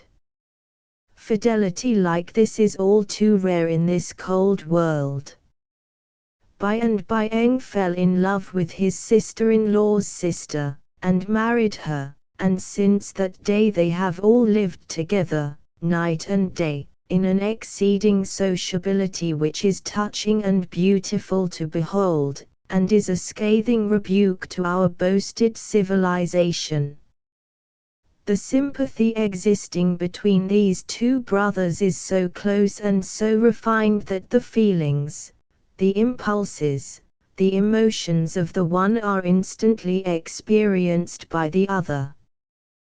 When one is sick, the other is sick. When one feels pain, the other feels it. When one is angered, the other's temper takes fire. We have already seen with what happy facility they both fell in love with the same girl. Now Chang is bitterly opposed to all forms of intemperance, on principle, but Eng is the reverse, for, while these men's feelings and emotions are so closely wedded, their reasoning faculties are unfettered, their thoughts are free. Chang belongs to the Good Templars, and is a hard-working, enthusiastic supporter of all temperance reforms. But, to his bitter distress, every now and then Eng gets drunk, and, of course, that makes Chang drunk too. This unfortunate thing has been a great sorrow to Chang, for it almost destroys his usefulness in his favorite field of effort. As sure as he is to head a great temperance procession, Eng ranges up alongside of him, prompt to the minute, and drunk as a lord, but yet no more dismally and hopelessly drunk than his brother, who has not tasted a drop. And so the two begin to hoot and yell, and throw mud and bricks at the Good Templars, and, of course, they break up the procession. It would be manifestly wrong to punish Chang for what Eng does, and, therefore, the Good Templars accept the untoward situation, and suffer in silence and sorrow. They have officially and deliberately examined into the matter, and find Chang blameless. They have taken the two brothers and filled Chang full of warm water and sugar and Eng full of whiskey, and in 25 minutes it was not possible to tell which was the drunkest. Both were as drunk as loons, and on hot whiskey punches, by the smell of their breath. Yet all the while Chang's moral principles were unsullied, his conscience clear, and so all just men were forced to confess that he was not morally, but only physically, drunk. By every right and by every moral evidence the man was strictly sober, and, therefore, it caused his friends all the more anguish to see him shake hands with the pump and try to wind his watch with his night key. There is a moral in these solemn warnings, or, at least, a warning in these solemn morals, one or the other. No matter, it is somehow. Let us heed it, let us profit by it. I could say more of an instructive nature about these interesting beings, but let what I have written suffice. Having forgotten to mention it sooner, I will remark in conclusion that the ages of the Siamese twins are respectively 51 and 53 years. P212.jpg, 13K. Speech at the Scottish Banquet in London, written about 1872. At the anniversary festival of the Scottish Corporation of London on Monday evening, in response to the toast of the ladies, Mark Twain replied. The following is his speech as reported in the London Observer. I am proud, indeed, of the distinction of being chosen to respond to this especial toast, to the ladies or to women if you please, for that is the preferable term. Perhaps, it is certainly the older, and therefore the more entitled to reverence, laughter.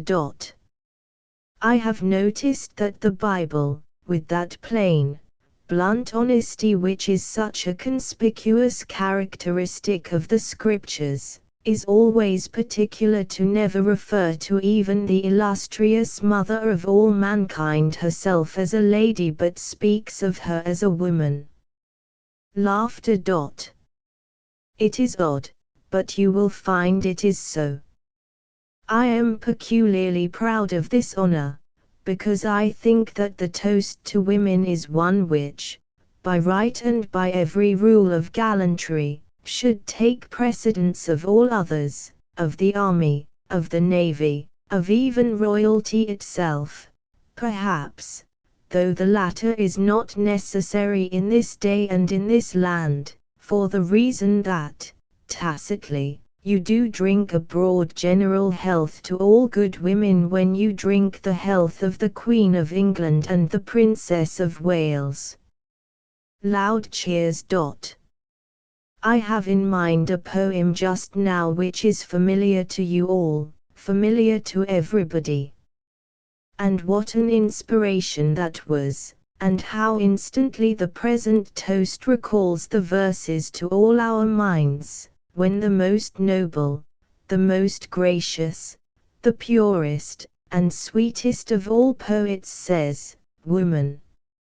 O woman, laughter.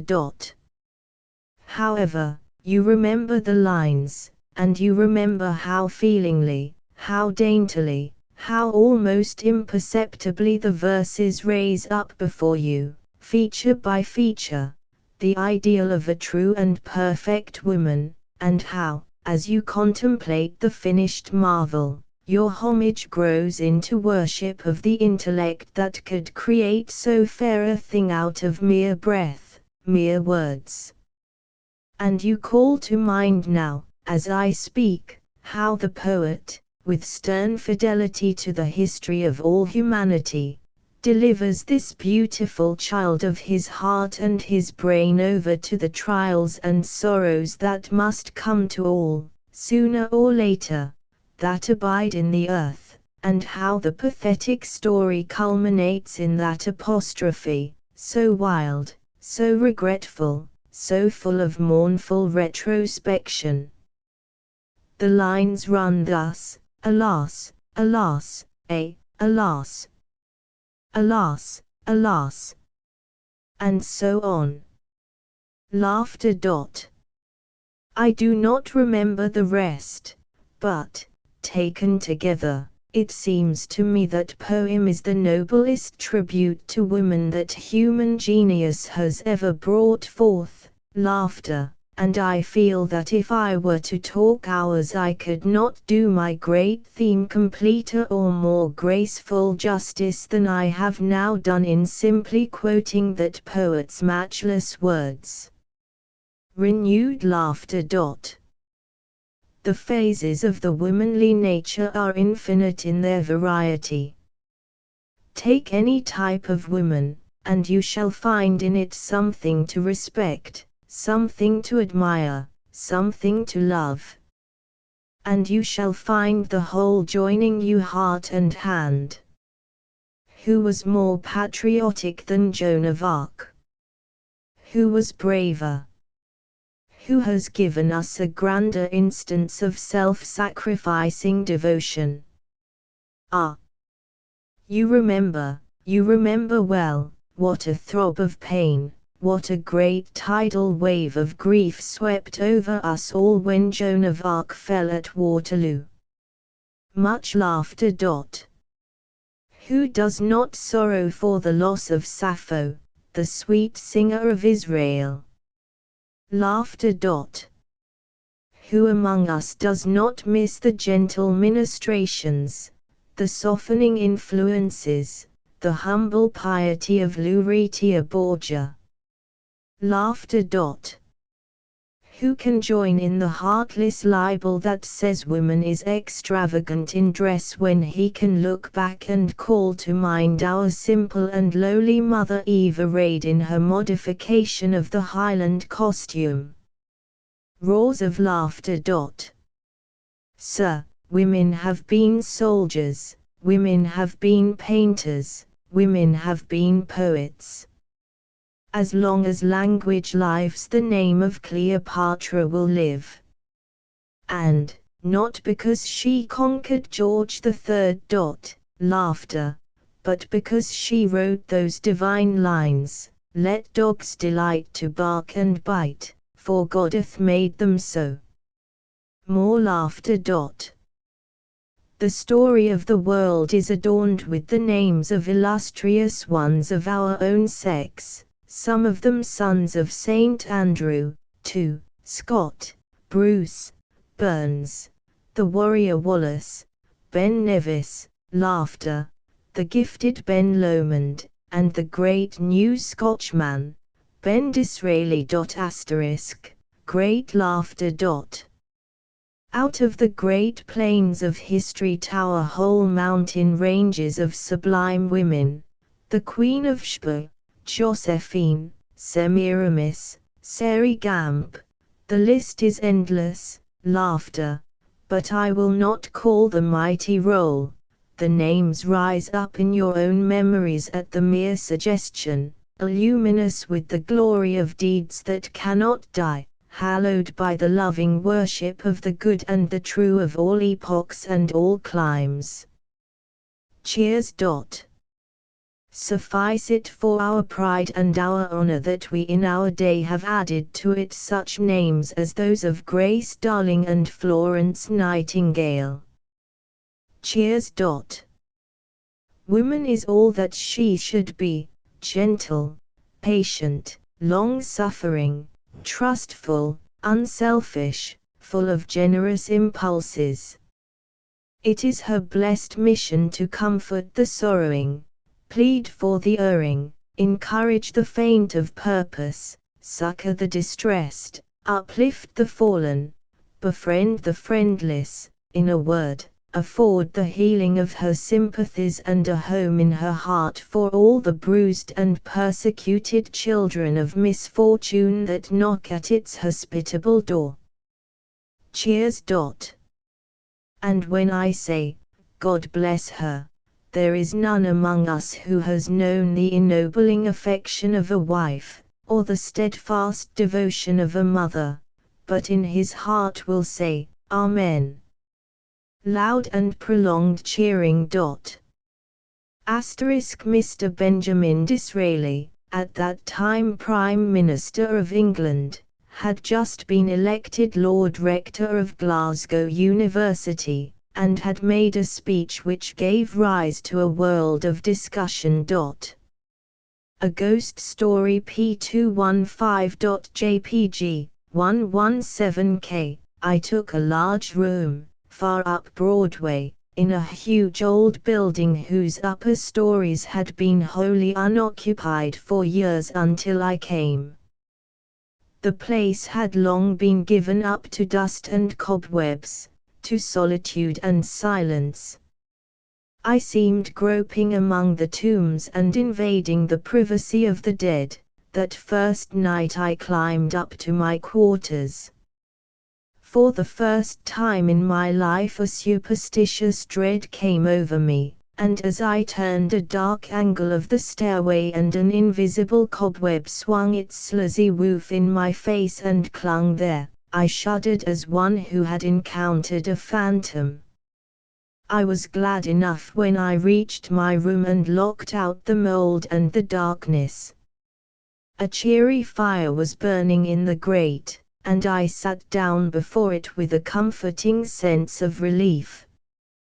For 2 hours I sat there, thinking of bygone times, recalling old scenes, and summoning half-forgotten faces out of the mists of the past, listening, in fancy, to voices that long ago grew silent for all time, and to once familiar songs that nobody sings now. And as my reverie softened down to a sadder and sadder pathos, the shrieking of the winds outside softened to a wail, the angry beating of the rain against the panes diminished to a tranquil patter, and one by one the noises in the street subsided, until the hurrying footsteps of the last belated straggler died away in the distance and left no sound behind. The fire had burned low. A sense of loneliness crept over me. I arose and undressed, moving on tiptoe about the room, doing stealthily what I had to do, as if I were environed by sleeping enemies whose slumbers it would be fatal to break. I covered up in bed, and lay listening to the rain and wind and the faint creaking of distant shutters, till they lulled me to sleep. I slept profoundly, but how long I do not know. All at once I found myself awake, and filled with a shuddering expectancy. All was still. All but my own heart, I could hear it beat. Presently the bedclothes began to slip away slowly toward the foot of the bed, as if someone were pulling them. I could not stir, I could not speak. Still the blankets slipped deliberately away, till my breast was uncovered. Then with a great effort I seized them and drew them over my head. I waited, listened, waited. Once more that steady pull began, and once more I lay torpid, a century of dragging seconds till my breast was naked again. At last I roused my energies and snatched the covers back to their place and held them with a strong grip. I waited. By and by I felt a faint tug, and took a fresh grip. The tug strengthened to a steady strain, it grew stronger and stronger. My hold parted, and for the third time the blankets slid away. I groaned. An answering groan came from the foot of the bed. Beaded drops of sweat stood upon my forehead. I was more dead than alive. Presently I heard a heavy footstep in my room, the step of an elephant. It seemed to me, it was not like anything human. But it was moving from me, there was relief in that. I heard it approach the door, pass out without moving bolt or lock, and wander away among the dismal corridors, straining the floors and joists till they creaked again as it passed, and then silence reigned once more. When my excitement had calmed, I said to myself, "This is a dream, simply a hideous dream." And so I lay thinking it over until I convinced myself that it was a dream, and then a comforting laugh relaxed my lips and I was happy again. I got up and struck a light, and when I found that the locks and bolts were just as I had left them, another soothing laugh welled in my heart and rippled from my lips. I took my pipe and lit it, and was just sitting down before the fire, when down went the pipe out of my nerveless fingers, the blood forsook my cheeks, and my placid breathing was cut short with a gasp. In the ashes on the hearth, side by side with my own bare footprint, was another, so vast that in comparison mine was but an infant's. Then I had had a visitor, and the elephant tread was explained. I put out the light and returned to bed, palsied with fear. I lay a long time, peering into the darkness, and listening. Then I heard a grating noise overhead, like the dragging of a heavy body across the floor, then the throwing down of the body, and the shaking of my windows in response to the concussion. In distant parts of the building I heard the muffled slamming of doors. I heard, at intervals, stealthy footsteps creeping in and out among the corridors, and up and down the stairs. Sometimes these noises approached my door, hesitated, and went away again. I heard the clanking of chains faintly, in remote passages, and listened while the clanking grew nearer, while it wearily climbed the stairways, marking each move by the loose surplus of chain that fell with an accented rattle upon each succeeding step as the goblin that bore it advanced. I heard muttered sentences, half-uttered screams that seemed smothered violently, and the swish of invisible garments, the rush of invisible wings. Then I became conscious that my chamber was invaded, that I was not alone. I heard sighs and breathings about my bed, and mysterious whisperings. 3 little spheres of soft phosphorescent light appeared on the ceiling directly over my head, clung and glowed there a moment, and then dropped, 2 of them upon my face and 1 upon the pillow. They splattered, liquidly, and felt warm. Intuition told me they had turned to gouts of blood as they fell. I needed no light to satisfy myself of that. Then I saw pallid faces, dimly luminous, and white uplifted hands, floating bodiless in the air, floating a moment and then disappearing. The whispering ceased, and the voices and the sounds, and a solemn stillness followed. I waited and listened. I felt that I must have light or die. I was weak with fear. I slowly raised myself toward a sitting posture, and my face came in contact with a clammy hand. All strength went from me apparently, and I fell back like a stricken invalid. Then I heard the rustle of a garment. It seemed to pass to the door and go out. When everything was still once more, I crept out of bed, sick and feeble, and lit the gas with a hand that trembled as if it were aged with 100 years. The light brought some little cheer to my spirits. I sat down and fell into a dreamy contemplation of that great footprint in the ashes. By and by its outlines began to waver and grow dim.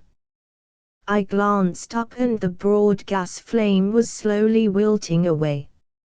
In the same moment I heard that elephantine tread again. I noted its approach, nearer and nearer, along the musty halls, and dimmer the light waned. The tread reached my very door and paused. The light had dwindled to a sickly blue, and all things about me lay in a spectral twilight. The door did not open, and yet I felt a faint gust of air fan my cheek, and presently was conscious of a huge, cloudy presence before me.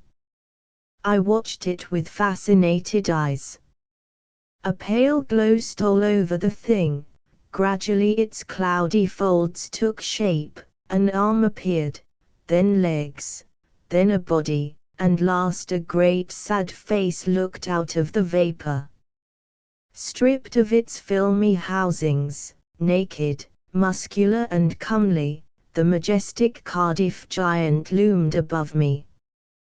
All my misery vanished, for a child might know that no harm could come with that benignant countenance. My cheerful spirits returned at once, and in sympathy with them the gas flamed up brightly again. Never a lonely outcast was so glad to welcome company as I was to greet the friendly giant. I said, "Why, is it nobody but you? Do you know, I have been scared to death for the last 2 or 3 hours. I am most honestly glad to see you. I wish I had a chair, here, don't try to sit down in that thing," but it was too late. He was in it before I could stop him and down he went. I never saw a chair shivered so in my life.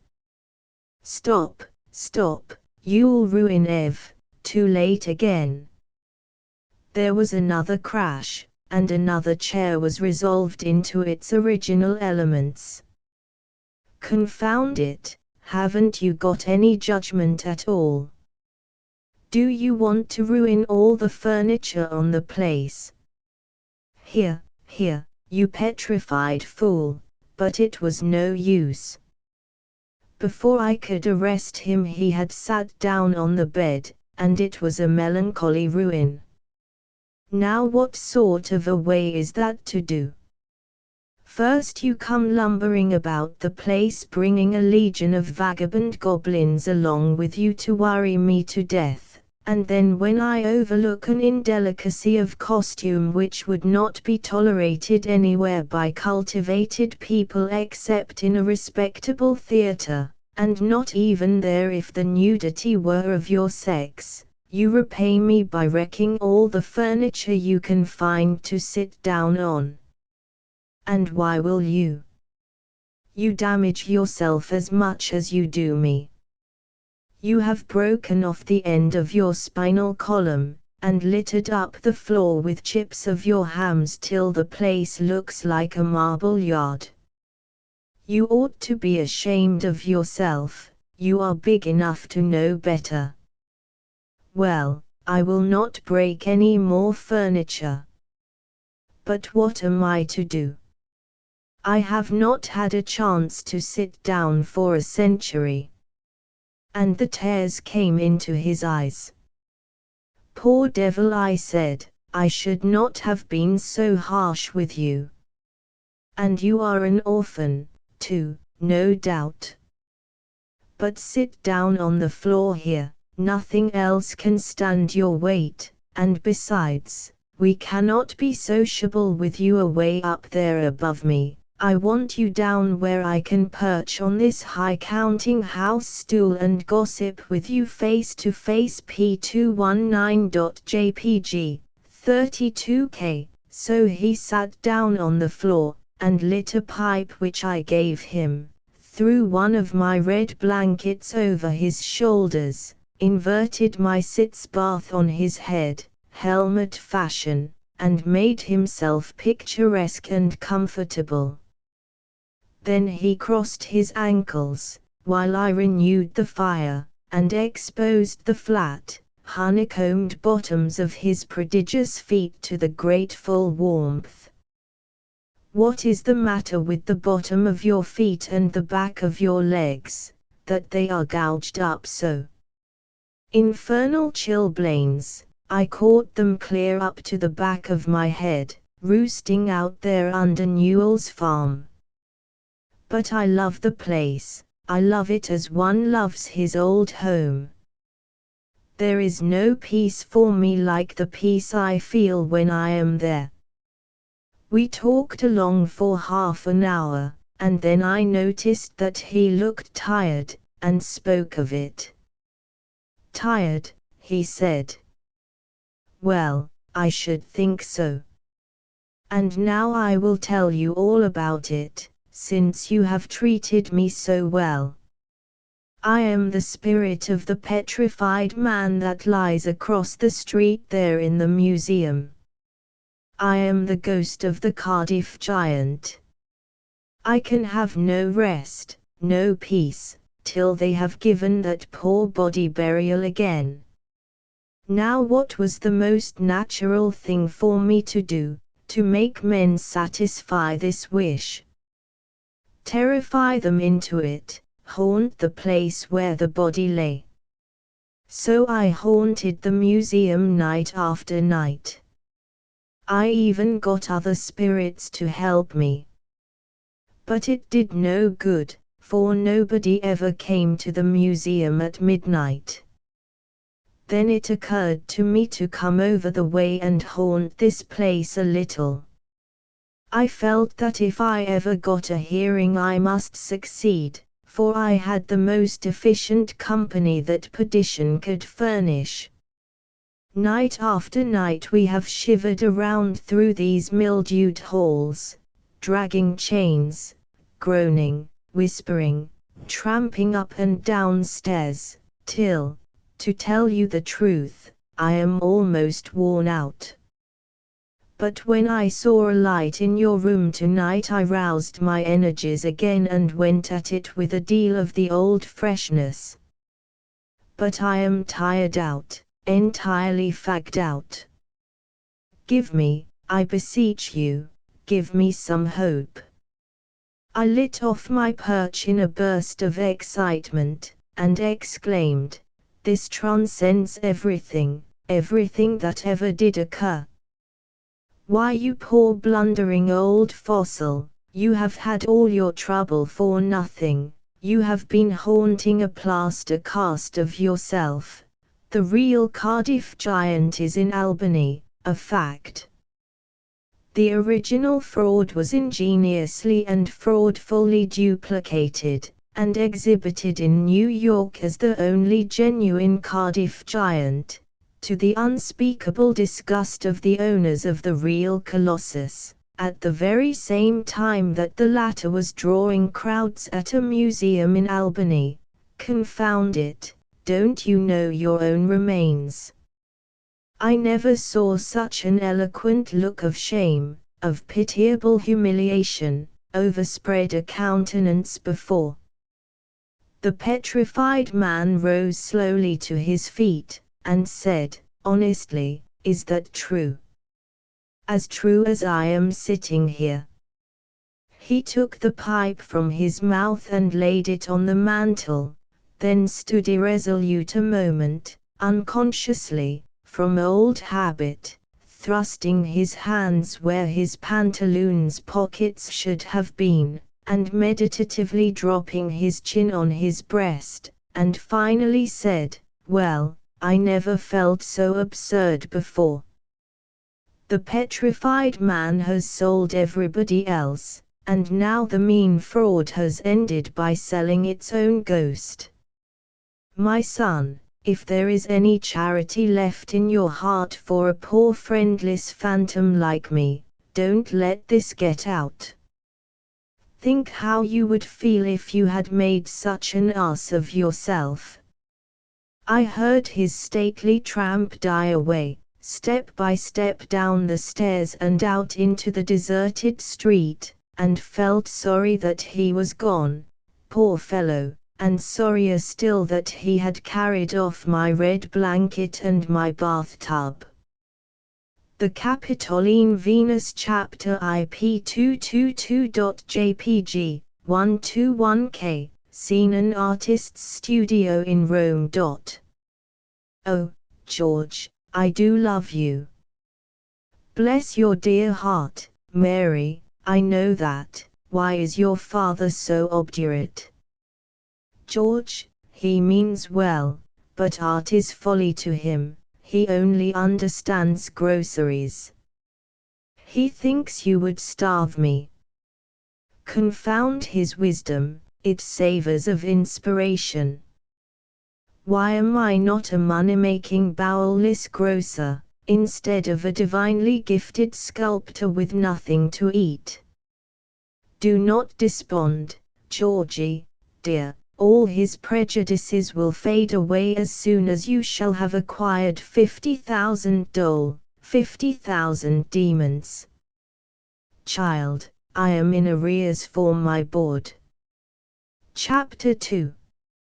Scene A, dwelling in Rome.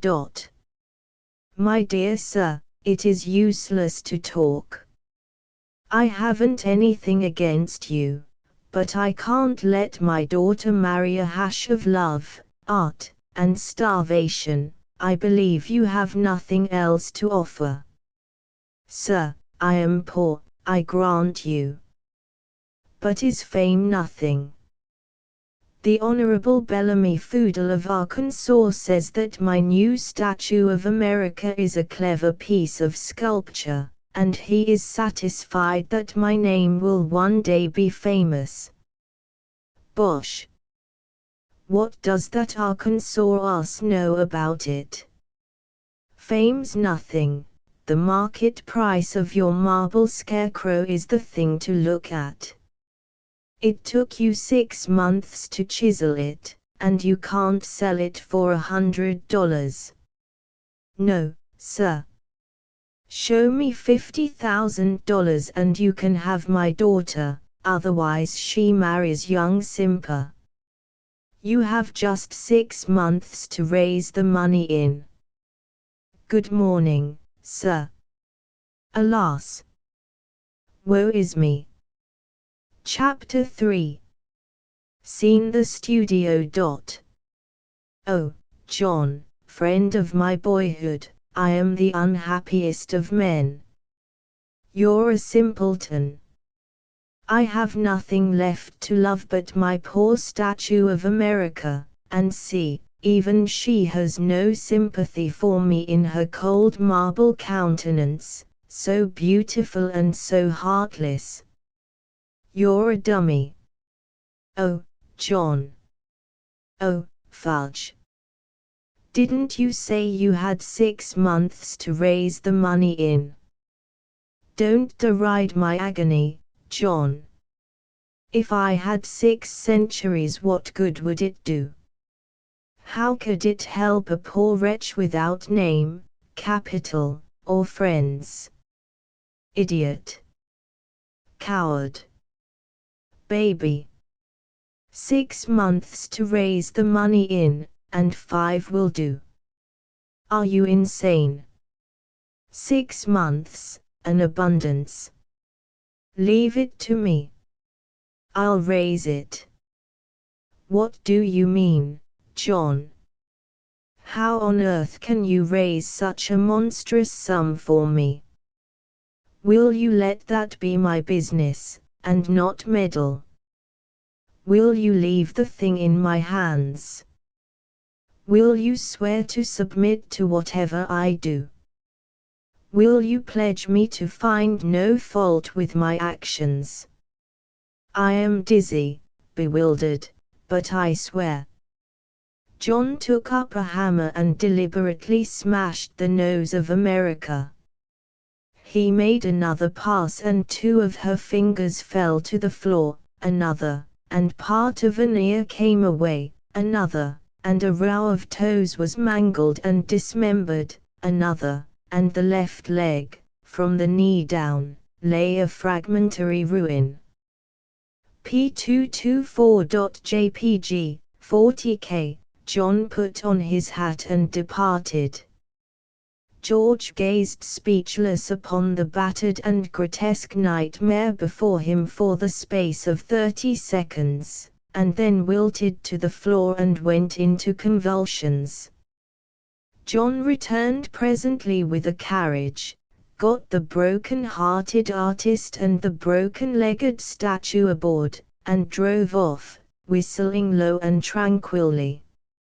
He left the artist at his lodgings, and drove off and disappeared down the Via Quirinalis with the statue. Chapter 4. Scene, the studio. The 6 months will be up at 2 o'clock today. Oh, agony! My life is blighted. I would that I were dead. I had no supper yesterday. I have had no breakfast today. I dare not enter an eating house. And hungry. Don't mention it. My bootmaker duns me to death, my tailor duns me, my landlord haunts me. I am miserable. I haven't seen John since that awful day. She smiles on me tenderly when we meet in the great thoroughfares, but her old flint of a father makes her look in the other direction in short order. Now who is knocking at that door? Who is come to persecute me? That malignant villain the bootmaker, I'll warrant. Come in. Ah, happiness attend your highness. Heaven be propitious to your grace. I have brought my lord's new boots. Ah, say nothing about the pay, there is no hurry, none in the world. Shall be proud if my noble lord will continue to honor me with his custom. Adieu. Brought the boots himself. Don't want his pay. Takes his leave with a bow and a scrape fit to honor majesty withal. Desires a continuance of my custom. Is the world coming to an end? Of all the, come in. Pardon, Signor, but I have brought your new suit of clothes for, come in. 1,000 pardons for this intrusion, your worship. But I have prepared the beautiful suite of rooms below for you. This wretched den is but ill suited to, come in. I have called to say that your credit at our bank, some time since unfortunately interrupted, is entirely and most satisfactorily restored, and we shall be most happy if you will draw upon us for any, come in. My noble boy, she is yours. She'll be here in a moment. Take her, marry her, love her, be happy, God bless you both. Hip, hip, ha, come in. Oh, George, my own darling, we are saved. Oh, Mary, my own darling, we are saved, but I'll swear I don't know why nor how. Chapter V, Scene a Roman Cafe. One of a group of American gentlemen reads and translates from the weekly edition of Il Slanguanga di Roma as follows. Wonderful discovery. Some 6 months ago Senior John Smith, an American gentleman now some years a resident of Rome, purchased for a trifle a small piece of ground in the Campagna, just beyond the tomb of the Scipio family, from the owner, a bankrupt relative of the Princess Borghese. Mr. Smith afterward went to the Minister of the Public Records and had the piece of ground transferred to a poor American artist named George Arnold, explaining that he did it as payment and satisfaction for pecuniary damage accidentally done by him long since upon property belonging to Senior Arnold, and further observed that he would make additional satisfaction by improving the ground for Senior, at his own charge and cost. 4 weeks ago, while making some necessary excavations upon the property, Senior Smith unearthed the most remarkable ancient statue that has ever been added to the opulent art treasures of Rome. It was an exquisite figure of a woman, and though sadly stained by the soil and the mold of ages, no eye can look unmoved upon its ravishing beauty. The nose, the left leg from the knee down, an ear, and also the toes of the right foot and 2 fingers of one of the hands were gone, but otherwise the noble figure was in a remarkable state of preservation. The government at once took military possession of the statue, and appointed a commission of art critics, antiquaries, and cardinal princes of the church to assess its value and determine the remuneration that must go to the owner of the ground in which it was found. The whole affair was kept a profound secret until last night.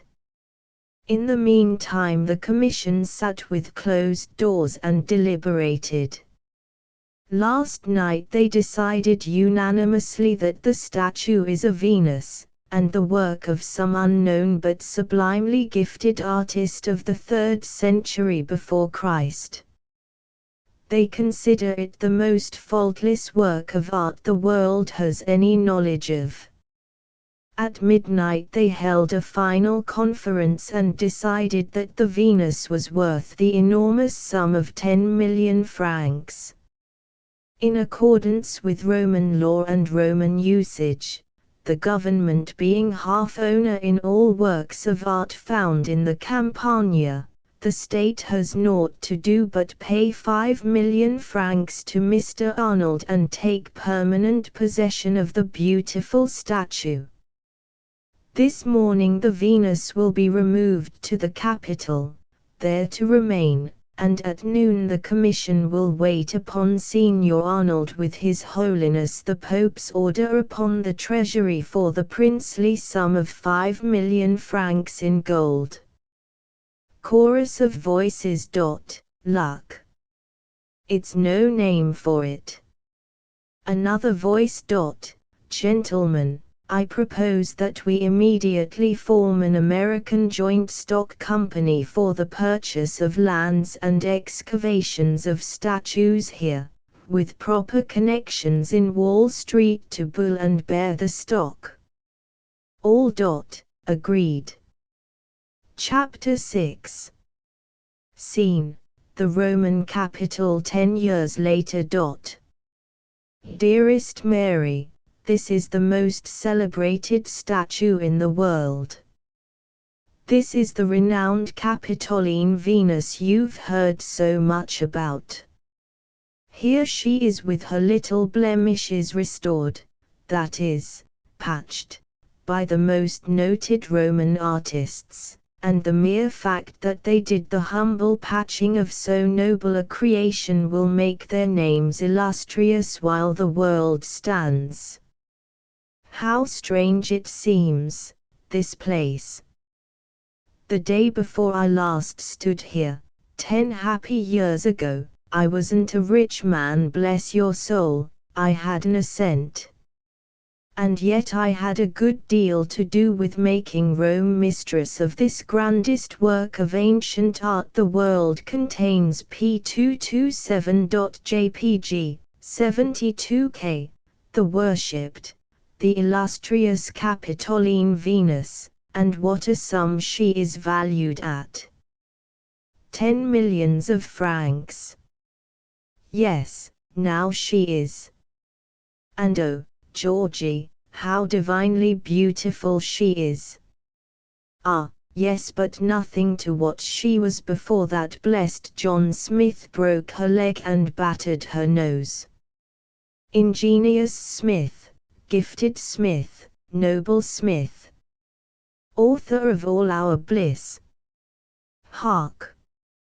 Do you know what that wheeze means? Mary, that cub has got the whooping cough. Will you never learn to take care of the children? The Capitoline Venus is still in the Capitol at Rome, and is still the most charming and most illustrious work of ancient art the world can boast of. But if ever it shall be your fortune to stand before it and go into the customary ecstasies over it, don't permit this true and secret history of its origin to mar your bliss, and when you read about a gigantic petrified man being dug up near Syracuse, in the state of New York, or near any other place, keep your own counsel, and if the Barnum that buried him there offers to sell to you at an enormous sum, don't you buy. Send him to the Pope. Note. The above sketch was written at the time the famous swindle of the petrified giant was the sensation of the day in the United States. Speech on accident insurance delivered in Hartford, at a dinner to Cornelius Walford, of London. Gentlemen, I am glad, indeed, to assist in welcoming the distinguished guest of this occasion to a city whose fame as an insurance center has extended to all lands, and given us the name of being a quadruple band of brothers working sweetly hand in hand, the Colts Arms Company, making the destruction of our race easy and convenient, our life insurance citizens paying for the victims when they pass away, Mr. Batterson perpetuating their memory with his stately monuments, and our fire insurance comrades taking care of their hereafter. I am glad to assist in welcoming our guest, first, because he is an Englishman, and I owe a heavy debt of hospitality to certain of his fellow countrymen, and secondly, because he is in sympathy with insurance and has been the means of making many other men cast their sympathies in the same direction. Certainly there is no nobler field for human effort than the insurance line of business, especially accident insurance. Ever since I have been a director in an accident insurance company, I have felt that I am a better man. Life has seemed more precious. Accidents have assumed a kindlier aspect.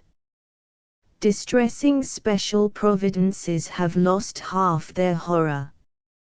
I look upon a cripple now with affectionate interest, as an advertisement. I do not seem to care for poetry anymore. I do not care for politics, even agriculture does not excite me. But to me now there is a charm about a railway collision that is unspeakable. There is nothing more beneficent than accident insurance. I have seen an entire family lifted out of poverty and into affluence by the simple boon of a broken leg. I have had people come to me on crutches, with tears in their eyes, to bless this beneficent institution. In all my experience of life, I have seen nothing so seraphic as the look that comes into a freshly mutilated man's face when he feels in his vest pocket with his remaining hand and finds his accident ticket all right. And I have seen nothing so sad as the look that came into another splintered customer's face when he found he couldn't collect on a wooden leg. I will remark here, by way of advertisement, that noble charity which we have named the Hartford Accident Insurance Company, the speaker is a director of the company named is an institution which is peculiarly to be depended upon. A man is bound to prosper who gives it his custom. No man can take out a policy in it and not get crippled before the year is out. Now there was one indigent man who had been disappointed so often with other companies that he had grown disheartened, his appetite left him, he ceased to smile, life was but a weariness. 3 weeks ago I got him to insure with us, and now he is the brightest, happiest spirit in this land, has a good steady income and a stylish suit of new bandages every day, and travels around on a shutter. I will say, in conclusion, that my share of the welcome to our guest is none the less hearty because I talk so much nonsense, and I know that I can say the same for the rest of the speakers. John Chinaman in New York P231.jpg, 145K. As I passed along by one of those monster American tea stores in New York, I found a Chinaman sitting before it acting in the capacity of a sign. Everybody that passed by gave him a steady stare as long as their heads would twist over their shoulders without dislocating their necks, and a group had stopped to stare deliberately. Is it not a shame that we, who prate so much about civilization and humanity, are content to degrade a fellow being to such an office as this? Is it not time for reflection when we find ourselves willing to see in such a being matter for frivolous curiosity instead of regret and grave reflection? Here was a poor creature whom hard fortune had exiled from his natural home beyond the seas, and whose troubles ought to have touched these idle strangers that thronged about him, but did it? Apparently not. Men calling themselves the superior race, the race of culture and of gentle blood, scanned his quaint Chinese hat, with peaked roof and ball on top, and his long queue dangling down his back, his short silken blouse, curiously frogged and figured, and, like the rest of his arrayment, rusty, dilapidated, and awkwardly put on, his blue cotton, tight-legged pants, tied close around the ankles, and his clumsy blunt-toed shoes with thick cork soles, and having so scanned him from head to foot, cracked some unseemly joke about his outlandish attire or his melancholy face, and passed on. In my heart I pitied the friendless Mongol. I wondered what was passing behind his sad face, and what distant scene his vacant eye was dreaming of. Were his thoughts with his heart, 10,000 miles away, beyond the billowy wastes of the Pacific? Among the rice fields and the plumy palms of China? Under the shadows of remembered mountain peaks, or in groves of bloomy shrubs and strange forest trees unknown to climes like ours? And now and then, rippling among his visions and his dreams, did he hear familiar laughter and half-forgotten voices, and did he catch fitful glimpses of the friendly faces of a bygone time? A cruel fate it is, I said, that is befallen this bronzed wanderer. In order that the group of idlers might be touched at least by the words of the poor fellow, since the appeal of his pauper dress and his dreary exile was lost upon them, I touched him on the shoulder and said, "Cheer up, don't be downhearted. It is not America that treats you in this way, it is merely one citizen, whose greed of gain has eaten the humanity out of his heart. America has a broader hospitality for the exiled and oppressed. America and Americans are always ready to help the unfortunate. Money shall be raised, you shall go back to China, you shall see your friends again. What wages do they pay you here? Devilla sind but $4 a week and find myself, but it's easy, barring the troublesome fur-in clothes that's so expensive." The exile remains at his post. The New York tea merchants who need picturesque signs are not likely to run out of Chinamen. How I edited an agricultural paper, written about 1870. P233.jpg, 115K. I did not take temporary editorship of an agricultural paper without misgivings. Neither would a landsman take command of a ship without misgivings. But I was in circumstances that made the salary an object. The regular editor of the paper was going off for a holiday, and I accepted the terms he offered, and took his place. The sensation of being at work again was luxurious, and I wrought all the week with unflagging pleasure. We went to press, and I waited a day with some solicitude to see whether my effort was going to attract any notice.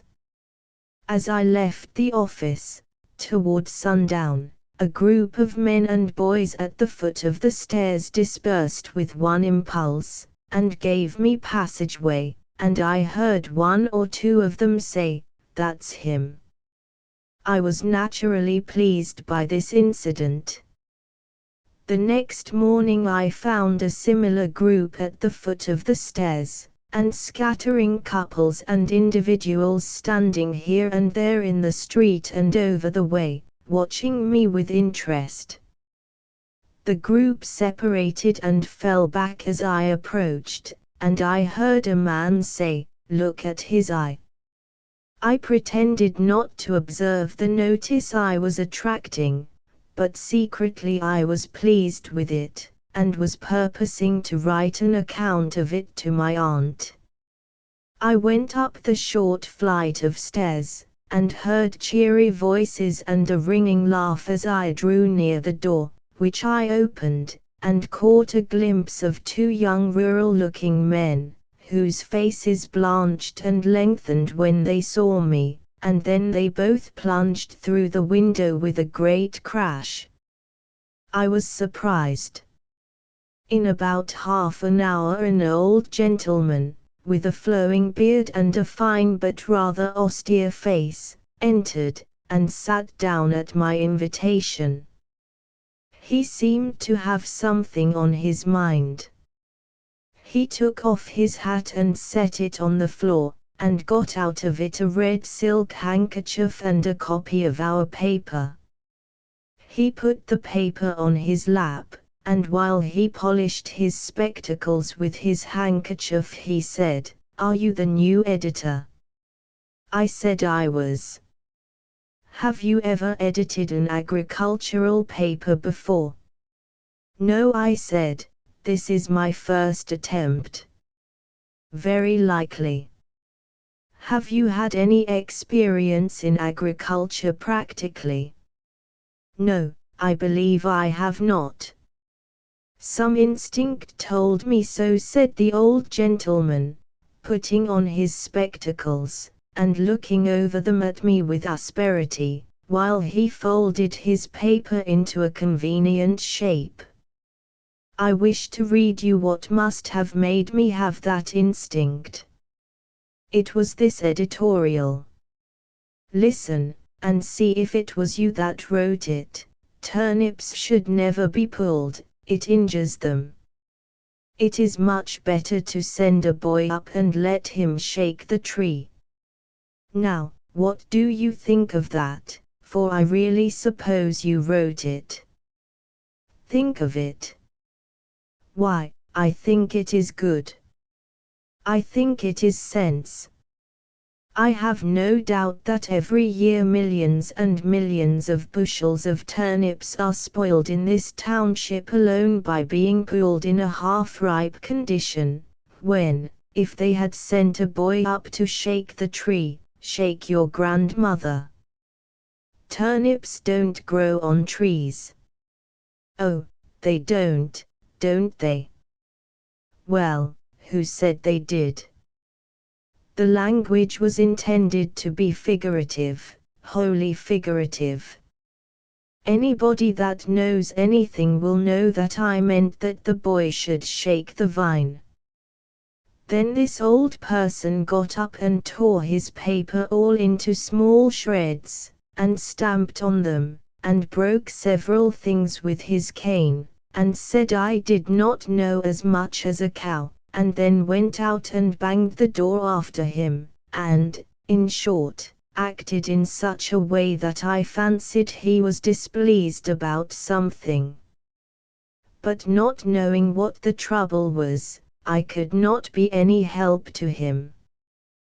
Pretty soon after this a long, cadaverous creature, with lanky locks hanging down to his shoulders, and a week's stubble bristling from the hills and valleys of his face, darted within the door, and halted, motionless, with finger on lip, and head and body bent in listening attitude. No sound was heard. Still he listened. No sound. Then he turned the key in the door, and came elaborately tiptoeing toward me till he was within long-reaching distance of me, when he stopped and, after scanning my face with intense interest for a while, drew a folded copy of our paper from his bosom, and said, "There, you wrote that. Read it to me, quick. Relieve me. I suffer." I read as follows, and as the sentences fell from my lips I could see the relief come, I could see the drawn muscles relax, and the anxiety go out of the face, and rest and peace steal over the features like the merciful moonlight over a desolate landscape. The guano is a fine bird, but great care is necessary in rearing it. It should not be imported earlier than June or later than September. In the winter it should be kept in a warm place, where it can hatch out its young. It is evident that we are to have a backward season for grain. Therefore it will be well for the farmer to begin setting out his corn stalks and planting his buckwheat cakes in July instead of August. Concerning the pumpkin. This berry is a favorite with the natives of the interior of New England, who prefer it to the gooseberry for the making of fruit cake, and who likewise give it the preference over the raspberry for feeding cows, as being more filling and fully as satisfying.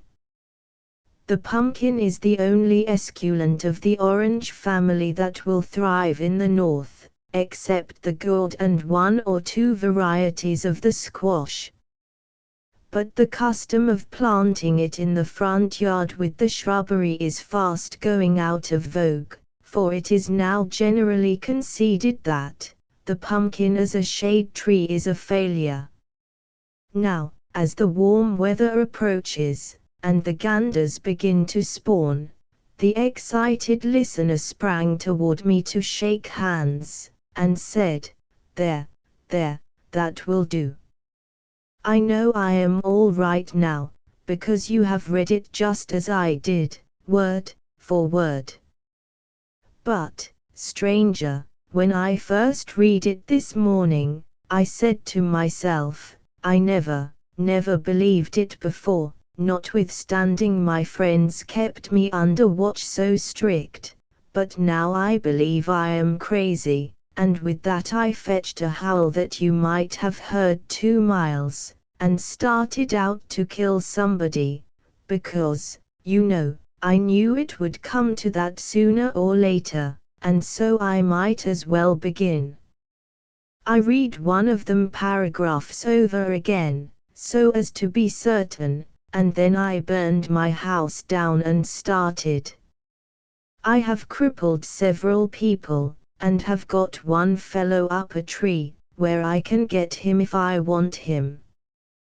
P236.jpg, 73K, but I thought I would call in here as I passed along and make the thing perfectly certain, and now it is certain, and I tell you it is lucky for the chap that is in the tree. I should have killed him sure, as I went back. Goodbye, sir, goodbye, you have taken a great load off my mind.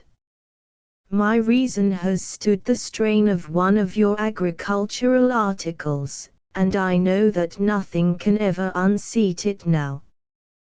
Goodbye, sir.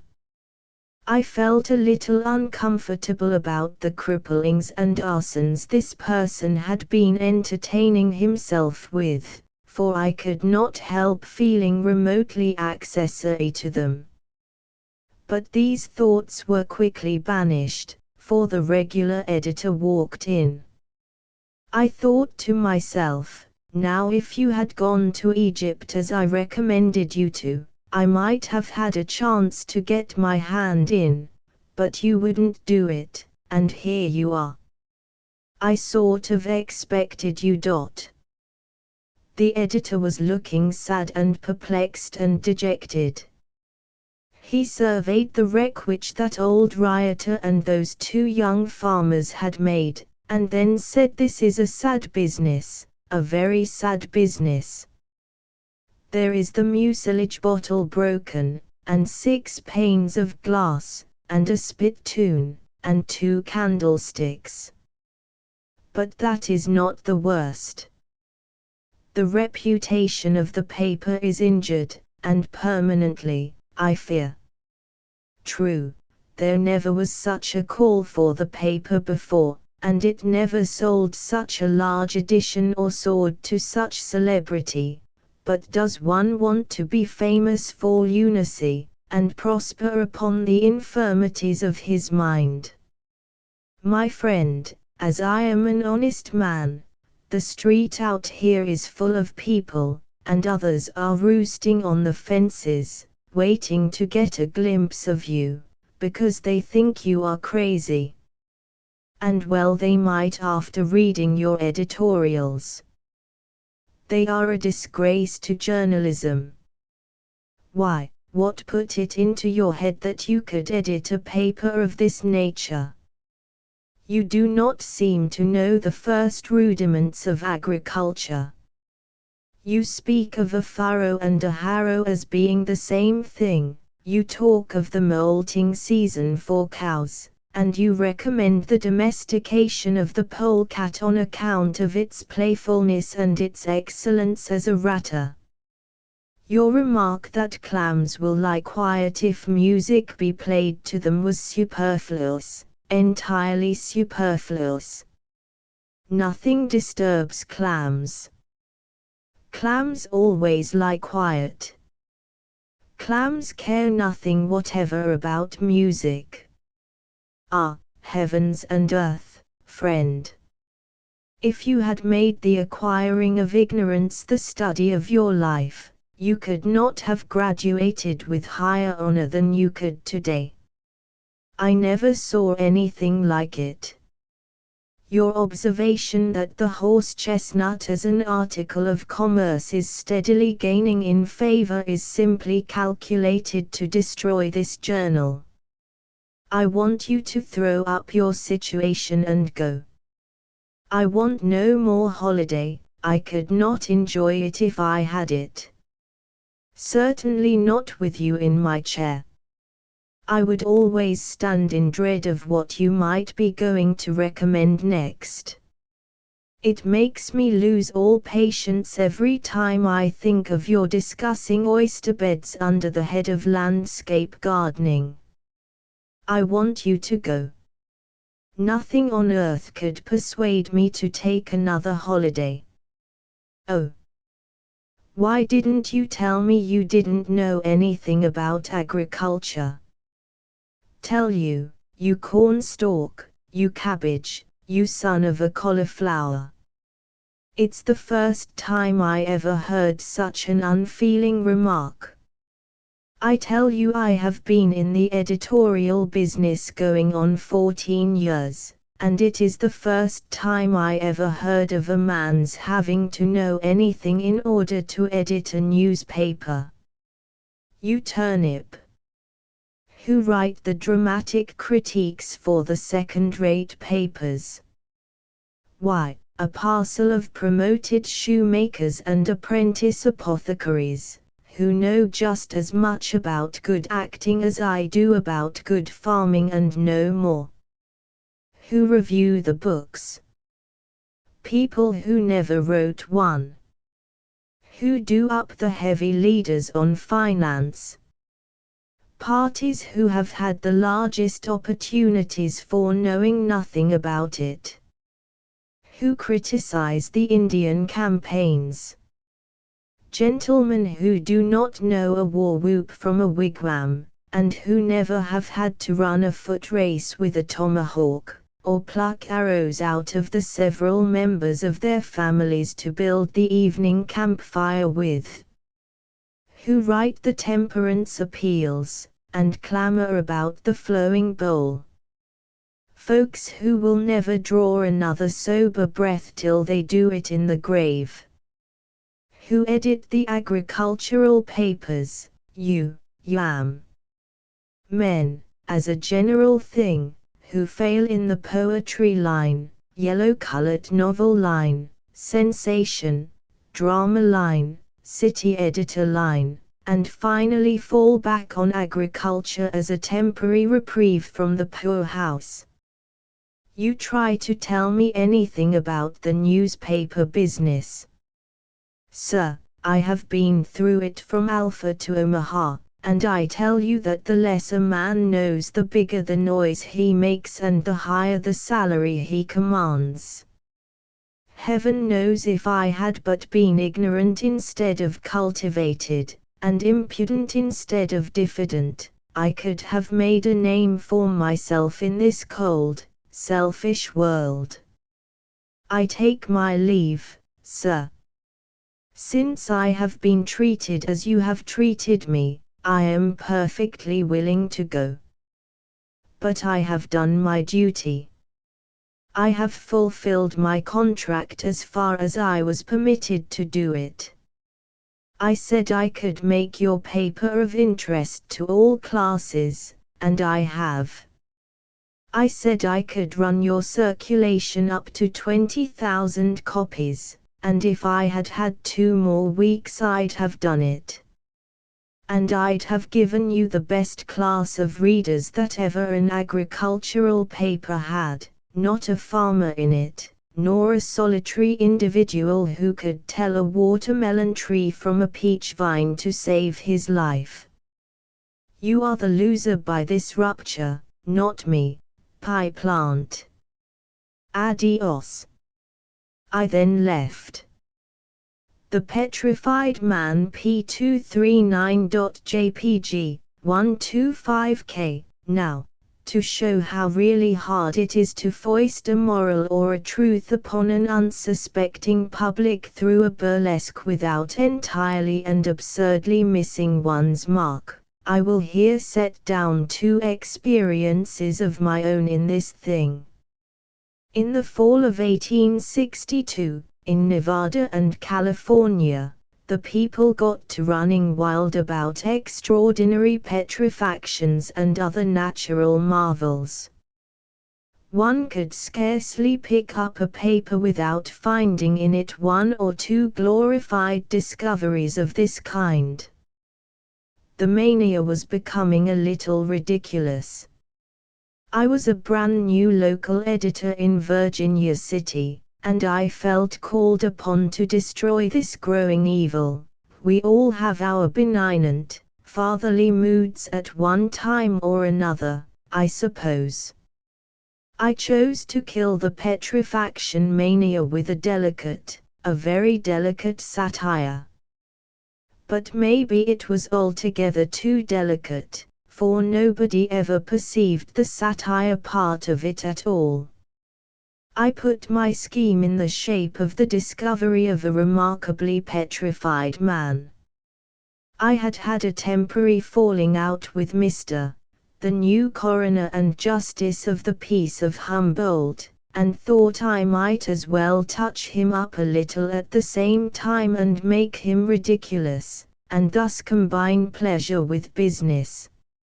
So I told, in patient, belief-compelling detail, all about the finding of a petrified man at Gravelly Ford, exactly 120 miles, over a breakneck mountain trail from where lived, how all the savants of the immediate neighborhood had been to examine it. It was notorious that there was not a living creature within 50 miles of there, except a few starving Indians, some crippled grasshoppers, and 4 or 5 buzzards out of meat and too feeble to get away. How those savants all pronounced the petrified man to have been in a state of complete petrifaction for over 10 generations, and then, with a seriousness that I ought to have been ashamed to assume, I stated that as soon as Mr. heard the news he summoned a jury, mounted his mule, and posted off, with noble reverence for official duty, on that awful 5 days' journey, through alkali, sagebrush, peril of body, and imminent starvation, to hold an inquest on this man that had been dead and turned to everlasting stone for more than 300 years. P240.jpg, 28K, and then, my hand being in so to speak, I went on, with the same unflinching gravity, to state that the jury returned a verdict that deceased came to his death from protracted exposure. This only moved me to higher flights of imagination, and I said that the jury, with that charity so characteristic of pioneers, then dug a grave, and were about to give the petrified man Christian burial, when they found that for ages a limestone sediment had been trickling down the face of the stone against which he was sitting, and this stuff had run under him and cemented him fast to the bedrock, that the jury, they were all silver miners, canvassed the difficulty a moment, and then got out their powder and fuse, and proceeded to drill a hole under him, in order to blast him from his position, when Mr., with that delicacy so characteristic of him, forbade them, observing that it would be little less than sacrilege to do such a thing. From beginning to end the petrified man's squib was a string of roaring absurdities, albeit they were told with an unfair pretense of truth that even imposed upon me to some extent, and I was in some danger of believing in my own fraud. But I really had no desire to deceive anybody, and no expectation of doing it. I depended on the way the petrified man was sitting to explain to the public that he was a swindle. Yet I purposely mixed that up with other things, hoping to make it obscure, and I did. I would describe the position of one foot, and then say his right thumb was against the side of his nose, then talk about his other foot, and presently come back and say the fingers of his right hand were spread apart, then talk about the back of his head a little, and return and say the left thumb was hooked into the right little finger, then ramble off about something else, and by drift back again and remark that the fingers of the left hand were spread like those of the right. But I was too ingenious. I mixed it up rather too much, and so all that description of the attitude, as a key to the humbuggery of the article, was entirely lost, for nobody but me ever discovered and comprehended the peculiar and suggestive position of the petrified man's hands. As a satire on the petrifaction mania, or anything else, my petrified man was a disheartening failure, for everybody received him in innocent good faith, and I was stunned to see the creature I had begotten to pull down the wonder business with, and bring derision upon it, calmly exalted to the grand chief place in the list of the genuine marvels our Nevada had produced.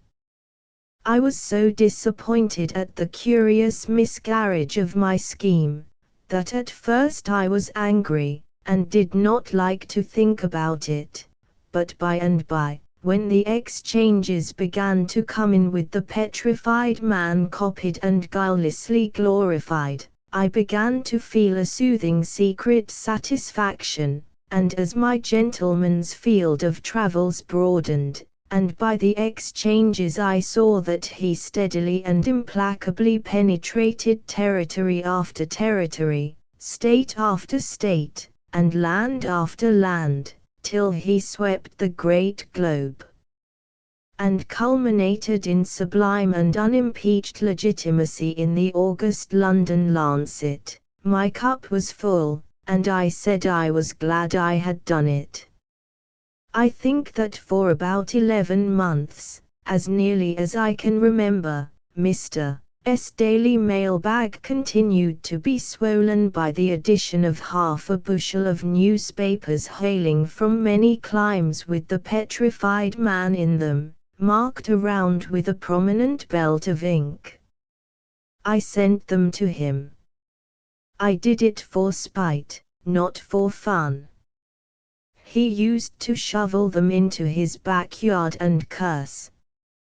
And every day during all those months the miners, his constituents, for miners never quit joking a person when they get started, would call on him and ask if he could tell them where they could get hold of a paper with the petrified man in it. He could have accommodated a continent with them. I hated, in those days, and these things pacified me and pleased me. I could not have gotten more real comfort out of him without killing him. P242.jpg, 30K, My Bloody Massacre P243.jpg, 123K. The other burlesque I have referred to was my fine satire upon the financial expedients of cooking dividends, a thing which became shamefully frequent on the Pacific coast for a while. Once more, in my self-complacent simplicity, I felt that the time had arrived for me to rise up and be a reformer. I put this reformatory satire in the shape of a fearful massacre at Empire City.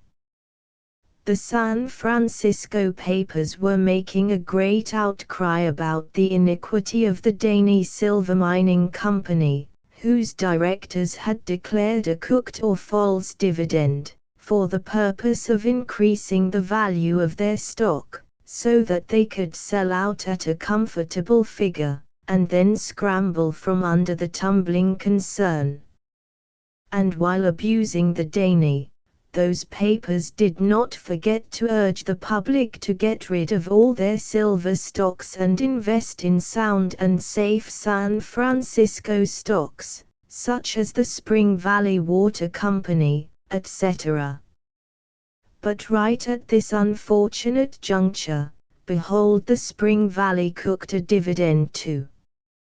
And so, under the insidious mask of an invented bloody massacre, I stole upon the public unawares with my scathing satire upon the dividend cooking system. In about half a column of imaginary human carnage, I told how a citizen had murdered his wife and 9 children, and then committed suicide. And I said slyly, at the bottom, that the sudden madness of which this melancholy massacre was the result had been brought about by his having allowed himself to be persuaded by the California papers to sell his sound and lucrative Nevada silver stocks, and buy into Spring Valley just in time to get cooked along with that company's fancy dividend, and sink every cent he had in the world. Ah, it was a deep satire, and most ingeniously contrived.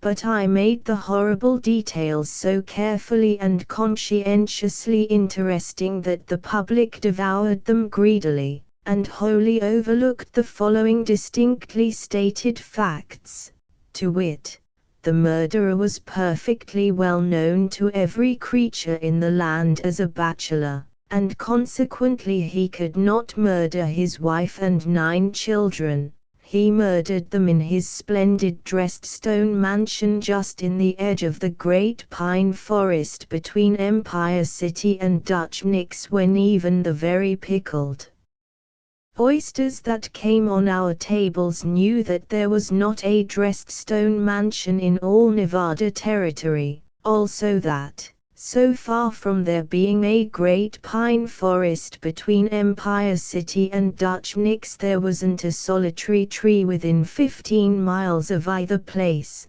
and, finally, it was patent and notorious that Empire City and Dutch Nicks were one and the same place, and contained only 6 houses anyhow, and consequently there could be no forest between them. And on top of all these absurdities, I stated that this diabolical murderer, after inflicting a wound upon himself that the reader ought to have seen would kill an elephant in the twinkling of an eye, jumped on his horse and rode 4 miles, waving his wife's reeking scalp in the air, and thus performing entered Carson City with tremendous eclat, and dropped dead in front of the chief saloon, the envy and admiration of all beholders. P245.jpg, 27K. Well, in all my life I never saw anything like the sensation that little satire created. It was the talk of the town, it was the talk of the territory. Most of the citizens dropped gently into it at breakfast, and they never finished their meal. There was something about those minutely faithful details that was a sufficing substitute for food. Few people that were able to read took food that morning. Dan and I, Dan was my reportorial associate, took our seats on either side of our customary table in the Eagle restaurant and, as I unfolded the shred they used to call a napkin in that establishment, I saw at the next table two stalwart innocents with that sort of vegetable dandruff sprinkled about their clothing which was the sign and evidence that they were in from the truckee with a load of hay. The one facing me had the morning paper folded to a long, narrow strip, and I knew, without any telling, that strip represented the column that contained my pleasant financial satire. From the way he was excitedly mumbling, I saw that the heedless son of a haymow was skipping with all his might, in order to get to the bloody details as quickly as possible, and so he was missing the guideboards I had set up to warn him that the whole thing was a fraud. Presently his eyes spread wide open, just as his jaws swung asunder to take in a potato approaching it on a fork. The potato halted, the face lit up redly, and the whole man was on fire with excitement. Then he broke into a disjointed checking off of the particulars, his potato cooling in midair meantime, and his mouth making a reach for it occasionally, but always bringing up suddenly against a new and still more direful performance of my hero. At last he looked his stunned and rigid comrade impressively in the face, and said, with an expression of concentrated awe, "Jim, he beiled his baby, and he took the older man's scalp. Custody if I want any breakfast." And he laid his lingering potato reverently down, and he and his friend departed from the restaurant empty but satisfied. He never got down to where the satire part of it began. Nobody ever did. They found the thrilling particulars sufficient.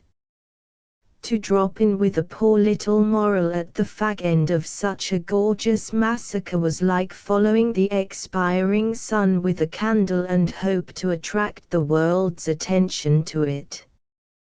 The idea that anybody could ever take my massacre for a genuine occurrence never once suggested itself to me, hedged about as it was by all those telltale absurdities and impossibilities concerning the great pine forest, the dressed stone mansion, etc. But I found out then, and never have forgotten since, that we never read the dull explanatory surroundings of marvelously exciting things when we have no occasion to suppose that some irresponsible scribbler is trying to defraud us. We skip all that, and hasten to revel in the blood-curdling particulars and be happy. "The undertaker's chat now that corpse," said the undertaker, patting the folded hands of deceased approvingly, "was a brick. Every way you took him he was a brick. He was so real accommodating, and so modest-like and simple in his last moments. Friends wanted metallic burial case, nothing else would do. I couldn't get it. There warn't going to be time, anybody could see that. Corpse said never mind, shake him up some kind of a box he could stretch out in comfortable, He warn't he particular about the general style of it. Said he went more on room than style, anyway in a last final container. Friends wanted a silver door plate on the coffin, signifying who he was and where he was from. Now you know a fellow couldn't roost out such a gaily thing as that in a little country town like this. What did Corpse say? Corpse said, whitewash his old canoe and daub his address and general destination onto it with a blacking brush and a stencil plate, long with a verse from some likely hymn or other, and paint him for the tomb, and mark him COD, and just let him flicker. He won't he distressed any more than you be, on the contrary, just as calm and collected as a hearse horse. Said he judged that where he was going to a body would find it considerable better to attract attention by a picturesque moral character than a natty burial case with a swell door plate on it. Splendid man, he was. I'd druther do for a corpse like that any I've tackled in 7 year. There's some satisfaction in burying a man like that. You feel that what you're doing is appreciated.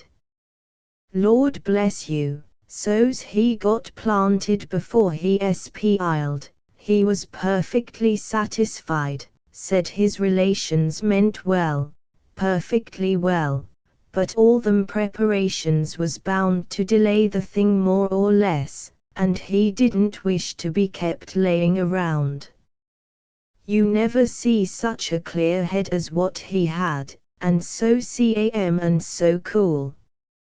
Just a hunk of brains, that is what he was. Perfectly awful.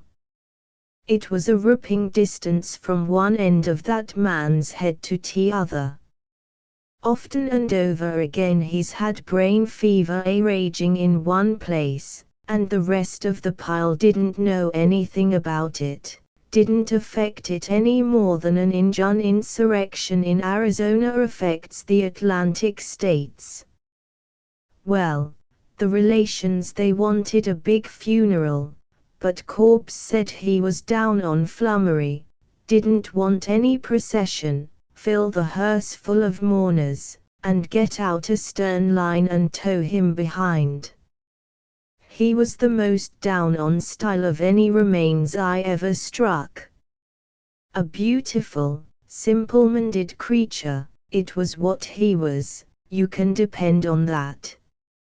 He was just set on having things the way he wanted them, and he took a solid comfort in laying his little plans.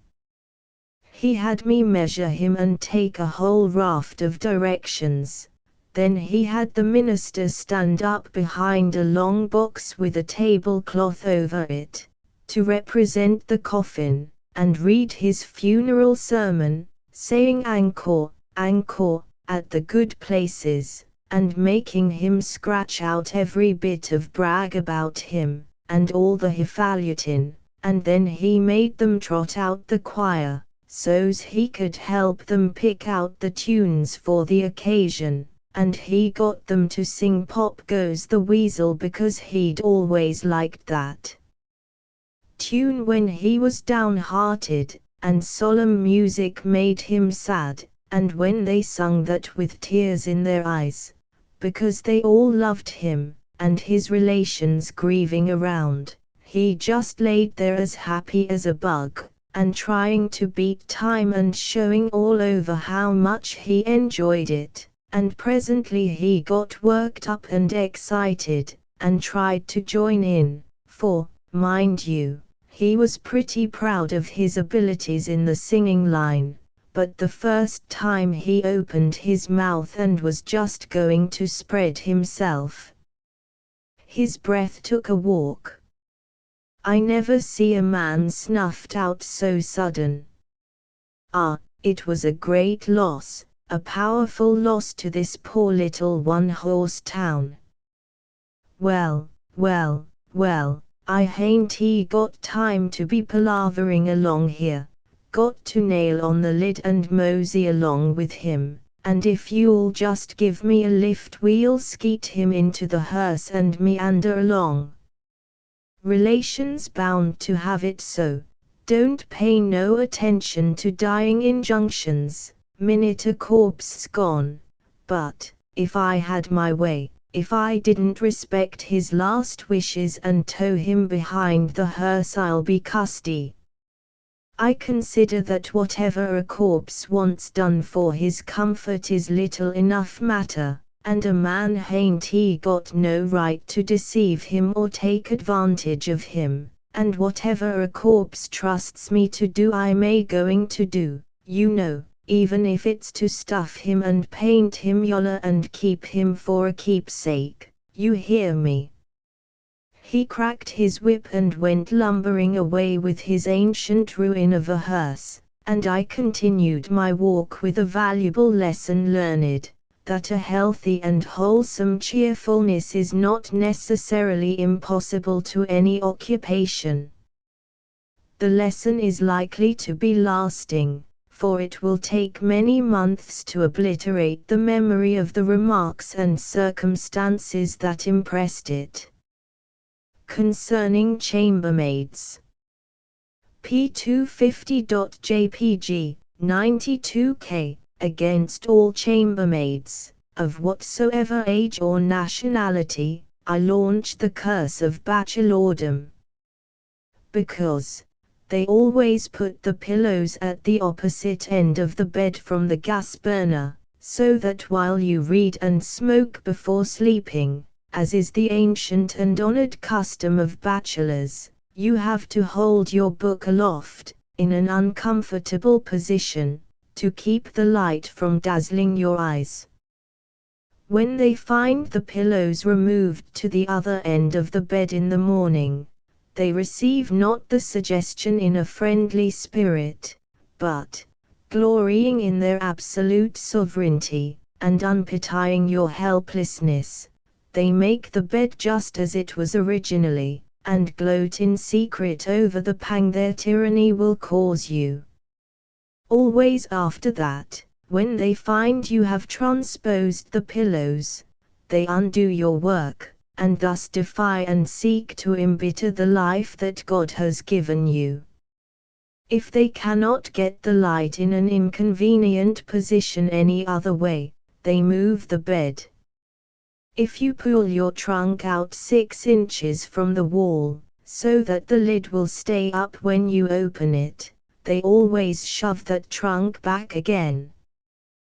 They do it on purpose. If you want the spittoon in a certain spot, where it will be handy, they don't, and so they move it. They always put your other boots into inaccessible places. They chiefly enjoy depositing them as far under the bed as the wall will permit. It is because this compels you to get down in an undignified attitude and make wild sweeps for them in the dark with the boot jack, and swear. They always put the matchbox in some other place. They hunt up a new place for it every day, and put up a bottle, or other perishable glass thing, where the box stood before.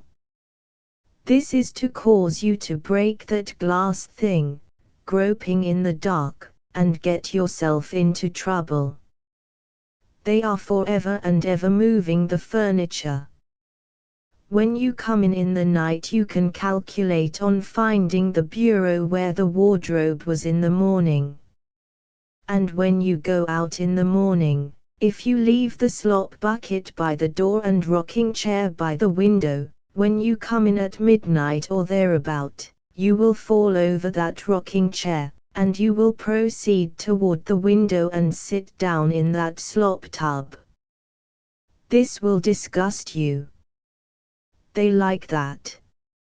No matter where you put anything, they are not going to let it stay there. They will take it and move it the first chance they get. It is their nature. And, Besides, it gives them pleasure to be mean and contrary this way. They would die if they couldn't be villains. They always save up all the old scraps of printed rubbish you throw on the floor, and stack them up carefully on the table, and start the fire with your valuable manuscripts. If there is any one particular old scrap that you are more down on than any other, and which you are gradually wearing your life out trying to get rid of, you may take all the pains you possibly can in that direction, but it won't be of any use, because they will always fetch that old scrap back and put it in the same old place again every time. It does them good. And they use up more hair oil than any 6 men. If charged with purloining the same, they lie about it. What do they care about a hereafter? Absolutely nothing. If you leave the key in the door for convenience sake, they will carry it down to the office and give it to the clerk.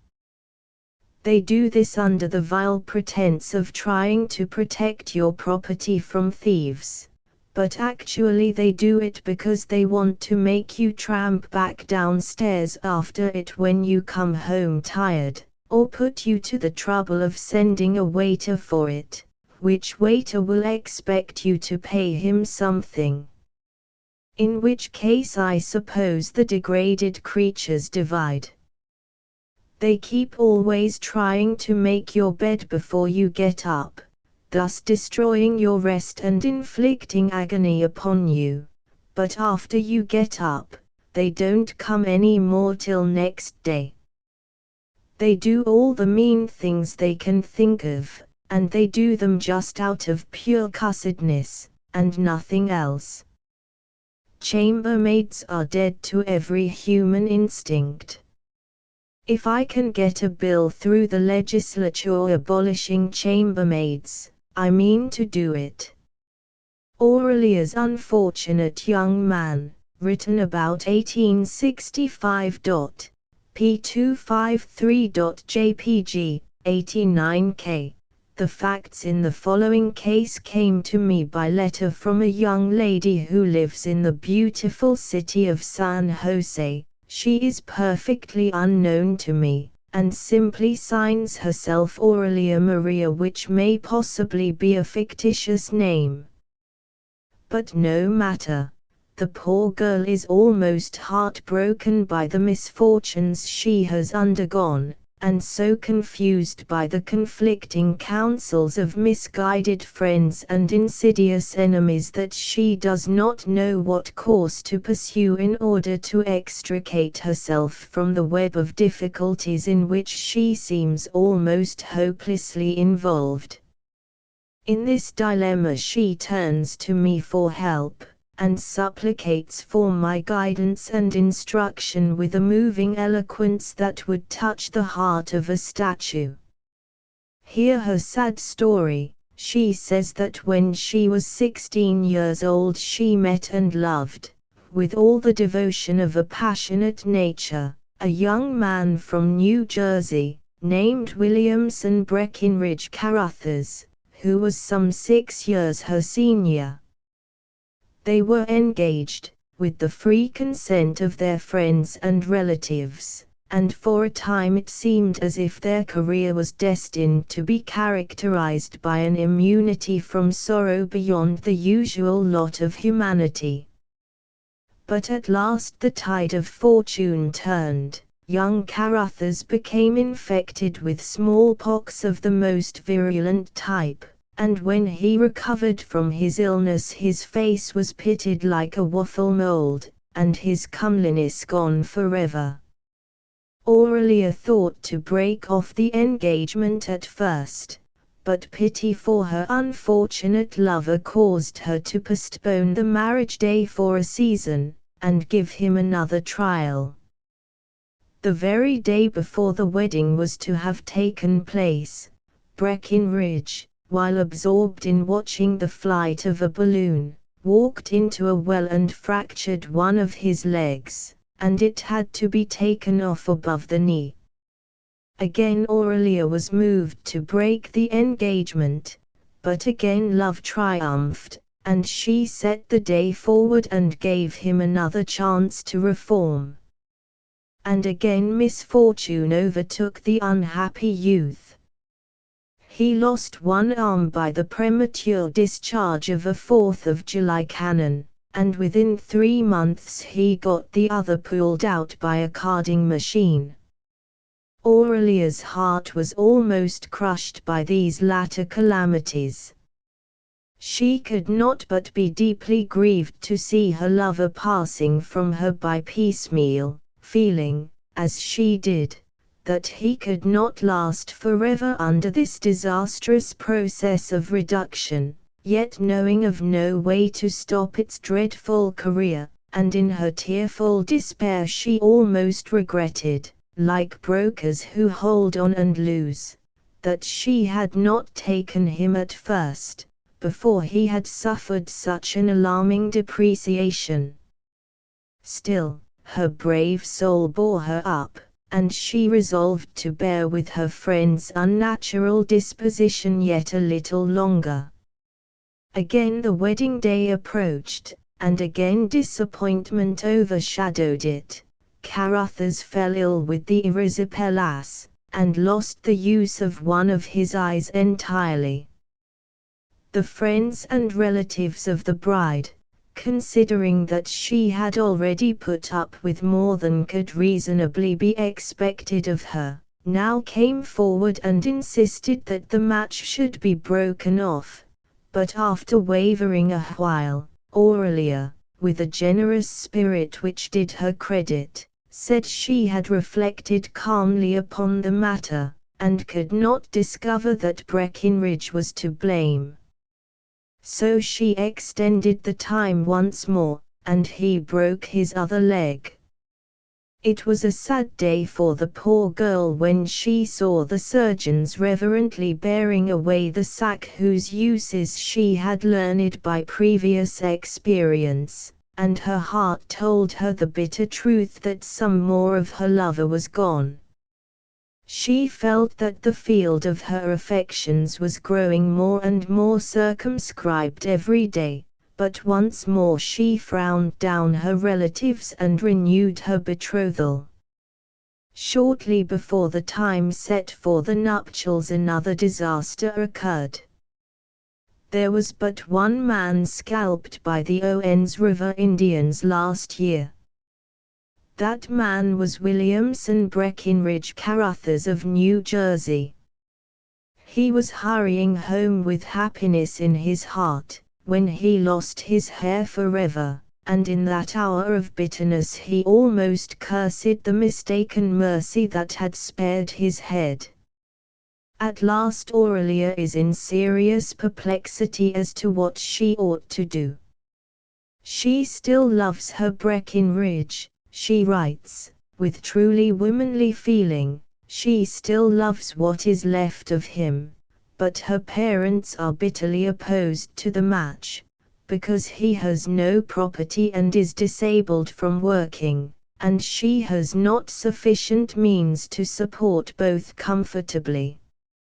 Now, what should she do? She asked with painful and anxious solicitude. It is a delicate question. It is one which involves the lifelong happiness of a woman, and that of nearly 2/3 of a man, and I feel that it would be assuming too great a responsibility to do more than make a mere suggestion in the case. How would it do to build to him? If Aurelia can afford the expense, let her furnish her mutilated lover with wooden arms and wooden legs, and a glass eye and a wig, and give him another show, give him 90 days, without grace, and if he does not break his neck in the meantime, marry him and take the chances. It does not seem to me that there is much risk, anyway, Aurelia, because if he sticks to his singular propensity for damaging himself every time he sees a good opportunity, His next experiment is bound to finish him, and then you are safe, married or single. If married, the wooden legs and such other valuables as he may possess revert to the widow, and you sustain no actual loss save the cherished fragment of a noble but most unfortunate husband, who honestly strove to do right, but whose extraordinary instincts were against him. Try it, Maria.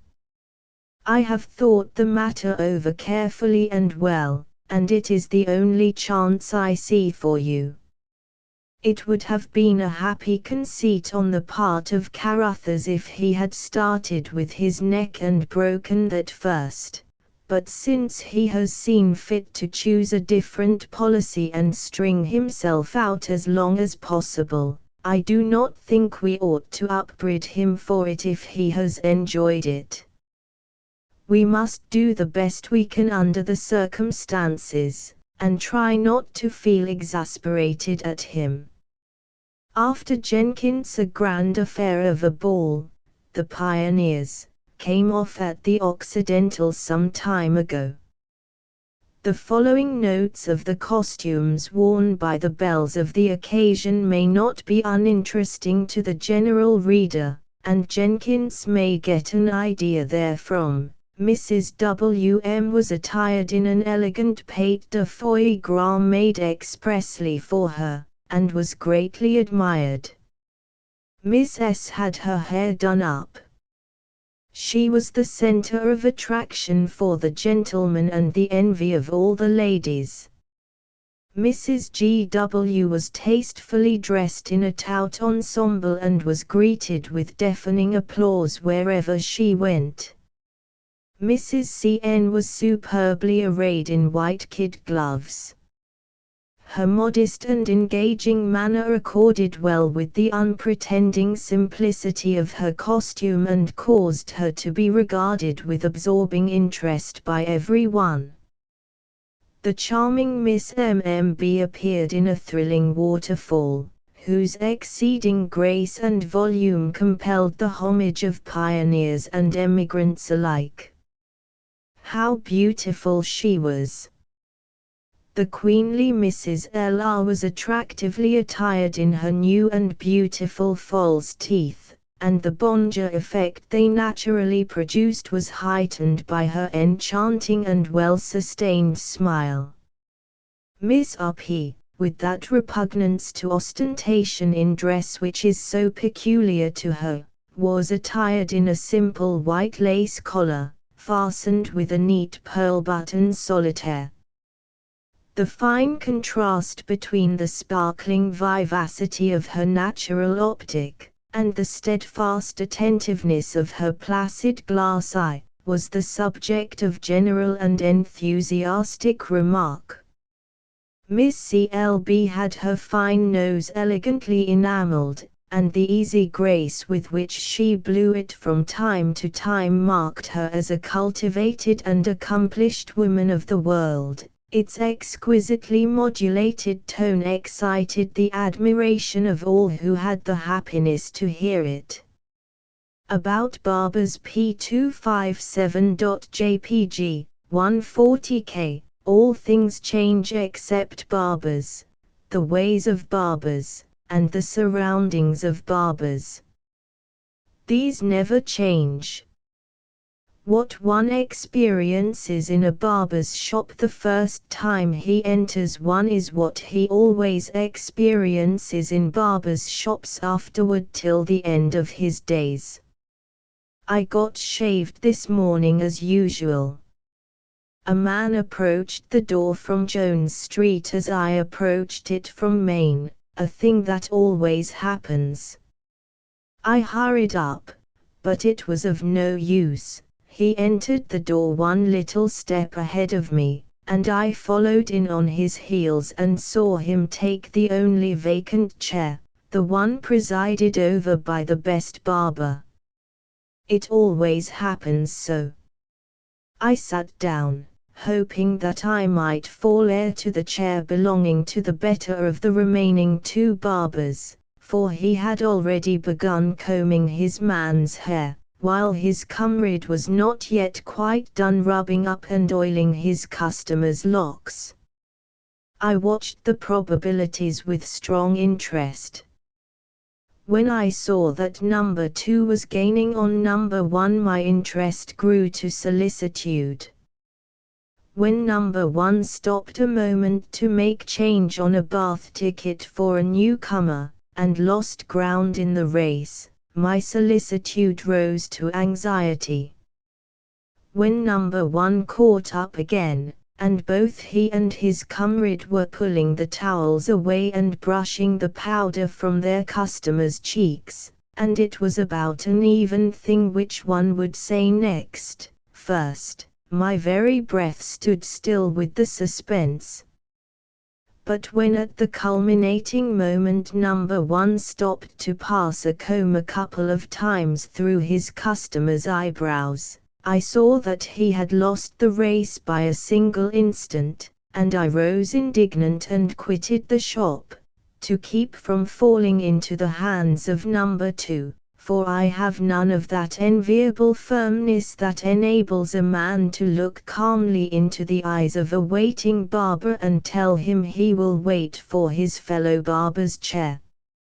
I stayed out 15 minutes, and then went back, hoping for better luck. Of course all the chairs were occupied now, and 4 men sat waiting, silent, unsociable, distraught, and looking bored, as men always do who are waiting their turn in a barber's shop.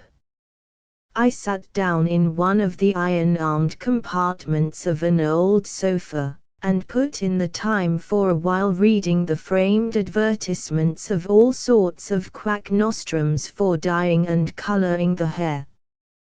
Then I read the greasy names on the private Bayram bottles, read the names and noted the numbers on the private shaving cups in the pigeonholes, studied the stained and damaged cheap prints on the walls, of battles, early presidents, and voluptuous recumbent sultanas, and the tiresome and everlasting young girl putting her grandfather's spectacles on, execrated in my heart the cheerful canary and the distracting parrot that few barbers' shops are without. Finally, I searched out the least dilapidated of last year's illustrated papers that littered the foul center table, and conned their unjustifiable misrepresentations of old forgotten events. P259.jpg 23K. At last my turn came. A voice said next, and I surrendered to number 2, of course. It always happens so. I said meekly that I was in a hurry, and it affected him as strongly as if he had never heard it. He shoved up my head, and put a napkin under it. He plowed his fingers into my collar and fixed a towel there. He explored my hair with his claws and suggested that it needed trimming. I said I did not want it trimmed. He explored again and said it was pretty long for the present style, better have a little taken off, it needed it behind especially. I said I had had it cut only a week before. He yearned over it reflectively a moment, and then asked with a disparaging manner, "Who cut it?" I came back at him promptly with a "You did." I had him there. Then he fell to stirring up his lather and regarding himself in the glass, stopping now and then to get close and examine his chin critically or inspect a pimple. Then he lathered one side of my face thoroughly, and was about to lather the other, when a dog fight attracted his attention, and he ran to the window and stayed and saw it out, losing 2 shillings on the result in bets with the other barbers, a thing which gave me great satisfaction. He finished lathering, and then began to rub in the suds with his hand. He now began to sharpen his razor on an old suspender, and was delayed a good deal on account of a controversy about a cheap masquerade ball he had figured at the night before, in red cambric and bogus ermine, as some kind of a king. He was so gratified with being chaffed about some damsel whom he had smitten with his charms that he used every means to continue the controversy by pretending to be annoyed at the chaffings of his fellows. This matter begot more surveyings of himself in the glass, and he put down his razor and brushed his hair with elaborate care, plastering an inverted arch of it down on his forehead, accomplishing an accurate part behind, and brushing the two wings forward over his ears with nice exactness. In the meantime the lather was drying on my face, and apparently eating into my vitals. Now he began to shave, digging his fingers into my countenance to stretch the skin and bundling and tumbling my head this way and that as convenience in shaving demanded. As long as he was on the tough sides of my face I did not suffer, but when he began to rake, and rip, and tug at my chin, the tears came. He now made a handle of my nose, to assist him shaving the corners of my upper lip, and it was by this bit of circumstantial evidence that I discovered that a part of his duties in the shop was to clean the kerosene lamps. I had often wondered in an indolent way whether the barbers did that, or whether it was the boss. About this time I was amusing myself trying to guess where he would be most likely to cut me this time, but he got ahead of me, and sliced me on the end of the chin before I had got my mind made up. He immediately sharpened his razor. He might have done it before. I do not like a close shave, and would not let him go over me a second time. I tried to get him to put up his razor, dreading that he would make for the side of my chin, my pet tender spot, a place which a razor cannot touch twice without making trouble, but he said he only wanted to just smooth off one little roughness, and in the same moment he slipped his razor along the forbidden ground, and the dreaded pimple signs of a close shave rose up smarting and answered to the call. Now he soaked his towel in bay rum, and slapped it all over my face nastily, slapped it over as if a human being ever yet washed his face in that way. Then he dried it by slapping with the dry part of the towel, as if a human being ever dried his face in such a fashion, but a barber seldom rubs you like a Christian. Next he poked bay rum into the cut place with his towel, then choked the wound with powdered starch, then soaked it with bay rum again, and would have gone on soaking and powdering it forevermore, no doubt, if I had not rebelled and begged off. He powdered my whole face now, straightened me up, and began to plough my hair thoughtfully with his hands. Then he suggested a shampoo, and said my hair needed it badly, very badly. I observed that I shampooed it myself very thoroughly in the bath yesterday. I had him again. He next recommended some of Smith's Hair Glorifier and offered to sell me a bottle. I declined. He praised the new perfume, Jones's Delight of the Toilet, and proposed to sell me some of that. I declined again. He tendered me a toothwash atrocity of his own invention, and when I declined offered to trade knives with me. P260.jpg, 37K. he returned to business after the miscarriage of this last enterprise, sprinkled me all over, legs and all, greased my hair in defiance of my protest against it, rubbed and scrubbed a good deal of it out by the roots, and combed and brushed the rest, parting it behind, and plastering the eternal inverted arch of hair down on my forehead, and then, while combing my scant eyebrows and defiling them with pomade, strung out an account of the achievements of a 6-ounce black and tan terrier of his till I heard the whistles blow for noon, and knew I was 5 minutes too late for the train. Then he snatched away the towel, brushed it lightly about my face, passed his comb through my eyebrows once more, and gaily sang out next. This barber fell down and died of apoplexy 2 hours later.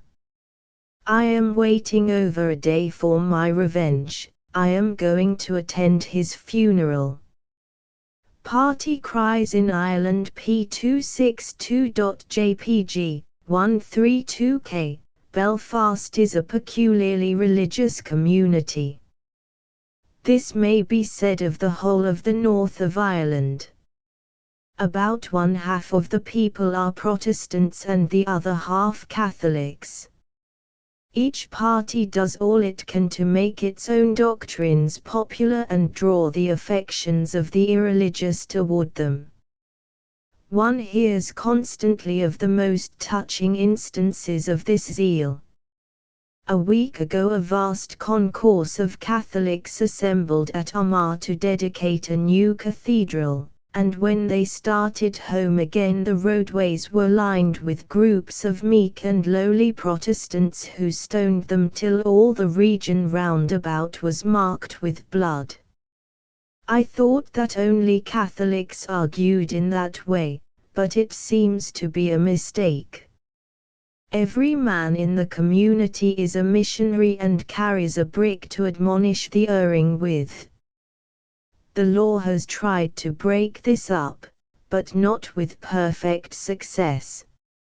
It has decreed that irritating party cries shall not be indulged in, and that persons uttering them shall be fined 40 shillings and costs.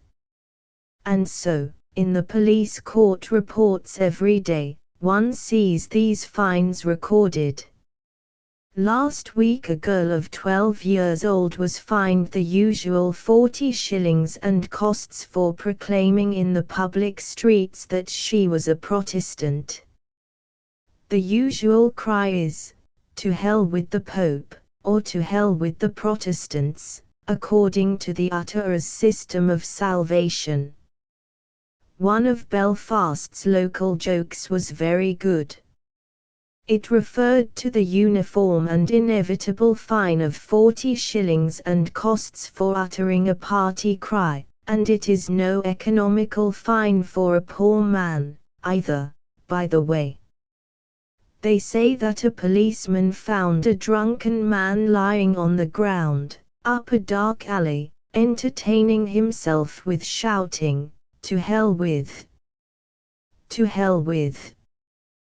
The officer smelt a fine, informers get half.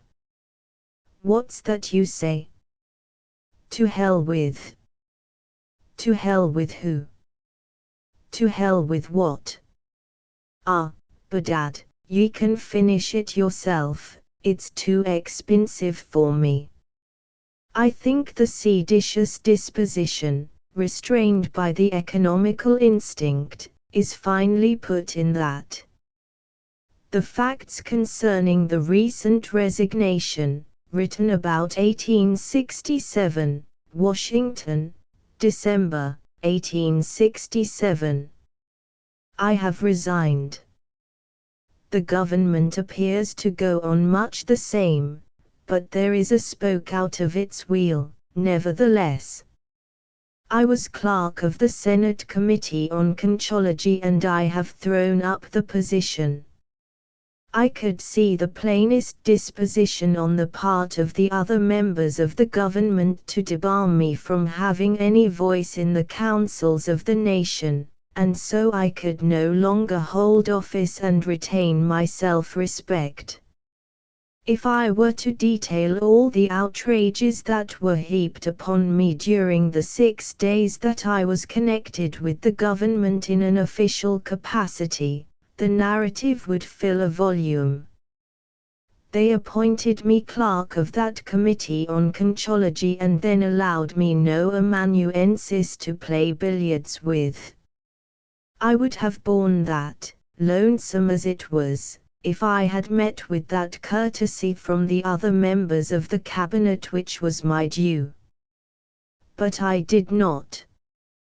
Whenever I observed that the head of a department was pursuing a wrong course, I laid down everything and went and tried to set him right, as it was my duty to do, and I never was thanked for it in a single instance.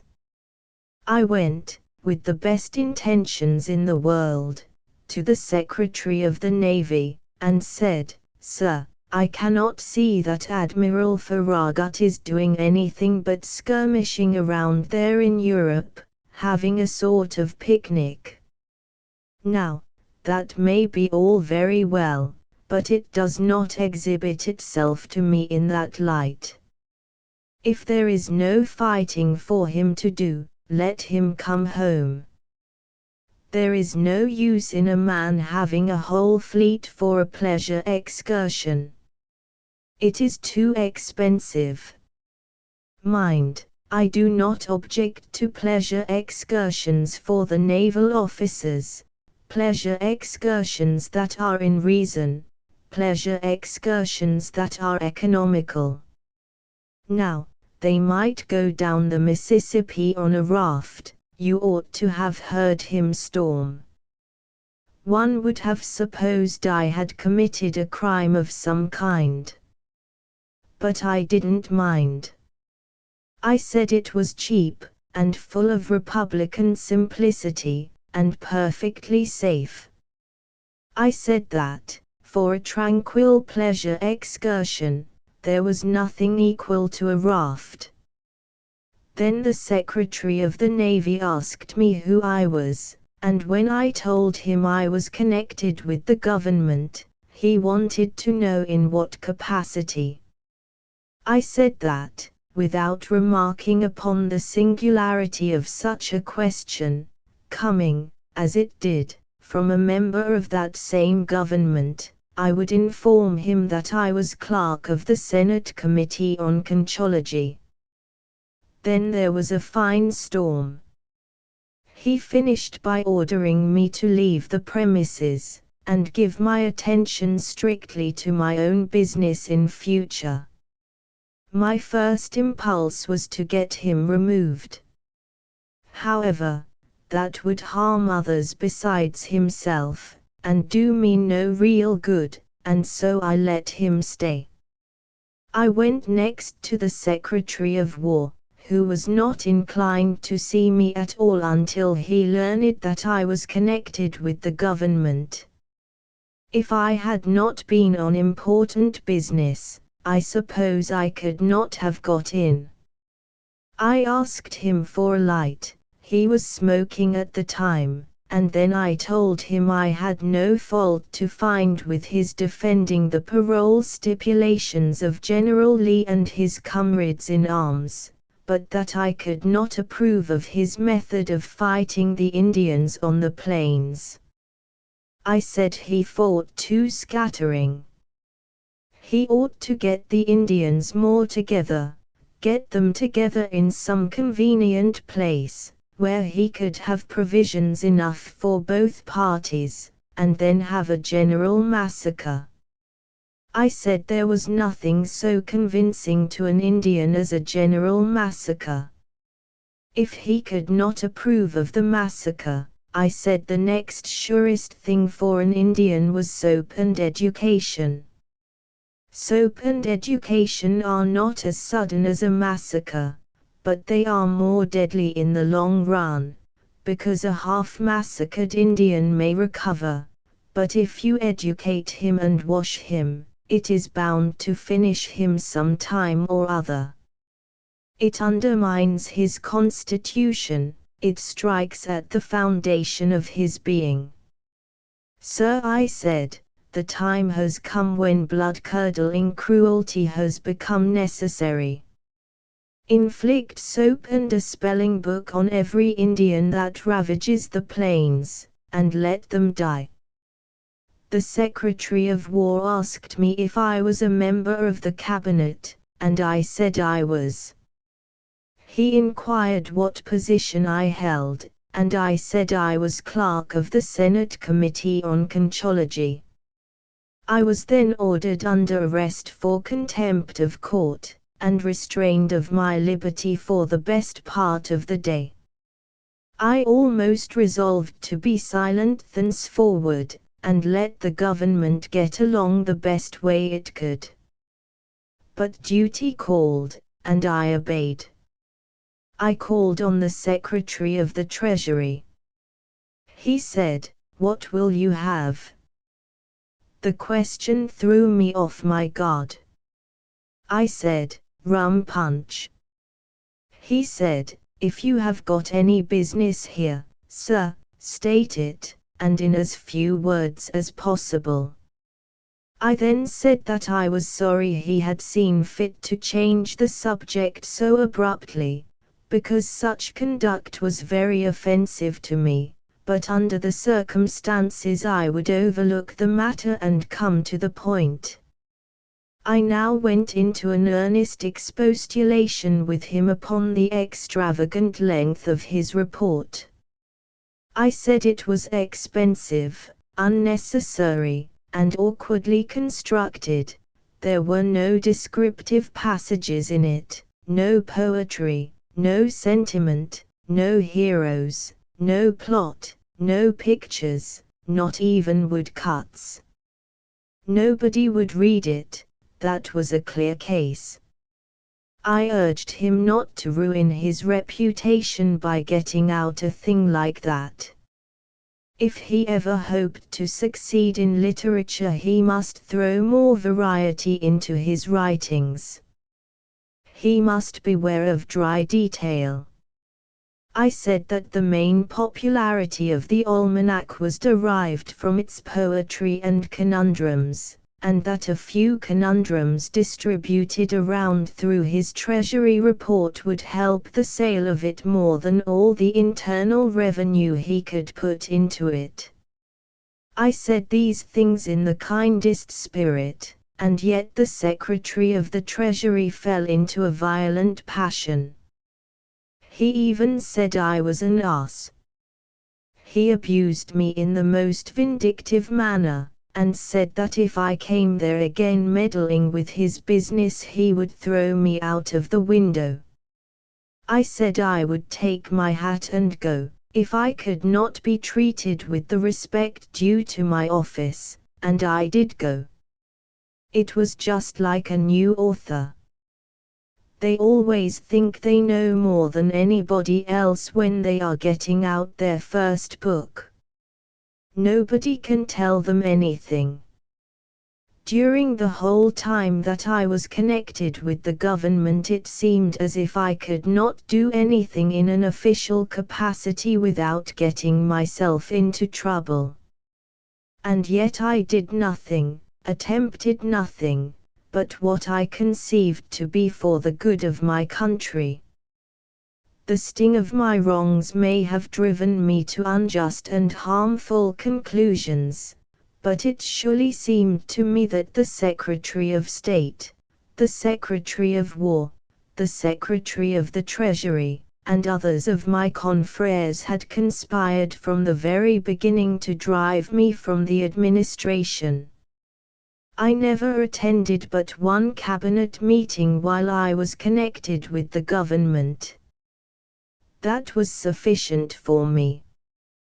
The servant at the White House door did not seem disposed to make way for me until I asked if the other members of the cabinet had arrived. He said they had, and I entered. They were all there, but nobody offered me a seat. They stared at me as if I had been an intruder. The president said, "Well, sir, who are you?"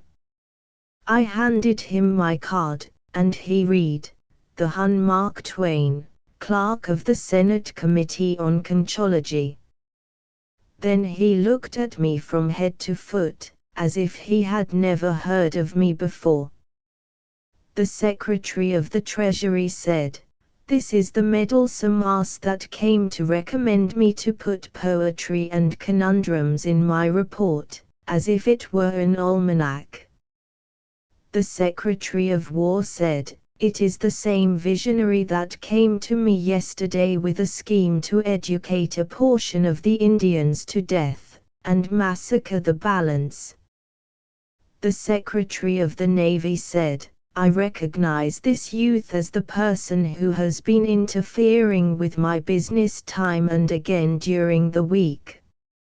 He is distressed about Admiral Farragut's using a whole fleet for a pleasure excursion, as he terms it.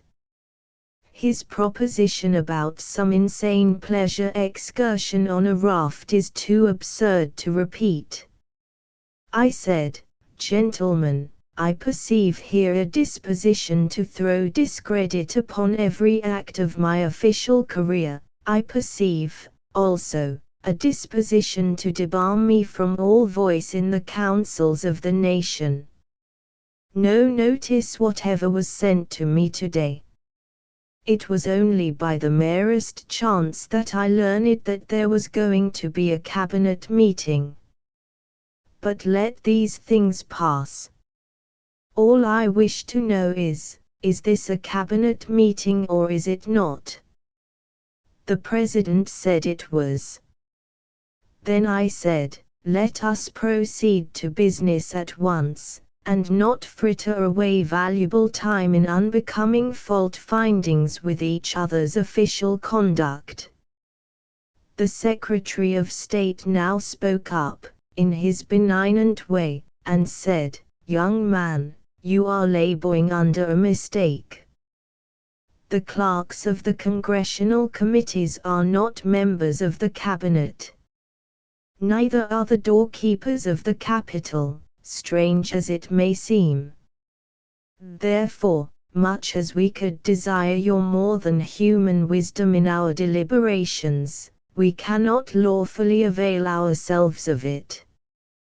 The councils of the nation must proceed without you, if disaster follows, as follow full well it may, be it balm to your sorrowing spirit that by deed and voice you did what in you lay to avert it. You have my blessing. Farewell." These gentle words soothed my troubled breast, and I went away. But the servants of a nation can know no peace. I had hardly reached my den in the Capitol, and disposed my feet on the table like a representative, when one of the senators on the Conchological Committee came in a passion and said, "Where have you been all day?" I observed that, if that was anybody's affair but my own, I had been to a cabinet meeting. To a cabinet meeting. I would like to know what business you had at a cabinet meeting. I said I went there to consult, allowing for the sarcasm of argument that he was in any wise concerned in the matter. He grew insolent then, and ended by saying he had wanted me for 3 days past to copy a report on bombshells, eggshells, clamshells, and I don't know what all, connected with conchology, and nobody had been able to find me. This was too much. This was the feather that broke the clerical camel's back. I said, "Sir, do you suppose that I am going to work for $6 a day? If that is the idea, let me recommend the Senate Committee on Conchology to hire somebody else. I am the slave of no faction. Take back your degrading commission. Give me liberty, or give me death. From that hour I was no longer connected with the government. Snubbed by the department, snubbed by the cabinet, snubbed at last by the chairman of a committee I was endeavoring to adorn, I yielded to persecution, cast far from me the perils and seductions of my great office, and forsook my bleeding country in the hour of her peril.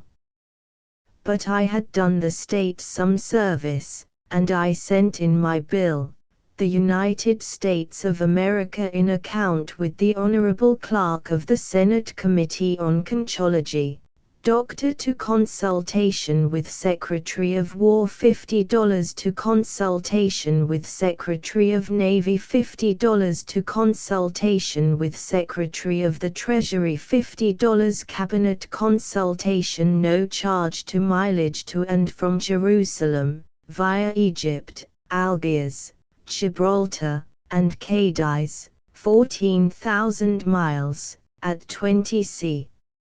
a mile $2,800 to salary as Clerk of Senate Committee on Conchology, 6 days, at $6 per day $36 total $2,986. Territorial delegates charge mileage both ways, although they never go back when they get here once. Why my mileage is denied me is more than I can understand.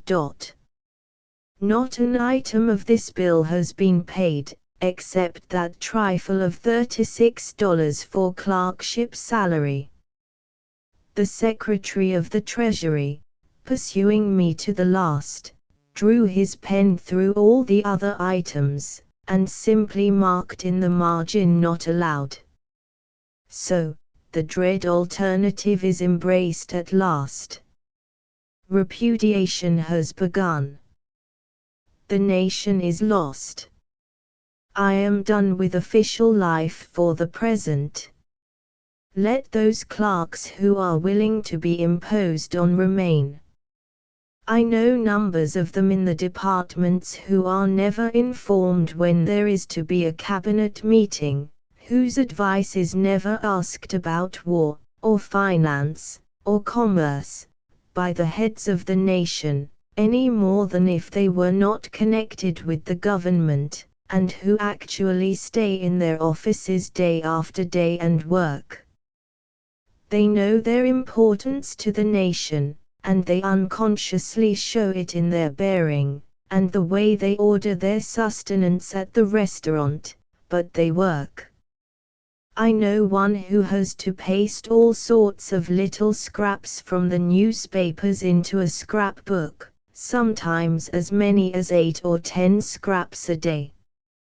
He doesn't do it well, but he does it as well as he can. It is very fatiguing. It is exhausting to the intellect. Yet he only gets $1,800 a year. With a brain like his, that young man could amass thousands and thousands of dollars in some other pursuit, if he chose to do it. But no, his heart is with his country, and he will serve her as long as she has got a scrapbook left. And I know clerks that don't know how to write very well, but such knowledge as they possess they nobly lay at the feet of their country, and toil on and suffer for $2,500 a year. What they write has to be written over again by other clerks sometimes, but when a man has done his best for his country, should his country complain? Then there are clerks that have no clerkships, and are waiting, and waiting, and waiting for a vacancy, waiting patiently for a chance to help their country out, and while they are waiting, they only get barely $2,000 a year for it. It is sad, it is very, very sad. When a member of Congress has a friend who is gifted, but has no employment wherein his great powers may be brought to bear, he confers him upon his country, and gives him a clerkship in a department. And there that man has to slave his life out, fighting documents for the benefit of a nation that never thinks of him, never sympathizes with him, and all for $2,000 or $3,000 a year.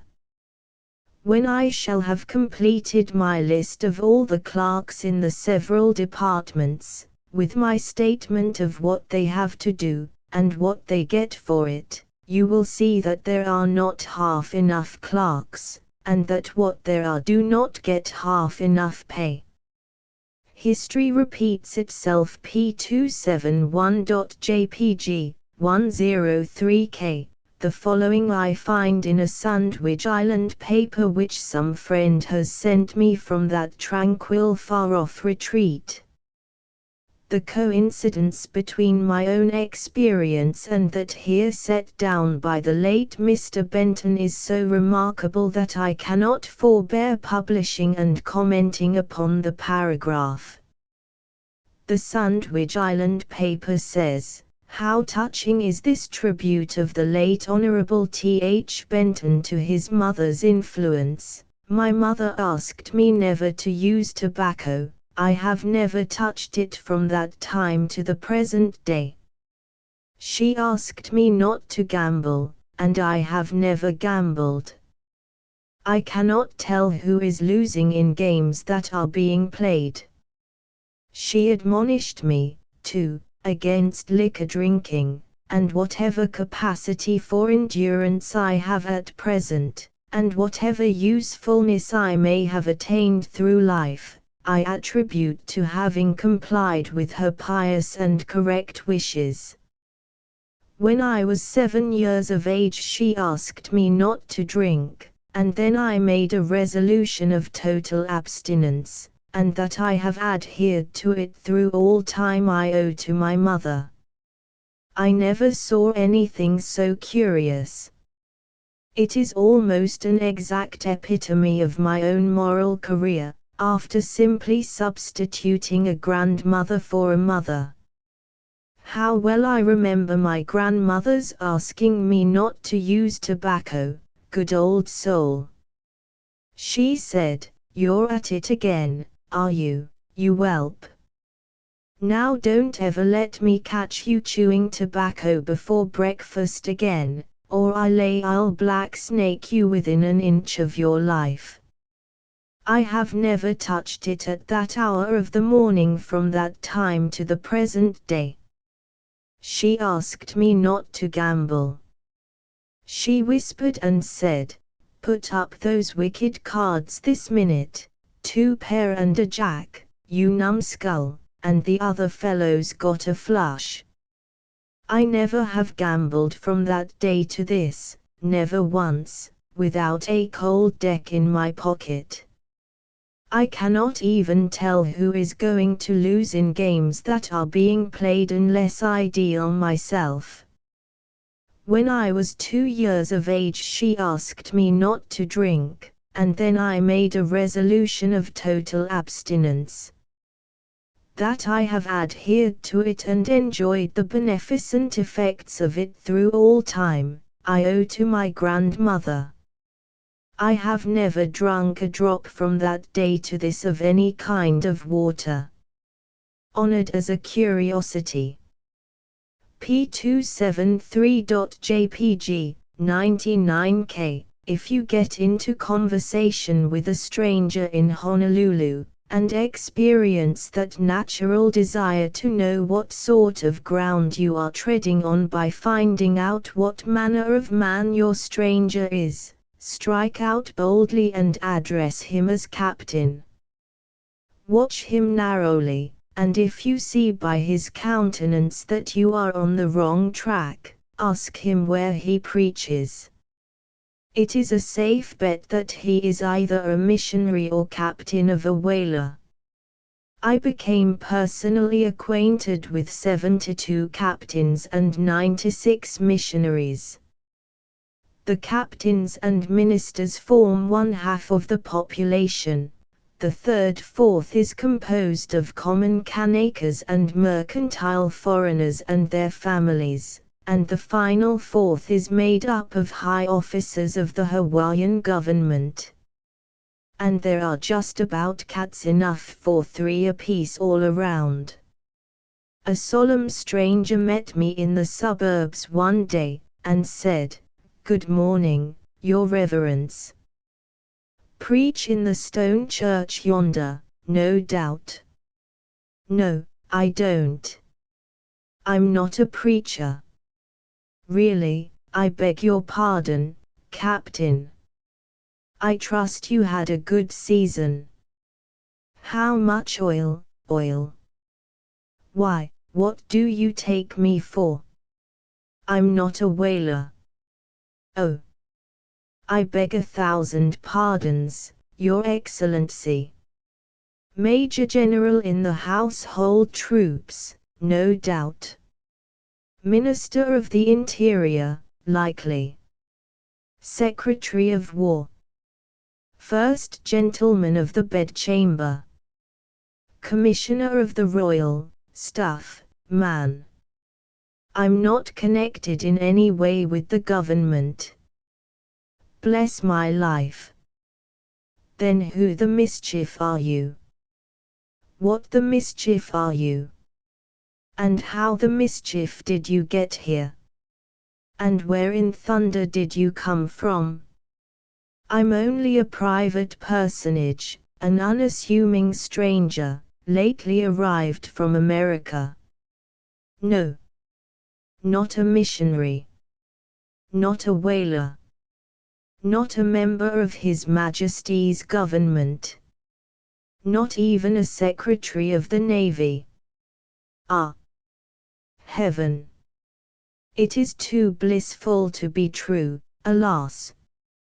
I do but dream. And yet that noble, honest countenance, those oblique, ingenuous eyes, that massive head, incapable of anything, your hand, give me your hand, bright waif. Excuse these tears. For 16 weary years I have yearned for a moment like this, and," here his feelings were too much for him, and he swooned away. "I pitied this poor creature from the bottom of my heart. I was deeply moved. I shed a few tears on him, and kissed him for his mother. I then took what small change he had, and shoved." First interview with Artemus Ward, written about 1870. p283.jpg, 107k. I had never seen him before. He brought letters of introduction from mutual friends in San Francisco, and by invitation I breakfasted with him. It was almost religion, there in the silver mines, to precede such a meal with whiskey cocktails. Artemus, with the true cosmopolitan instinct, always deferred to the customs of the country he was in, and so he ordered 3 of those abominations. Hingston was present. I said I would rather not drink a whiskey cocktail. I said it would go right to my head, and confuse me so that I would be in a helpless tangle in 10 minutes. I did not want to act like a lunatic before strangers. But Artemus gently insisted, and I drank the treasonable mixture under protest, and felt all the time that I was doing a thing I might be sorry for. In a minute or 2 I began to imagine that my ideas were clouded. I waited in great anxiety for the conversation to open, with a sort of vague hope that my understanding would prove clear, after all, and my misgivings groundless. Artemus dropped an unimportant remark or 2, and then assumed a look of superhuman earnestness, and made the following astounding speech. He said, "Now there is one thing I ought to ask you about before I forget it. You have been here in Silver Land, here in Nevada, 2 or 3 years, and, of course, your position on the daily press has made it necessary for you to go down in the mines and examine them carefully in detail, and therefore you know all about the silver mining business. Now what I want to get at is, well, the way the deposits of ore are made, you know. For instance. Now, as I understand it, the vein which contains the silver is sandwiched in between casings of granite, and runs along the ground, and sticks up like a curbstone. Well, take a vein 40 feet thick, for example, or 80, for that matter, or even 100, say you go down on it with a shaft, straight down, you know, or with what you call incline. Maybe you go down 500 feet, or maybe you don't go down but 200, anyway, you go down, and all the time this vein grows narrower. When the casings come nearer or approach each other, you may say, that is, when they do approach, which, of course, they do not always do, particularly in cases where the nature of the formation is such that they stand apart wider than they otherwise would, and which geology has failed to account for, although everything in that science goes to prove that, all things being equal, it would if it did not, or would not certainly if it did, and then, of course, they are. Do not you think it is? I said to myself, now I just knew how it would be.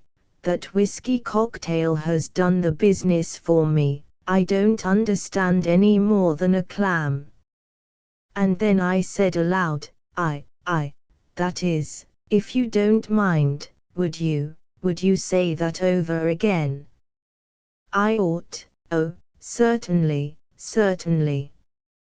You see, I am very unfamiliar with the subject, and perhaps I don't present my case clearly, but no, you state it plain enough, but that cocktail has muddled me a little. But I will, no, I do understand for that matter, but I would get the hang of it all the better if you went over it again, and I'll pay better attention this time. He said, why, what I was after was this. Here he became even more fearfully impressive than ever, and emphasized each particular point by checking it off on his finger ends. This vein, or lode, or ledge, or whatever you call it, runs along between 2 layers of granite, just the same as if it were a sandwich. Very well. Now suppose you go down on that, say 1,000 feet, or maybe 1,200, it don't really matter, before you drift, and then you start your drifts, some of them across the ledge, and others along the length of it, where the sulfates, I believe they call them sulfates, though why they should, considering that, so far as I can see, the main dependence of a miner does not so lie, as some suppose, but in which it cannot be successfully maintained, wherein the same should not continue, while part and parcel of the same or not committed to either in the sense referred to, whereas, under different circumstances, the most inexperienced among us could not detect it if it were, or might overlook it if it did, or scorn the very idea of such a thing, even though it were palpably demonstrated as such. Am I not right? I said, sorrowfully, I feel ashamed of myself, Mr. Ward. I know I ought to understand you perfectly well, but you see that treacherous whiskey cocktail has got into my head, and now I cannot understand even the simplest proposition. I told you how it would be. Oh, don't mind it, don't mind it. The fault was my own, no doubt, though I did think it clear enough for, don't say a word. Clear? Why, you stated it as clear as the sun to anybody but an abject idiot, but it's that confounded cocktail that has played the mischief. No, now don't say that. I'll begin it all over again, and, don't now, for goodness sake, don't do anything of the kind, because I tell you my head is in such a condition that I don't believe I could understand the most trifling question a man could ask me. Now don't you be afraid. I'll put it so plain this time that you can't help but get the hang of it. We will begin at the very beginning. Leaning far across the table, with determined impressiveness wrought upon his every feature, and fingers prepared to keep tally of each point enumerated, and I, leaning forward with painful interest, resolved to comprehend or perish. You know the vein, the ledge, the thing that contains the metal, whereby it constitutes the medium between all other forces, whether of present or remote agencies, so brought to bear in favor of the former against the latter, or the latter against the former, or all, or both, or compromising the relative differences existing within the radius whence culminate the several degrees of similarity, to which, I said, oh, hang my wooden head, it ain't any use to try, I can't understand anything. The plainer you get it, the more I can't get the hang of it. I heard a suspicious noise behind me, and turned in time to see Hingston dodging behind a newspaper, and quaking with a gentle ecstasy of laughter. I looked at Ward again, and he had thrown off his dread solemnity and was laughing also. Then I saw that I had been sold, that I had been made a victim of a swindle in the way of a string of plausibly worded sentences that didn't mean anything under the sun. Artemus Ward was one of the best fellows in the world, and one of the most companionable. It has been said that he was not fluent in conversation, but, with the above experience in my mind, I differ. Cannibalism in the Cars, written about 1867. p287.jpg, 128k. I visited St. Louis lately, and on my way west, after changing cars at Terre Haute, Indiana, a mild, benevolent-looking gentleman of about 45, or maybe 50, came in at one of the way stations and sat down beside me. We talked together pleasantly on various subjects for an hour, perhaps, and I found him exceedingly intelligent and entertaining. When he learned that I was from Washington, he immediately began to ask questions about various public men, and about congressional affairs, and I saw very shortly that I was conversing with a man who was perfectly familiar with the ins and outs of political life at the Capitol, even to the ways and manners, and customs of procedure of senators and representatives in the chambers of the national legislature. Presently two men halted near us for a single moment, and one said to the other, "Harris, if you'll do that for me, I'll never forget you, my boy." My new comrades I lighted pleasantly. The words had touched upon a happy memory, I thought. Then his face settled into thoughtfulness, almost into gloom. He turned to me and said, "Let me tell you a story, let me give you a secret chapter of my life, a chapter that has never been referred to by me since its events transpired. Listen patiently, and promise that you will not interrupt me." I said I would not, and he related the following strange adventure, speaking sometimes with animation, sometimes with melancholy, but always with feeling and earnestness. The stranger's narrative: on the 19th of December, 1853, I started from St. Louis on the evening train bound for Chicago. There were only 24 passengers, all told. There were no ladies and no children. We were in excellent spirits, and pleasant acquaintanceships were soon formed. The journey bade fair to be a happy one, and no individual in the party, I think, had even the vaguest presentiment of the horrors we were soon to undergo. At 11 p.m. it began to snow hard. Shortly after leaving the small village of Weldon, we entered upon that tremendous prairie solitude that stretches its leagues on leagues of houseless dreariness far away toward the Jubilee settlements.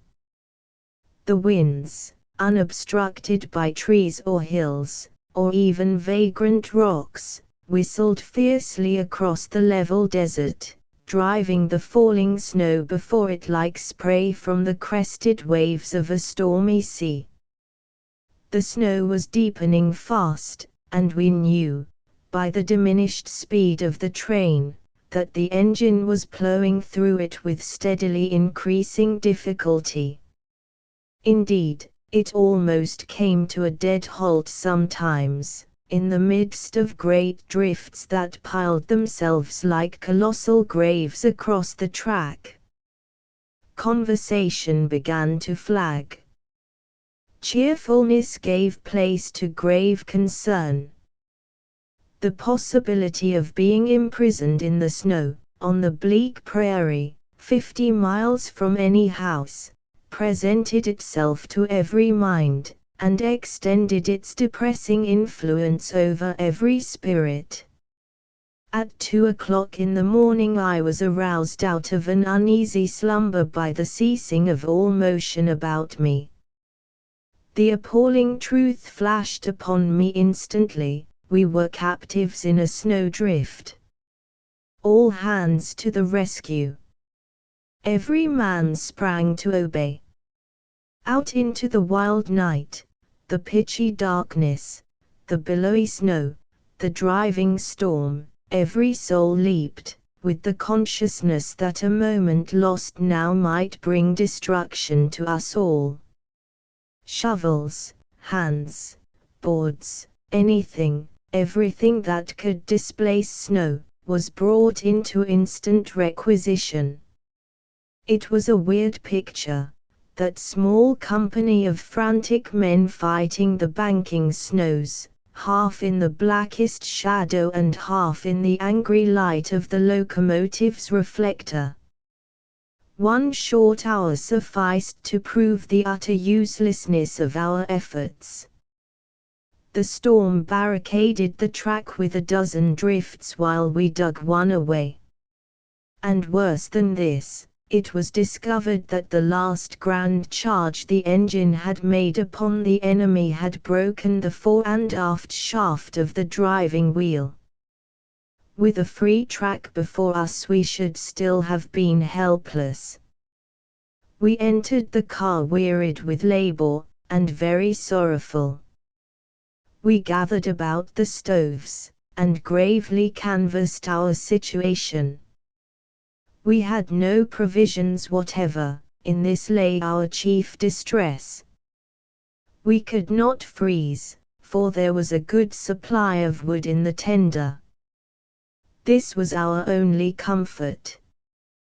The discussion ended at last in accepting the disheartening decision of the conductor, viz., that it would be death for any man to attempt to travel 50 miles on foot through snow like that. We could not send for help, and even if we could it would not come. We must submit, and await, as patiently as we might, succor or starvation. I think the stoutest heart there felt a momentary chill when those words were uttered. Within the hour conversation subsided to a low murmur here and there about the car, caught fitfully between the rising and falling of the blast. The lamps grew dim, and the majority of the castaways settled themselves among the flickering shadows to think, to forget the present, if they could, to sleep, if they might. The eternal night, it surely seemed eternal to us, wore its lagging hours away at last, and the cold grey dawn broke in the east. As the light grew stronger the passengers began to stir and give signs of life, one after another, and each in turn pushed his slouched hat up from his forehead, stretched his stiffened limbs, and glanced out of the windows upon the cheerless prospect. It was cheerless, indeed, not a living thing visible anywhere, not a human habitation, nothing but a vast white desert, uplifted sheets of snow drifting hither and thither before the wind, a world of eddying flakes shutting out the firmament above. All day we moped about the cars, saying little, thinking much. Another lingering dreary night, and hunger. Another dawning, another day of silence, sadness, wasting hunger, hopeless watching for succor that could not come. A night of restless slumber, filled with dreams of feasting, wakings distressed with the gnawings of hunger. The fourth day came and went, and the fifth. 5 days of dreadful imprisonment. A savage hunger looked out at every eye. There was in it a sign of awful import, the foreshadowing of a something that was vaguely shaping itself in every heart, a something which no tongue dared yet to frame into words. The 6th day passed. The 7th dawned upon as gaunt and haggard and hopeless a company of men as ever stood in the shadow of death. It must out now. That thing which had been growing up in every heart was ready to leap from every lip at last. Nature had been taxed to the utmost, she must yield. Richard H. Gaston of Minnesota, tall, cadaverous, and pale, rose up. All knew what was coming. All prepared, every emotion, every semblance of excitement, was smothered, only a calm, thoughtful seriousness appeared in the eyes that were lately so wild. Gentlemen, it cannot be delayed longer. The time is at hand. We must determine which of us shall die to furnish food for the rest. Mr. John J. Williams of Illinois rose and said, "Gentlemen, I nominate the Reverend James Sawyer of Tennessee." Mr. W. M. R. Adams of Indiana said, "I nominate Mr. Daniel Sloat of New York." Mr. Charles J. Langdon, "I nominate Mr. Samuel Bowen of St. Louis." Mr. Sloat, "Gentlemen, I desire to decline in favor of Mr. John Van Nostrand, June, of New Jersey."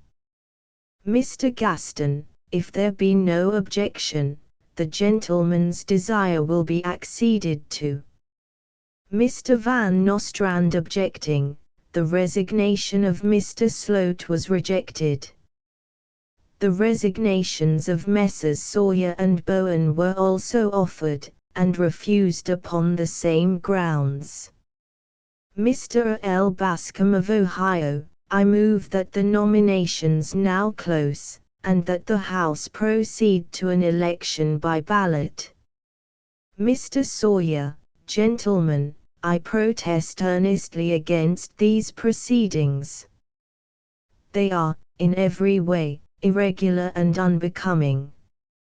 I must beg to move that they be dropped at once, and that we elect a chairman of the meeting and proper officers to assist him, and then we can go on with the business before us understandingly. Mr. Bellaviola, gentlemen, I object. This is no time to stand upon forms and ceremonious observances. For more than 7 days we have been without food. Every moment we lose in idle discussion increases our distress. I am satisfied with the nominations that have been made. Every gentleman present is, I believe, and I, for one, do not see why we should not proceed at once to elect one or more of them. I wish to offer a resolution, Mr. Gaston. It would be objected to, and have to lie over 1 day under the rules, thus bringing about the very delay you wish to avoid. The gentleman from New Jersey, Mr. Van Nostrand, gentlemen, I am a stranger among you. I have not sought the distinction that has been conferred upon me, and I feel a delicacy. Mr. Morgan of Alabama, interrupting, I move the previous question. The motion was carried, and further debate shut off, of course.